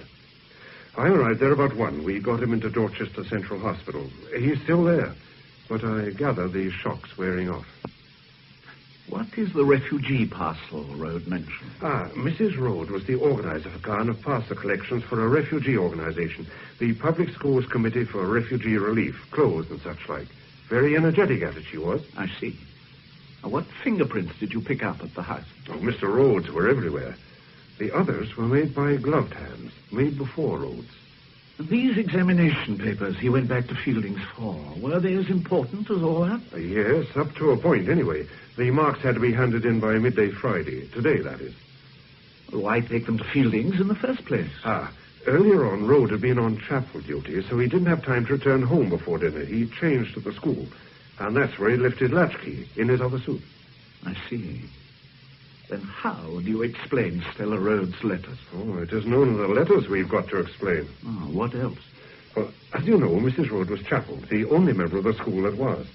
The minister is a man called Cardew. He knew her pretty well, even before she came to Caen. Well, isn't Rhodes chapel? Was. He turned Church of England when he came here. Tried to get his wife to turn also, but she wouldn't. Well, now, Cardew came to see me a couple of weeks back. He was worried and very perplexed at what Mrs. Rhodes had said to him the day before. He came to see you, officially? He said he wanted to talk to me as a friend and not as a policeman, which meant he wanted to talk to me as a policeman. Naturally. And what had Mrs. Rhodes said? She told Cardew that her husband was going to kill her. In the long nights. She repeated this a number of times. Cardew let her go on, then asked her what put such a dreadful thought in her head. I think he was probably a bit too firm with her. Anyway, all she did was to start crying. Not hysterically, just quietly to herself. So Cardew offered to help her in any way he could. Asked her again what had given her the idea. Did she say? No, she wouldn't speak. Just shook her head. Then got up and went to the door. Shaking her head as if in despair, Cardew said. She turned to him at the door, and he thought she was going to say something. But she didn't. She just left. How very curious. She seemed very certain that Rhodes was going to do it. It wasn't Rhodes. It couldn't have been. We found the murder weapon in a ditch 4 miles north of Caen, the morning after the murder. He couldn't have got it there, could he? What was it? 18 inches of coaxial cable, 2 inches in diameter. One of my chaps found it. We're keeping it very close, sir. All right, I'll remember. It is the weapon, I suppose. Everything fits. It's odd, isn't it, that the murderer should have carried the weapon so far and then just thrown it in a ditch. It is odd. Very odd. And I'll tell you 2 things that are even odder. There's a canal running beside the road for half its 4 miles. He could have pitched it anywhere along there. We'd never have been any the wiser. The other thing, Mr. Rhodes used a length of the same stuff in a demonstration lecture on elementary electronics. Mislaid it about 3 weeks ago. I see. I suppose... Yes, sir? Rhodes could have had an accomplice. He could. Well, the papers mentioned a woman you wanted to interview, a Mad Janie. Oh, it's a nice thought. Mad Janie as an accomplice. No, I didn't mean that. I just wondered why you wanted to interview her. Well, Stella Rhodes knew her, see? She was a kindly woman, was Mrs. Rhodes, easy to talk to. I knew her through being chapel, my wife also. We liked her. Most did. Although some of the women at chapel took against her, but, well, you know what women are. Anyway, Mrs. Rhodes sort of befriended this Janie creature. Used to give her food and clothes. She is what you would call not all there. Happily alienated. Talks to herself and all that. Lives in a disused Norman church over at a place called Pyle, a couple of miles south of Caen. The oldest village in Dorset, so they claim. It's a rum place. Half a dozen families, all so inbred, you can no more sort them out than a barn full of cats. Well, Mrs. Rhodes used to visit her in her lair there. That upset some people. Yes, yes. And I suppose Mad Janie has vanished. Hasn't been seen in her usual haunts since early Wednesday night on the lane towards North Fields. But that don't mean a thing. These people like Janie are all over the neighborhood for years, and one day they're gone like snow in the fire. But we found a spare set of footprints running along the far end of the road's garden. Woman's prints, by the look of them. Could be Janie's. I hope to heaven they are. We could do with an eyewitness, even a mad one. Well, there it all is, sir. Yes. It's complicated. Aye. I'll nose around a bit, Inspector. When I get back to the hotel, I'll give Fielding a ring. He'll probably extend an invitation to dinner. I should like to talk to Fielding. Sherry wine or Madeira, Smiley? Thank you. A glass of sherry. Tarts drink Madeira, but boys like it. Perhaps that's why they're frightful flirts. We're all rather subdued at the moment by this dreadful business. Oh, how have the boys taken it? Oh, they adore it. My own house has been particularly fortunate because the Rhodes were dining here that night. Some oaf from the police even wanted to question one of my boys. Indeed? What on earth about? Oh, God knows. You knew my brother well, didn't you? He often talked about you. Yes, I knew Adrian very well. We were close friends. We didn't see much of one another in later years, Adrian and I. Being a fraud, I can't afford to be seen beside the genuine article. A message from Mr. Darcy, sir. Oh, hello, sir. Have you met Mr. Smiley, Tim? Yes, sir. I ran into him in the Abbey Close this afternoon. Ran into me literally, but apologized in the most gentlemanly manner and showed me the East Gate. Ah, I see. And I suppose Mr. Darcy is going to be a few minutes late. Yes, sir. Thank you, Tim. Good night, sir. Good night, sir. Good night, Perkins. Good night, Tim. Musical genius is Perkins, but a problem in the schoolroom. Darcy won't be more than 5 minutes, I know him. He's a frightful toad. Looks like a Sickert model 50 years after. All trousers and collar. Oh, what's his subject? Subjects? I'm afraid we don't have subjects here. Darcy is senior tutor by election and bachelor by profession, if you follow me. His subject is other people's shortcomings. Stella Rhodes, for instance. Ah. She was somewhat different from most of the wives here, I imagine. She was everything we're forced to ignore. She was red brick, council estates, new towns, the very antithesis of Carr. Yes. Did you like her, Fielding? Not at all, Smiley. I didn't dislike her. I found her rather touching. But of course she made enemies. She was too honest. And Khan has no defense against her sort of honesty. That'll be Darcy. We'll let him have just one glass of sherry, only one. After all, he has kept us waiting. Terence, if I may talk shop for one moment. Perkins' work has been abysmal these last few days. I declare I have never seen work like it. Is he unwell? Has this terrible business upset him? What is it? He never was bright, but really... I don't think he's unwell, Felix. I'll have a word with him, if you like. Tim is a sensitive boy. Perhaps he's upset. Well, do have a little chat to him, Terence, please. I'm so sorry, Smiley, to go off suddenly at such a tangent. It was only that I wondered if this unseemly business could be responsible for the boy's behavior. Oh, yes. You're not suggesting that my head boy had a hand in the murder of Stella Rhodes, are you, Felix? Really, Terence, it was the last thing I had in mind.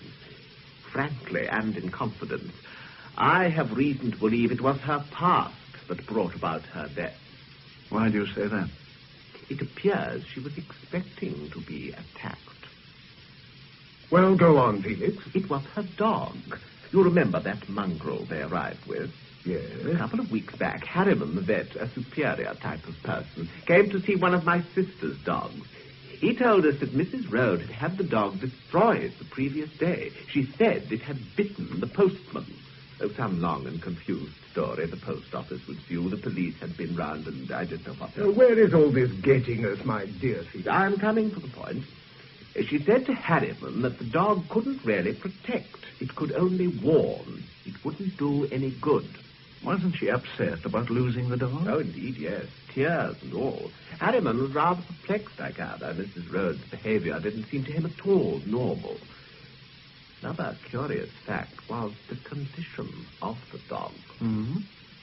It had been maltreated, seriously so. Its back was marked as if from beating. Did Harriman follow up this remark she made about not doing any good? He asked her what she meant, but she wouldn't explain. However, I think the explanation is obvious enough. Oh? What? My sister and I talked it over after the death. We decided that Stella Road had formed some unsavory association before coming to Caen, which had recently been revived, possibly against her will. Some violent ruffian who would resent the improvement in her station. No doubt you've seen him lurking in the shrubbery, Felix. Well, how badly was the postman bitten by the dog? But that is the extraordinary thing, the very crux of the story, my dear fellow. The postman hadn't been bitten at all. My sister inquired. The whole story was an absolute string of lies from beginning to end. Glad you came, Felix. Oh, Smiley, just before you go. Yes? That business you rang me about, what was it exactly? Oh, a letter from Mrs. Rhodes just before she was murdered. The police are handling it, but they don't regard it as significant. She seems to have had a sort of persecution complex. So it seems, Felix? Well, good night. There's been a fresh fall of snow. The long night, Terence, the long night. We can walk up to the crossroad together, Smiley, unless you have a car. No, I haven't. I mean, not here. Good night, Fielding. Thank you for the evening. You must dine with me if you ever come to London. Do you? I'll let you know. Good night. Good night, Terence. Tell me, Darcy, what are the long nights? We have a proverb that it always snows at Caen in the long night. That is the traditional term here for the nights of Lent.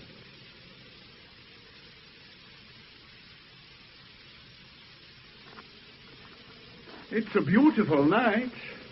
Is this Northfields? Northfields Lane. There are several rugger pitches in these fields. That's Northfields. The Rhodes house is over to your right. Looks horribly empty even from here. My own house is rather larger and lies farther up the lane. Was it along here that you found Stanley Road that night? About a quarter of a mile nearer to my house. He was in a terrible condition, poor fellow. Terrible. From what you were saying at dinner, it seems the Rhodes were a very ill-assorted couple. Precisely. If her death had happened in any other way, I would describe it as providential, a blessed release for Rhodes. She was a thoroughly mischievous woman, Smiley, who made it her business to hold her husband up to ridicule. I believe it was intentional, others do not. I do, and I have my reasons. She took a pleasure in deriding her husband. And Khan, too, no doubt. Just so. But was she such a problem? Surely her husband could have spoken to her. I never encouraged him to do so, I assure you. This is our parting of the ways. You must come to Sherry before you go. Do you stay long? I doubt it.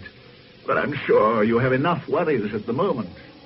So what do you mean? Well, the press, the police, and all the attendant fuss. Yes, just so, quite so. Nevertheless, our community life must continue. I will send a note to the trolley tomorrow. Good night. Good night.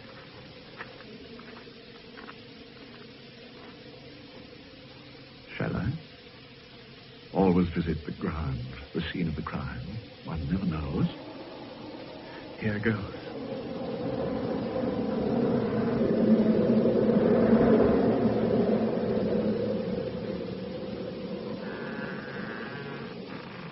What's that?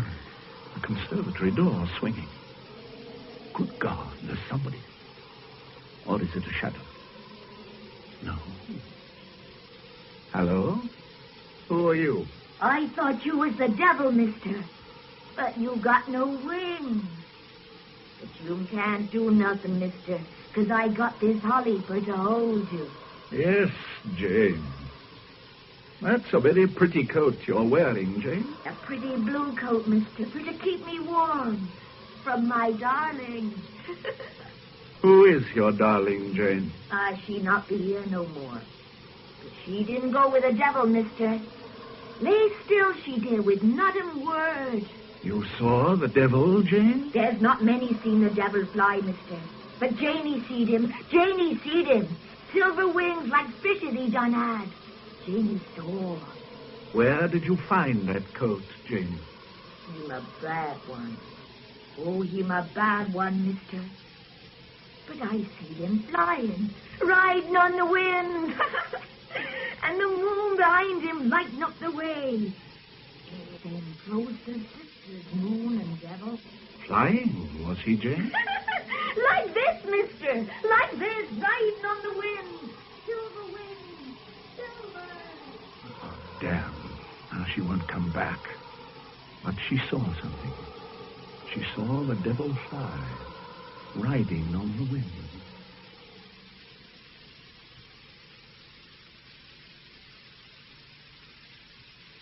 We found her in the old church at Pyle. I'll tell you about that in a minute, Mr. Smiley. She's made a sort of statement. This last part of it reads like a confession, if it reads like anything. Can you understand it? So I tells my darling, I tells her, you are a naughty creature to go with the devil. But her did not hearken, see, and I took angry with her, but she paid no call. I can't abide them as go with devils in the night, and I told her. She ought to have had Holly, mister, there's the truth. But Janie drove the devil off. And there's one will thank me. That's my darling. And I took her jewels for the saints to pretty out the church. And a coat for to keep me warm. The coat? I suppose it is the one. Yes, we've traced the woman who gave it to Stella Road for the refugees. Janie must have pinched it from the conservatory. Did you find any, what she calls, jewels? We found the missing green beads. They were on the altar, on a cross of twigs. The whole place was scarifying. And, of course, she would go on about the devil. On and on. The devil flying. That's it. Flying on the wind. His silver wings stretched out behind him. Like a folk song it is. Do you think she did it? No. Do you, sir? No, of course not. It was quite impossible. But I think she saw whoever did it. Immediately afterwards. That's driving the devil off. But why flying on the wind? And why should he have silver wings? What are you going to do with her, Inspector? Hold her for the moment. I think she's better out of the way, just in case. Yes. The devil must have seen her also. Are you going to the funeral? Yes, I think so. And after it, I might try to get a word with Rhodes on behalf of Miss Fellowship and her paper, if you understand. Oh, I see what you mean, sir. Yes, that would be a very useful idea.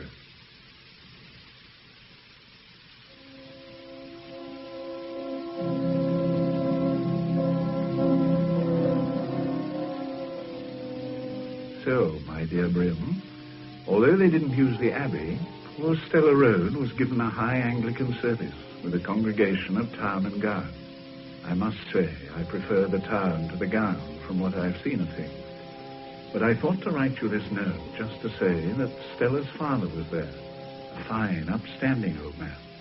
And I had my first glimpse of Stanley Road, a shallow, ordinary face, a short, ordinary body, black, ordinary hair.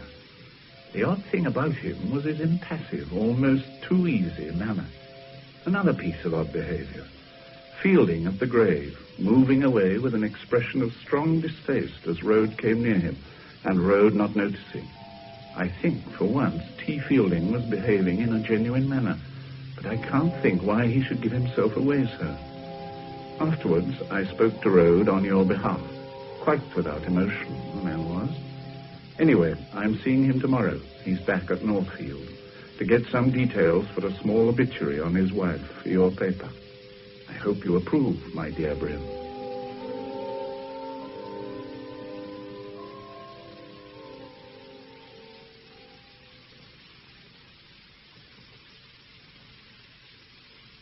It's very good of you to spare the time to see me, Mr. Rhodes, in the circumstances.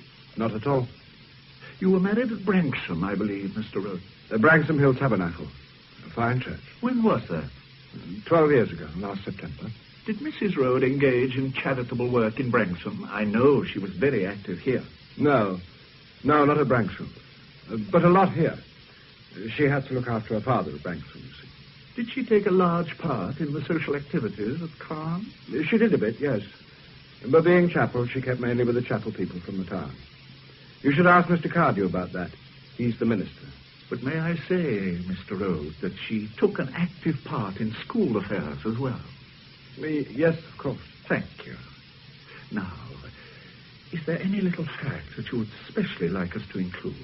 Anything she herself would like to be remembered by? No. No, not really. I can't think of anything. No, you could say her father was a magistrate up north. She was proud of that. You've been very patient with me, Mr. Rose. We're most grateful on the Voice. I say you haven't got a car, have you? No. I mean, I'm afraid I left it in London. Oh. Never mind. I was only going to suggest we went for a drive. Had a chat at the same time. I get a bit fed up kicking around here on my own. I understand. Do you? I don't think many do. Understand the loneliness, I mean. They found out all my correcting. What am I supposed to do here all on my own? No teaching, nothing. You think they want to get rid of me? Oh, I'm sure that isn't so, Mr. Rose. I know they've done it for the best.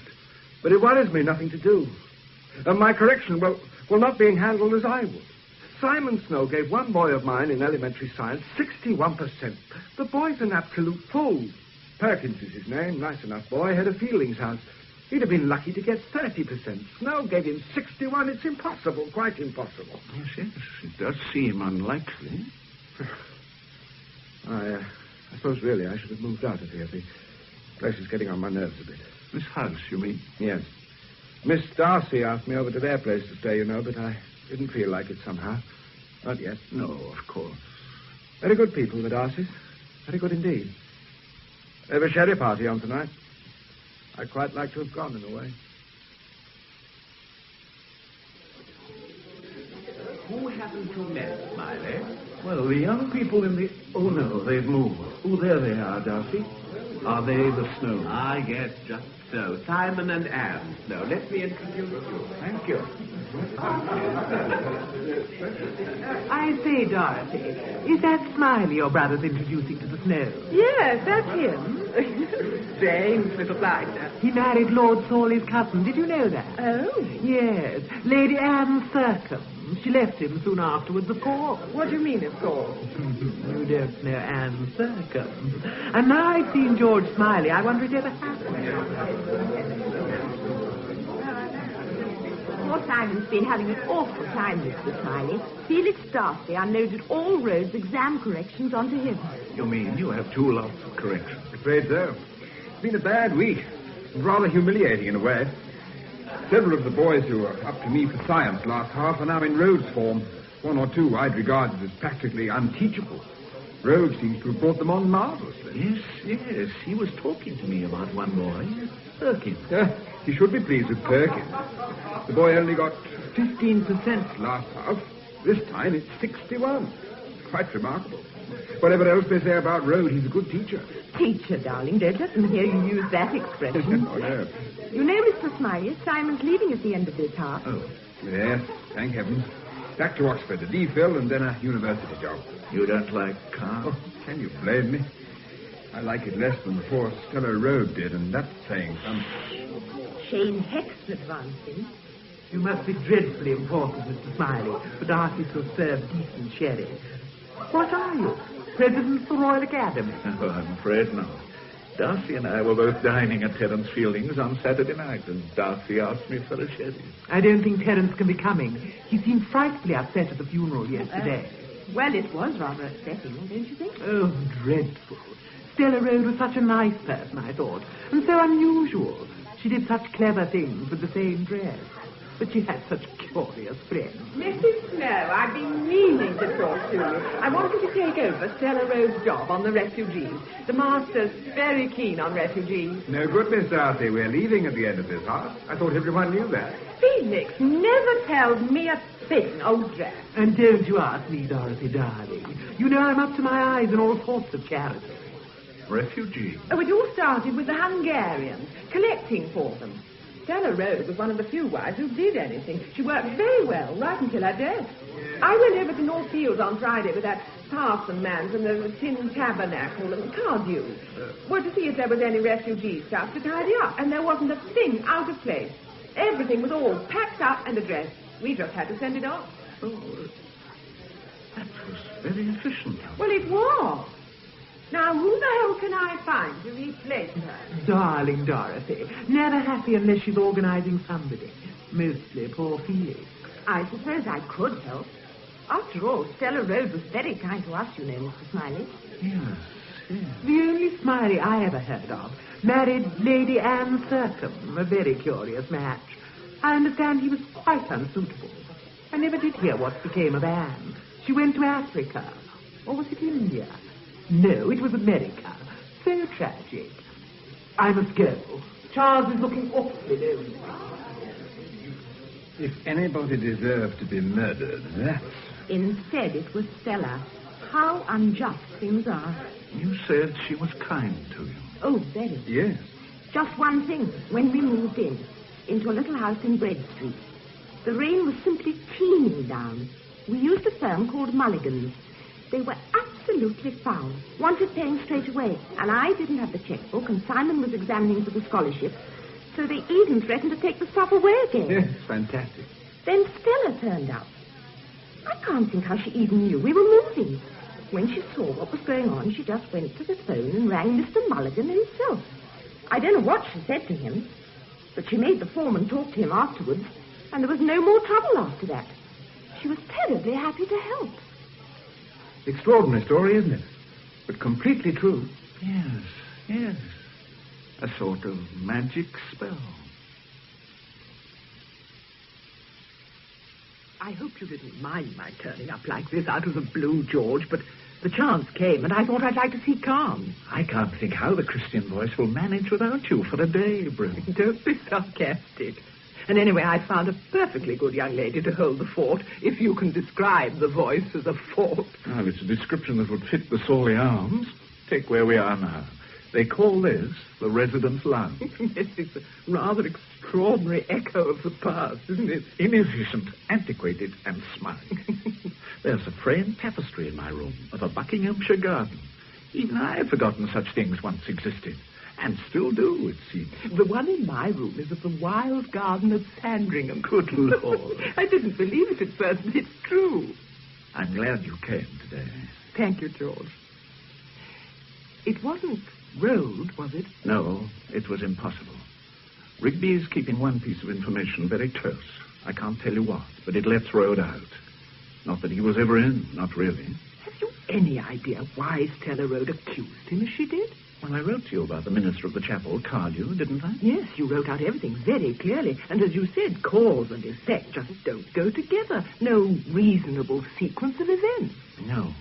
Stella's obsession with her death in the long night seems to have been, well, unreasonable. There's one thing, though, Brent. Stella wasn't all of a whole. Not by any means. You mean not a sound, sane, nice Glaston? A pillar of the voice? There are a number of opposing views about her. In Caen, I mean.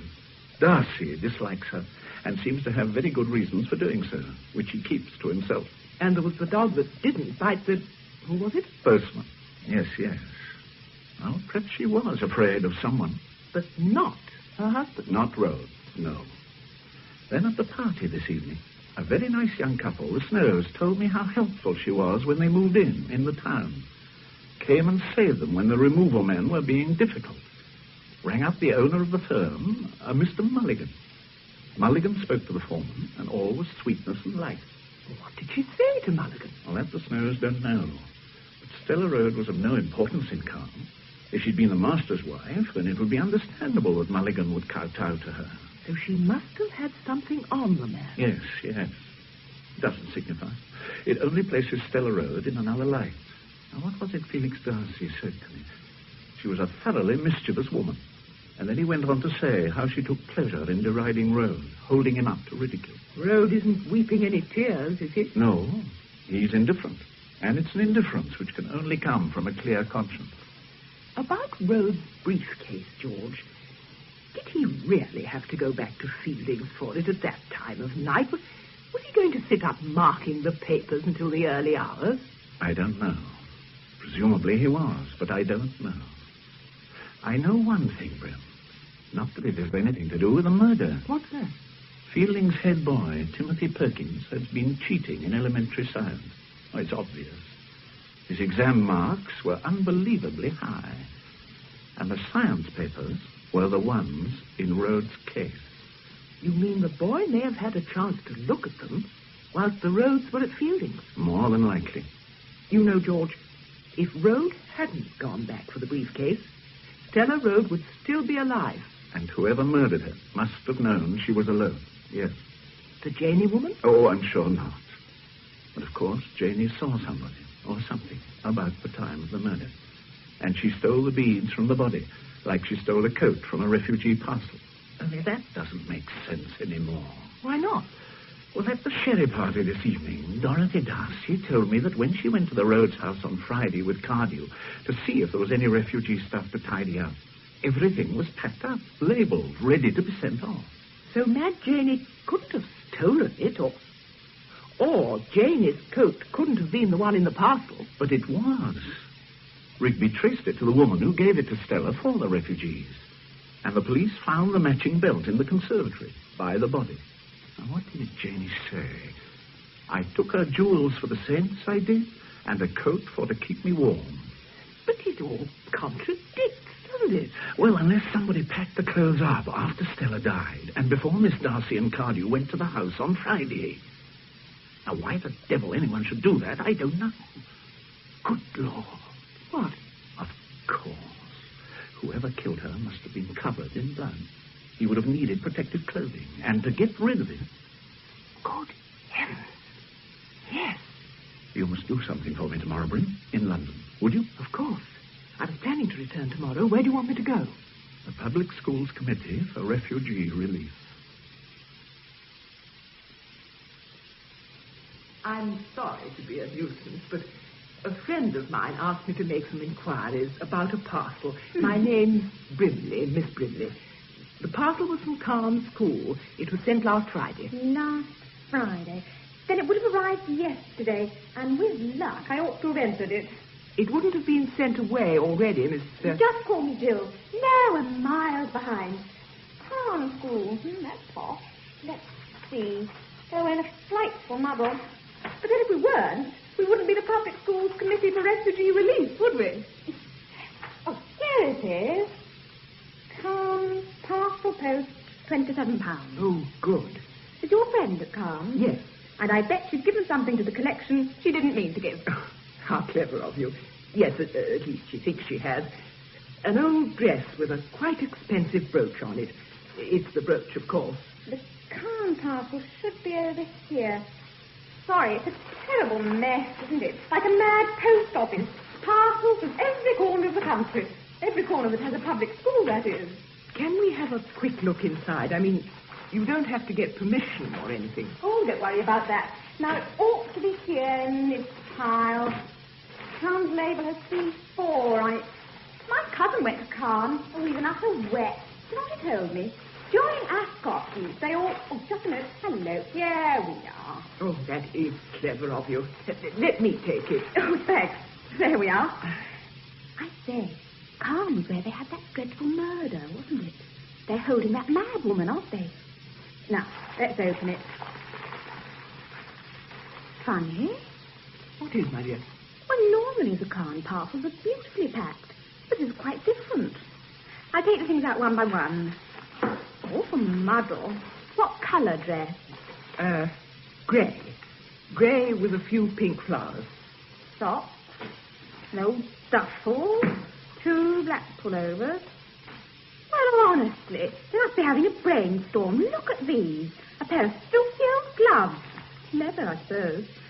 Awfully stained, aren't they? And look at these. Rubber overshoes. They're pretty grubby, too. Now, oh, what's this? A plastic cape.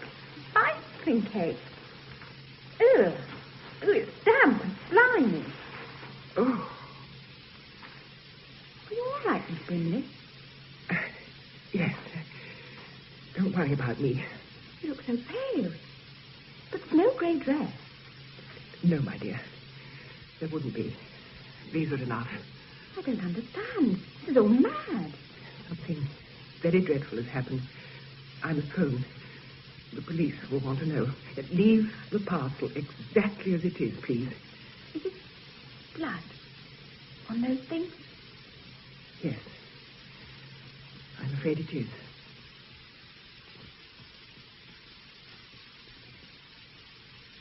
Tim. What?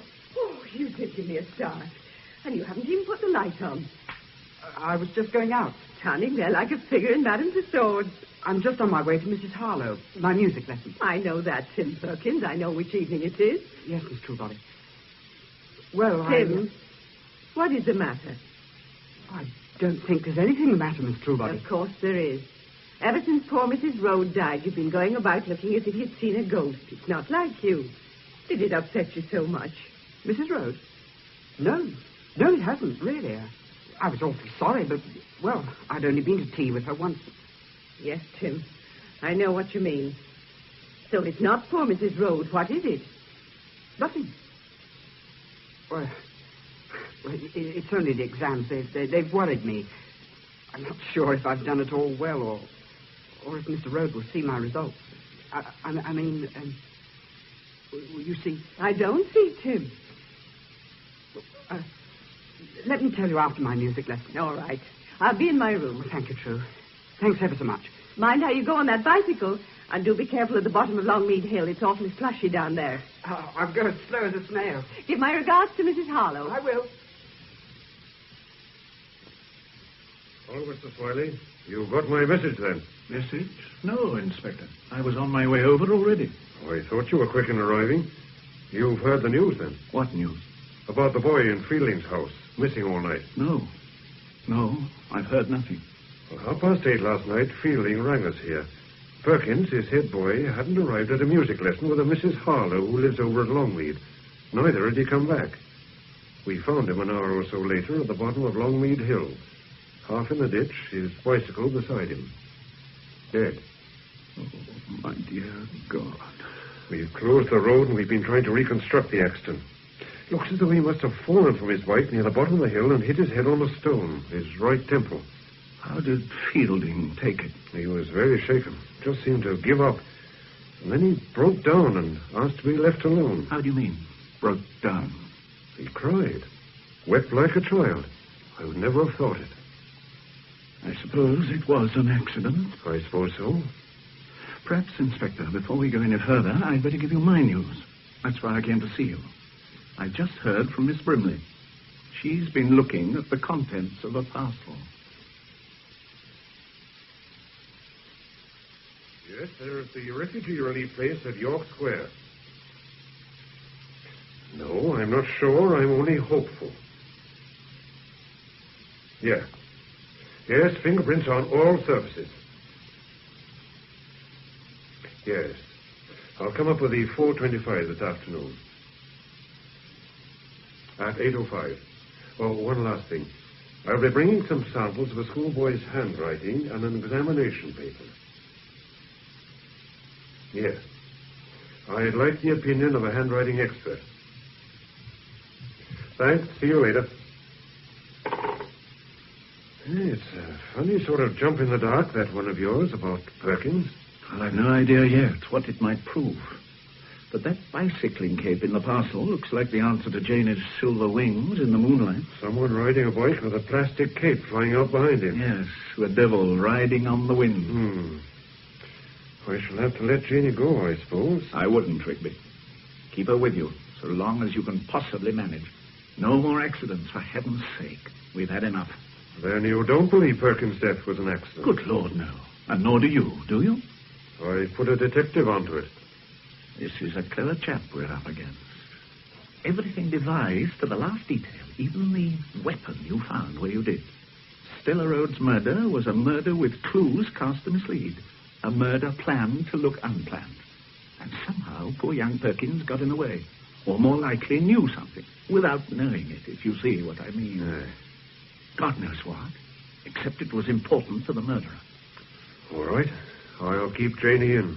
If you find any fingerprints on the stuff in the parcel, will you have anything local to compare them with? Well, we got Rhodes, of course, and Janie's. But not Fielding? As a matter of fact, we have, from long ago. But nothing to do with this kind of thing. Oh, it was during the war. His brother told me, up in the north of England. It was hushed up, wasn't it? Yes. So far as I've heard, only the Darcys know. And the master, of course. Some Air Force boy. Yes, that was it. Well, I'll be off. Good hunting in London, Inspector. Are you making any calls or anything, sir? Well, I was thinking of dropping in at Fielding.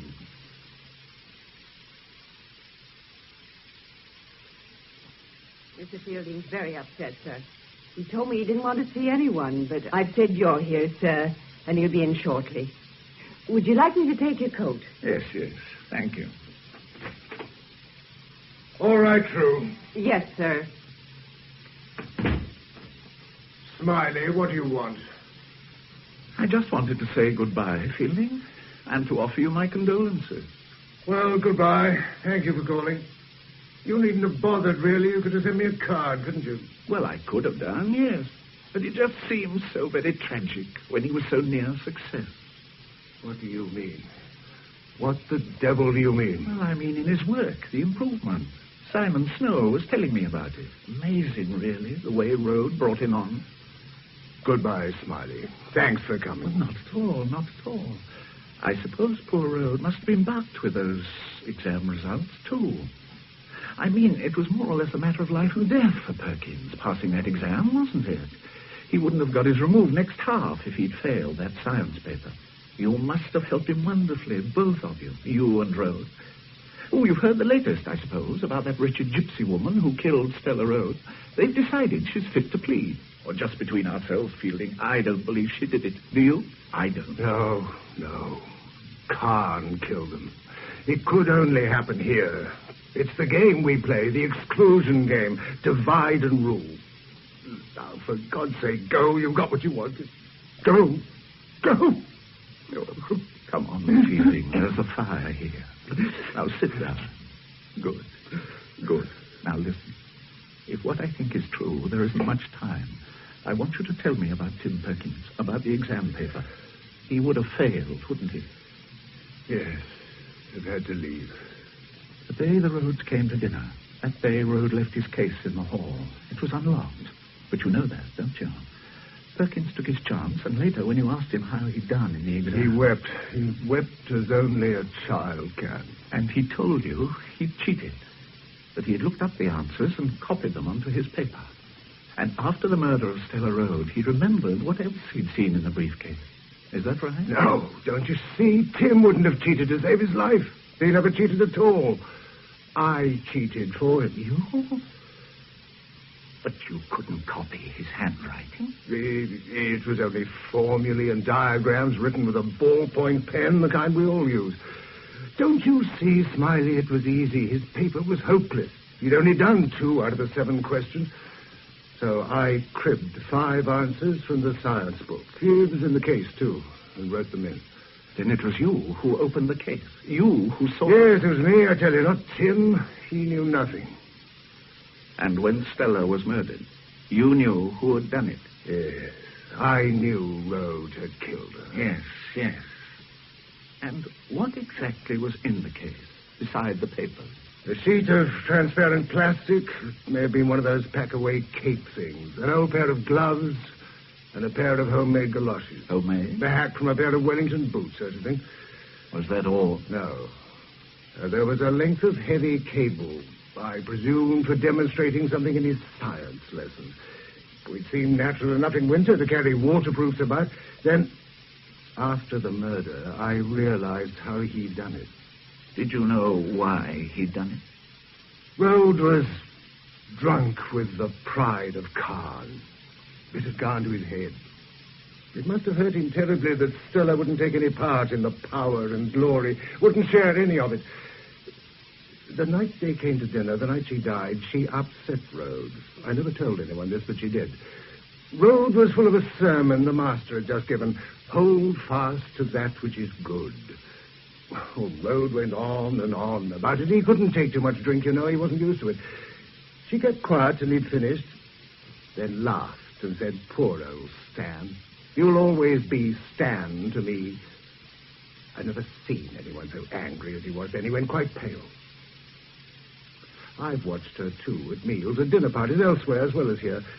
I've watched the way she'd peel an apple.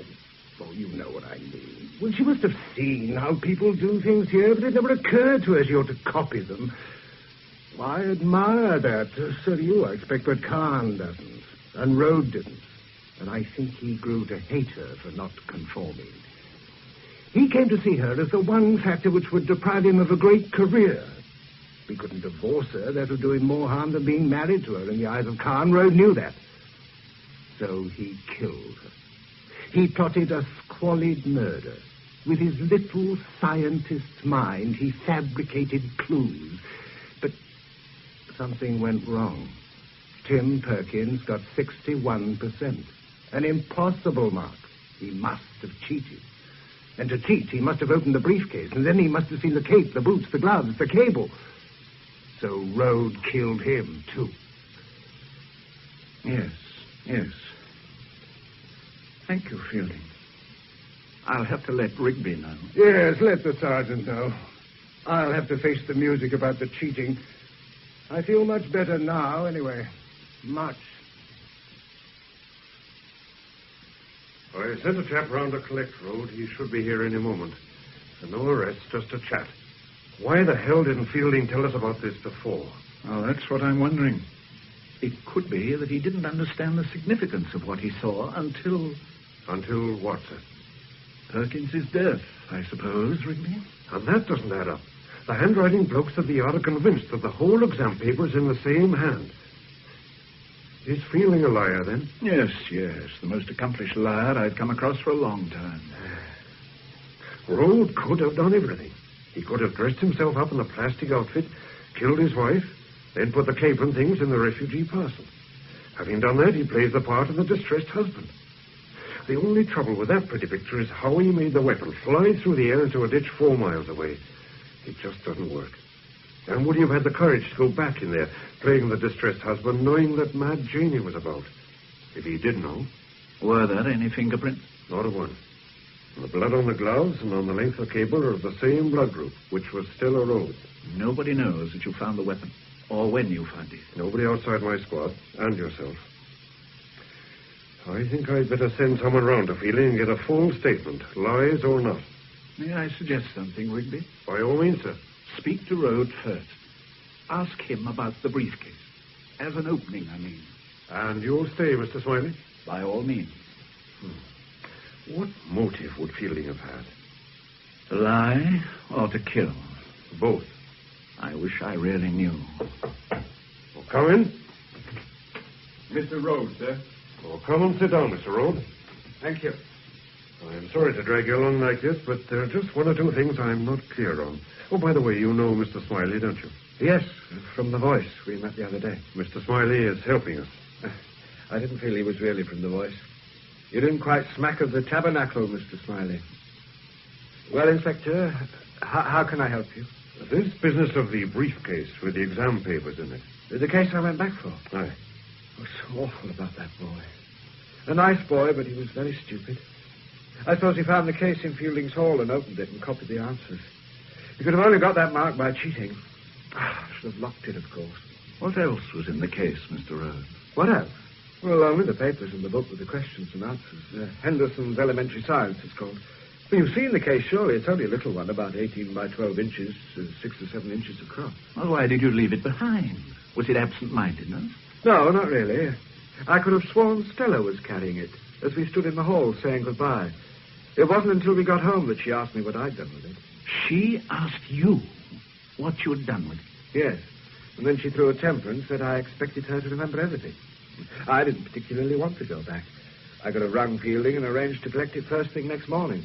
But Stella wouldn't hear of it. She made me go. You should have told me this in the first place, Mr. Rhodes. Well, you see, I didn't want to tell anyone about our quarrels. I wanted to keep the truth about Stella to myself. But then... But what, Mr. Rhodes? Well, you must suspect I killed her. And anyway, by now, a lot of people here in Calm know what Stella was really like, the truth about her. You mean that she was not a very nice woman? It was her father, old Mr. Glaston, who first told me. When I said I wanted to marry Stella. I never thought to hear a human being talk like that of his own child. What did he say? He said she was bad. Bad in her heart, that she was full of malice. He told me how she'd lead people on, all kind and warm, till they told her everything. Then she would hurt them. Say wicked things, half true, half lies. He told me a lot more besides. Oh, go on, please, Mr. Rhodes. Of course, I didn't believe him. I just thought him a lying, jealous old man who wanted his child to wait on him until he died. So I married Stella. And when did you discover her father was right about her? The realization just crept up on me after a year or so, little things here and there, but... No, it wasn't until we came to Caen that I knew what her father had said was really true. She hadn't been very keen on chapel before, but as soon as she got here, she went in for it in a big way. She knew it would look wrong, that it would hurt me. She wasn't sincere. A lot of people at chapel knew that. Mr. Cardew, the minister, knew. He understood why I gave up chapel. I couldn't bear to see her going there every Sunday and going down on her knees. It was all wrong. Just made a fool of your faith. All she wanted to be was different, to spite the school and me by playing the humble one. My wife and you were at chapel, you know, Mr. Rhodes. Yes, I know that. But your wife never gossiped. Stella said that. It made her cross, because to begin with, people liked her and they talked to her. She listened. Oh, she loved to listen. And she hoarded away every drop of gossip and dirt. She'd come home sometimes after her chapel work in the evenings and throw off her coat and laugh till I thought she'd gone mad. I've got them. I've got them all, I know, all their little secrets. Those who realized what she knew, they grew to be frightened of her. Did she have a hold on a man called Mulligan? Yes. Yes, how did you know that? He's got a daughter with an illegitimate kid near Leamington. Stella found out. Well, that's how she helped the Snows when they were moving in. She told me about that. She rang up Mulligan from the Snows and said, "Greetings from Leamington Spa, Mr. Mulligan. We need a little cooperation." And he cooperated. But they got her in the end, didn't they? They got their own back. Yes, they got their own back. Mad Janie didn't do it, Inspector. No, Janie's as soon have killed her own sister as killed Stella. They were as close as moon and stars. That's what Stella said. She looked after Janie. You see, it gave her a feeling of power to help a creature like Janie and have her fawning around. Not because she was kind, but because she was cruel. Was she cruel to her dog? You know about that too, do you? Oh, yes, she often beat it. But one day she beat it until it was... Oh, poor brute. She must have got mad. Well, I couldn't take that. I took most things. I had to, you understand? I had to, unless I left Caen. But that, I shouted at her. She laughed. And then I hit her. Not hard, but hard enough. I gave her 24 hours to have the dog destroyed, or I'd tell the police. She took it to the vet the next day. I suppose she told him some tale. She could always do that. She said it had bitten the postman, Mr. Rhodes. Not very original. And she was found out by Miss Darcy. The Darcys understood about her. Yes, Felix Darcy. Oh, that was strange. Anyway, after the business of the dog, she took to pretending I was violent, cringing away whenever I came near, holding her arm up as though I was going to hit her again. She even made out I was plotting to murder her. She went and told Mr. Cardew I was. Did you know that? Yes, sir, we knew that. She didn't really believe it herself. She'd laugh about it sometimes. Then at other times she'd whine and stroke me, begging me not to kill her in the long night. It was the words that got her. The long nights. She liked the sound of them, the way an actor does. You were going to say something about Darcy. Darcy? Oh, yes. Yes, he knew about Stella, but not because she had anything on him. No, that was something different. She had something special there, something she'd never told me about, you see. There were nights when she'd slip out, all excited, as if going to a party. Quite late sometimes, 11 or 12 o'clock. You didn't ask her where she was going, Mr. Rhodes? No, I never did. You see, if I had, she'd have enjoyed not telling me or telling me a lie. I only knew she was going to meet somebody she had on the hook. Darcy must have known who it was. She said he did, but he couldn't tell. She liked that. Well, that was all I ever knew. Have you any idea who killed her? You know I didn't, don't you? Yes, I think I know that, sir. But you don't know who killed her. You don't know yet. I think we know who killed her, Rhodes. I think we do now. What the hell do you want with me again, Smiley? I thought you'd gone back to London. No, I didn't go back after all. Something cropped up. Here, I mean. You had to do some more of your wretched little spying, did you? No, not spying, Fielding. Talking. Talking to Rhodes. Yes, I heard the police had pulled him in. Not pulled him in, Fielding. They've just been getting his story. Well, thank you for telling me, Smiley. It's most interesting, but you needn't have bothered. I'm not concerned any longer with Road or any of this dreadful, sordid business. At the end of this half, I leave Caen for good. Wash my hands of the place. Goodbye, Smiley. The story you told me yesterday when I came and saw you about cheating for Tim Perkins, how you took the paper from the case and altered it. Yes? It isn't true. They've examined it, and it isn't true. The writing was all one person, the boy's. If anyone cheated, it must have been Tim Perkins himself. My dear Smiley, you can't expect me to believe that. These policemen are practically moronic. And what does it matter? Tim is dead, isn't he? Road killed him. Look, Smiley, I've things to do. I have to go to London tomorrow. Do you know why? I'm seeing a headmaster about a job. I've no pension when I leave here, you know. I have to go on working. I shall have to teach at a crammer's, a sort of breaker's yard for old dons. Don't you feel sorry for me? Isn't it a nice sensation to feel pity for an old fake like me? Of course, it doesn't necessarily signify anything. I mean, you could be protecting the boy, couldn't you? By lying for him, even though he's dead, for his honor, so to speak. Is that the explanation? I've been playing to an empty house here at Caen, you know, Smiley. They won't remember me for more than a half or two. What a mess I've made of life. That's all there is to it. You've got to listen, you know, Fielding. There might have been collusion between you and the boy. A situation where you were moved by the boy's distress when he brought you the papers. And on the spur of the moment, you opened the case and took out his paper and told him what to write. I told you the truth yesterday. Make what you want of it. I'm trying to help, Fielding. I beg you to believe me, I'm trying to help. I don't want there to be more trouble than need be, more pain. I want to get it straight before Wrigley comes. It matters terribly about the briefcase. Everything hangs on whether you really saw inside it and whether Perkins did. Don't you see that? Sit down, Smiley. What are you trying to say? If it was Perkins who cheated after all, if it was only the boy who opened the case and not you, then they'll want to know the answer to a very important question. They'll want to know how you knew what was inside it. What was inside it? The plastic cape, the gloves, the galoshes, the piece of cable. I saw them. They have to believe that. They were the things, even if that police sergeant hasn't been able to find them. Oh, don't be so silly, Fielding. Everything's been found. It was all in a refugee parcel. All but one thing. Well, Rode had every opportunity to do that, put things into one of Stella's parcels afterwards. Well, let's start from the other end. Suppose it was you who killed Stella Rode. Suppose you had a reason, a terribly good reason. Suppose you went ahead of Rode after giving him the case that night, overtaking him by bicycle. Suppose Janie saw you, like she said, riding on the wind. Then, Fielding, if that were really so, none of those things were ever in the case. You must have made it up, all of it. Of course, later, when the exam results came out, you realized that Perkins had cheated. Then you knew he had seen inside the case, had seen that it contained nothing but the exam papers. And he could have told the police that. That would explain why you had to kill the boy. I hear you. Because you did kill him, didn't you? You waited for him at the bottom of that hill. Twice a week he came down it at the same time on his way to his music lesson. You must have stopped him and then hit him with a stone. It looked like an accident. Looked as if he'd fallen off his bicycle. Poor Tim Perkins. That was a terrible thing to do, Fielding.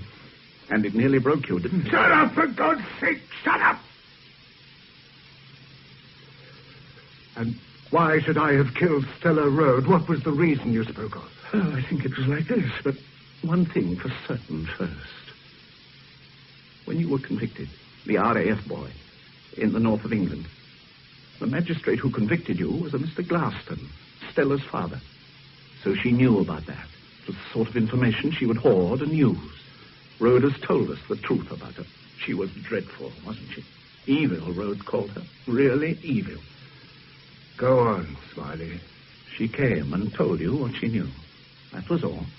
But she had you on the hook, as Rode calls it. You spoke to Darcy about her. Darcy knew of your conviction, and he suggested you played along with her to discover what she really wanted. So she summoned you to meetings at absurd times and places, in woods and disused churches, at night mostly. And she wanted nothing from you but your will. She made you listen to her boasts and her mad intrigues, made you fawn and cringe. At least, I believe it was like that. Although she also had the power to stop you getting another job, and she tormented you with that. You planned to kill her, Fielding. And then on the night when the case was left behind, you saw your chance, and you took it. Did I? Did I? And how did I know Rhodes was coming back for the case that night? It was part of Stella's little game. She left it behind purposely, and she arranged that you were to visit her after Rhodes had collected the case. She made him go back for the case. Then she sat there, waiting for you, Fielding. It was a perfect opportunity. There was only the slight risk that Rhodes might have recalled you riding past him. But bicycles are common in Caen, and with a plastic cape on, you might have been anybody. Sheer fantasy, Smiley. I saw what was in that briefcase. I told you Rhodes must have done it. Of course, you're quite right about her blackmailing me. But she did many worse things to other people, and not least to Rhodes himself. They know Rhodes didn't do it, Fielding. The point was that she could have stopped you getting any job in any school. And I think she would have done. Or if she'd let you obtain a job, then she would have still had you on the hook. How do they know Rhodes didn't do it? How can they know? He's got no alibi. Why should he have made all the bother with the case? Why didn't he keep the case with him all the time? To do what he did do with it doesn't make sense. But never mind. If he did leave the case behind, so he had a chance to put on his killing outfit without hurry, without Stella suspecting, then he did have a sort of alibi. But actions like that don't make sense, Fielding. Why not? How do you know? How do you know it wasn't Rhodes? I'll tell you. 5 minutes after discovering the body, Rhodes was with Darcy. From then on, for the next 48 hours, he was under constant supervision. Perhaps you didn't know this, Fielding. But next morning, the police found the murder weapon where you dropped it that night, 4 miles down the road in a ditch. Rhodes couldn't have got it there, could he? In 5 minutes. No, of course not. Bad mistake, wasn't it, Smiley? Well, why didn't you throw the cable in the canal, where it would never have been found? Did you so much want to incriminate Rhodes? It would have been poetic justice. It was Rhodes who brought the frightful woman here to Caen because he nursed a miserable little ambition. He wanted to be one of us, the stupid oaf. So he let her loose on Caen and on me in particular. Didn't he guess what she was up to, what she was really like? Rhodes knew. He knew all there was to know about her. He suffered because of her, but he never murdered her. No, I did that. She got her just deserts. And you know, Smiley, if I hadn't done it, somebody else would, sooner or later. She'd have tormented some other poor devil. That's what she liked about it, of course. I rang the bell that night, and she came to the door, full of herself, ready to put me through her catechism. And then she saw that I was going to kill her. For a moment, she showed fear. For a fraction of a second only. She made a mouth as if to scream, but she didn't utter a sound. Then, just as I was about to strike her down, she looked up at me, and there was no surprise in her eyes. I never thought I would make a murderer, you know, Smiley. Perhaps Stella Rhodes would have made one out of any man. I imagine Rigby is on his way. Yes, he should be here soon. How very civilized this all is. I suppose she'd have let me get the job at that awful Crammer's just to keep tracks on me. She'd never have let go of me. She loathed me and everything I stood for too much to let me slip out of her life. Oh, those meetings, I can't describe them. It wouldn't be decent. But I shall never forget them. And I shall have plenty of opportunity to remember them, shan't I? Could you have stood her treatment, Smiley? Surely it was as bad as any treatment by a secret police. The sudden grab, the smooth release, and then the sudden grab again. No end to it. Don't you see I had to kill her? No, Fielding, no. Because I think of what followed. Tim Perky. How old was he? 17. And he cheated probably for the first time in his life. And paid for it with his life. I try to forget that. To kill the thing you love. God help me. And now True will answer the door and say, "Good evening, Mr. Rigby. What can I do for you?" Oh, good evening, Mr. Rigby. What can I do for you at this time of evening? Mr. Fielding, please, Miss Trueworthy. I think he has somebody with him, a Mr. Smiley. Yes, I know. Is this the door? Yes. Good evening, Inspector. I have a warrant for your arrest, Mr. Fielding, on the charge of murdering Mrs. Stella Rhodes on the night of February the 16th. I know, Inspector. Oh, Mr. Fielding, you can't let them say such things. Poor True. The Inspector's quite right. On the night of the 16th, I killed Stella Rose. No, you're just saying that, Mr. Fielding. You couldn't murder anybody, not you, Mr. Fielding. I never thought I could either, True, but she made me a murderer, you know. And then I had to go on. Go on, I don't understand. Oh, no. No, not Tim, not Tim. You loved him. I saw him off that night. I told him to be careful. Come on, for heaven's sake, let's get this over with. I must warn you that anything you say may be used in evidence. It always has been, Inspector. Goodbye, Smiley. I'm sorry I'm not a patch on my brother. Goodbye, Fielding. You know, they'll never be able to live this down at Cairn. Things will never be quite the same again here. That is something to be remembered by, isn't it? Quite something.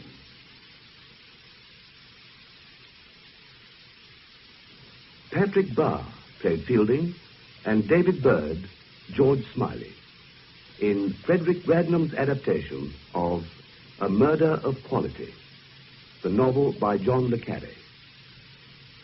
Peter Williams played Inspector Rigby, and Joan Sanderson, Miss Brimley.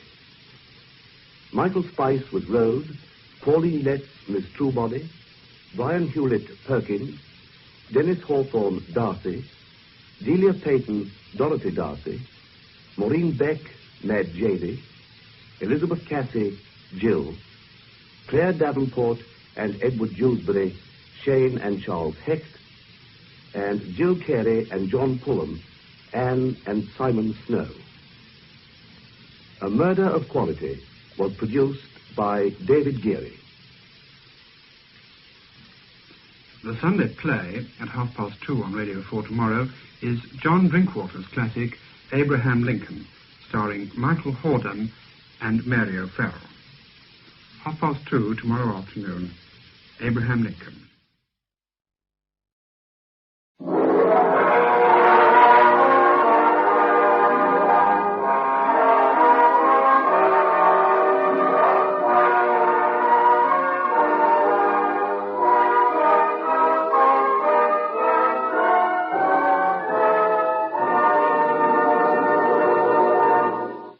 For murder.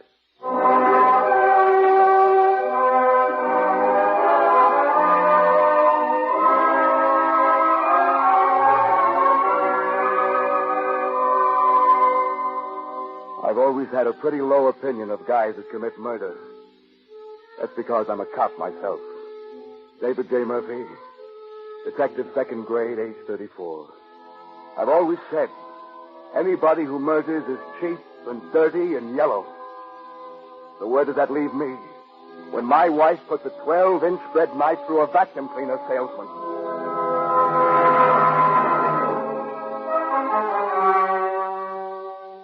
It just burst on us out of nothing. I came home around 5 one afternoon, and there it was. Mary out cold on the couch with a bourbon breath you could use for a cutting torch. Spilled whiskey, broken glass, the place all torn up. And in a red velvet chair, a funny little guy named Hamilton with our bread knife right clean through him. I just went numb.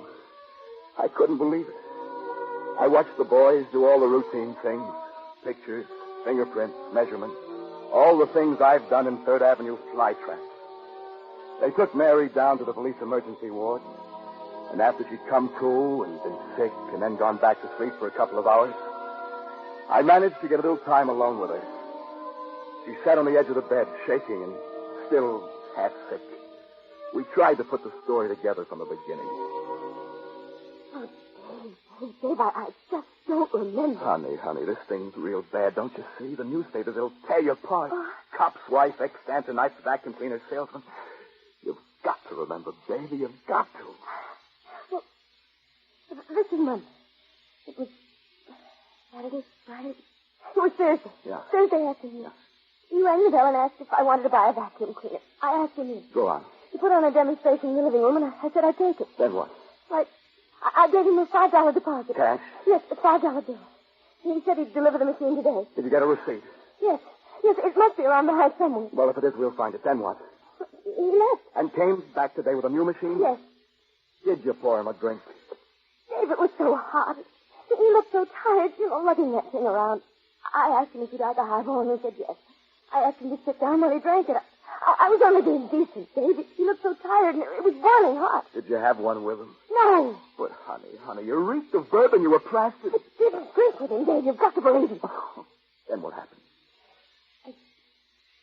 I went to get my purse to pay him the rest of the money. Yeah. I went out into the hall, past the kitchen, and then everything went black. Black? I don't know. Something just seemed to hit me. Maybe it was the heat, I don't know. But the next thing I knew, I was being sick, and all those men were standing around taking pictures, and I didn't do it. I can't stand it. Oh, come on. Hang on to yourself, honey. I can't stay much longer. Dave, who phoned the police? Mrs. Cole. Mrs. Cole? Yeah, she came over to buy some butter and saw this guy Hamilton sitting in a chair with our bread knife. This isn't happening. It just isn't real. Did you know that there was lipstick all over his mouth? Oh. Dave, help me.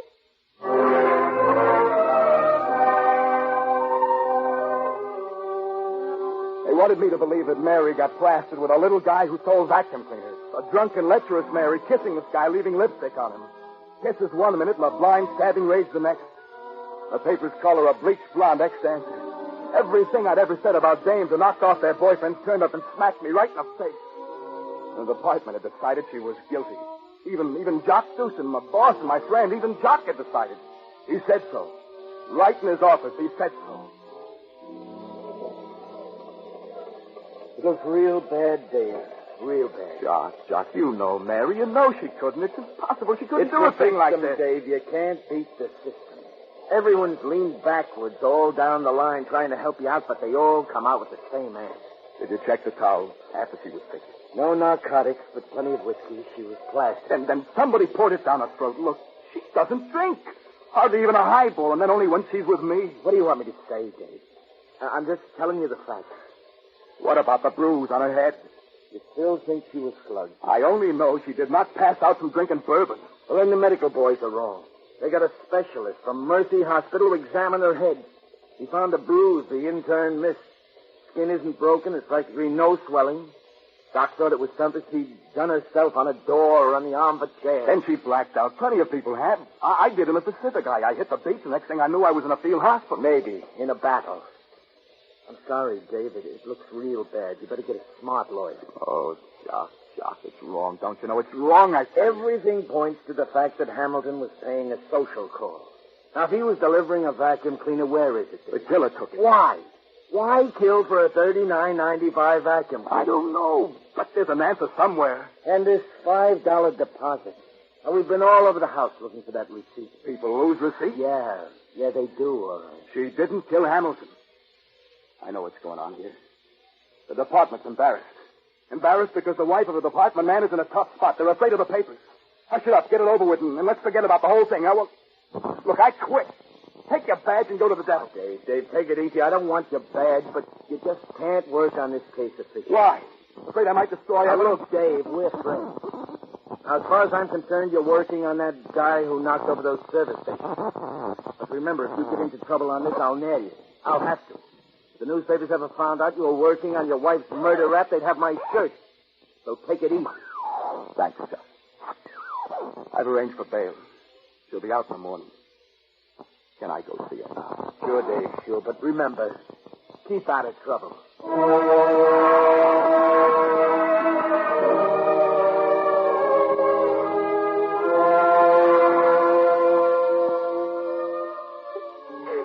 Take it easy, honey. You'll be out in the morning. I got the bail. Please, Stacy, please. It's going to be all right.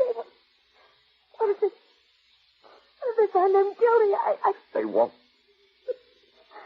There's so many things I can't explain. I'm working on it. I'm leaving here to see Hamilton's landlady. He lived in a rooming house on the east side. Then I'll cover his office. There are a couple of vacuum cleaners missing. Missing? Yeah, Hamilton had a new machine and a demonstrator. The sales manager told Jock. Is that important? Jock doesn't seem to think so. Says it isn't connected with a crime. Finding 2 vacuum cleaners in a city this size is going to be tough. But I'll figure it. Somehow I'll figure it. Don't cry anymore, huh? I know you didn't kill him. Even if you weren't my wife, I'd know you didn't kill him. How can you say it? Everybody else thinks experience, honey. When a woman sticks a knife in a man's ribs, she stands there screaming. No. It's just experience. It's just the other homicide. Don't worry, honey. I'll figure it. I believe you. And I love you. Oh, Dad. Just hang on to that, huh? You'll be all right. You'll be out tomorrow. You have to go now. I gotta work, honey. I gotta do a lot. And first call is that landlady where Hamilton lived.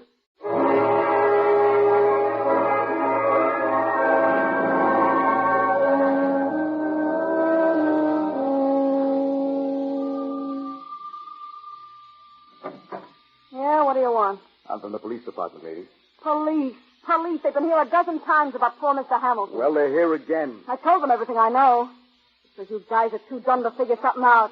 It's plain as your nose that this babe killed him. If a dame bleaches her hair, you know what she is. I can spot him a mile away. Shut up! Hey, wait a minute.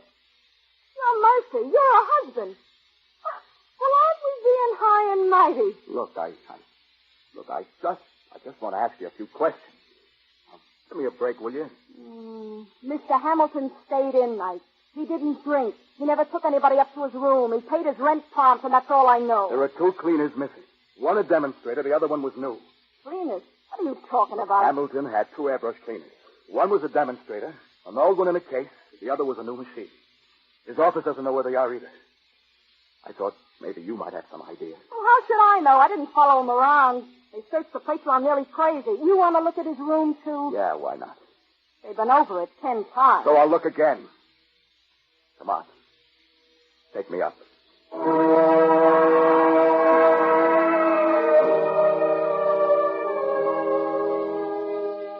was tall and had dirty gray hair, and I hated her. She watched me go over Hamilton's room. There was nothing. No letters, no vacuum cleaners, no nothing. Somehow I didn't trust her. Well, I couldn't figure why. Finally, I left. My next call was the Airbrush Vacuum Cleaner Company in the Morgan building. The sales manager's name was Richard. All he wanted to do was to keep everything quiet. He said so. This is very upsetting, Mr. Murphy. Airbrush salesmen have always had the highest reputation for integrity and honesty. Yeah, so has my wife. Yes, of course. Hamilton had 2 cleaners, right? Yes, a demonstrator and a new machine. Where are they now? I don't know, and I don't care. This publicity is ruining our business. Our salesmen can't even get inside places anymore. For 4 days, nobody's even made a demonstration. That's too bad. Where's Hamilton's sales book? I don't know that either. You got any sort of record of his calls? We have a record of every house where he gets inside and makes a demonstration. I want a list of his demonstrations for the last 5 days he worked. I have it here. The police have already been over it. It's the last 3 pages in this book. Why isn't my name in here? Well, Mr. Murphy... Come on, let me have it. Been taking a lot of trouble lately. Well, he either didn't make a demonstration in your house at all, or... Well, it could have been that... That what? If he made a sale right away, he'd just make out a sales slip in his order book and not bother listing one call as both a sale and a demonstration. I see. There's nothing else you can tell me? No phone calls for Hamilton, nothing unusual? Salesmen often get calls. Customers phone in for service. I can't remember anything unusual. Several people have been phoning since Mr. Hamilton's murder accident. Several people have been into the office about it. Will you get me a list? There isn't a list. Okay. I'm going to check his calls for the last 5 days he worked. I just hope this can get off page 1, that's all. It's ruining business. Yeah. It's ruining a lot of things, Mr. Richards. A lot of things.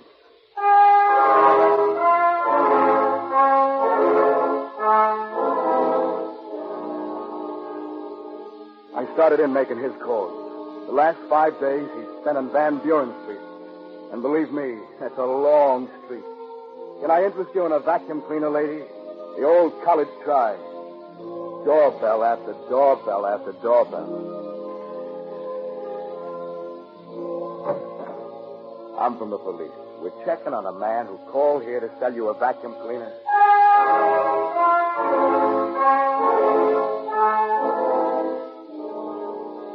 Over and over and over again and nothing. Housewives, maids, kids, old men, old ladies, nothing.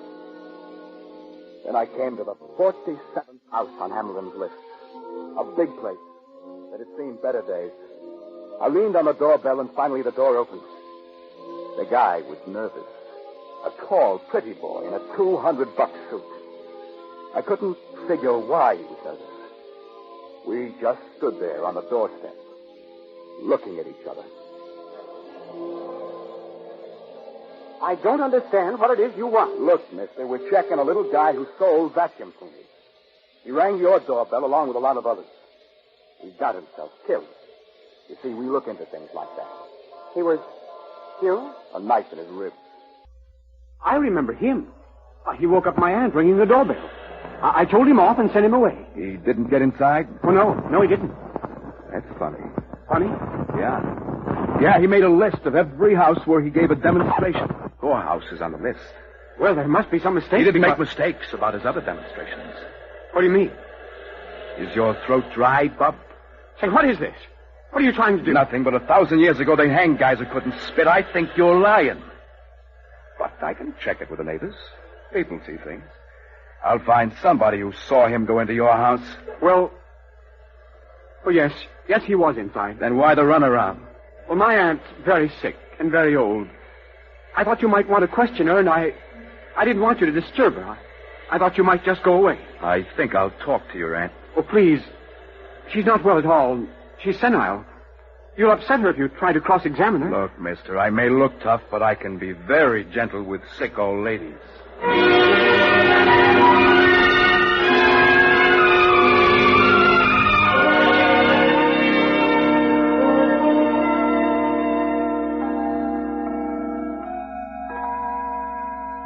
Dave, it's 3:30. Jock's really coming up to the house. What's keeping him? He'll be here, honey. I didn't want to talk at the office. I'm not supposed to be working on a case. Oh, honey, you look so tired. You're worn out. This is a tough fight, baby. That's Jock now. I'll go. Well, shall I make something to drink? No, we'll keep the liquor out of sight. Hi, Dave. Come in, Jock. Sorry I'm late. That's all right. Come on in and sit down. Oh, Jock, I'm glad you got here. How are you? Hello, Mary. I'm fine, thanks. Jock, I've spotted something. Yeah? Yeah. I've been checking all the calls Hamlin made in the last 5 days. I got into a big house on Van Buren Street. Big place. Used to have dough. Guy named Duff, Harold Duff, keeps house for his aunt. Her name's Stone. Miss Alice Stone. Ever hear of her? Don't think so. They used to have dough. Now they broke. The aunt's about 70. Sits in a wheelchair and won't talk. I think she's got a skin full of dope, Jock. I had trouble getting in. Duff tried to give me the runaround. When I got in, the old lady just sat there and wouldn't speak. Dolph says she's a bit off.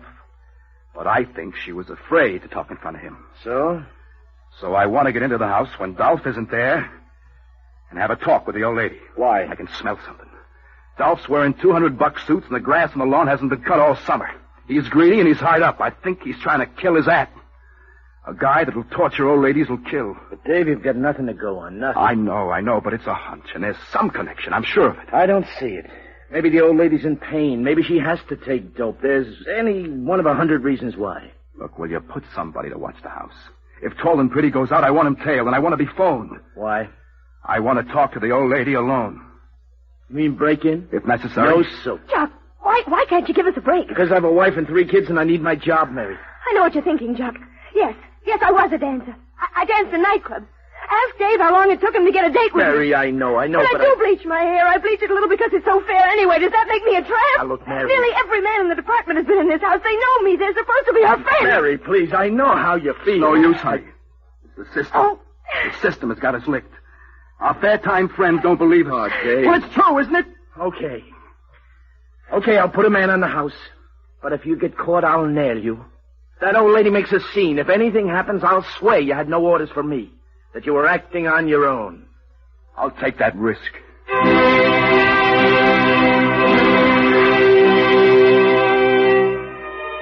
Jock set 2 men to watch the house on Van Buren Street. Late the next afternoon, Tall and Pretty came out and hailed a cab. One of the men followed him. The other beat it for a phone and telephoned Jock. And Jock phoned me, and I went over. The old girl wouldn't or couldn't come to the door, so I broke in a back window. I tiptoed to the living room door and peeked in. She was sitting in a wheelchair by the window. When she looked up and saw me, her eyes went wide with terror. A tiny, delicate old lady in a wheelchair. She whimpered with fright when I came over and took her hand. Look, Auntie, I'm your friend. I'm not going to hurt you. Oh. Can you talk? Can you answer me by nodding? Huh? Oh, come on, please, honey. Don't be afraid. Look, I'm in trouble, see? Bad trouble. They think that my wife killed that little man who came here to sell vacuum cleaners. Do you remember him? Yes. You do? Well, can you tell me anything about him? Anything at all? Honey, I don't get it. Look, are you being kept in this house against your will? Does that mean yes? Huh? You are. Does he give you stuff? Does he give you dope? He does. Well, do you want to get out of here? Oh. Well, I'll take you. I got my car outside. Rings. Rings? Oh, honey, I just don't understand you. Why do you keep pointing to your fingers? Rings. Rings in vacuum cleaner. Your rings are in the vacuum cleaner? Yes. Oh, honey, God bless you. God bless you. I'll have to stay in this house one more day. I can't take with me now a pretty boy will catch on, but we'll get him, don't you worry. Is there a picture of him anywhere? Piano. On the piano. On the piano. I get it. Look, I'm going to take it. And don't you worry, honey. I'll be back tomorrow.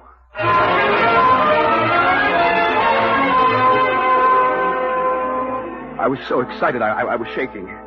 Everything was starting to fit into place. I made a quick search of the house, but there was no cleaner there. That made me glad. It meant he still hadn't got the rings back. Now I could see the whole picture. Dolph waiting for the old lady to die, pushing her towards death, keeping her doped, she hating him, knowing he was waiting for those rings. So she decided to beat him to it. She dropped them on the carpet in that dark old room. The vacuum cleaner sucked them up. Hamilton finished his demonstration and left. No sale. Then Dolph missed the rings from his aunt's hands and did a tailspin. He must have been afraid to go to the airbrush company.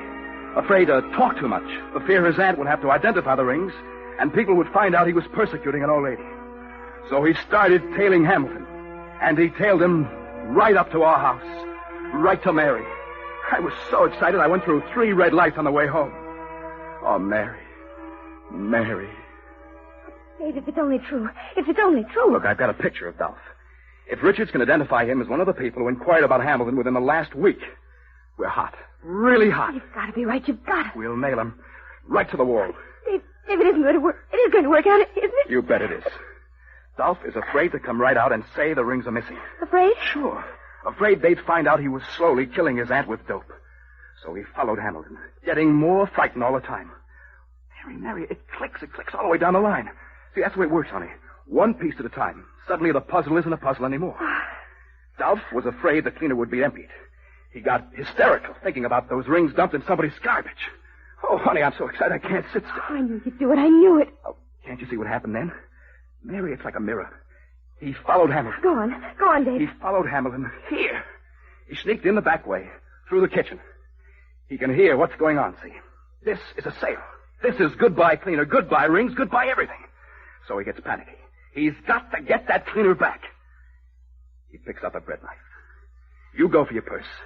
And he slaps you when you pass the kitchen door. I knew it. Everything just went black. And Hamilton, the meek little salesman, charges out to help. Charges straight into 12 inches of bread knife. Oh, Dave, if you can prove it, if you can only prove it. Then the cover-up. He puts Hamilton in the red chair. Pours half a quart of bourbon down your throat, honey. Slings you onto the couch. Smears your lipstick in Hamilton's mouth. Dave, it fits all the way. Sure it fits. Now, if I can only get hold of those cleaners.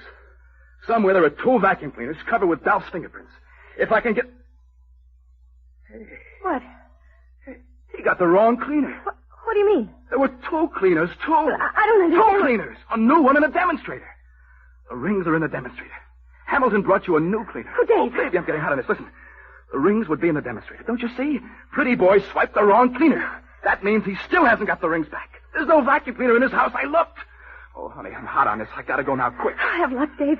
Have luck for me. I'll have luck, honey. We'll win this yet.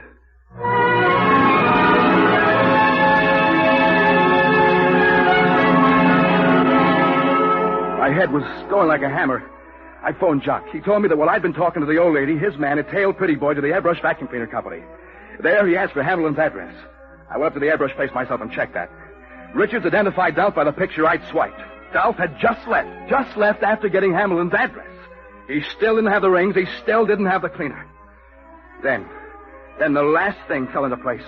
I got so excited I was sick. That landlady, that dirty, greasy-haired landlady had held out on me. Held out on a beaten-up old vacuum cleaner. Are you here again? What's the matter? Can't you leave me alone? Where is it? Where's what? That cleaner. Are you crazy? Get out of my way. Hey, listen, you get out of here. I'll yell for help. Your wife knocked off a guy. Tell me where it is, or I'll break your arm. I'll break it, so help me. I'll pull it out of the socket. Now, where is it? Where is it? I don't know. Listen, Hamilton had 2 cleaners. The new one I don't care about. We'll find that later. But you swiped the demonstrator. It's either you or the nephew. He hasn't got it because he was in asking for this address at Hamilton's office less than half an hour ago. Now, come on. Yeah. It's in there. Cover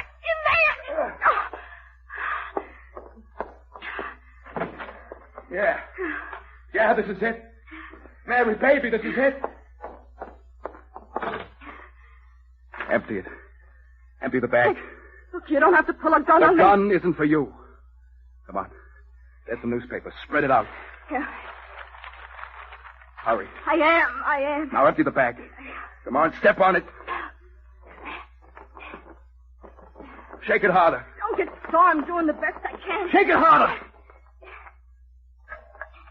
That's it. That's it. Your rings. 4 of them. Emeralds. Look at diamonds and emeralds. Yeah. 4. Comes a papa. Look, I didn't know about those rings. I'm not trying to steal. I just... Damn it. And you can keep the crew. Will I answer? Yeah. I'll be behind the door. Just ask him in. That's all you have to do. Okay.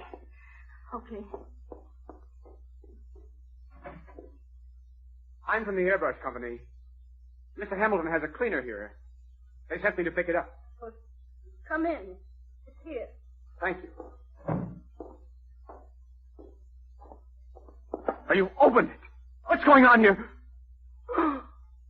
Hello, pretty boy. Looking for something?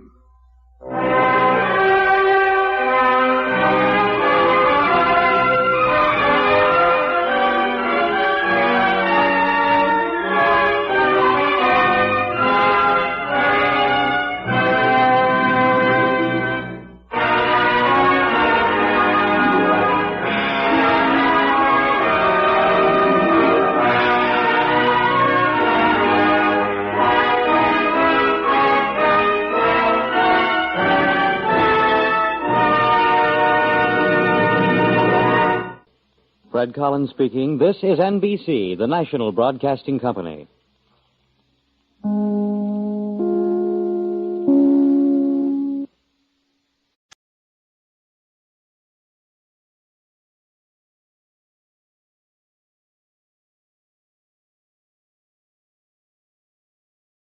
A Murder of Quality. Adapted for radio by Frederick Radnam. From the novel by John le Carre. With David Bird as George Smiley, Joan Saunderson as Miss Brimley, and Patrick Barr as Terence Fielding. A Murder of Quality. So, it really is you, Brim. Come on in. Did you think there was another female called Brimley about to enter your life? Oh, what a nice room, George. Yes, I suppose it is. Only it must be years since we last met. It is. 10 years. 10 years. And no doubt you could tell me exactly when and where. I could, but I won't. Oh, do sit down, Brim. May I sit here? Please.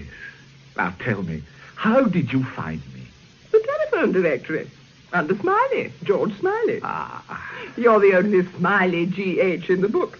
Then I telephoned first to make quite sure you weren't in, but I was able to leave a message which I assume you got. Yes. Oh, simple, isn't it? The obvious I always forget. Will you have a whiskey and soda? You still drink it? I do, and I will. Fine.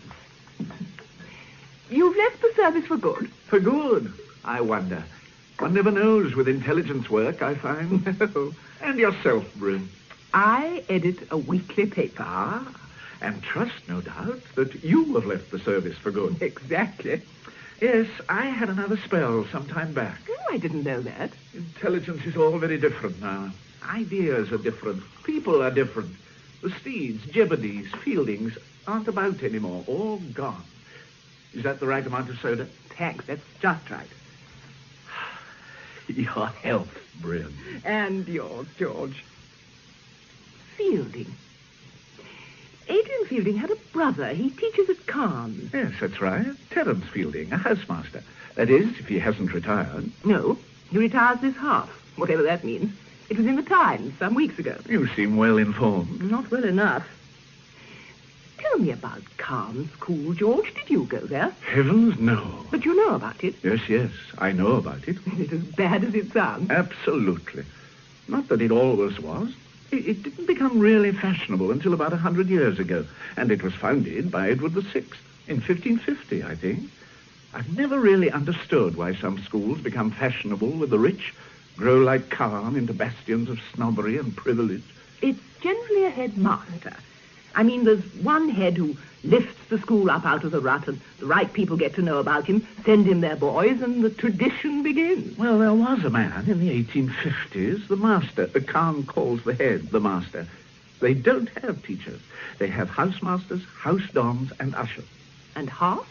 A half is a term. They have only 2. What else? Cairn itself. I know it's a town in Dorset, but what's it beside? Well, I suppose the school is the town. The playing fields and the staff houses encircle it. It's miles from anywhere, you know, Brim. Beautiful countryside, but quite isolated. Has little to do with the world most people live in. One would have to fit in. Or get out, I imagine. Yes. But that wouldn't be easy for the wife of a house don, would it? What's the problem, Brim? Well, I had a letter sent to my paper the other day from the wife of the man who's teaching at Cairn. They haven't been there long. They're called Road, without the H. I see.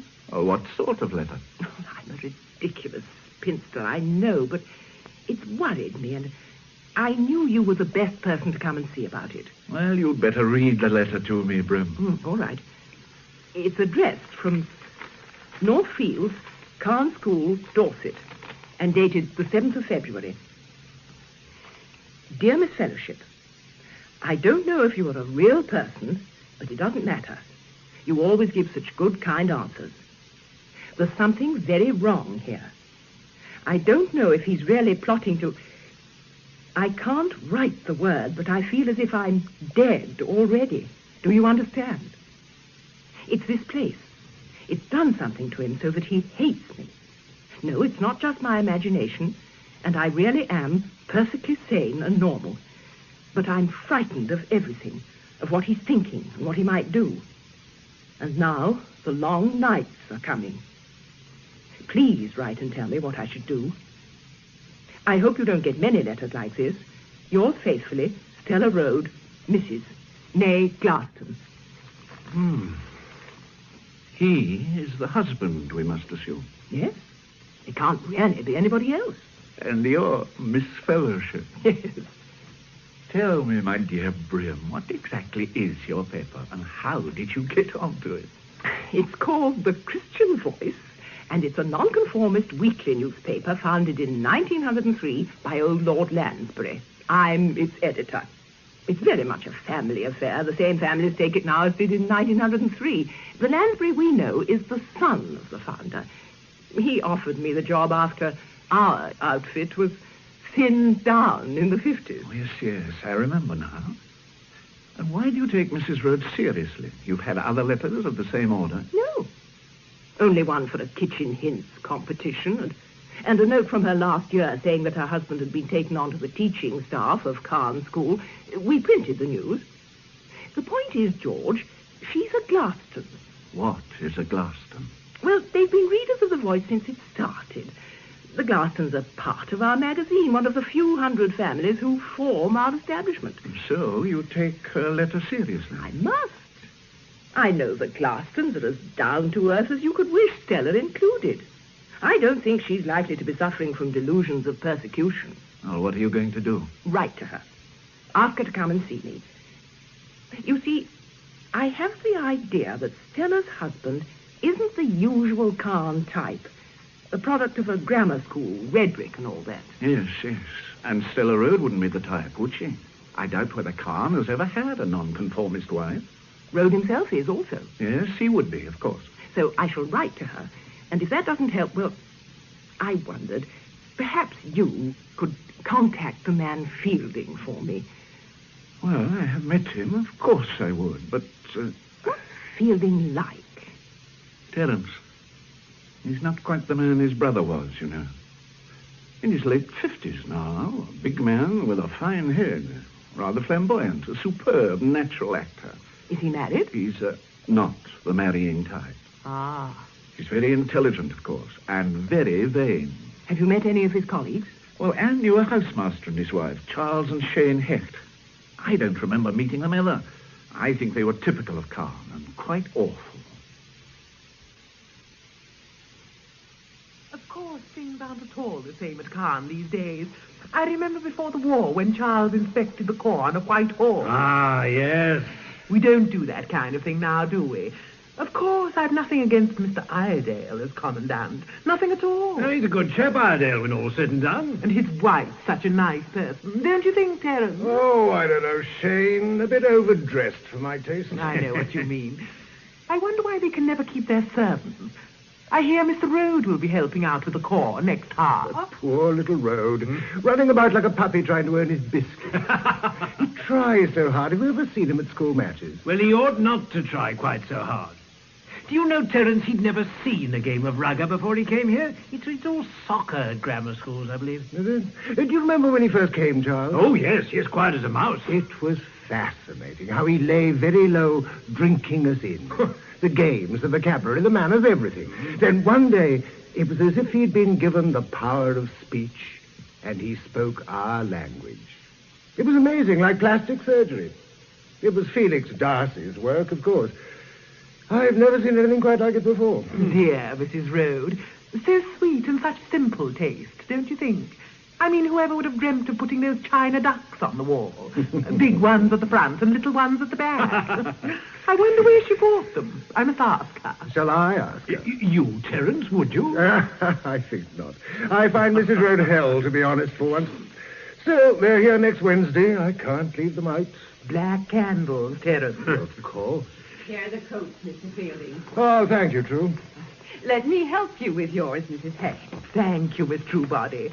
Poor, dear, sad old fur. Oh, no. It's a lovely coat, madam. Well, thank you, Terence. Extremely pleasant. You know we're going to miss you when you go. Good night, Terence, darling. So kind. And in your last half, you must dine with us before you go. I'd be delighted. Good night, Mr. Hecht. Oh, good night to you, Miss Truebody. Oh, it's turning very cold, you know. We could be having snow soon. Good night, Miss Truebody. Good night, Mrs. Hecht. And thank you for such a delightful meal. You must have gone to a lot of trouble. Oh, not really, madam. It's nice to know you enjoyed it. Good night again, Terence, darling. Good night, Shane. Oh, it's turned cold. It's nearly the long night, isn't it? It's always supposed to snow at Caen during the long night. And it often does. Oh, do come on, Shane. Oh, Charles, you can quick march your boys as much as you like. I propose to go slower. Good night, Terence. Good night. There now. It was a success, wasn't it, Mr. Fielding? Yes, I suppose it was true. There, that's done. You look tired, sir. I am a little, True. Indeed, I am. Is there anything else, sir? No, nothing else. Sleep well, True. And you too, sir. Good night. Good night.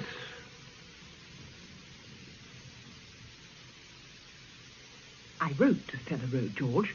Today I got another letter, not really a reply, and now I am worried. Which is why you've dropped in again. Yes, frankly. Here, read it for yourself. Right. 15th of February. Dear Miss Fellowship, I am not mad, you must believe that, but I know my husband is trying to kill me. I will come and see you as soon as I can. You do understand that I am normal. I'm so afraid of the long nights, There's something not quite right about him. At night sometimes, when he thinks I'm asleep, he just lies watching the darkness. I know he is trying to kill me. But what can I do? It's not nice, is it? You know, I suppose I should go to the police, but I thought first, would you perhaps see Terence Fielding? Yes. I'll ring him now. I could go down to Calm tomorrow. Oh, thank you, George.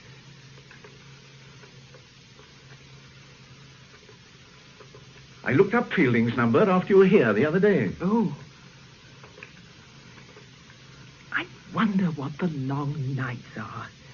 Have you any idea? I don't know. It's Ash Wednesday shortly. Something to do with Lent, perhaps. It sounds possible. Calm School. I'd like to speak to Mr. Terence Fielding, please. George Smiley. No, from London. Mr. Fielding is being got. Good. I wonder just how the husband is trying to kill the wife. Or how the wife thinks he is, rather. I wonder that. These long nights sound disturbing enough, even if you aren't expecting to be murdered. Yes. Maybe Fielding can tell us what they are. Fielding. Good evening. My name is George Smiley. I knew your brother well. We have, in fact, met. Yes, that was it. Look, I wonder if I might come to see you on a personal matter. A bad time? Well, what has happened? No, for a friend of mine. She's received a disturbing letter from the wife of a Khan master. Yes, Stella Road. Oh. Yes. Thank you, Fielding. Goodbye. Stella Road is dead, I'm afraid, Brim. Dead? She was murdered. Late on Wednesday night. That's last night. She and her husband had been dining with Fielding earlier in the evening. And the husband? I don't know. Fielding said something. I couldn't quite catch it. George, they'll have to know about the letter. The police, you mean? Yes. Yes, I think they will. You couldn't go down there, could you? To Khan? Well, I suppose I could. But would it really help? I've a feeling it would. All right, then. If you say so, Brim. Oh, good. I'd better find out who's in charge of the case there. Special branch might help. I'll give them a ring, and no doubt be on my way in the morning. Oh, sorry, sir. I say, I nearly knocked you down. I say, you nearly did. What's the rush about? Sext, sir. Sext? Midday prayers, sir. We say them in the Abbey during Lent. I see. Is that the East Gate across there? Yes, sir. I'll show you, sir. I had no need really to rush, but we always do. Are you visiting the school, sir? Yes, I suppose I am. I hope to see Mr. Fielding if I have the time. Well, he's my housemaster, sir. My name's Perkins. I'm Mr. Fielding's head boy, sir. Oh, that's what's called a coincidence, isn't it? Yes, it is, sir. You've had a lot of snow here. When did it start? Yesterday, sir. It's a few days early. We usually get it on the long night. This is the gate, sir. Do you? On the long nights, eh? Oh, thank you, Perkins. That's the police station just across the road, isn't it? The police station? Yes, sir. Oh, thank you again, Perkins. And don't be late for Sext.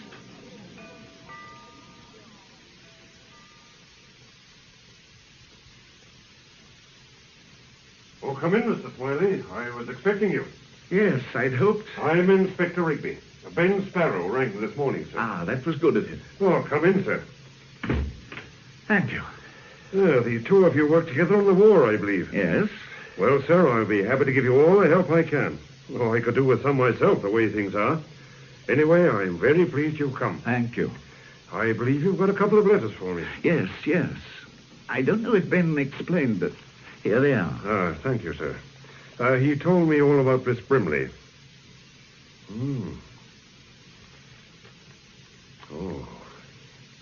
Not nice letters, are they? I suppose Miss Brimley is sure of the writing. You can trust her. Aye, so Ben said. She's had other letters about a cake mix and so on from Mrs. Rhodes, and I suppose you can check the handwriting here. Oh, we can, but it's her writing without a doubt. Well, sir, how long are you staying? Well, I don't really know, Inspector. I should probably stay for a day or two just to have a word with Fielding. And go to the funeral, I suppose. I've booked in at the Salt Lake... I know, tell that. At least some think so. It's a funny place, Khan. There's a big gap between the town and gown. It's fear that does it. Fear and ignorance. Oh, I can call on Mr. Fielding and Mr. Darcy, and they say, "Good day, Sergeant," and give me a cup of tea in the kitchen. I don't get cross, but I can't get among them. They've got their own community, see, and no one outside it can get in on it. Yes, it would be like that. There's a lot I'd like to ask them. A lot of things. Who liked the Rhodes and who didn't? Whether Mr. Rhodes, the good teacher, whether his wife fitted in with the others. Lots of things. I've got all the facts I want, but I've got no clothes to hang on them. Well, if you want me to help, I'll be delighted. But why not give me the facts first? All right, then. Well, today is Friday the 18th.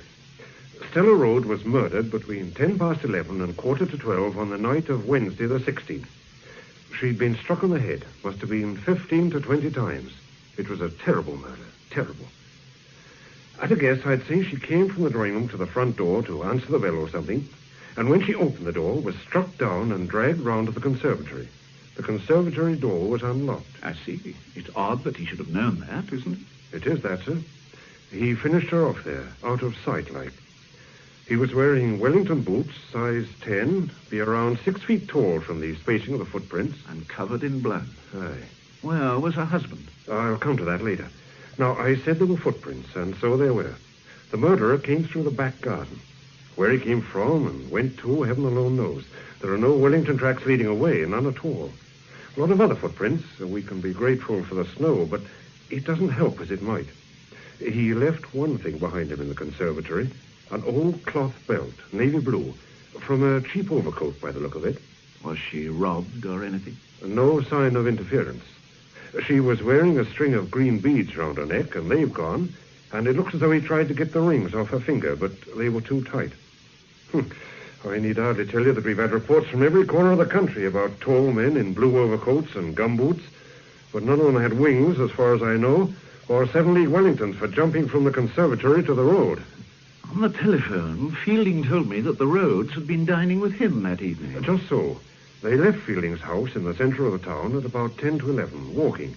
Their house is about half a mile away on the edge of the playing fields. North Fields, it's called. That's the place.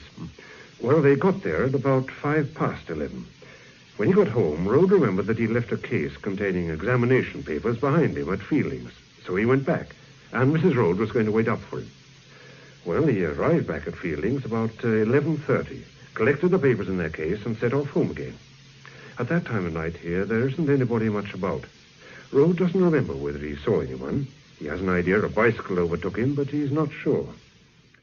It was a fine night, cold, a fresh fall of snow on the ground. The light was on in the drawing room. Everything looked quiet enough, very normal. There was a moon, wasn't there? Nearly full. You could see a mighty long way. Well, anyway, he found he didn't have his key with him, so he rang the bell. But he got no reply. So he called to his wife through the letterbox, and still got no reply. Then he noticed the churned up snow and footprints going round the side of the house. Did he realize there was blood about? No. He thought it was an overflow from the gutter. It just showed up dark. Well, he followed the marks round the house until he came to the conservatory. No moonlight there, and the light didn't work. Didn't work? Oh, simple enough. The bulb had gone, and the conservatory wasn't used much in the winter. Well, did he light a match? No, he didn't have any. Non-smoker, see. His wife didn't approve of smoking. So he went in the dark, calling her name. Then he fell over something. At first, he thought it was a refugee parcel. Then he realized it was his wife. There he was then, in the dark, trying to find out what was wrong, and then discovering that his hands were covered in blood. He doesn't remember much after that. Poor devil. And then? He was found by a master who lives 100 yards or so away, Mr. Darcy. Almost out of his mind, his hands and face covered in blood. I arrived there about 1. We got him into Dorchester Central Hospital. He's still there, but I gather the shock's wearing off. What is the refugee parcel Rhodes mentioned? Mrs. Rhodes was the organizer for Caen of parcel collections for a refugee organization, the Public Schools Committee for Refugee Relief, clothes and such like. Very energetic at it, she was. I see. What fingerprints did you pick up at the house? Oh, Mr. Rhodes were everywhere. The others were made by gloved hands, made before Rhodes. These examination papers he went back to Fielding's for, were they as important as all that? Yes, up to a point, anyway. The marks had to be handed in by midday Friday. Today, that is. Why take them to Fielding's in the first place? Earlier on, Rhodes had been on chapel duty, so he didn't have time to return home before dinner. He changed at the school, and that's where he left his latchkey, in his other suit. I see. Then how do you explain Stella Rhodes' letters? Oh, it is known in the letters we've got to explain. Oh, what else? Well, as you know, Mrs. Rhodes was chapel, the only member of the school that was. The minister is a man called Cardew. He knew her pretty well, even before she came to Caen. Well, isn't Rhodes chapel? Was. He turned Church of England when he came here. Tried to get his wife to turn also, but she wouldn't.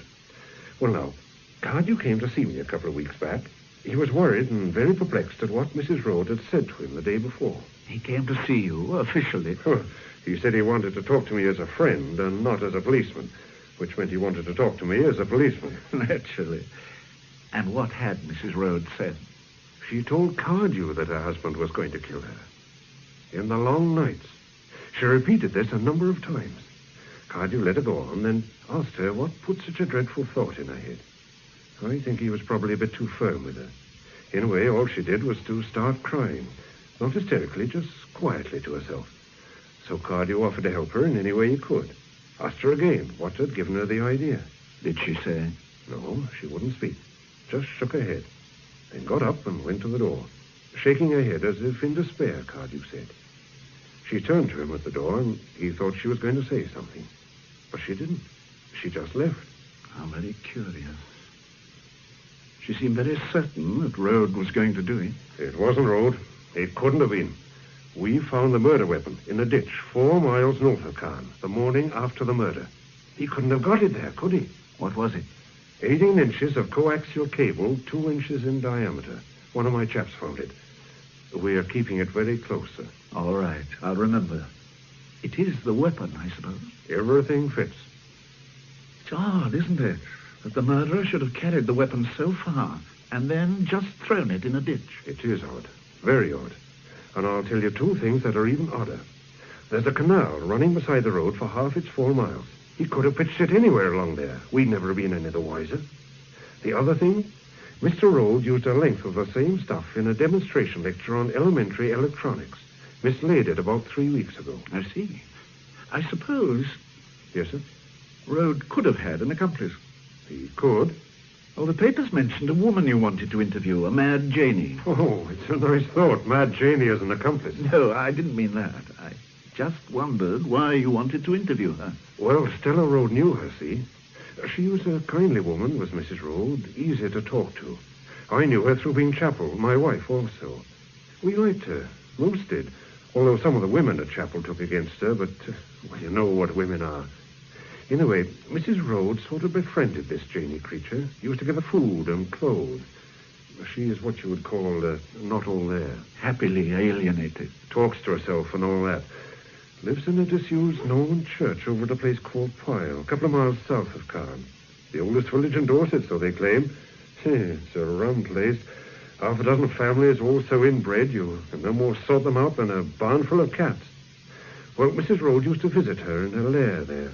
That upset some people. Yes, yes. And I suppose Mad Janie has vanished. Hasn't been seen in her usual haunts since early Wednesday night on the lane towards North Fields. But that don't mean a thing. These people like Janie are all over the neighborhood for years, and one day they're gone like snow in the fire.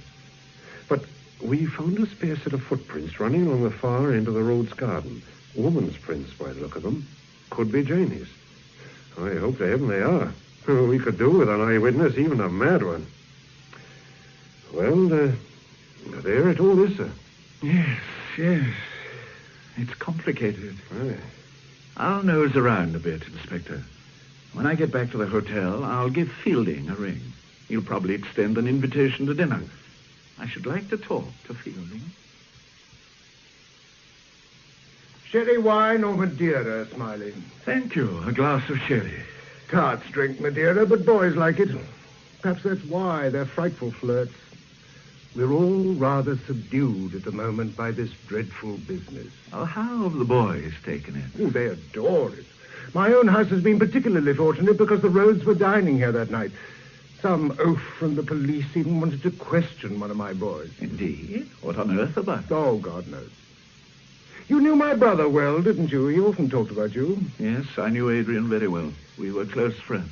We didn't see much of one another in later years, Adrian and I.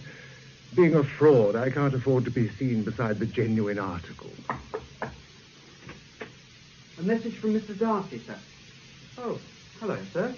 Have you met Mr. Smiley, Tim? Yes, sir. I ran into him in the Abbey Close this afternoon. Ran into me literally, but apologized in the most gentlemanly manner and showed me the East Gate. Ah, I see. And I suppose Mr. Darcy is going to be a few minutes late. Yes, sir. Thank you, Tim. Good night, sir. Good night, sir. Good night, Perkins. Good night, Tim. Musical genius is Perkins, but a problem in the schoolroom. Darcy won't be more than 5 minutes, I know him. He's a frightful toad. Looks like a Sickert model 50 years after. All trousers and collar. Oh, what's his subject? Subjects? I'm afraid we don't have subjects here. Darcy is senior tutor by election and bachelor by profession, if you follow me. His subject is other people's shortcomings. Stella Rhodes, for instance. Ah. She was somewhat different from most of the wives here, I imagine. She was everything we're forced to ignore. She was red brick, council estates, new towns, the very antithesis of Carr. Yes, yes. Did you like her, Fielding? Not at all, Smiley. I didn't dislike her. I found her rather touching. But of course she made enemies. She was too honest. And Khan has no defense against her sort of honesty. Ah, that'll be Darcy. We'll let him have just one glass of sherry, only one. After all, he has kept us waiting. Terence, if I may talk shop for one moment. Perkins' work has been abysmal these last few days. I declare I have never seen work like it. Is he unwell? Has this terrible business upset him? What is it? He never was bright, but really... I don't think he's unwell, Felix. I'll have a word with him, if you like. Tim is a sensitive boy. Perhaps he's upset. Well, do have a little chat to him, Terence, please. I'm so sorry, Smiley, to go off suddenly at such a tangent.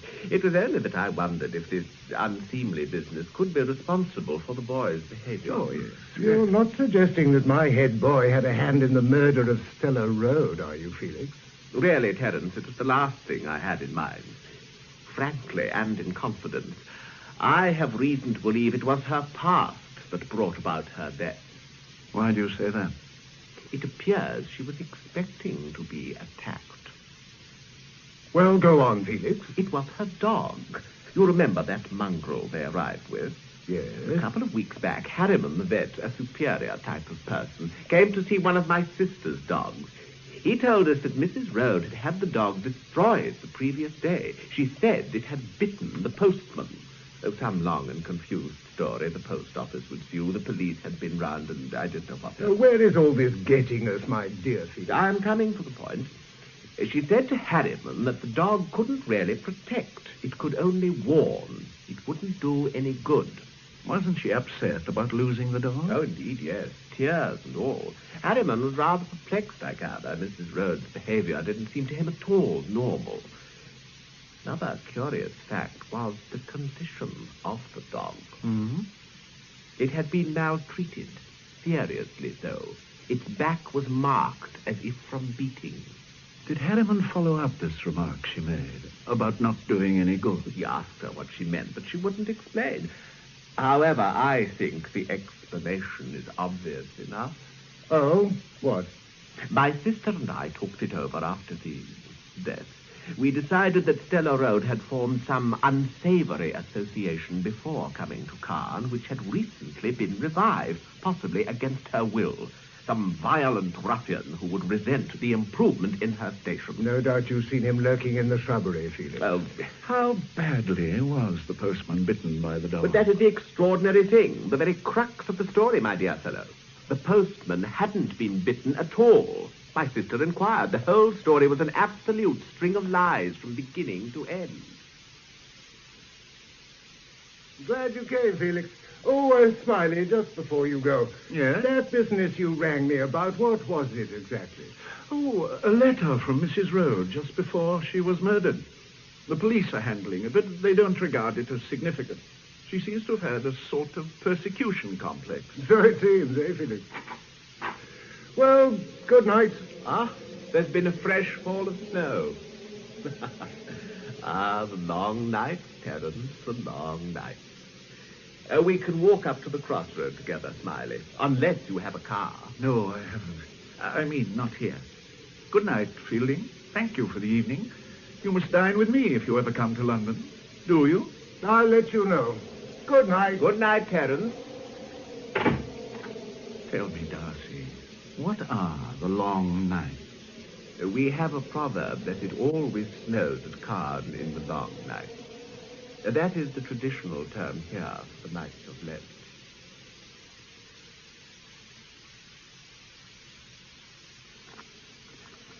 It's a beautiful night. Is this Northfield? Northfield Lane. There are several rugger pitches in these fields. That's Northfield. The road's house is over to your right. Looks horribly empty even from here. My own house is rather larger and lies farther up the lane.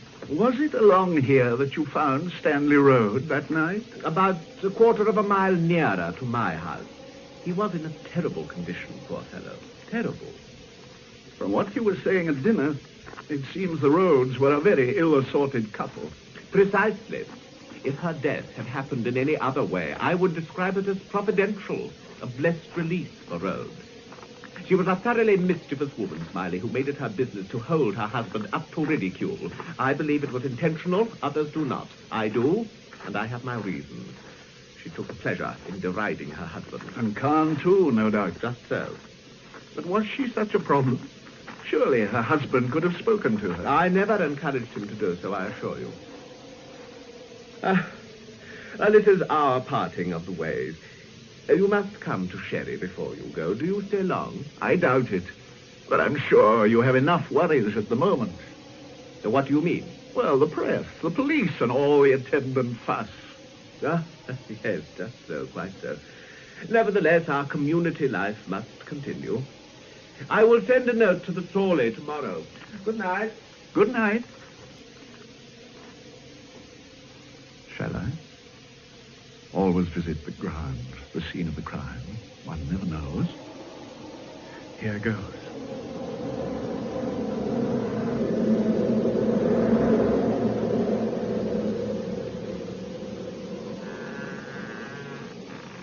What's that? The conservatory door swinging. Good God, there's somebody. Or is it a shadow? No. Hello? Who are you? I thought you was the devil, mister. But you got no wings. But you can't do nothing, mister, 'cause I got this holly for to hold you. Yes, Jane.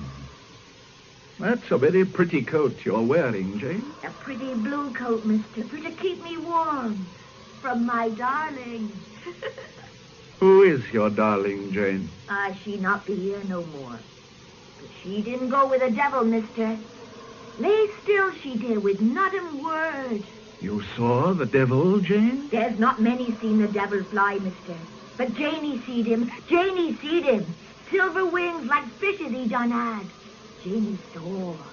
Where did you find that coat, Jane? Him a bad one. Oh, him a bad one, mister. But I seed him flying, riding on the wind. And the moon behind him lighting up the way. Them closer sisters, moon and devil. Flying, was he, Jane? Like this, mister. Like this, riding on the wind. Silver wings, silver. Oh, damn. Now she won't come back. But she saw something. She saw the devil fly, riding on the wind.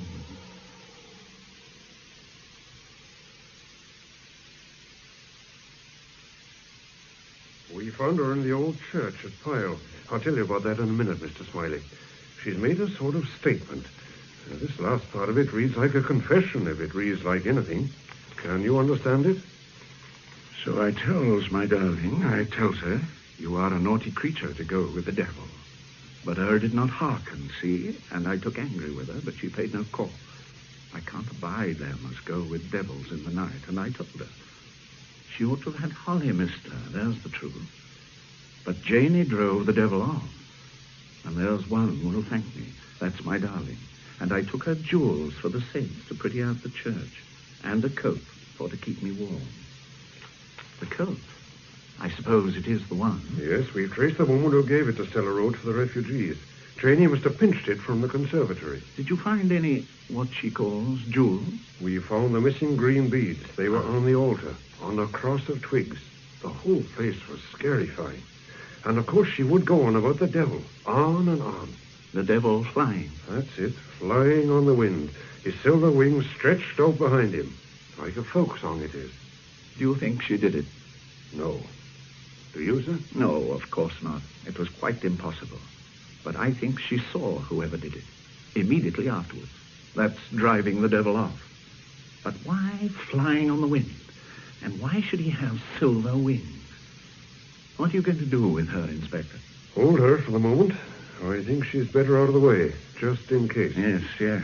The devil must have seen her also. Are you going to the funeral? Yes, I think so. And after it, I might try to get a word with Rhodes on behalf of Miss Fellowship and her paper, if you understand. Oh, I see what you mean, sir. Yes, that would be a very useful idea.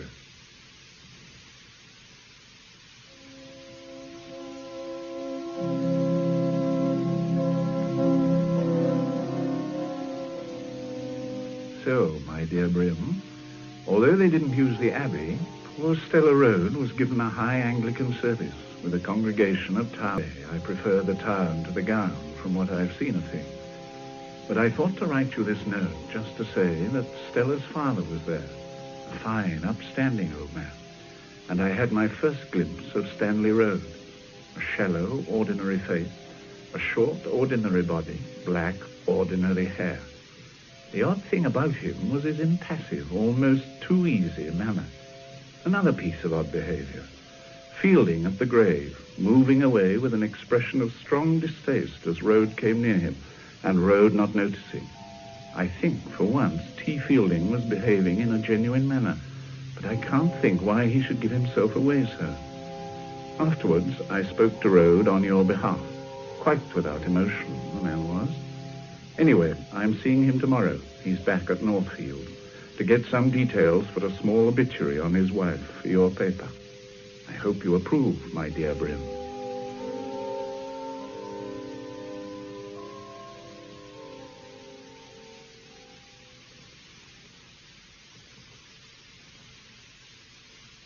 It's very good of you to spare the time to see me, Mr. Rhodes, in the circumstances.